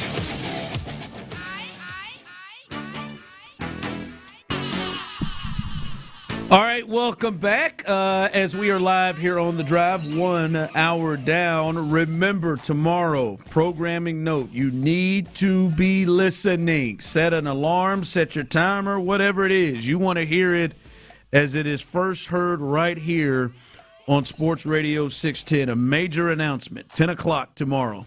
Payne and Pendergast handing it off to In the Loop. Clint, I think, is going to come in to be a part of it. No, you're not. No, I was not aware of the timing until you said it. So, no, I'm not. Yeah, he's not going to shoot up in here at 10. I mean, I would if I been invited, but I don't go places I'm not invited. Yeah, Bo. that's right. That's fair. I'm going to listen with the people. Yeah, listen with the people. Now, we already know, but we'll listen with the people. But 10 o'clock tomorrow, major announcement right here on the station. So make sure you're listening. Big day. I'm so excited! Tomorrow right here on Sports Radio 610. No, it is not like doing a major announcement for somebody's firing. I mean, we damn sure would. I mean, now you've heard it on every show, I believe. Yeah, I don't think that'd be a hell of a deal for all three shows to really just, which I'm sure the fellas tonight. So all 4 shows, I'm sure they'll follow suit. All 4 shows. Hey, man, y'all got to be listening up tomorrow. Oh, by the way. Byron, we're going to be letting you go. Yeah, Byron. Why'd you pick Byron, man? Damn, took out young Byron. That would be the cruelest thing. Major announcement. Just getting his beak wet with the guys in the morning. Hey, Lego hair. You're out. Hey, sick-ass Lego hair. Get the hell out. What does it say? Sean, congratulations on a great several years here, man. You have been the bell cow hill, but you're gone. No, we're not doing that tomorrow. Thank you so much. It's a big day tomorrow, so stay tuned, 10 o'clock. No, J-Lo is not retiring. I want to get that a good one. That's a good one. That would have been a good guess. That is a good one. He's been around for a minute now. Yeah, he's not retiring. Long in the tooth. Yep. All right, we'll open up the phone line, 713-572-4610.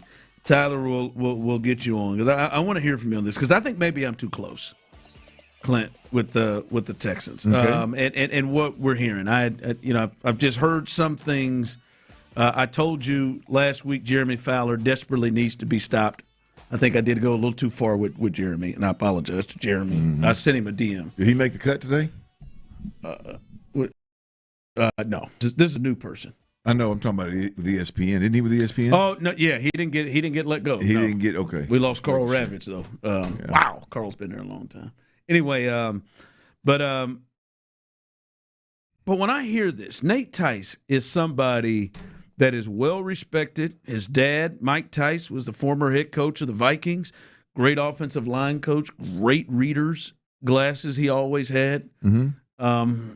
Never need to push him up. That's, I think, a key to really good readers, that you don't have to push them up as Clint pushes his readers up push right mine now. up real quick. As you hear it. The things you remember about. I just remember Mike Tice never had to push his readers up. Anyway, but Nate Tice is like I said, well respected. This is what he had to say about the Houston Texans. Here is his thoughts on them and where they land in the AFC for him. If I, right now, middle July, gun to head, had to pick an AFC champion, the Texans are my leader. What? Really? Yeah. Wow. The AFC is wide open. And and we felt it last year, where it felt like the AFC had a lot of imperfect teams. That's why the Patriots came out of it. The Patriots were a very imperfect team. May played really well, but they just kind of, we can talk about schedule and everything. They took advantage of it, but they were still a good team. But that's a team that should have won one playoff game and then lose on. That's kind of like a normal schedule or a normal season. But why I'm bringing up the Texans is that defense. If the Seahawks didn't exist last year, we'd be talking about the Texans defense as that all-time defense. Like they were truly up there statistically, eye test, talent level. It's probably the defense from top to bottom. Seahawks are very complete, and there's some other good ones, Broncos as well. But the Texans are they have star power and the in-between players that just all make sense. Yeah, he was on the money all the way with that defense. Gun to head. That'll turn you on. Gun to head. If I had to pick one team to be the AFC champion, I would say the Houston Texans. No harder scrotum, though. Again, when I hear that... If he was real serious, he'd add them other two. Yeah. Yeah, you want to be serious about it. When I hear that, I am thrown off by that. Gun to head. When you're going that way. But then listen to what he follows it up with. Listen to what he follows it up with. He talked about one side of the ball. Remember, he said gun to head, this would be his team. Listen to what he had to say following that comment. I think that offense, do I think it's good? No, but they've made the move that I always like teams doing where they went from to not with offensive line. Like that's what they did. They went from awful, terrible, hodgepodge parts that got better from like week 10 onwards last year. They kind of figured out their starting five, and it became like the 22nd, 23rd, 24th best unit. So like below average. This year, I think that unit's still not great. I think it could be average. And if that's average and the run game is even near average, and David Montgomery's going to help out in a lot of ways, that I think if the run game is just average, do I think it's going to be a top 10 offense? No. But if it's just average, that's all you need in the AFC. Elite defense, an average offense with an average run game that can make Stroud play. I consider Stroud like a locked-in top 14 quarterback, so top half of the league. I consider him that way. So even if he plays to the level I think he's at, that's more than enough to win a Super Bowl with. That's what Darnold basically was last year. And I think Stroud has a little bit more to him than Darnold at this stage in his career. Couple of things there. It's hard for me for you to go gun to head. That's why I said maybe I'm too close to the situation. I've seen this, and maybe I've looked at it, and maybe their questions are bigger to me. Again, when you hear that gun to head, the Texans are his pick to be the AFC champion, he then follows it up to talk about the offense being average, hopefully average. He said the offensive line being they went from being ish to not ish. And hopeful they can be average with a hopeful offensive line. And that is enough in the AFC. That's what, I think that's crazy to think that I'm not saying the Texans can't win the Super Bowl. You're crazy. I'm telling you the Texans can't with that type of an offense that he described. And please stop. This one gets me. Please stop comparing it to the Seahawks. The Seahawks were 8th in total offense. They were 3rd in points. They averaged 28.5 a game. They had a top 10 rushing offense. That is not what you're describing. That is not at all what you're describing. At all. Stop doing that. Please. I just again, as I'm too close and know these parts and have seen these parts, and my questions are bigger than it should be. But I just, this is a Nate Tyson, somebody I really, really hold in a pretty good regard when it comes to his football knowledge. And I don't know how he gets there with that. Yeah, that's an interesting take. Look, I think the Texans defense is good enough, great enough, not just good enough. I think they're great enough to carry an organization to a Super Bowl. I do believe they are good enough to do that. I don't believe that the offense is going to be able to average offensive line, average run game themselves to a Super Bowl. That's the problem. I think now, when you listen to what Tice is saying there, I wonder how much he's taken into consideration the current state of the AFC. That part too. I mean, you look at what New England did last year to make a run to the playoff. They scored 16, 28, 10, and 29 in the loss to Seattle. Right? Seattle scored 101 points in 3 games and to win that. Now, so my point is the AFC is, in order to just get to a Super Bowl, the AFC is the path of least resistance when you compare it to the NFC. I do wonder how long AFC is going to be down, and that is going to be the case. I do believe if you have a Lamar Jackson, a Pat Mahomes, a Joe Burrow, along with a Josh Allen, is that path to a World Series, a Super Bowl in the AFC, is that path a little bit more difficult than what we looked at last year? So I say all that to say, I wonder if Tice's opinion is a little bit more like looking back on last year, if the offense would have played a little bit better, they would have got there. Versus really what the AFC is going to look like in 2027. You know what I mean? Or 2026, yeah. I'm sorry. Well, that's what I wonder. If you're of the belief, and I'm not saying Tice is wrong, if you're of the belief that the AFC, the path to the Super Bowl, again, is going to be one where, you know, starting quarterback gets hurt and can't play in the AFC Championship. Weather in New England, 2 games in a row, I think was part of it. So a lower scoring game. If you think you're not going to have to go through the best quarterbacks that the NFL has to offer to get there, then I can see where he feels that way. But you can't predict that. I know it happened last year, which has never happened again. You can't sit there and be like, because to me, I'm thinking, you can't expect that this offense just has to be close to average to run through the AFC teams. Like, look at the New England team. How much better is their offense from just last year? Look at Denver. How much better is their offense from last year? Yeah. Let alone the other normal ones that are generally. I'm sorry. They're the quarterbacks that are there. It is hard to sit there and say, man, y'all can just be average to roll through there. And I believe the Texans' defense is amazing. You can't tell me gun to head that you believe they would get it with Josh Allen, Lamar Jackson, Joe Burrow, Patrick Mahomes all live in your conference, that you could just be, all right, man, all right, man, we just go from ish to not ish. I don't get there. Robert, jump in here. Again, I may be too close, Robert. When you hear that, do you get a sense and agree that you feel like the Texans are right there when it comes to being a contender like that? Did you say Robbie? Yeah, Robbie, go ahead. Here's the problem with the whole thing. That comes from someone, to me, that did not watch this team last year.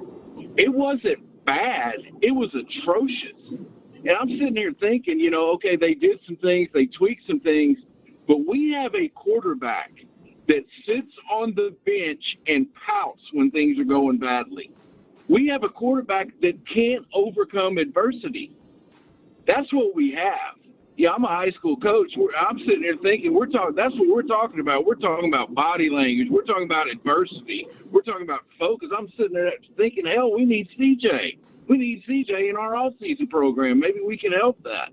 So, no, there is nothing about this team that says Super Bowl favorites. Now, there's a lot of things we don't know. Progress. Maybe mentality changes. Maybe the O-line is better than we think it's going to be. Maybe Montgomery makes a difference.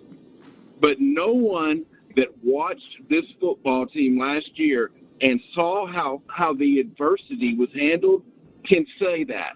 There is no way that he doesn't have the leadership skills of your guy, Ron, of Mahomes. I see a fiery guy on the sideline with that guy. Oh, thank you. Trying to get people going. We don't have that. So I'll hang up. I appreciate the call, Robbie. And listen, I don't agree with everything Robbie had to say about the quarterback situation, but I think there is fair to have questions about the quarterback situation. But then that goes along with everything else. Hell, we just did an exercise last week where I said, Clint, what do you think the biggest weakness is? Everybody thinks it's the offensive line. Clint said, I think it's the pass catchers. So you got the pass catchers, you got the offensive line. Like, I just don't know how you cannot look at the path of last year. Someone just texted in and said, yeah, but you're just assuming that all the AFC quarterbacks are going to stay healthy. No, I do not think we're going to have another season where all of those guys get hit by a car. All right, I do not think we're going to have. I'll be willing to place a bet that Mahomes, Burrow, and Lamar don't miss like a total of 15, 16 games like they did last year. Yeah. I will take the bet on that. Yeah, I will. But to just think like you have never in your life believed that you need. I don't care how good a defense is. You've never in your life And instances have been good. You've never in your life believed, when you just have an okay offense to have to potentially run through, I don't know, Ben, Peyton, Tom, Phillip Rivers. You just have to have, you're okay. And never in your life have you ever thought, you ever just have to be an okay offense to run through Patrick, Josh, Lamar, Burrow, and these up-and-coming nuts like Drake May and Trevor, who played better. I still need another year to believe that Trevor is that. But you've never thought that. And how are you going to say you never had the defense is good? Yet the defense is really, really good. But still, you've never thought that you could be average or hope to be average. So I don't know. Again, maybe I'm too close. Arthur, jump in here. Your thoughts on this? Go ahead, Arthur. Who you got, Ron? Go ahead. Okay. How you doing, fellas? We good. Go ahead. All right, man. I think what Tice doing, man, is he trying to jump on a bandwagon that ain't there, man. He's watching us from afar. And you ain't too close, Ron. You just like Clinton, Tyler, all of us, man. We watched this team every game last year. We dissect this team.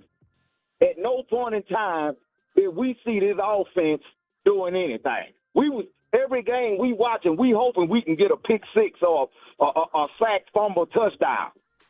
And he just feels like there's no way we could be that bad again because of the moves we made on our offensive line. But the way I feel about the team, man, the Texans got the same problem the Rockets got. We need an offensive coordinator. We need somebody that know how to call up play. It's like Clint said earlier. We got one of the best receivers in the league, and we're not even using him as a decoy. Or using him. I appreciate the call, Arthur. Yeah, you ain't even using him or using him as a decoy. Text line come in, Clinton Tyler. How many of those quarterbacks have Super Bowls? I believe all of them been to the AFC title game, and I believe a couple of them have been to the Super Bowl. And I know one of them has at least 3 rings. We're just talking about the path to a Super Bowl, which is what Tice said his pick was for the Texans. And I'm not saying he's wrong, boys and girls, but my point is I do wonder, is the path as light, if you will, as it was last year? Are we going to get another year of that in the AFC? Because I don't know. I mean, you look at things. I mean, Lamar Jackson's got new everything around him. You look at Pat Mahomes' injury, and it looks like they're going to be more of a run-oriented team, signing a high-priced running back in the offseason. Josh, I mean, I don't know. They hired the OC that was there, and they couldn't get it done with him as the OC. Now he's the head coach. I don't know what that's going to look like. Is Joe Burrow's defensive additions, is that defense really going to matter? They're going to be that good? Can they stay healthy? I don't know. But I think the only way you can pick the Texans is if you believe that the path that was present in 2025-2026 NFL season, which obviously left a lot to be desired when it started, as well as Denver's starting quarterback getting hurt in a division, is the path going to look like that, or is it going to look more like the one that Pat Mahomes had to run through Burrow and Josh Allen consistently with some of the all-time great games that we've seen between Josh Allen and Pat Mahomes? That's what does it look like? I do think that's a real question. I know we need to go. Tyler's going to kick my ass. I don't have an issue with people in their beliefs, like Jeremy Fowler or Nate Tice, in their beliefs that the Texans can get to a Super Bowl. You can't sit here and tell me you think the Texans can get to the Super Bowl and you have questions about the quarterback and you think the offense can just be average. Mm-hmm. Not with them dudes rolling around here. I'm get you. If you say I think they're going to get to a Super Bowl because C.J. Stroud is going to return to being who he is, and we're going to see their offense play to the potential of what their offense can be. Well, damn it, here we go. Yeah. Don't tell me, hey man, I got them gun to my head. I got one bullet. I will die if I'm wrong. Well, gun to my head, and then you're going to waltz up behind me and say, hey, man, boy, if we could just have the offensive line just go from being ish to just not being ish, or the running game just be close to average. Come on, man. If you tell me the path in the AFC to a Super Bowl is some combination of Justin Herbert, Aaron Rodgers at 42 years old, Drake May, and Jarrett Stidham, in Denver. If you tell me that's going to be the path to a Super Bowl, then the Texans can do exactly what he just said, Ron. Yeah, they can. But they had it last year and they didn't. Well played. Real or fake? We'll do that next. Before we do that, I'm going to tell you what's real is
SportsRadio.com. The best sports talk around, anytime, anywhere. Hear your favorite Sports Radio 610 hosts wherever you go. Live, podcasts, video. It's all at your fingertips 24/7 on the Odyssey app, iHeartRadio app, TuneIn, and wherever you get your podcasts. Houston's sports leader. Sports Radio 610.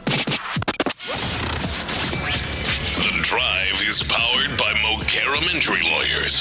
Heard in an accident, Karam Injury Lawyers at 281-222-2222. Sports Radio 610 presents The Drive with Stoerner and Hughley.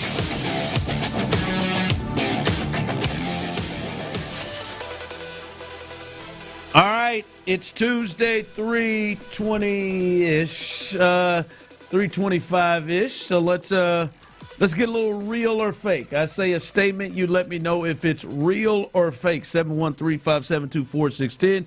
You can text in, YouTube and Twitch. You can jump in as well. Real or fake? Let's start with you, Tyler Milner.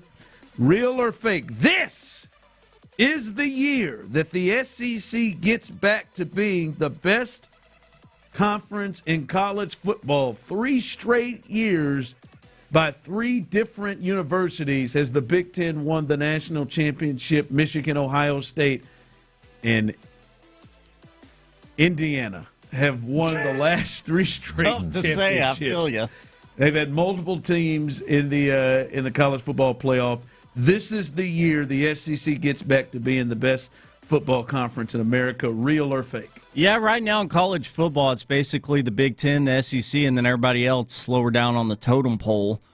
So they're one of 2 in the running, very possible. I'm going to say real. I think somebody gets it done as far as putting a nail in the coffin and making it happen, whether it's Georgia, LSU, Texas A&M. One of these powerhouses out of the SEC can make it happen.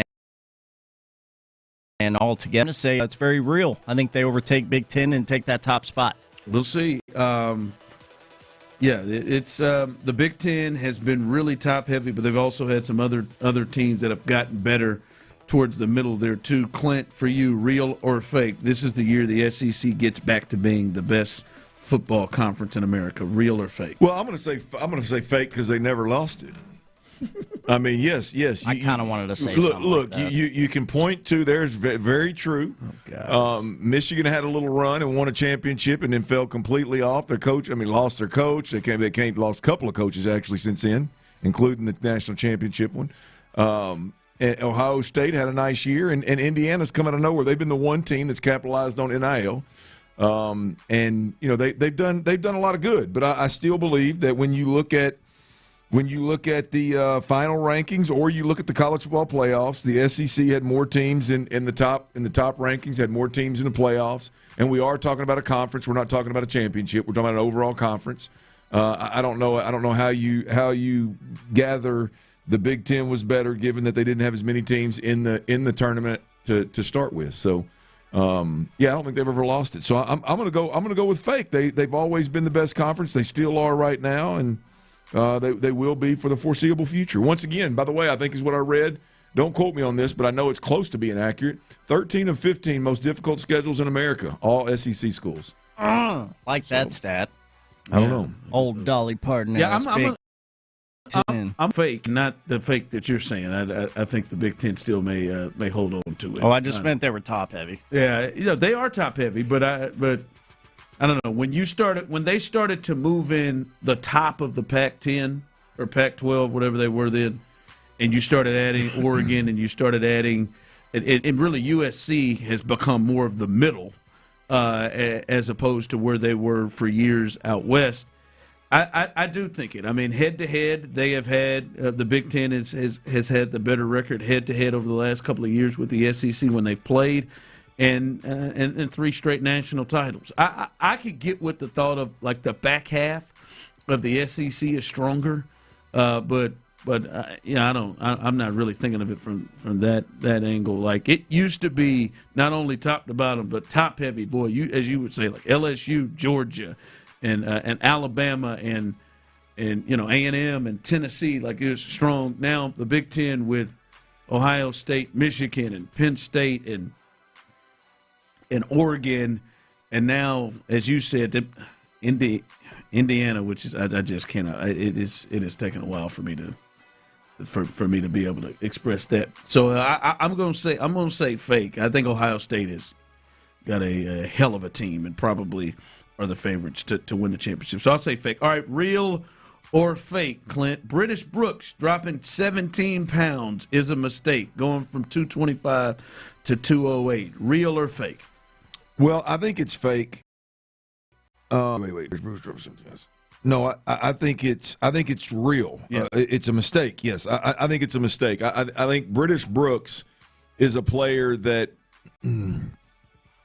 where he fits, he needs to be unique, whether it be in his build or his skill set, right? And I think him being that kind of a hybrid fullback, which is a bigger-bodied tailback, I think that benefited him on special teams as well as the role that he could feel on an offense of being just flat out a bigger back. And so I think him slimming down and fitting more in the true tailback role, I don't know that bodes well for him. I understand what he's trying to do. I understand he's trying to be the best tailback that he can be.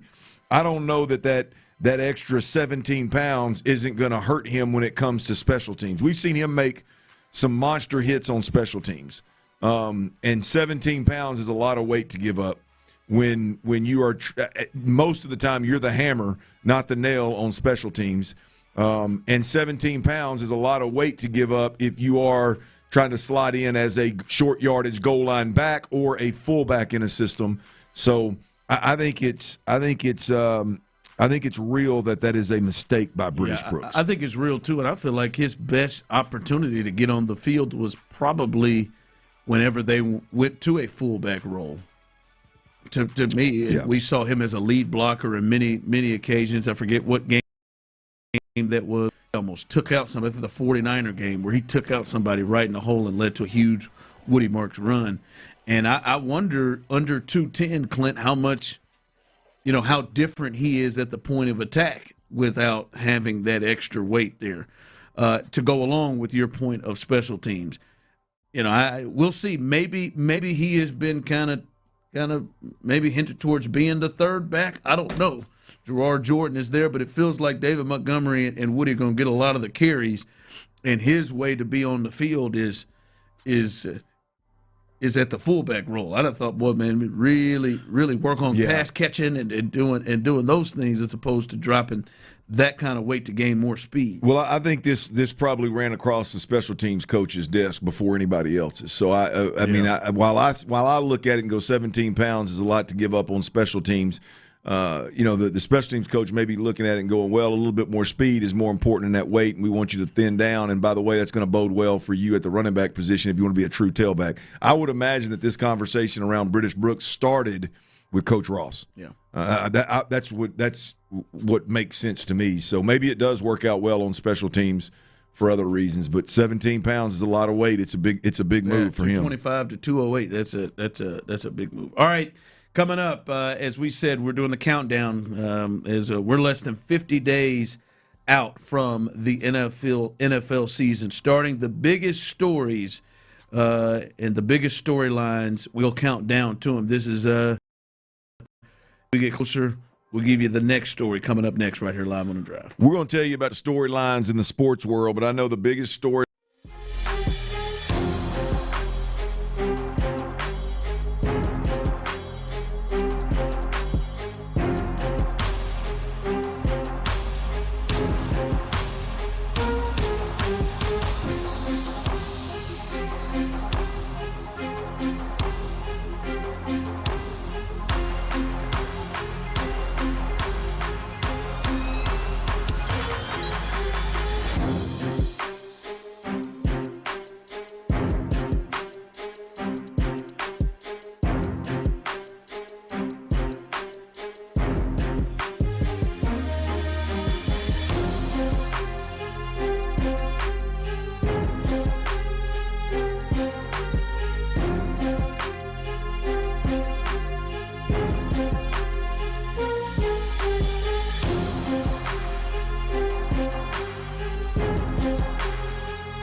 purchase. That's promo code WINNER to get a $5 bonus. Remember, use promo code WINNER. Offers vary by user and location at participating merchants. Go to upside.com for terms and conditions. Injured? Call Mokaram Injury Lawyers, 281-222-2222. Sports Radio 610 presents The Drive with Stoerner and Hughley.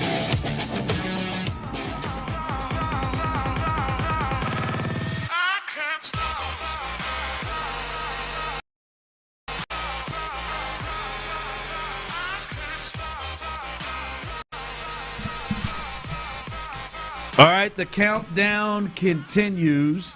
By the way, there's not just a countdown to the NFL season. There's a countdown to the big announcement tomorrow right here on Sports Radio 610, a major station announcement coming up tomorrow at 10 a.m.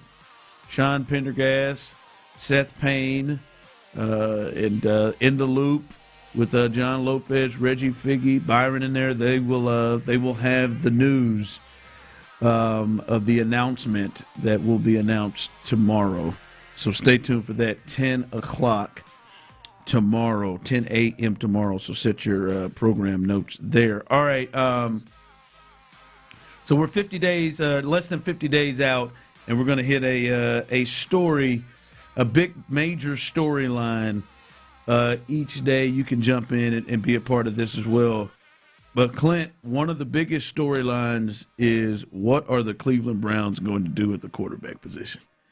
And that is going to start up in training camp. And I think there is a lot here because there are two polarizing figures that are a part of this. You can clearly see there's probably going to be people Team Shedeur / Dion, and there's going to be people Team Deshaun.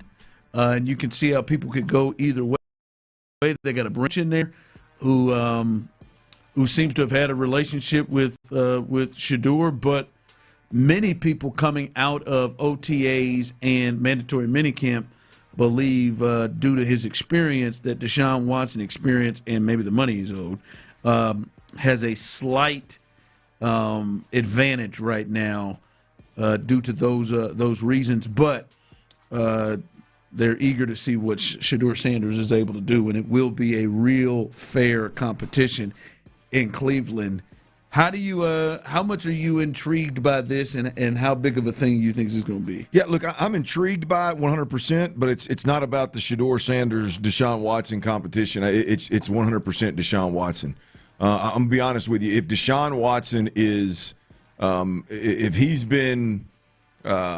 he's recovered at all, and I'm talking about from a football perspective. Yeah. If he's recovered from the embarrassment that was the legal issues that he went through, and he can get back in any way, shape, or form, even remotely close to the guy that he was. I'm not talking about the football player. I'm talking about the guy, the leader, the teammate, the personality. And again, I don't mean publicly. I mean just within that locker room. I think he runs away with this competition early in training camp. And it's a no-brainer, Deshaun Watson. I think he's removed far enough from the legal issues to where inside that locker room, I don't think that the first thing that teammate walks in the locker room every morning is, boy, what were you up to? I think they're removed from that. I think they look at him as a quarterback and a leader, at least a leader of a huddle on the field, more so than the legal issues. And so I think this thing boils down to is how much did Deshaun lose over really it's been 3 years? I mean, it's been probably more than 3 years since we've legitimately seen him play quarterback to for any extended period of time, whether it be the legal issues or the injuries of late. But I just think, you know me, Ron, I think there is so many teams with the quarterback position make the mistake of thinking that youth or some kind of crazy ability is going to trump the experience of a veteran quarterback. And I just think more times than not, man, that for me personally, that experience is the winner. And I think that's going to show its it's going to show its reality in the Deshaun Watson Shedeur Sanders competition. I think it is going to be one of the most intriguing things from camp to preseason to see what this looks like. And one of the things that comes to my thought is this going to be a situation in which, all right, it is absolutely legit down the middle, man. The best person is going to win the job, or is there going to be a bit of, all right, man, we'll just do a lot of money, and we are we going to be able to get something out of the amount of money and the embarrassment that we put forth? Mm-hmm. Like, does it feel like Shedeur has to not just win it, flatly win it, to be able, like, are they willing to just be done with Deshaun Watson, being that it is hard to ignore in this situation? This is a 5th-round pick in Shedeur Sanders, who has had some starts, but a 5th-round pick in Shedeur Sanders going against somebody that you gave $230 million guaranteed, and you are still paying him big money, and you have not reaped anything from it. There is nothing. Is there a thought of, can we salvage something? So I wonder how much down the middle this is going to be, and is this a situation where, like, really Deshaun is going to get every chance and opportunity to win this gig, and not just because of his experience, but he's better, but, like, it would behoove them, can we get anything out of this?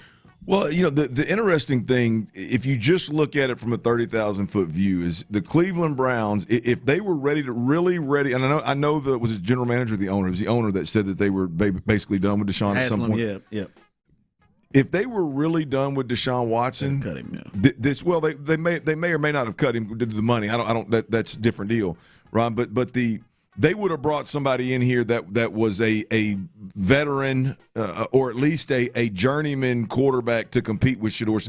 This wouldn't be, hey, Deshaun Watson, no, you played at a Pro Bowl level. Hell, we've seen you play at an All-Pro level at the NFL. In the NFL, you're going to compete with this kid that's still ultimately seeing ghosts because he hadn't seen much in the NFL yet. Like, that's not a real competition. If you have the mindset of, hey, the ship has sailed on Deshaun, man, let's upseat him, let's get him the hell up out of here, right? That Shedeur Sanders isn't the guy that's going to push Deshaun Watson out the door. Now, that may end up happening, but I'm just saying from a plan perspective with the Browns, it doesn't make sense for them to go, yeah, we're over this Deshaun Watson experience. We're only going to keep him around for money. We'd rather him just not even be in the building, and Shedeur is going to be our guy. It would make more sense to bring somebody in that could legitimately mentor Shedeur and legitimately give you a chance to win. Somebody from what's my man's name? The head coach there now, Todd Monken. Yeah, Todd. Somebody from Todd Monken's past that knows the offense, that can be an extension of the quarter.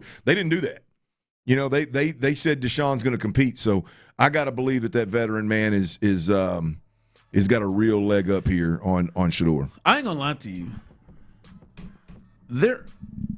Their offense looks a lot better than maybe you would think it does. Start running down the names? Yeah, when you start looking, like, their offensive line has been an issue. But, I mean, you talk about, we think the Texans, I'll be honest with you, I'd rather the Texans have done what they did with their offensive line. Which is? I mean, just they revamped it. Titus Howard, Tevin Jenkins, who they got from the Bears, Elton Jenkins, who they got from the Packers, Zion Johnson from the Chargers. They drafted their left tackle. They really made some sweeping moves of some kind of proven guys in there. And they're really young. Quishon Judkins, a lot of people like. Jerry Jeudy is still there. They then went heavy in the draft with Casey Concepcion and Denzel Boston.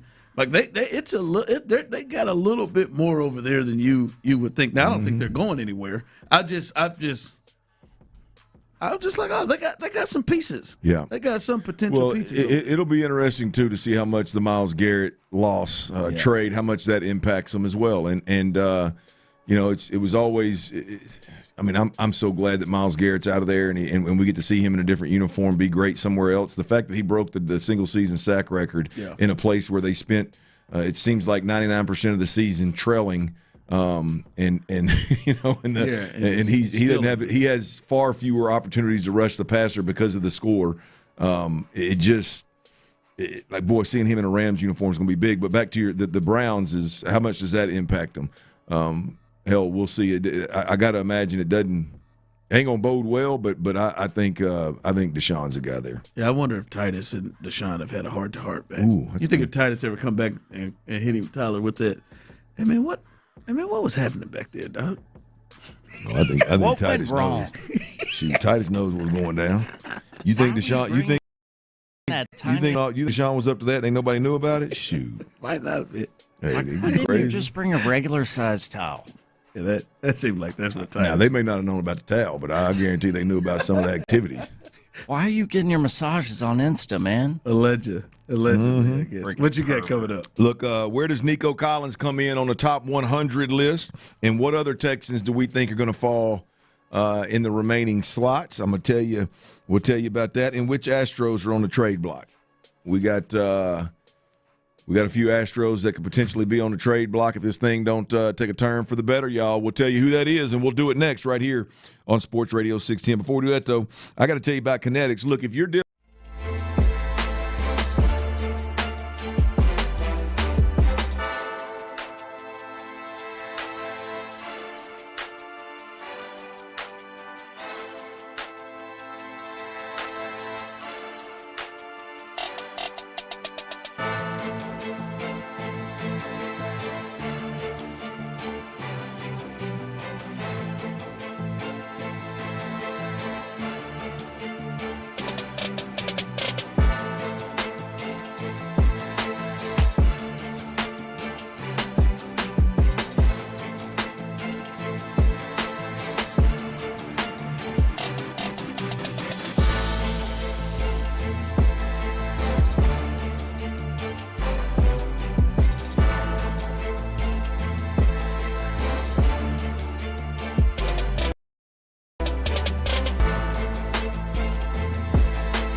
for everyone. Event contracts are offered by Robinhood Derivatives, LLC, a registered futures commission merchant and swap firm. From the West Point Lincoln and West Point Lincoln of Sugar Land Studios, KILT FM HD2 Houston. On Odyssey Sports Station, the Texans play here. Dive into the mind of former NFL quarterback Clint Stoerner. I was thinking about coming out of the chute here and telling y'all about my new boots that I got on, but y'all want to talk about puppy chow? What is that, ostrich? Hell no, that's python. It's Sturdy's Daily. Before we get to that boner. On The Drive with Stoerner and Hughley. Where did Nico Collins land on the NFL's top 100 list? And which Astros are on the trade block potentially if this season turns the wrong direction? Before we get there, I do want to mention that today's Dirty Daily is powered by the powers that be here at Odyssey Houston. Tune in tomorrow at 10 a.m. I believe it's the ITL and the Payne and Pendergast crosstalk. We've got a huge announcement that'll be made. You're going to want to listen to this. It's big news, not just for us here, but definitely for you, the listeners, as well. So stay plugged in to Sports Radio 610 all the time, but damn sure tomorrow in that 10 o'clock window right there when all four of those guys will be live on air discussing what this big announcement is. So stay plugged in. Big shout out to the brass around these parts. All right, the NFL's top 100 is it's dropping on. Are they doing this on the daily, right? Yeah. They're dropping on the daily. I think they're dropping 4 or 5 slots, and they're about halfway through, almost halfway through. And the Texans, they've had Azeez Al-Shaair dropped at number the initial couple of days of the top 100 dropping. And then Nico Collins. Nico Collins dropped recently, I believe it was today, at number 58. Remember, he was number 8 in Jeremy Fowler's top 10 wide receivers in the NFL. Mm-hmm. And this is all players in the NFL, all positions, all players, top 100. Nico Collins falls at 58. Once again, for me, Ron, this is just it's one of those. I tip my cap to Nico Collins for being the guy that he is. I tip my cap for Nico Collins having a little different personality, a little different get down than most great wide receivers in this league. The low-key, work hard, kind of fly under the radar type approach that Nico Collins has. He's fun to cover. We've had him on the post-game show. He's fun to chop it up with. And I admire and respect the way that he goes about his business, Ryan. But the honors and respect that Nico Collins continues to get on a national scale is, while it's well-deserved, and I agree, it absolutely should be that way and it's fair, the fact that he has to do it and has been able to do it the way that he has continues to blow my mind. The fact that Nico Collins goes out there, and I think anybody that covers the Texans would like for Nico Collins to be made more a priority on this offense. Whether you're talking about pre-snap movement, we're talking about alignment, we're talking about targets, regardless. I think most folks would like for Nico Collins to be used and made a little bit more of a priority. I don't know that we can say that about anybody that he's neck and neck with in the NFL. A.J. Brown obviously was so, in his mind, was so underutilized in Philly, he forced his way out of Philly. He let everybody know how and by the way, had more catches than Nico Collins. Yeah. And so won a Super Bowl. Yeah, won a Super Bowl and still was unhappy and forced his way out of Philadelphia. But I don't know that there's a better receiver that is made less a priority in their offense than Nico Collins is here in Houston. He literally is just a piece here that we've heard D'Amico Ryans say multiple times, we're just going to throw the ball to whoever's open. That literally is the approach for the Houston Texans offense a lot of the time. And I think the one guy that probably where you can see it the most is Nico Collins. But, Ron, he continues to get the respect. He continues to get the honors. Him checking in at number 58 is pretty is pretty solid on this top 100. Yeah, this is coming from the players. The players vote this one in. So the players see him as that, and as you talked about, the executive scouts and coaches see him as that too. And I think that's the big part. It seems like he's doing as much as he can with, I don't want to say less, but yeah, at least less opportunities is what he is able to put forth. And it almost makes you feel like players can kind of sense and see, like, yeah, man, he'd be even more productive if he was somewhere else that emphasized that.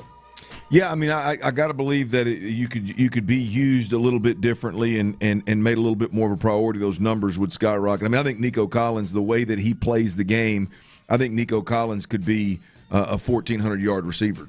Yes. And I think the way he plays the game, I think the way that the supporting cast, in fact, that they may be good, but they're unproven at this point. I think Nico Collins could very easily be a 1,400-yard receiver. And by the way, bad MFer. Yes, bad MFer. And if you had to lean one way or the other with Nico Collins, he's more of a possession guy than he is a big play explosive guy. I know he has the ability to make those big plays and to get explosive, but the way that he's used, he's having to catch a ton of balls underneath the safeties. Right? He's having to catch a ton of balls across the middle of the field with DBs between him and the goal line. Now, a lot of times he can break those tackles. He's a tough tackle. But the point is he's very rarely catching the ball on the other side of the safety or behind the DB. So he's doing it the hard way. So, again, the mad respect to Nico Collins for the way that he goes about it. This does bring me to a point, Ron, where I think in Houston covering this football team, I think there's going to be somebody's going to be left off this list. Azeez Al-Shaair at 92, Nico 58. That means that, let's say, top 55 have yet to be revealed. We can give up on CJ, right? That's yeah, look, I think so. I mean, after seeing kind of, what the NFL thinks about C.J. Stroud in their top 10 quarterback rankings, along with the honorable mentions, I think the ship has sailed on C.J. Stroud falling in the top 50, 55 players here. Bo Nix was the last quarterback to go through. That too, yeah. Wow. That too. It would be hard to think that C.J. Stroud is going to fall in front of Nico Collins at this point with how much respect Nico Collins is getting. I do believe there's 3 more Texans making the list. Okay. Tell me if I'm leaving anybody off of it. I believe Danielle Hunter makes this list. Okay. I believe Will Anderson makes this list. And I believe Derek Stingley Jr. makes this list. I think those are the 3 guys, 3 Texans that are left dangling out there that are going to be in the top 55, in the top 100 of the NFL. Anybody else you think is potential, or do you think those 3 are the 3? I'll be honest. I think I had to go. I would have thought that. I thought Lassiter would make this list. And it looks like he's potentially not going to get there. That one surprised me. I thought Lassiter did, and I thought Petrie may have had a chance to make this list, but I think I don't think any of them would be ahead of Nico. So I do think we've moved too far from that. But yeah, I think right now it's got to be just those 3 being the only other one to me that you would think is a top 60 player. Yep, I think Danielle Hunter, Will Anderson, and Derek Stingley Jr. are the 3 Texans that are going to be announced at some point. I think Will Anderson ends up being the highest ranked Texan on this list. Yeah. I think Will Anderson has a chance to. I mean, I think he has a chance to be in the top 15. I was going to say 15 too. I think because you got a lot of quarterbacks that are going to eat up that top 10. So and you got guys like Myles Garrett and that bunch. So I think Will falls in the top 15 as well. But Danielle, Will, and Derek Stingley Jr., expect them to fall somewhere in the top 50. Those are the 3 Texans. I agree with you. I think Petrie, obviously CJ, Petrie, and Kamari Lassiter are guys that, although they didn't fall in it this year, you could very easily see them in it next year after another good season. We'll see. Big shout out to Nico Collins, though, for another honor, another respect for how he plays the game and who he is, one of the top players in this league. Let's switch gears over to the Diamond at Daikin Park. The Astros.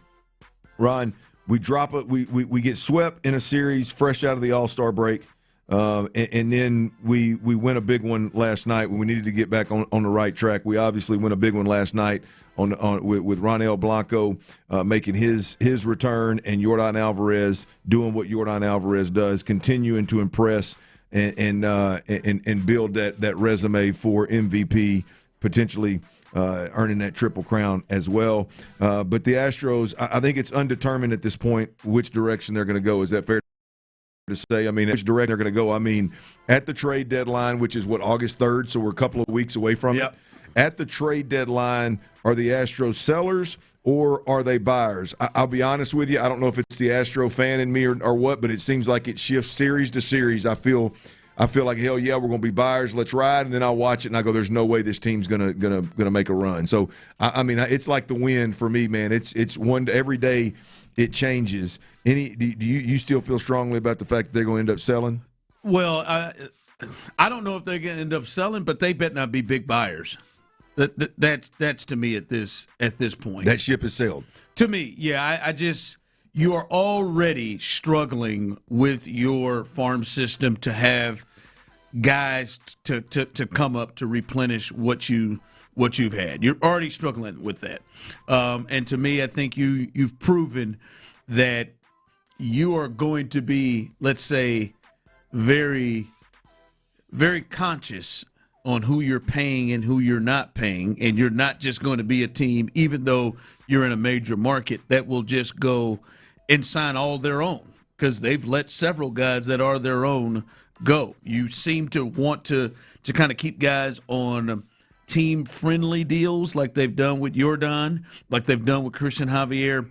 And so if you are going through things with that thought process to where you're not going to be hugely active in free agency with big-time players, your free agency is kind of limited to shorter-term deals, I think you've got to start to be able to develop your own guys. Right? You've got to have the next Hunter Brown come up for you, since you potentially won't pay the current Hunter Brown. You've got to have the next Jeremy Pena come up for you, since you potentially aren't going to pay the next one. I just don't think they're in a position right now with this team, and this team is not showing you enough to say we are willing to potentially part ways with those next guys to bring in somebody to help a team that is really up and down and not a real title contender. Well, you mentioned Jeremy Pena there, and I led with which Astros are on the trade block. If this thing makes a turn for the worse, which for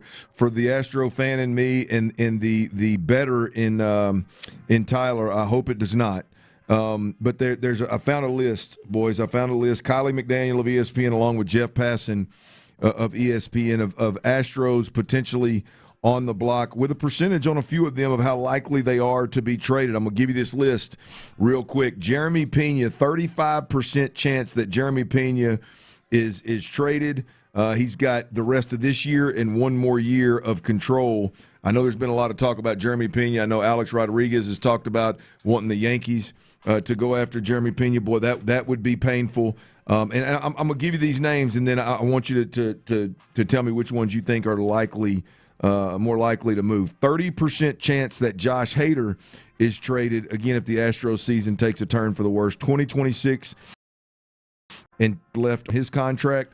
45% chance that Isaac Paredes is traded with 2026 and 1 year left on his contract. And then the two additional names, I do not have a percentage because they didn't make the top 20 or however, Christian Walker, Brian Abreu. If this season takes that turn for the worse, which one of those guys do you think is traded? Well, Christian Walker feels like the one that's probably most likely, but he would be one of the ones you won't get as much for. Mm-hmm. The Christian combo. I think to look at everything, I think Hader is the one that's really intriguing if it goes south, because made my eyebrows shoot up when he said that name. Well, just to me, if you are looking to get stuff back, that's to me one that has a chance to be to be big. Like I know the Royals, they had Aroldis Chapman, and they traded him, and in return they got who's become their ace, and it should be a haul if you were to do it. 100%. Cole Reagans, who came over and has started the last two opening dates for them and started game one of the playoffs for them a couple of years ago. and better young lefties in the game. Like, you got a chance to potentially get something meaningful back with Josh Hader. So he's one that's really intriguing just in terms of the ones that I look, even more than Pena and Paredes. It feels like he'd be the one that potentially can get like a major player back. He's the one that it seems like, boy, if a contender dozer got hurt, this is the one that changes the game. You get Clint, a shutdown guy in the ninth and potentially even the eighth in critical games. He's one I don't give a damn if I have my closer, right? Like the Astros did and made the move. Yeah, like I will add him to take over and be, my guy. Well, if the season does take a turn for the better, the good thing is on this same list that I'm looking at, Ron, I know we've talked about this, they need pitching, and more pitching. Boy, whether you look at the number one name on the list, which is Tarek Skubal, or you look down, there are a ton of starting pitchers. Yeah. That are believed to be on the market and high percentage chance that they're traded. So if the Astros can handle business and get back on the right side of winning, and Jim Crane gets a little bit jumpy here to make a move, there's plenty of starting pitching out there that's believed to be attainable according to this article. So that's good news. Yeah. No, they will have some options. They don't have to trade Jordan and Hunter to fetch, a big return. I think Hader, Pena, Paredes would give them a decent one. I think Hader would have a chance to give them a huge return. And at that point, man, are you like over the next 2 years with Josh? Man, you've had injury stuff with him anyway, and like where are you going after this? All right, coming up as we continue. We found out where many people felt like the Texas A&M Aggies belong, what tier they belong in. What about the Houston Cougars? Where do you belong? Do the Cougs belong in the category of the expectations of holding up the trophy, the expectations of getting to the college football playoff, or are they still just in they better make a bowl game mode? What tier should the 2026-27 Houston Cougars be in? We'll discuss that coming up next. All right, y'all, look, we got word. All you got to do is watch the news, man. There's a tropical storm out there that could turn into a hurricane, and then next thing you know, by the way, it's in the path of we could potentially be in that path, I believe, last time I watched the news. Either way it goes, whether that's still a threat or not, it is a perfect time to tell y'all that you need to make sure that you got a power solution, right? Get you a free estimate on a Generac home standby generator from Generator Supercenter. They're the nation's #1 Generac generator dealer. And here's the deal, y'all. That power grid, it ain't worth a damn. Grid failures and outages, it's going to happen, and it's just part of living down here. So you might as well take control of your power today. You might as well do it with Generator Supercenter of Houston. 281-251-6100. 281-251.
It's all at your fingertips 24/7 on the Odyssey app, iHeartRadio app, TuneIn, and wherever you get your podcasts. Houston's sports leader, Sports Radio 610.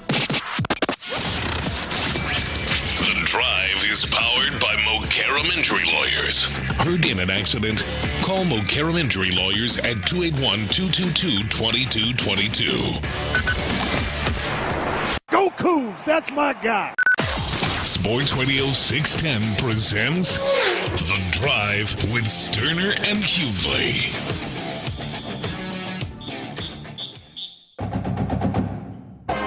All right, I got some people chiming in here on the text line, 713-572-4610, YouTube and Twitch.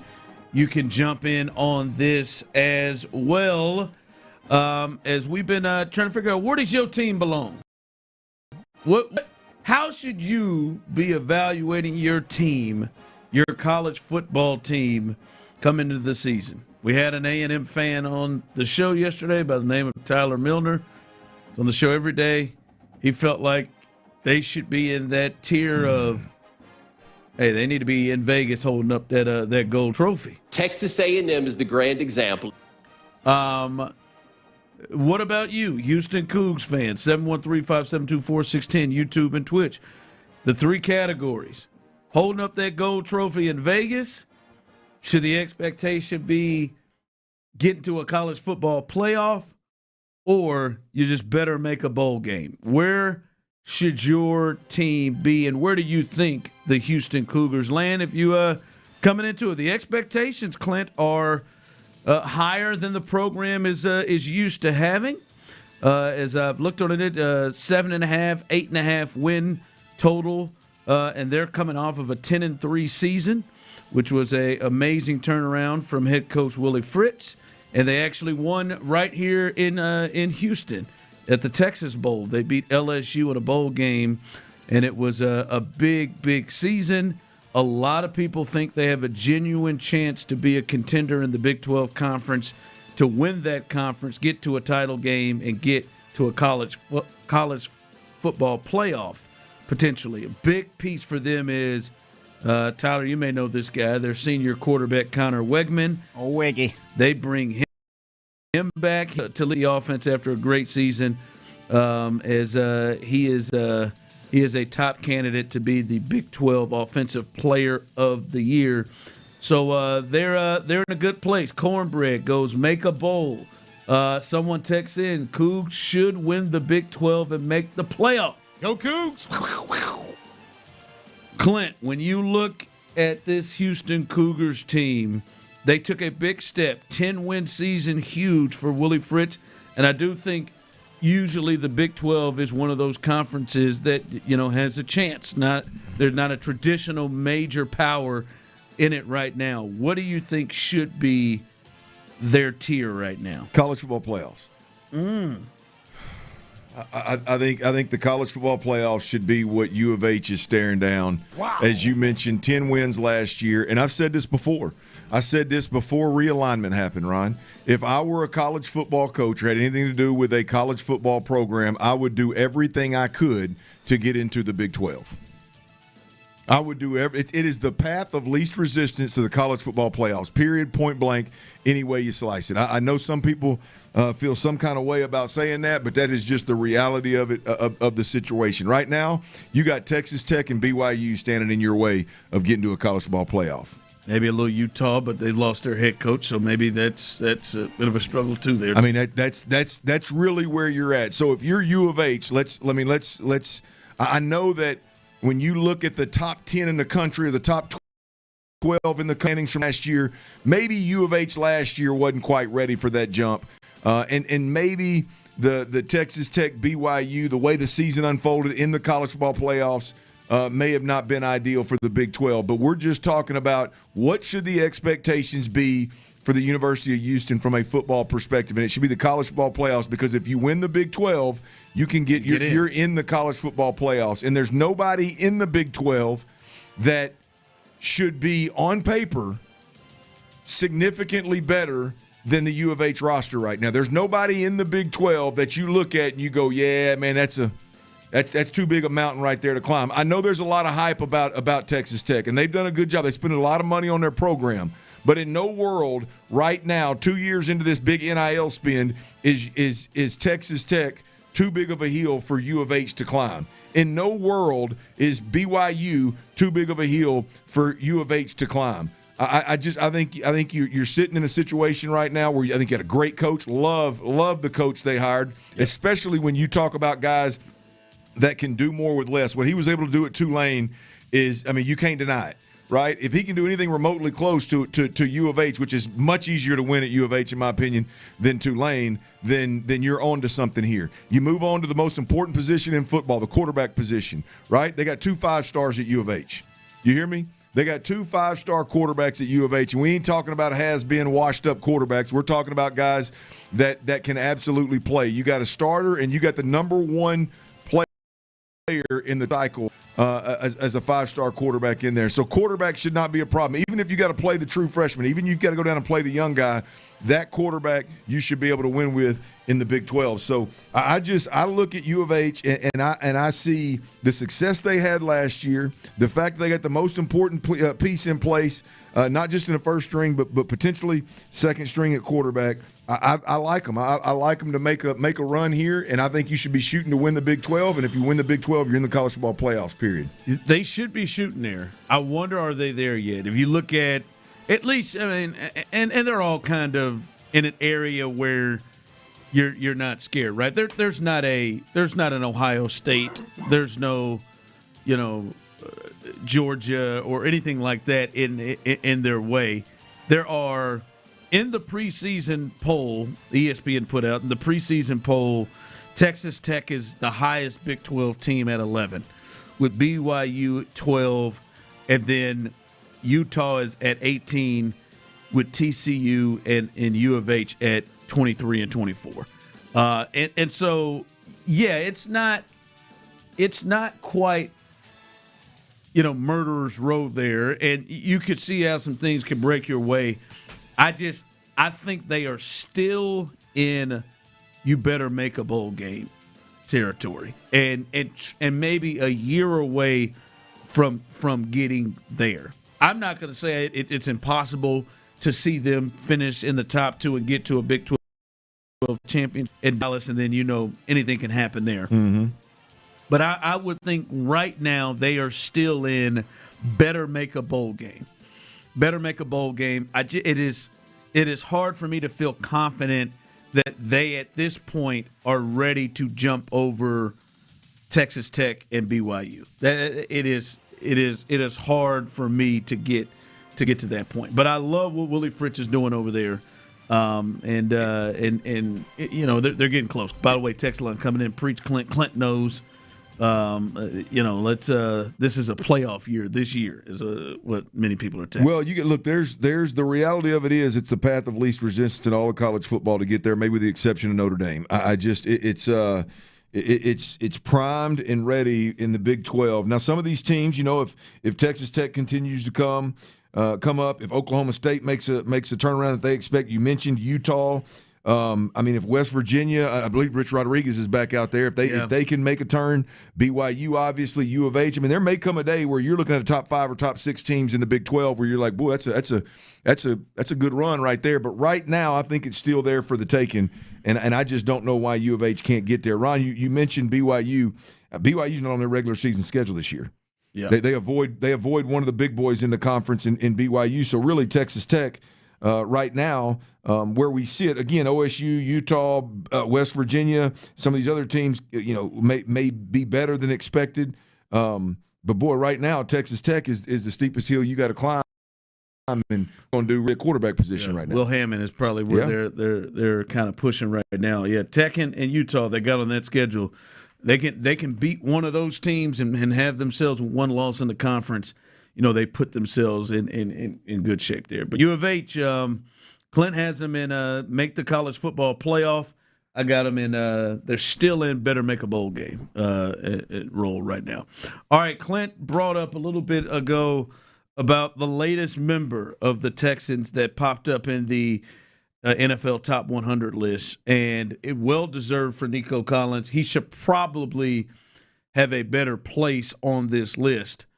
And I think a part of that is what needs to change for the Texans. We'll discuss that coming up next right here live on The Drive. Payne and Pendergast.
OrangeTheory.com. Sports Radio 610 presents The Drive with Stoerner and Hughley.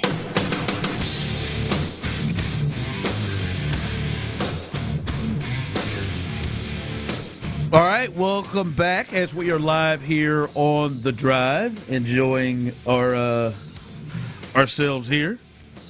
Text line coming through. Nobody in the Big 12 should be scared of Texas Tech. I don't think Tech is going to replicate what they did last season. Yeah, I don't think anybody should be scared of them. Hell no.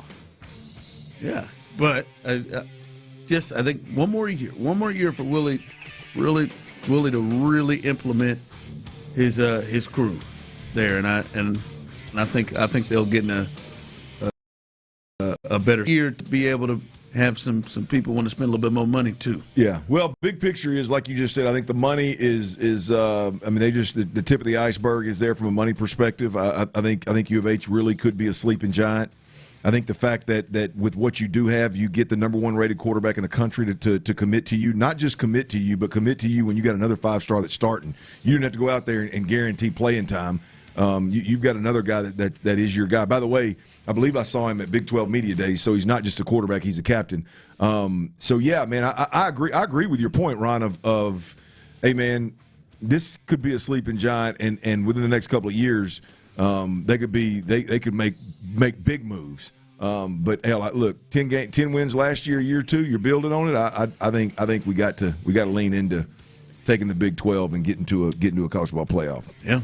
Well, we'll see what happens. It should be a what if we got Texas A&M, and U of H all in one college football playoff? It would be a hell of a statement, wouldn't it? It'd be a hell of a statement. For Texas. SMU may slide in from that ACC spot. Come on now. They're in there. They got a chance. Yeah. It should be one of the most anticipated seasons for the Houston Cougars. So good season to watch them, man. Willie got that thing turned around quick. I remember we talked to him right when he took the job, and he's doing a great job there so far. All right, you talked about it just a bit ago, Clint, about Nico Collins popping in at 58 there on the top 100 list, and it is hard for me not to get to this base. I think we've talked a lot about the next steps for C.J. Stroud, right? We've talked a lot about what the need is for him to do. I'd say maybe even the last 2 years from, I would say, more than just on the field stuff. I think we've talked about, Kamari Lassiter has talked about the next steps for him in being a leader, and Will and all these. Talked about the next step. I think the Texans need the next step for Nico Collins. I'm just not sure if it's in him to be able to do it. And when I say the next step, to me, there is nobody on this offense, Clint, that has more, I think, sway than Nico Collins. Usually you wouldn't say that about the wide receiver or if there's a quarterback that's had the success that CJ has. But I think CJ's got a lot of focus on, hey, man, I don't even have a contract yet. Hell, Nico, this is his second one that he has got big money on. He's I think, thought of by most people the best player on the offense. And to me, Clint, I think the next step is they need him to find a piece of his inner diva. Okay. They need him. It's not real hard for most wide receivers. No, in the it's NFL generally to do it. not. But he, I think one of the things that many people like about him, I'm sure one of the things that D'Amico loves about him is he doesn't really show that side. I think it's in him. I think he walks off and he's at least inside pissed off when he'll go and see, man, they ain't throwing the ball his way in 2 quarters. Oh, I'm pissed. In the games when he's got 10 targets, I'm still pissed. And because they just stumbled into it. It wasn't by design. But I think I think the next step for him, he's 27. He's established himself in this league. I think this is something that is actually needed for the offense. And that is, don't just accept the ball not coming your way. Like, I think it's almost selfish for him not to demand that, because I think it's best for the team and not to just accept, all right, man, they put a safety over the top, so I'm done for the evening. I think if he could find that in him, I think he's got to push the envelope to make some people feel a little bit uncomfortable in there. Well, look, I would, as I said earlier, I would like for anybody on this offense to be okay with making people feel uncomfortable. I would love for somebody on this offense to take the approach of there's nothing wrong with a little friendly friction within what's going on. I would love to see somebody go, no, punt, what the hell are you talking about? Let's go for it kind of deal. Like I would love that. The problem is, Ron, I think we've seen the extent of diva Nico Collins, and I think that was done behind the scenes to get that little bit of a raise, to get him back up into that top 10 and get him that $30 million a year. I really believe, Ron, that we're going to have to bank on David Montgomery, Wyatt Teller, Braden Smith. We're going to have to bank on one. We have to. I don't think Nico has it in him. Good enough. I don't think Nico. I don't believe that you go through what Nico's gone through, bite your tongue, work behind the scenes a little bit after producing as good as anybody in the league, and keeping quiet and being a great teammate, good soldier. You get that little bit of a raise. I just don't see it. I don't think it's in him. That's why I am so bullish on this offense not having the necessary leadership that they need. Is C.J. Stroud number one because of the position he's in, and Nico Collins nose down, just grind approach. Boy, it leaves a void on offense. I don't think he has it, Ron.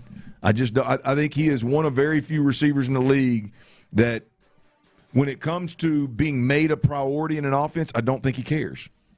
You don't think he cares about that? I don't There's think he no cares. way. How does he last this long? How does he last this long? Well, I do think that he is a team. Like, I don't want to. I agree with you. The rock the boat stuff, team thing forward. I don't want to show up any of my other guys. I think we got other talented guys there, and there was a point there. I mean, when you got Diggs and Tank out there with you, okay, all right, sure. Maybe we're spreading around. Last year and this year, stop it. Yeah, like and just with the, hey man, we're just gonna line some. But there are many times that he was able to be taken away just by alignment. And I cannot believe, and again, I'm not saying, man, he needs to go out here and start being Antonio Brown and losing everything. Don't get naked on the field and run off. Yeah, being embarrassing. But like, he's got to move off the little Larry Fitzgerald here. Let's get in. Again, I don't want him reading books on the sideline.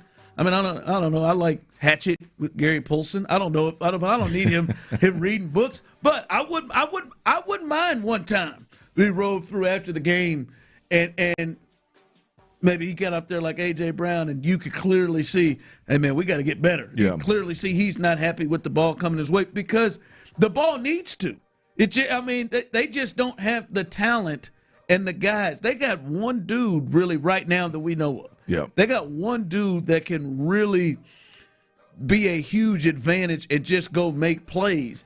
And it can't be this easy to take away. I just can't believe he's just good with it. I'm 100% with your mind and where it's at. I just don't. I think when Nico, look, here's the thing. You can argue, and people are going to not like this, but you can argue that other than CJ, I think CJ's obviously the big piece that needs to be more in control and more of an a-hole, if we're being honest, about what's going on offensively. I just don't think he has it in him either.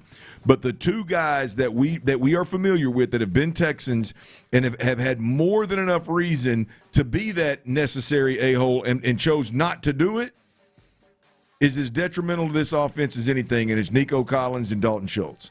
Both of those guys, Dalton Schultz, I vividly remember Dalton Schultz going multiple games, and hell, I even saw it in training camp consistently, underneath, wide open, going like, hey, man, throw me the ball like I'm wide open. Man, just check this thing down, as they were talking to CJ about taking what the defense gives you. Just get completion. And Dalton Schultz's response was, yeah, I guess we'll talk about it a little bit in the locker room, but I just wait my turn, and I'm gonna get the ball when it comes to me, kind of deal. No, man. Yeah.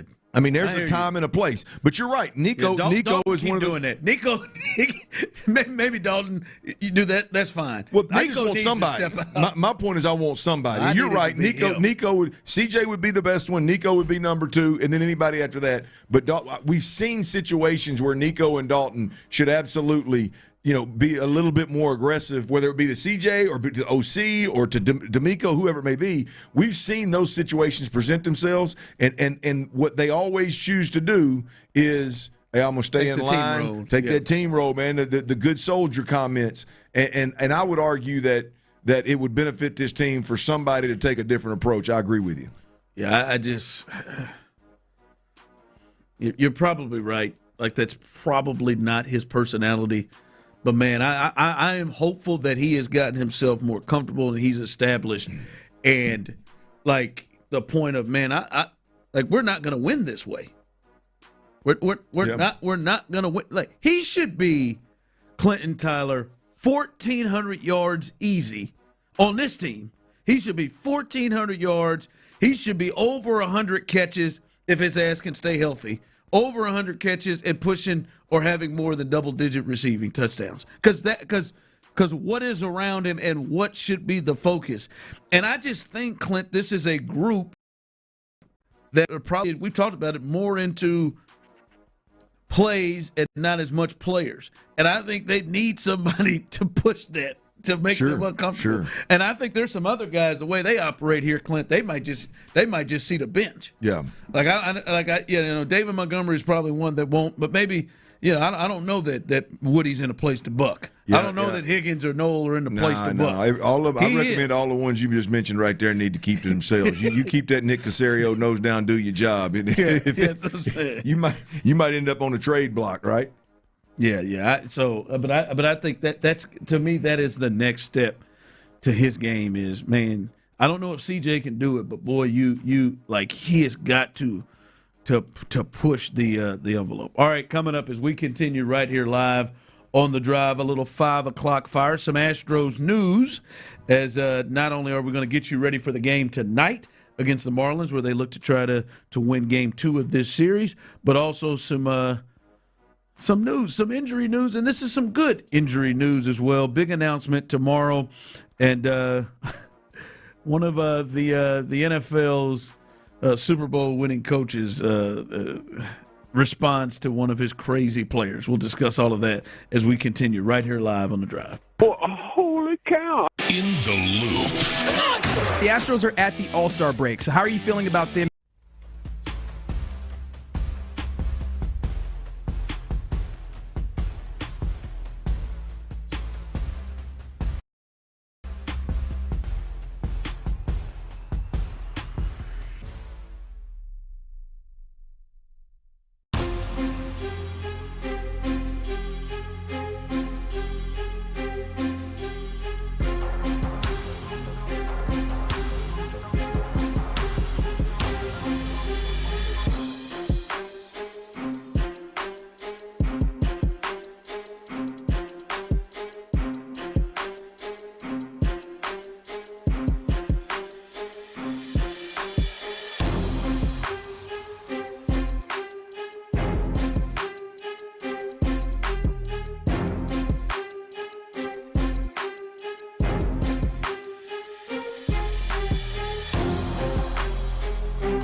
purchase necessary. See terms at ChumbaCasino.com. Must be over 21, present in the state where it's legal to play. From the West Point Lincoln and West Point Lincoln of Sugar Land Studios, KILT FM HD2 Houston.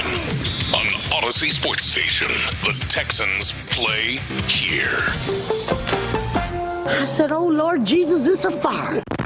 Sports Radio 610 presents The Drive with Stoerner and Hughley. It's the 5 o'clock fire. It is 5 o'clock. Congratulations. Hopefully you're off work. Luckily for you, old dirty show T-Mill have the latest, and the latest is it is 5 o'clock now, but tomorrow is a big day here at Sports Radio 610, and make sure you're listening. Want to make sure to let you know 10 o'clock a.m., right as the two shows intersect, Payne and Pendergast and In the Loop, there is a major station announcement tomorrow, and you do not want to miss it. You do not want to miss it, and I'll be honest, Clint and Tyler, sometimes there are times we go over the top with teases and teases to people, and sometimes, oh, boy, they really hyped the hell out of this. They really hyped it. People are texting in and sending stuff in. Boy, y'all are really hyping it up until when you hear it, you're like, oh, that wasn't that big. Hey, it's Rick Kamla. I don't know what that button was. I was trying to hit something else. That's my bad on that one. That's my bad. My bad. No. Wow. That was really. Oh, that was slick. Wow. Oh, I Rick's couldn't help coming back. it. The return. The more you kept describing how we I might can't hype believe you something let up the and cat it- out of the bag like that, Tyler. I'll tell Parker it was a mistake. Hey, it's Rick Kamla. Yeah, man. That was a big announcement. How did he let that cat out of the bag, man? They hyped it up. That Big was a Camel's coming back for the weekend, y'all. Old Tricky Ricky. Oh, Tricky Ricky. Wow, that is awful, Tyler. God. Oh, wow. Perfect timing. Somehow I think I'm going to get blamed for that. That was awful. I'm sorry, I couldn't help it. But I was throwing to you to say, Clint, I don't think this one is overhyped. I think this one will be big. A major announcement. It's big. No, it's big. I mean, it's if you're a listener of Sports Radio 610, you're going to be absolutely stoked, and maybe even some of the folks out there that have come and gone and bounced around a little bit, they're going to absolutely love this news, no doubt about it. So, it's big. It's big. It's going to change the landscape a bit. So stay plugged in for sure. Yep. 10 a.m. again. If you need a little program note, 10 a.m. tomorrow is we need to be listening. Hear the announcement that we have been talking about all day long coming up tomorrow. 5 o'clock fire. This ball hit in the air to right. Plenty deep enough to score one. Couldn't score four. That ball's gone! A slam for Pena! The Astros take a 5-2 lead on a ball that just got over the wall in right field.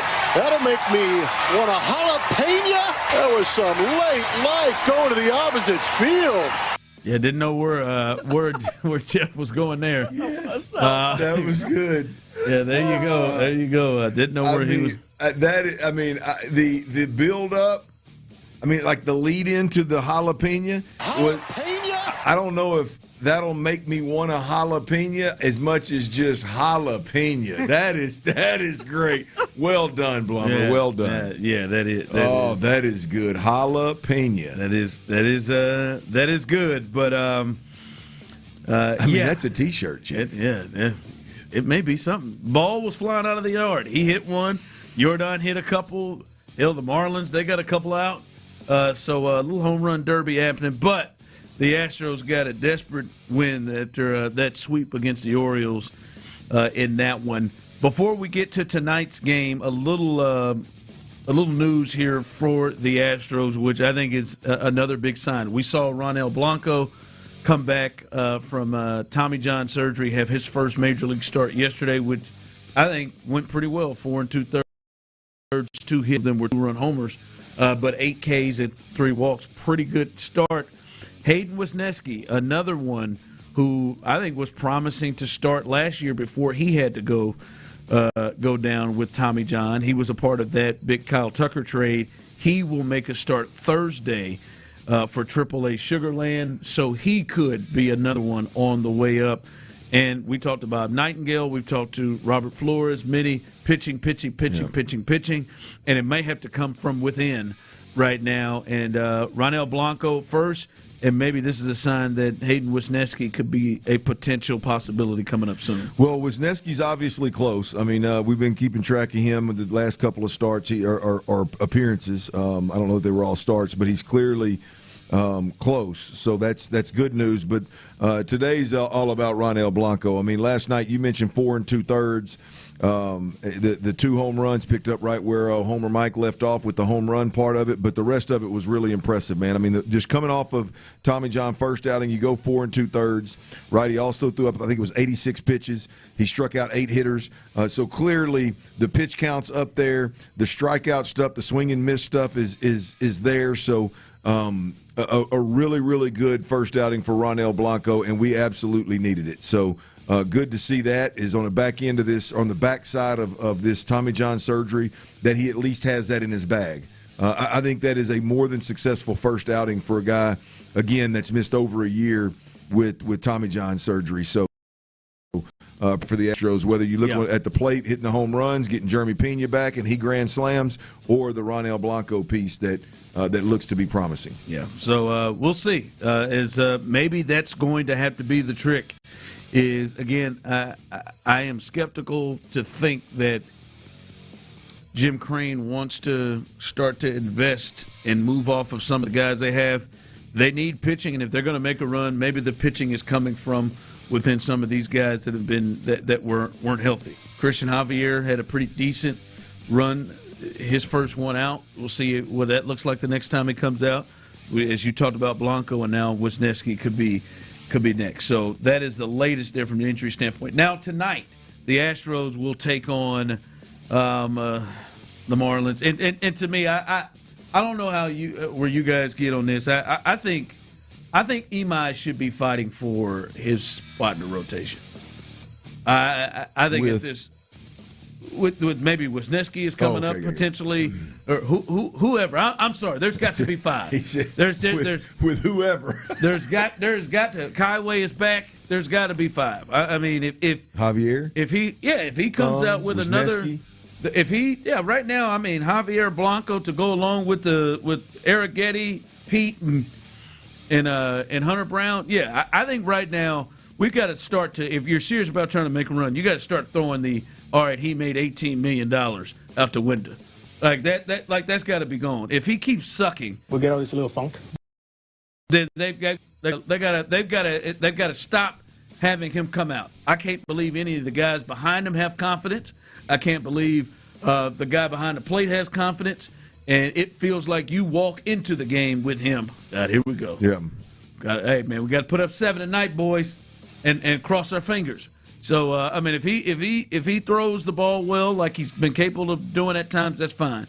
But it's got to at least be on the table that Imai can't have too many more. Hey man, I can't get you out the third. Like, he can't have too many of those left. Yeah, by the way, Spot, it's not a little funk no more, bud. I mean, this is everything's bigger. Everything's bigger in late July. It's a long season, y'all. Yeah, no, not no more. You got about 60. It's a long season, Nah, man. Stop it. I told you, Joe, don't talk back. Still a lot of baseball left. Man, one more time, Joe, you're done. That day they just can't keep trotting him out there. There just has to be a shift and a change in that. By the way, the lineup is out. Pena is in there. There's some good news coming up. This will get you really fired up. Pena's leading off. Alvarez is the DH tonight. Paredes at third, and then Altuve is batting fourth, with Lamont Wade Jr. batting fifth and Christian Walker batting sixth. Oh, they bumped Seawalk all the way to 6, huh? That was a no-brainer for me. Taylor Trammell is behind him. Give me that one more time. Give me that one more time. Spencer Vasquez. I'm faded as hell right now. It is Jeremy Pena leading off, playing that short, and then Alvarez, Paredes, out, Lamont Wade Jr., and then Christian Walker. Come on, Joe! So he done pushed Altuve ahead of him and Lamont Wade, right? Yeah. LWJ, not LMJ, LWJ. Yeah, by the way. Yeah, man, he's hot. I guess. Is he? I don't know. I don't think so. Wow, Christian Walker? Are you kidding me? Christian Walker seems to be one that you just don't play with. Yeah, I think he won't do it. He's treating him like he's treating him like Yainer Diaz. He won't do it. Yainer's not in the lineup today, by the way. Vasquez is catching, but I'd almost be like, nah, man, I'm not hitting behind him. I'll hit behind Altuve. I got to put my foot down. I'm not hitting behind Lamont Wade. I'm just not doing it. I'm not doing it. I don't care who's on the mound. I'm not doing it.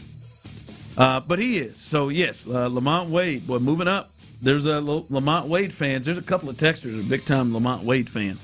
They're probably chiming in saying, "Finally, what's taking so long?" Yes, come back. I'm telling you. Well, if they come up with big. What's Lamont done since that grand slam about a month ago? I think he had one hit yesterday. Did he? He was 1 for 4. Come on, Mont. Come on, big. We need you here. I see you, big lefty. Jalapeno. There you go. 5 o'clock fire. All right. We talked a little bit about this, but one of the crazy things that happened over the weekend, running back Cam Scatterbo, who obviously suffered a catastrophic leg injury. He tore multiple ligaments as well, dislocated his ankle. Situation at the Fanatics Fest yesterday, he decided to hit a backflip. And that landing didn't hit very well. He fell down, fell backwards, got back up. Now, he said he was good. But his head coach, John Harbaugh, one of the most successful head coaches, was at Baltimore forever. When asked about it, he said he'd like to give him a piece of advice. He said, dude, at least stick it. I mean, you got to at least stick the landing if you're going to pull that off. I wonder what John's thinking. Because I understand the move to go to the Giants, but I mean, you have two really passionate players that also could be two real knuckleheads that are leading the way with you talking about Cam and Jackson Dart. like some guys where like you love a lot about them, but then just some like I just wonder what he was thinking when he saw him hit that back. He don't think he ain't thinking. I'm talking about John. I'm talking about what was John thinking? Like, come on, man. What did you see Jackson Dart's response? Jackson Dart said, "Well, if you really look at it, he was he over rotated, so he's really explosive." he went to the complimenting the explosiveness off the bad ankle. He actually over rotated. No, yeah. Listen. We'll see. I really respect John Harbaugh as a coach, and he went and took over that. And there were moments shown by those two guys. And I love Cam Scatterbo. I guess I didn't realize at Arizona State, Clint, that there was some craziness, like outside craziness with him. I knew he had, like, I looked at him, I was like, man, this is a modern day Mike Allstott. Mm-hmm. But he's a little nuts. Like he's absolutely nuts. Yeah, he's out here going to do this. And they seem like a tag team that just gasses each other up of being silly as hell. No question. And he's Gronk. He's Gronk crazy. He's Gronk crazy because the love he gets in the streets right now. Anyway, the love he gets in the streets is not. It doesn't equal the play on the field. He was good for the short spurt he was until he exploded his knee. No, talk about that explosion. He's good. He's good. It's always going to be sexy because you just don't expect it coming out of that little thick white dude. But at the end of the day, I mean, my man's courtside at the final in the finals, Chief.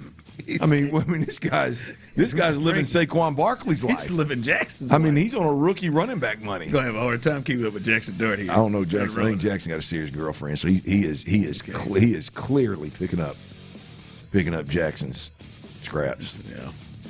Yeah. Look, he's taking late. He's taking. I hate to break it to y'all. He's taking. I'm not though. By the way, I'm Cam. That boy thought, this is it, man. Let's hit this backflip right here. I have made fire! 5 o'clock fire. There were a lot of people that looked like some fools that weekend. All right. We're claiming the most intriguing stories in the offseason. Jacoby Brissett, the Cardinals quarterback, they still don't have a resolution to the contract dispute.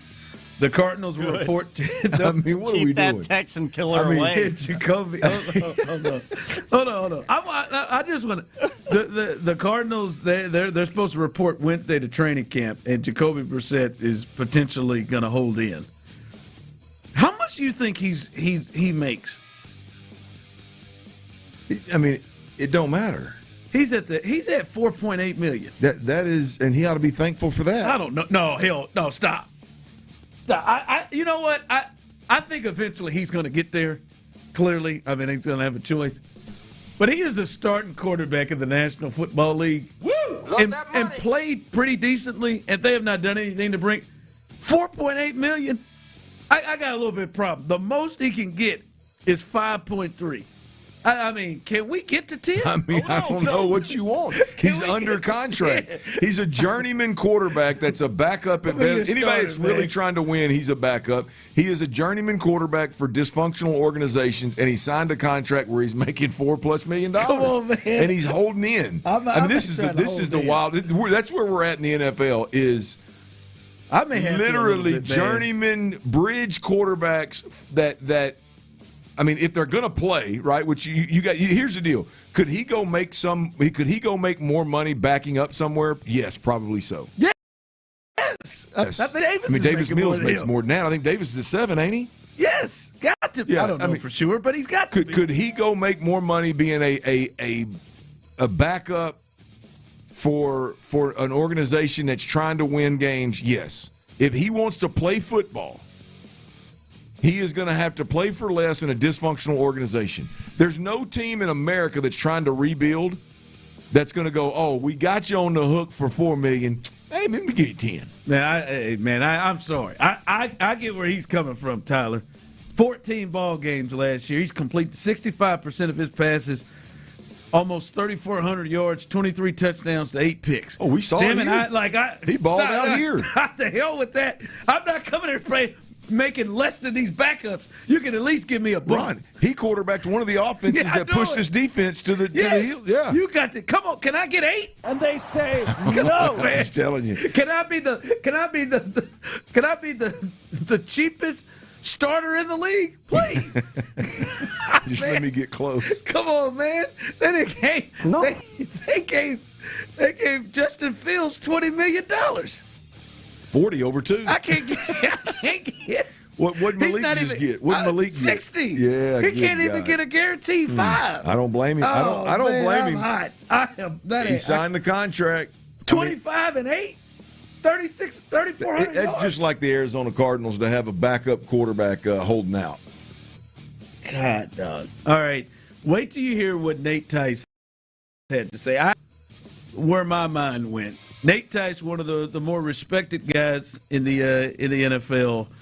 Wait till you hear what he had to say about his vision on the Houston Texans. We'll do that coming up next. All right, before we do that, though, I'll tell you about Dr. Matoran. Look, if you're out there and you're having some breathing issues, man, whether it's allergy, sinus,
281-222-2222.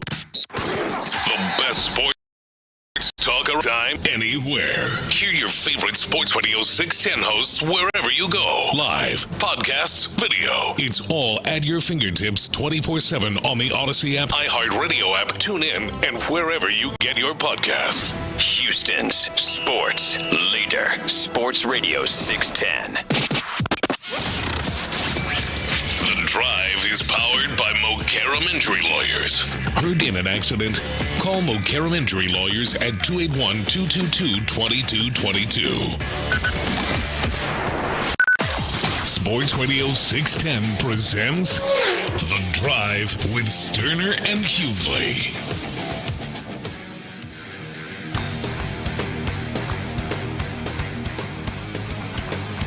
All right, welcome back here as we are live here on The Drive. T. Mill's Best Bets coming up here soon. We'll let you know how he did on a Monday.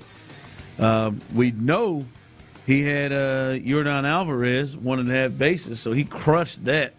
So he's off to a good start. So we'll have T. Mill's Best Bets coming up a little bit later on, and we'll look at Mondays and see if he can continue to make folks money, as he made you some money. Clint almost, as he said at the start of the show, almost went out there and banged out a nice parlay if he'd have just stepped up. But my better judgment, I didn't want my cousin to get back involved in the betting game, so I said, "No, don't worry about it." And then Yordan goes and hits a bomb, and the Astros win. So that was just a little about $500 decision. Ain't no big deal. He hit a second and at home. He doubled up just to really make me feel it. He did. All right, I got a couple of cuts I want to play at Nate Tice. Nate Tice, one of the more respected football minds, son of Mike Tice, who was a former O-line coach and head coach of the Minnesota Vikings in the National Football League. But he's on all over the place. And this is what he had to say about your Houston Texans. If I, right now, middle of July, gun to head, had to pick an AFC champion, the Texans are my leader. What? Really? Wow. Yeah. The AFC is wide open. And and we felt it last year, where it felt like the AFC had a lot of imperfect teams. That's why the Patriots came out of it. The Patriots were a very imperfect team. May played really well, but they just kind of, we can talk about schedule and everything. They took advantage of it, but they were still a good team. But that's a team that should have won one playoff game and then lose on. That's kind of like a normal schedule or a normal season. But why I'm bringing up the Texans is that defense. If the Seahawks didn't exist last year, we'd be talking about the Texans defense as that all-time defense. Like they were truly up there statistically, eye test, talent level. It's probably the most talented defense from top to bottom. Seahawks are very complete, and there's some other good ones, Broncos as well. But the Texans they have star power and the in-between players that just all make sense. All right, gun to head. He said the Texans are his AFC champion and talked about that great defense. This say about the other side of the ball with the Texans offense. I think that offense, do I think it's good? No, but they've made the move that I always like teams doing, where they went from to not with offensive line. Like that's what they did. They went from awful, terrible, hodgepodge parts that got better from like week 10 onwards last year. They kind of figured out their starting five, and it became like the 22nd, 23rd, 24th best unit. So like below average. This year, I think that unit's still not great. I think it could be average. And if that's average and the run game is even near average, and David Montgomery's going to help out in a lot of ways, that I think if the run game is just average, do I think it's going to be a top 10 offense? No. But if it's just average, that's all you need in the AFC. Elite defense, an average offense with an average run game that can make Stroud play. I consider Stroud like a locked-in top 14 quarterback, let's call it. So top half of the league, I consider him that way. So even if he plays to the level I think he's at, that's more than enough to win a Super Bowl with. That's what Darnold basically was last year. And I think Stroud has a little bit more to him than Darnold at this stage in his career. Are we too close in what we are seeing and how we view this team? Because, I don't. Maybe I'm wrong with this. I don't think you would hit, if you had a gun to head, that the Texans would be the team you would pick to come out of the AFC. No, I would not. But he clearly believes that what we saw last year in the AFC is going to repeat itself. He said it.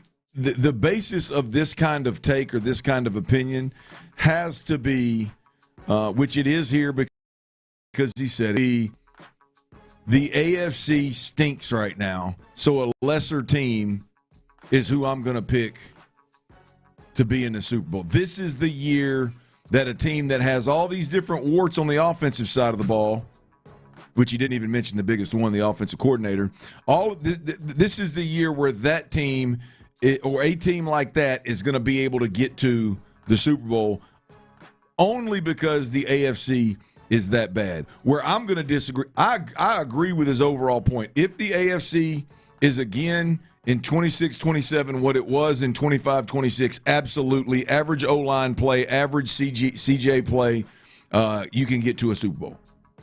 I just don't believe the AFC is going to. I believe that ship has sailed, partner. The AFC existing of not only mediocre teams in relation to typical playoff teams, so not only mediocre teams, but inexperienced to leave a lot to be desired quarterback play, to bad weather, to injury to a starting quarterback in an AFC championship. Like, all of that is going to happen again. I don't think it's going to happen again. So I don't agree with his, I guess, the premise of his whole point, which is the AFC is so bad right now or wide open right now.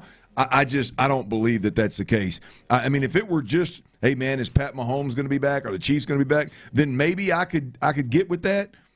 But in order to have that, I believe that Josh Allen's going to backslide with Joe Brady. You got to believe Pat Mahomes and Andy Reid aren't coming back. You got to believe that Lamar Jackson is not going to be who he has been every year except last year. And you got to believe that Joe Burrow with an improved defense in an offense where Joe Flacco was putting up 30+, you got to believe that all four of those guys in the AFC are gonna disappear again. I just don't believe that's the case. So I can't agree with it. It's less about the Texans' take, and it's more about his AFC take, in my opinion. Yeah, I think it's all of it for me. From that point that you made there at the end of like, are you ready?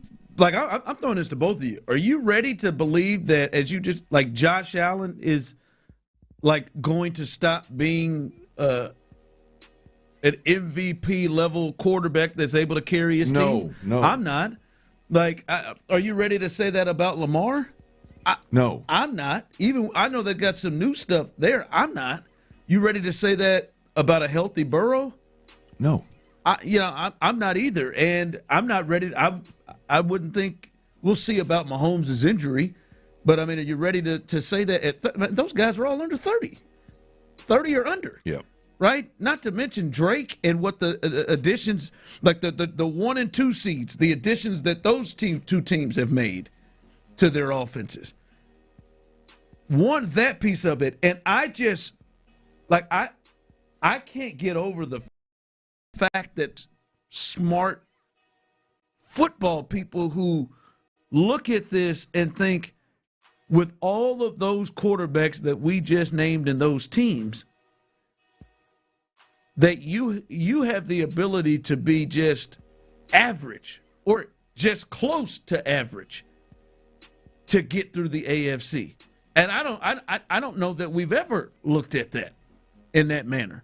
You can't come to me and say, man, gun to my head, hey, man, I got to go with the Texans, and then tell me, what do you think about their offensive line? Well, I love what they did. They did a deal of they went from being ish to not being ish. Well, what do you think about their run game? Well, if their run game can just get to average, they got a shot. Well, what do you think about their offense as a whole? You think they're going to be good? Well, I don't think they're going to be good, but can they just get to average? Can their quarterback be 14th? Like, that combination, I'm cool with you thinking, all right, man, I think the Texans have a chance to get to a Super Bowl with that defense and C.J. Stroud getting back to where he once was. Tank Dell and Nico Collins being what they were. David Montgomery. Like, you can't tell me you expect them to run through the AFC even with that defense, and you don't think you think they got questions on every single part of their offense. You can't tell me you think they're going to win the Super Bowl when you just ran through the quarterbacks of AFC and you don't trust or believe in the quarterback. That is, I don't get at all. Yeah. And woo, like you said, maybe they just believe that the AFC is turning over and we're going to see playoffs the way that we saw last year. Hell, even last year, they didn't have to deal with all them guys, and they couldn't get through. They couldn't get through Drake May. Right. And it wasn't just because their quarterback played bad. They gave up 21 points themselves defensively on full fields. All right, coming up as we continue T-Mill's best bets. And I think an interesting thought this season, I would be surprised if it happened, but I think it is definitely on the table for the Texans. We'll do that coming up next. In the Loop. The Astros are at the All-Star break, so how are you feeling about them being buyers versus sellers? I feel like they can't even really be buyers, not even because of desire, but just ability. A lot of your talent in your farm system is low. And then you look at an Astros team and you just go, what do you have to sell? It has to come from what you're already using. Is it AJ Blueball?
If you're in need of a website that provides an unparalleled consumer experience, I highly recommend AmericanEagle.com. Transform your business today. Dial 877-WebNow1 for a free digital consultation with AmericanEagle.com. All right, H-Town. Today's picks are in. The choice is yours. Are you tailing? Forget the myths the media's created and just follow the money. Or fading? There is no nobility in poverty. It's time for T-Mill's best bets on the drive. I want you to deal with your problems by becoming rich. All right. Boy, I did not know this until... Get the hell out of here. I did not You're know son this of a until bitch. I looked down. I didn't. Last second. I didn't. I had not looked, man. Whatever. Listen, tough Monday, guys. He got your done, but that's all he got. But that's all right. Mondays have not been kind to us, so we're kind of used to the red Mondays. I either get all the bets except for the Astro wager I place, or that's the only one I hit. Well, yeah, I was going to say, look at the positive. The Astros have hurt you. Now you're starting to shake, rattle, and roll and get some of these Astros things. So maybe you're on a roll with the Astro stuff. All the other stuff you struggle with. But T-Mill's best bets daily, and he puts all of his bets up at Space City Sharp on Twitter. Check it out at Space City Sharp on Twitter. And you can see those posted right there, as well as all kinds of other things, numbers, different things that you should look at to help you make decisions on your betting. He has that for you at Space City Sharp. What you got tonight?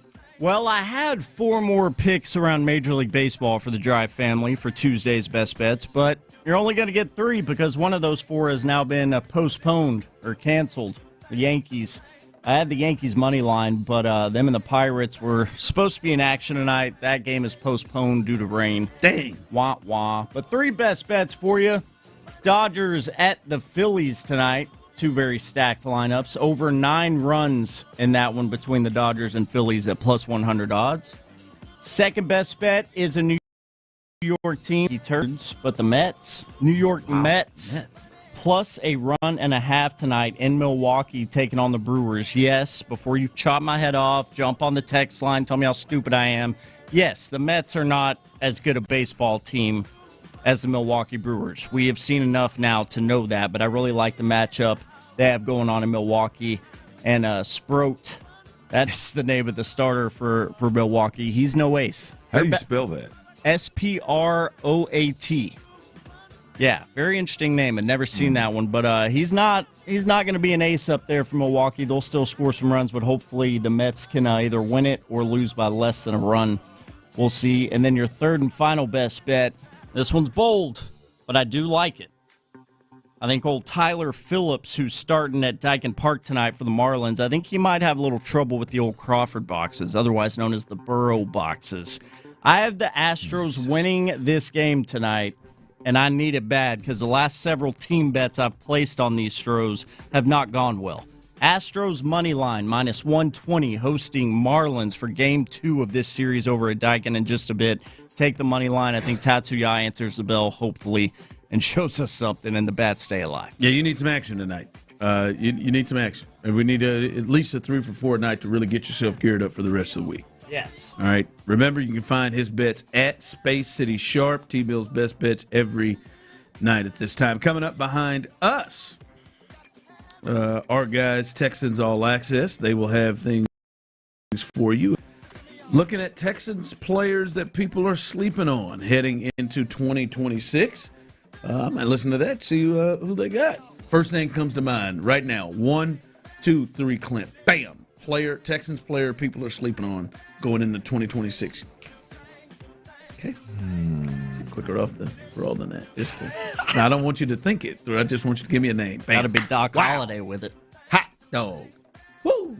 Lizzie. That who's sleeping on? That's the deal here is. Oh. Okay. Henry Totoa. That would be. Here we go. It's a good one. Bam, right there. Okay, all right. Sleeping on. I mean, it can't be anybody on the defense. Hell, they've been stroked to death. While Clint continues to think on that, Area 45, they're coming up after the fellas get done. They'll have the baseball post-game show after that as well, as hopefully the Astros can get a win in Game 2 behind Imai tonight against the Marlins. Bijani, Creighton, and our guy Big Colin, Mid-C, Young Seabass, they will hold it down live and local here on Sports Radio 610 until 11 o'clock. At this point, man, it's over now. You've cheated. Well, I man. mean, really but you. I mean, it's like that Texans fans are sleeping on. I mean, this time of year they're stroking all of them. The Texans player, folks are sleeping on. Yeah, I mean, who is it? I mean, like, you got one, Tyler. Let's try it. Texans player, just right, first one off your head. Texans player that people are sleeping on. Bam.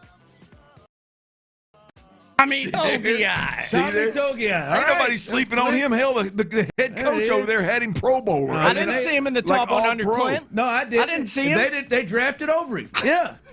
They drafted Caden over him. Your silence spoke volumes. Thank you, Hey, I mean, I gave him a second. I mean, Henry was good.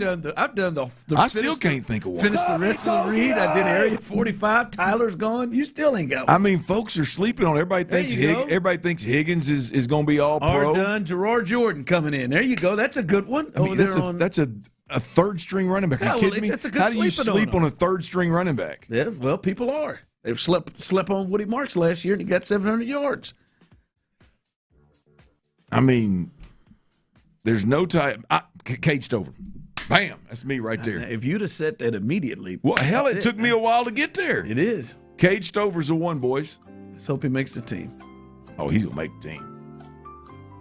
Okay, you said that with the level of confidence you said about the Astros' injuries in the second half. Oh, he's going to make the team, man. We finna go 12 and 13 personnel up and down the field.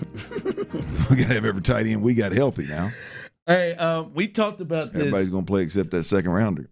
Yeah, well, okay. He might get some snaps. We talked about this earlier, Clint. In your mind, do you see any way that Davis Mills starts games this season and it has nothing to do with injury? He starts games this season because for some reason the Texans feel like he gives them the best chance. Get a sense that we will see that this year. No, I do not. Look, I think two things at play here. One, the offense is going to be uber conservative and do everything they can to protect the quarterback or to minimize the risk the quarterback can take, number one. Number two, I think CJ's ultimately a buy-in guy, at least on the surface. He's a buy-in guy. And it's a contract year for him, so he's definitely can't afford to buck the system in any way, shape, or form. So I think those two things right there are going to lead to a underwhelming but efficient year. Let the defense be the headliner, and offense leaves a lot to be desired once again, and we see how far that can take you. I don't think CJ does anything great that makes you go, boy, you got to pay this guy $60 million, and I don't think he does anything bad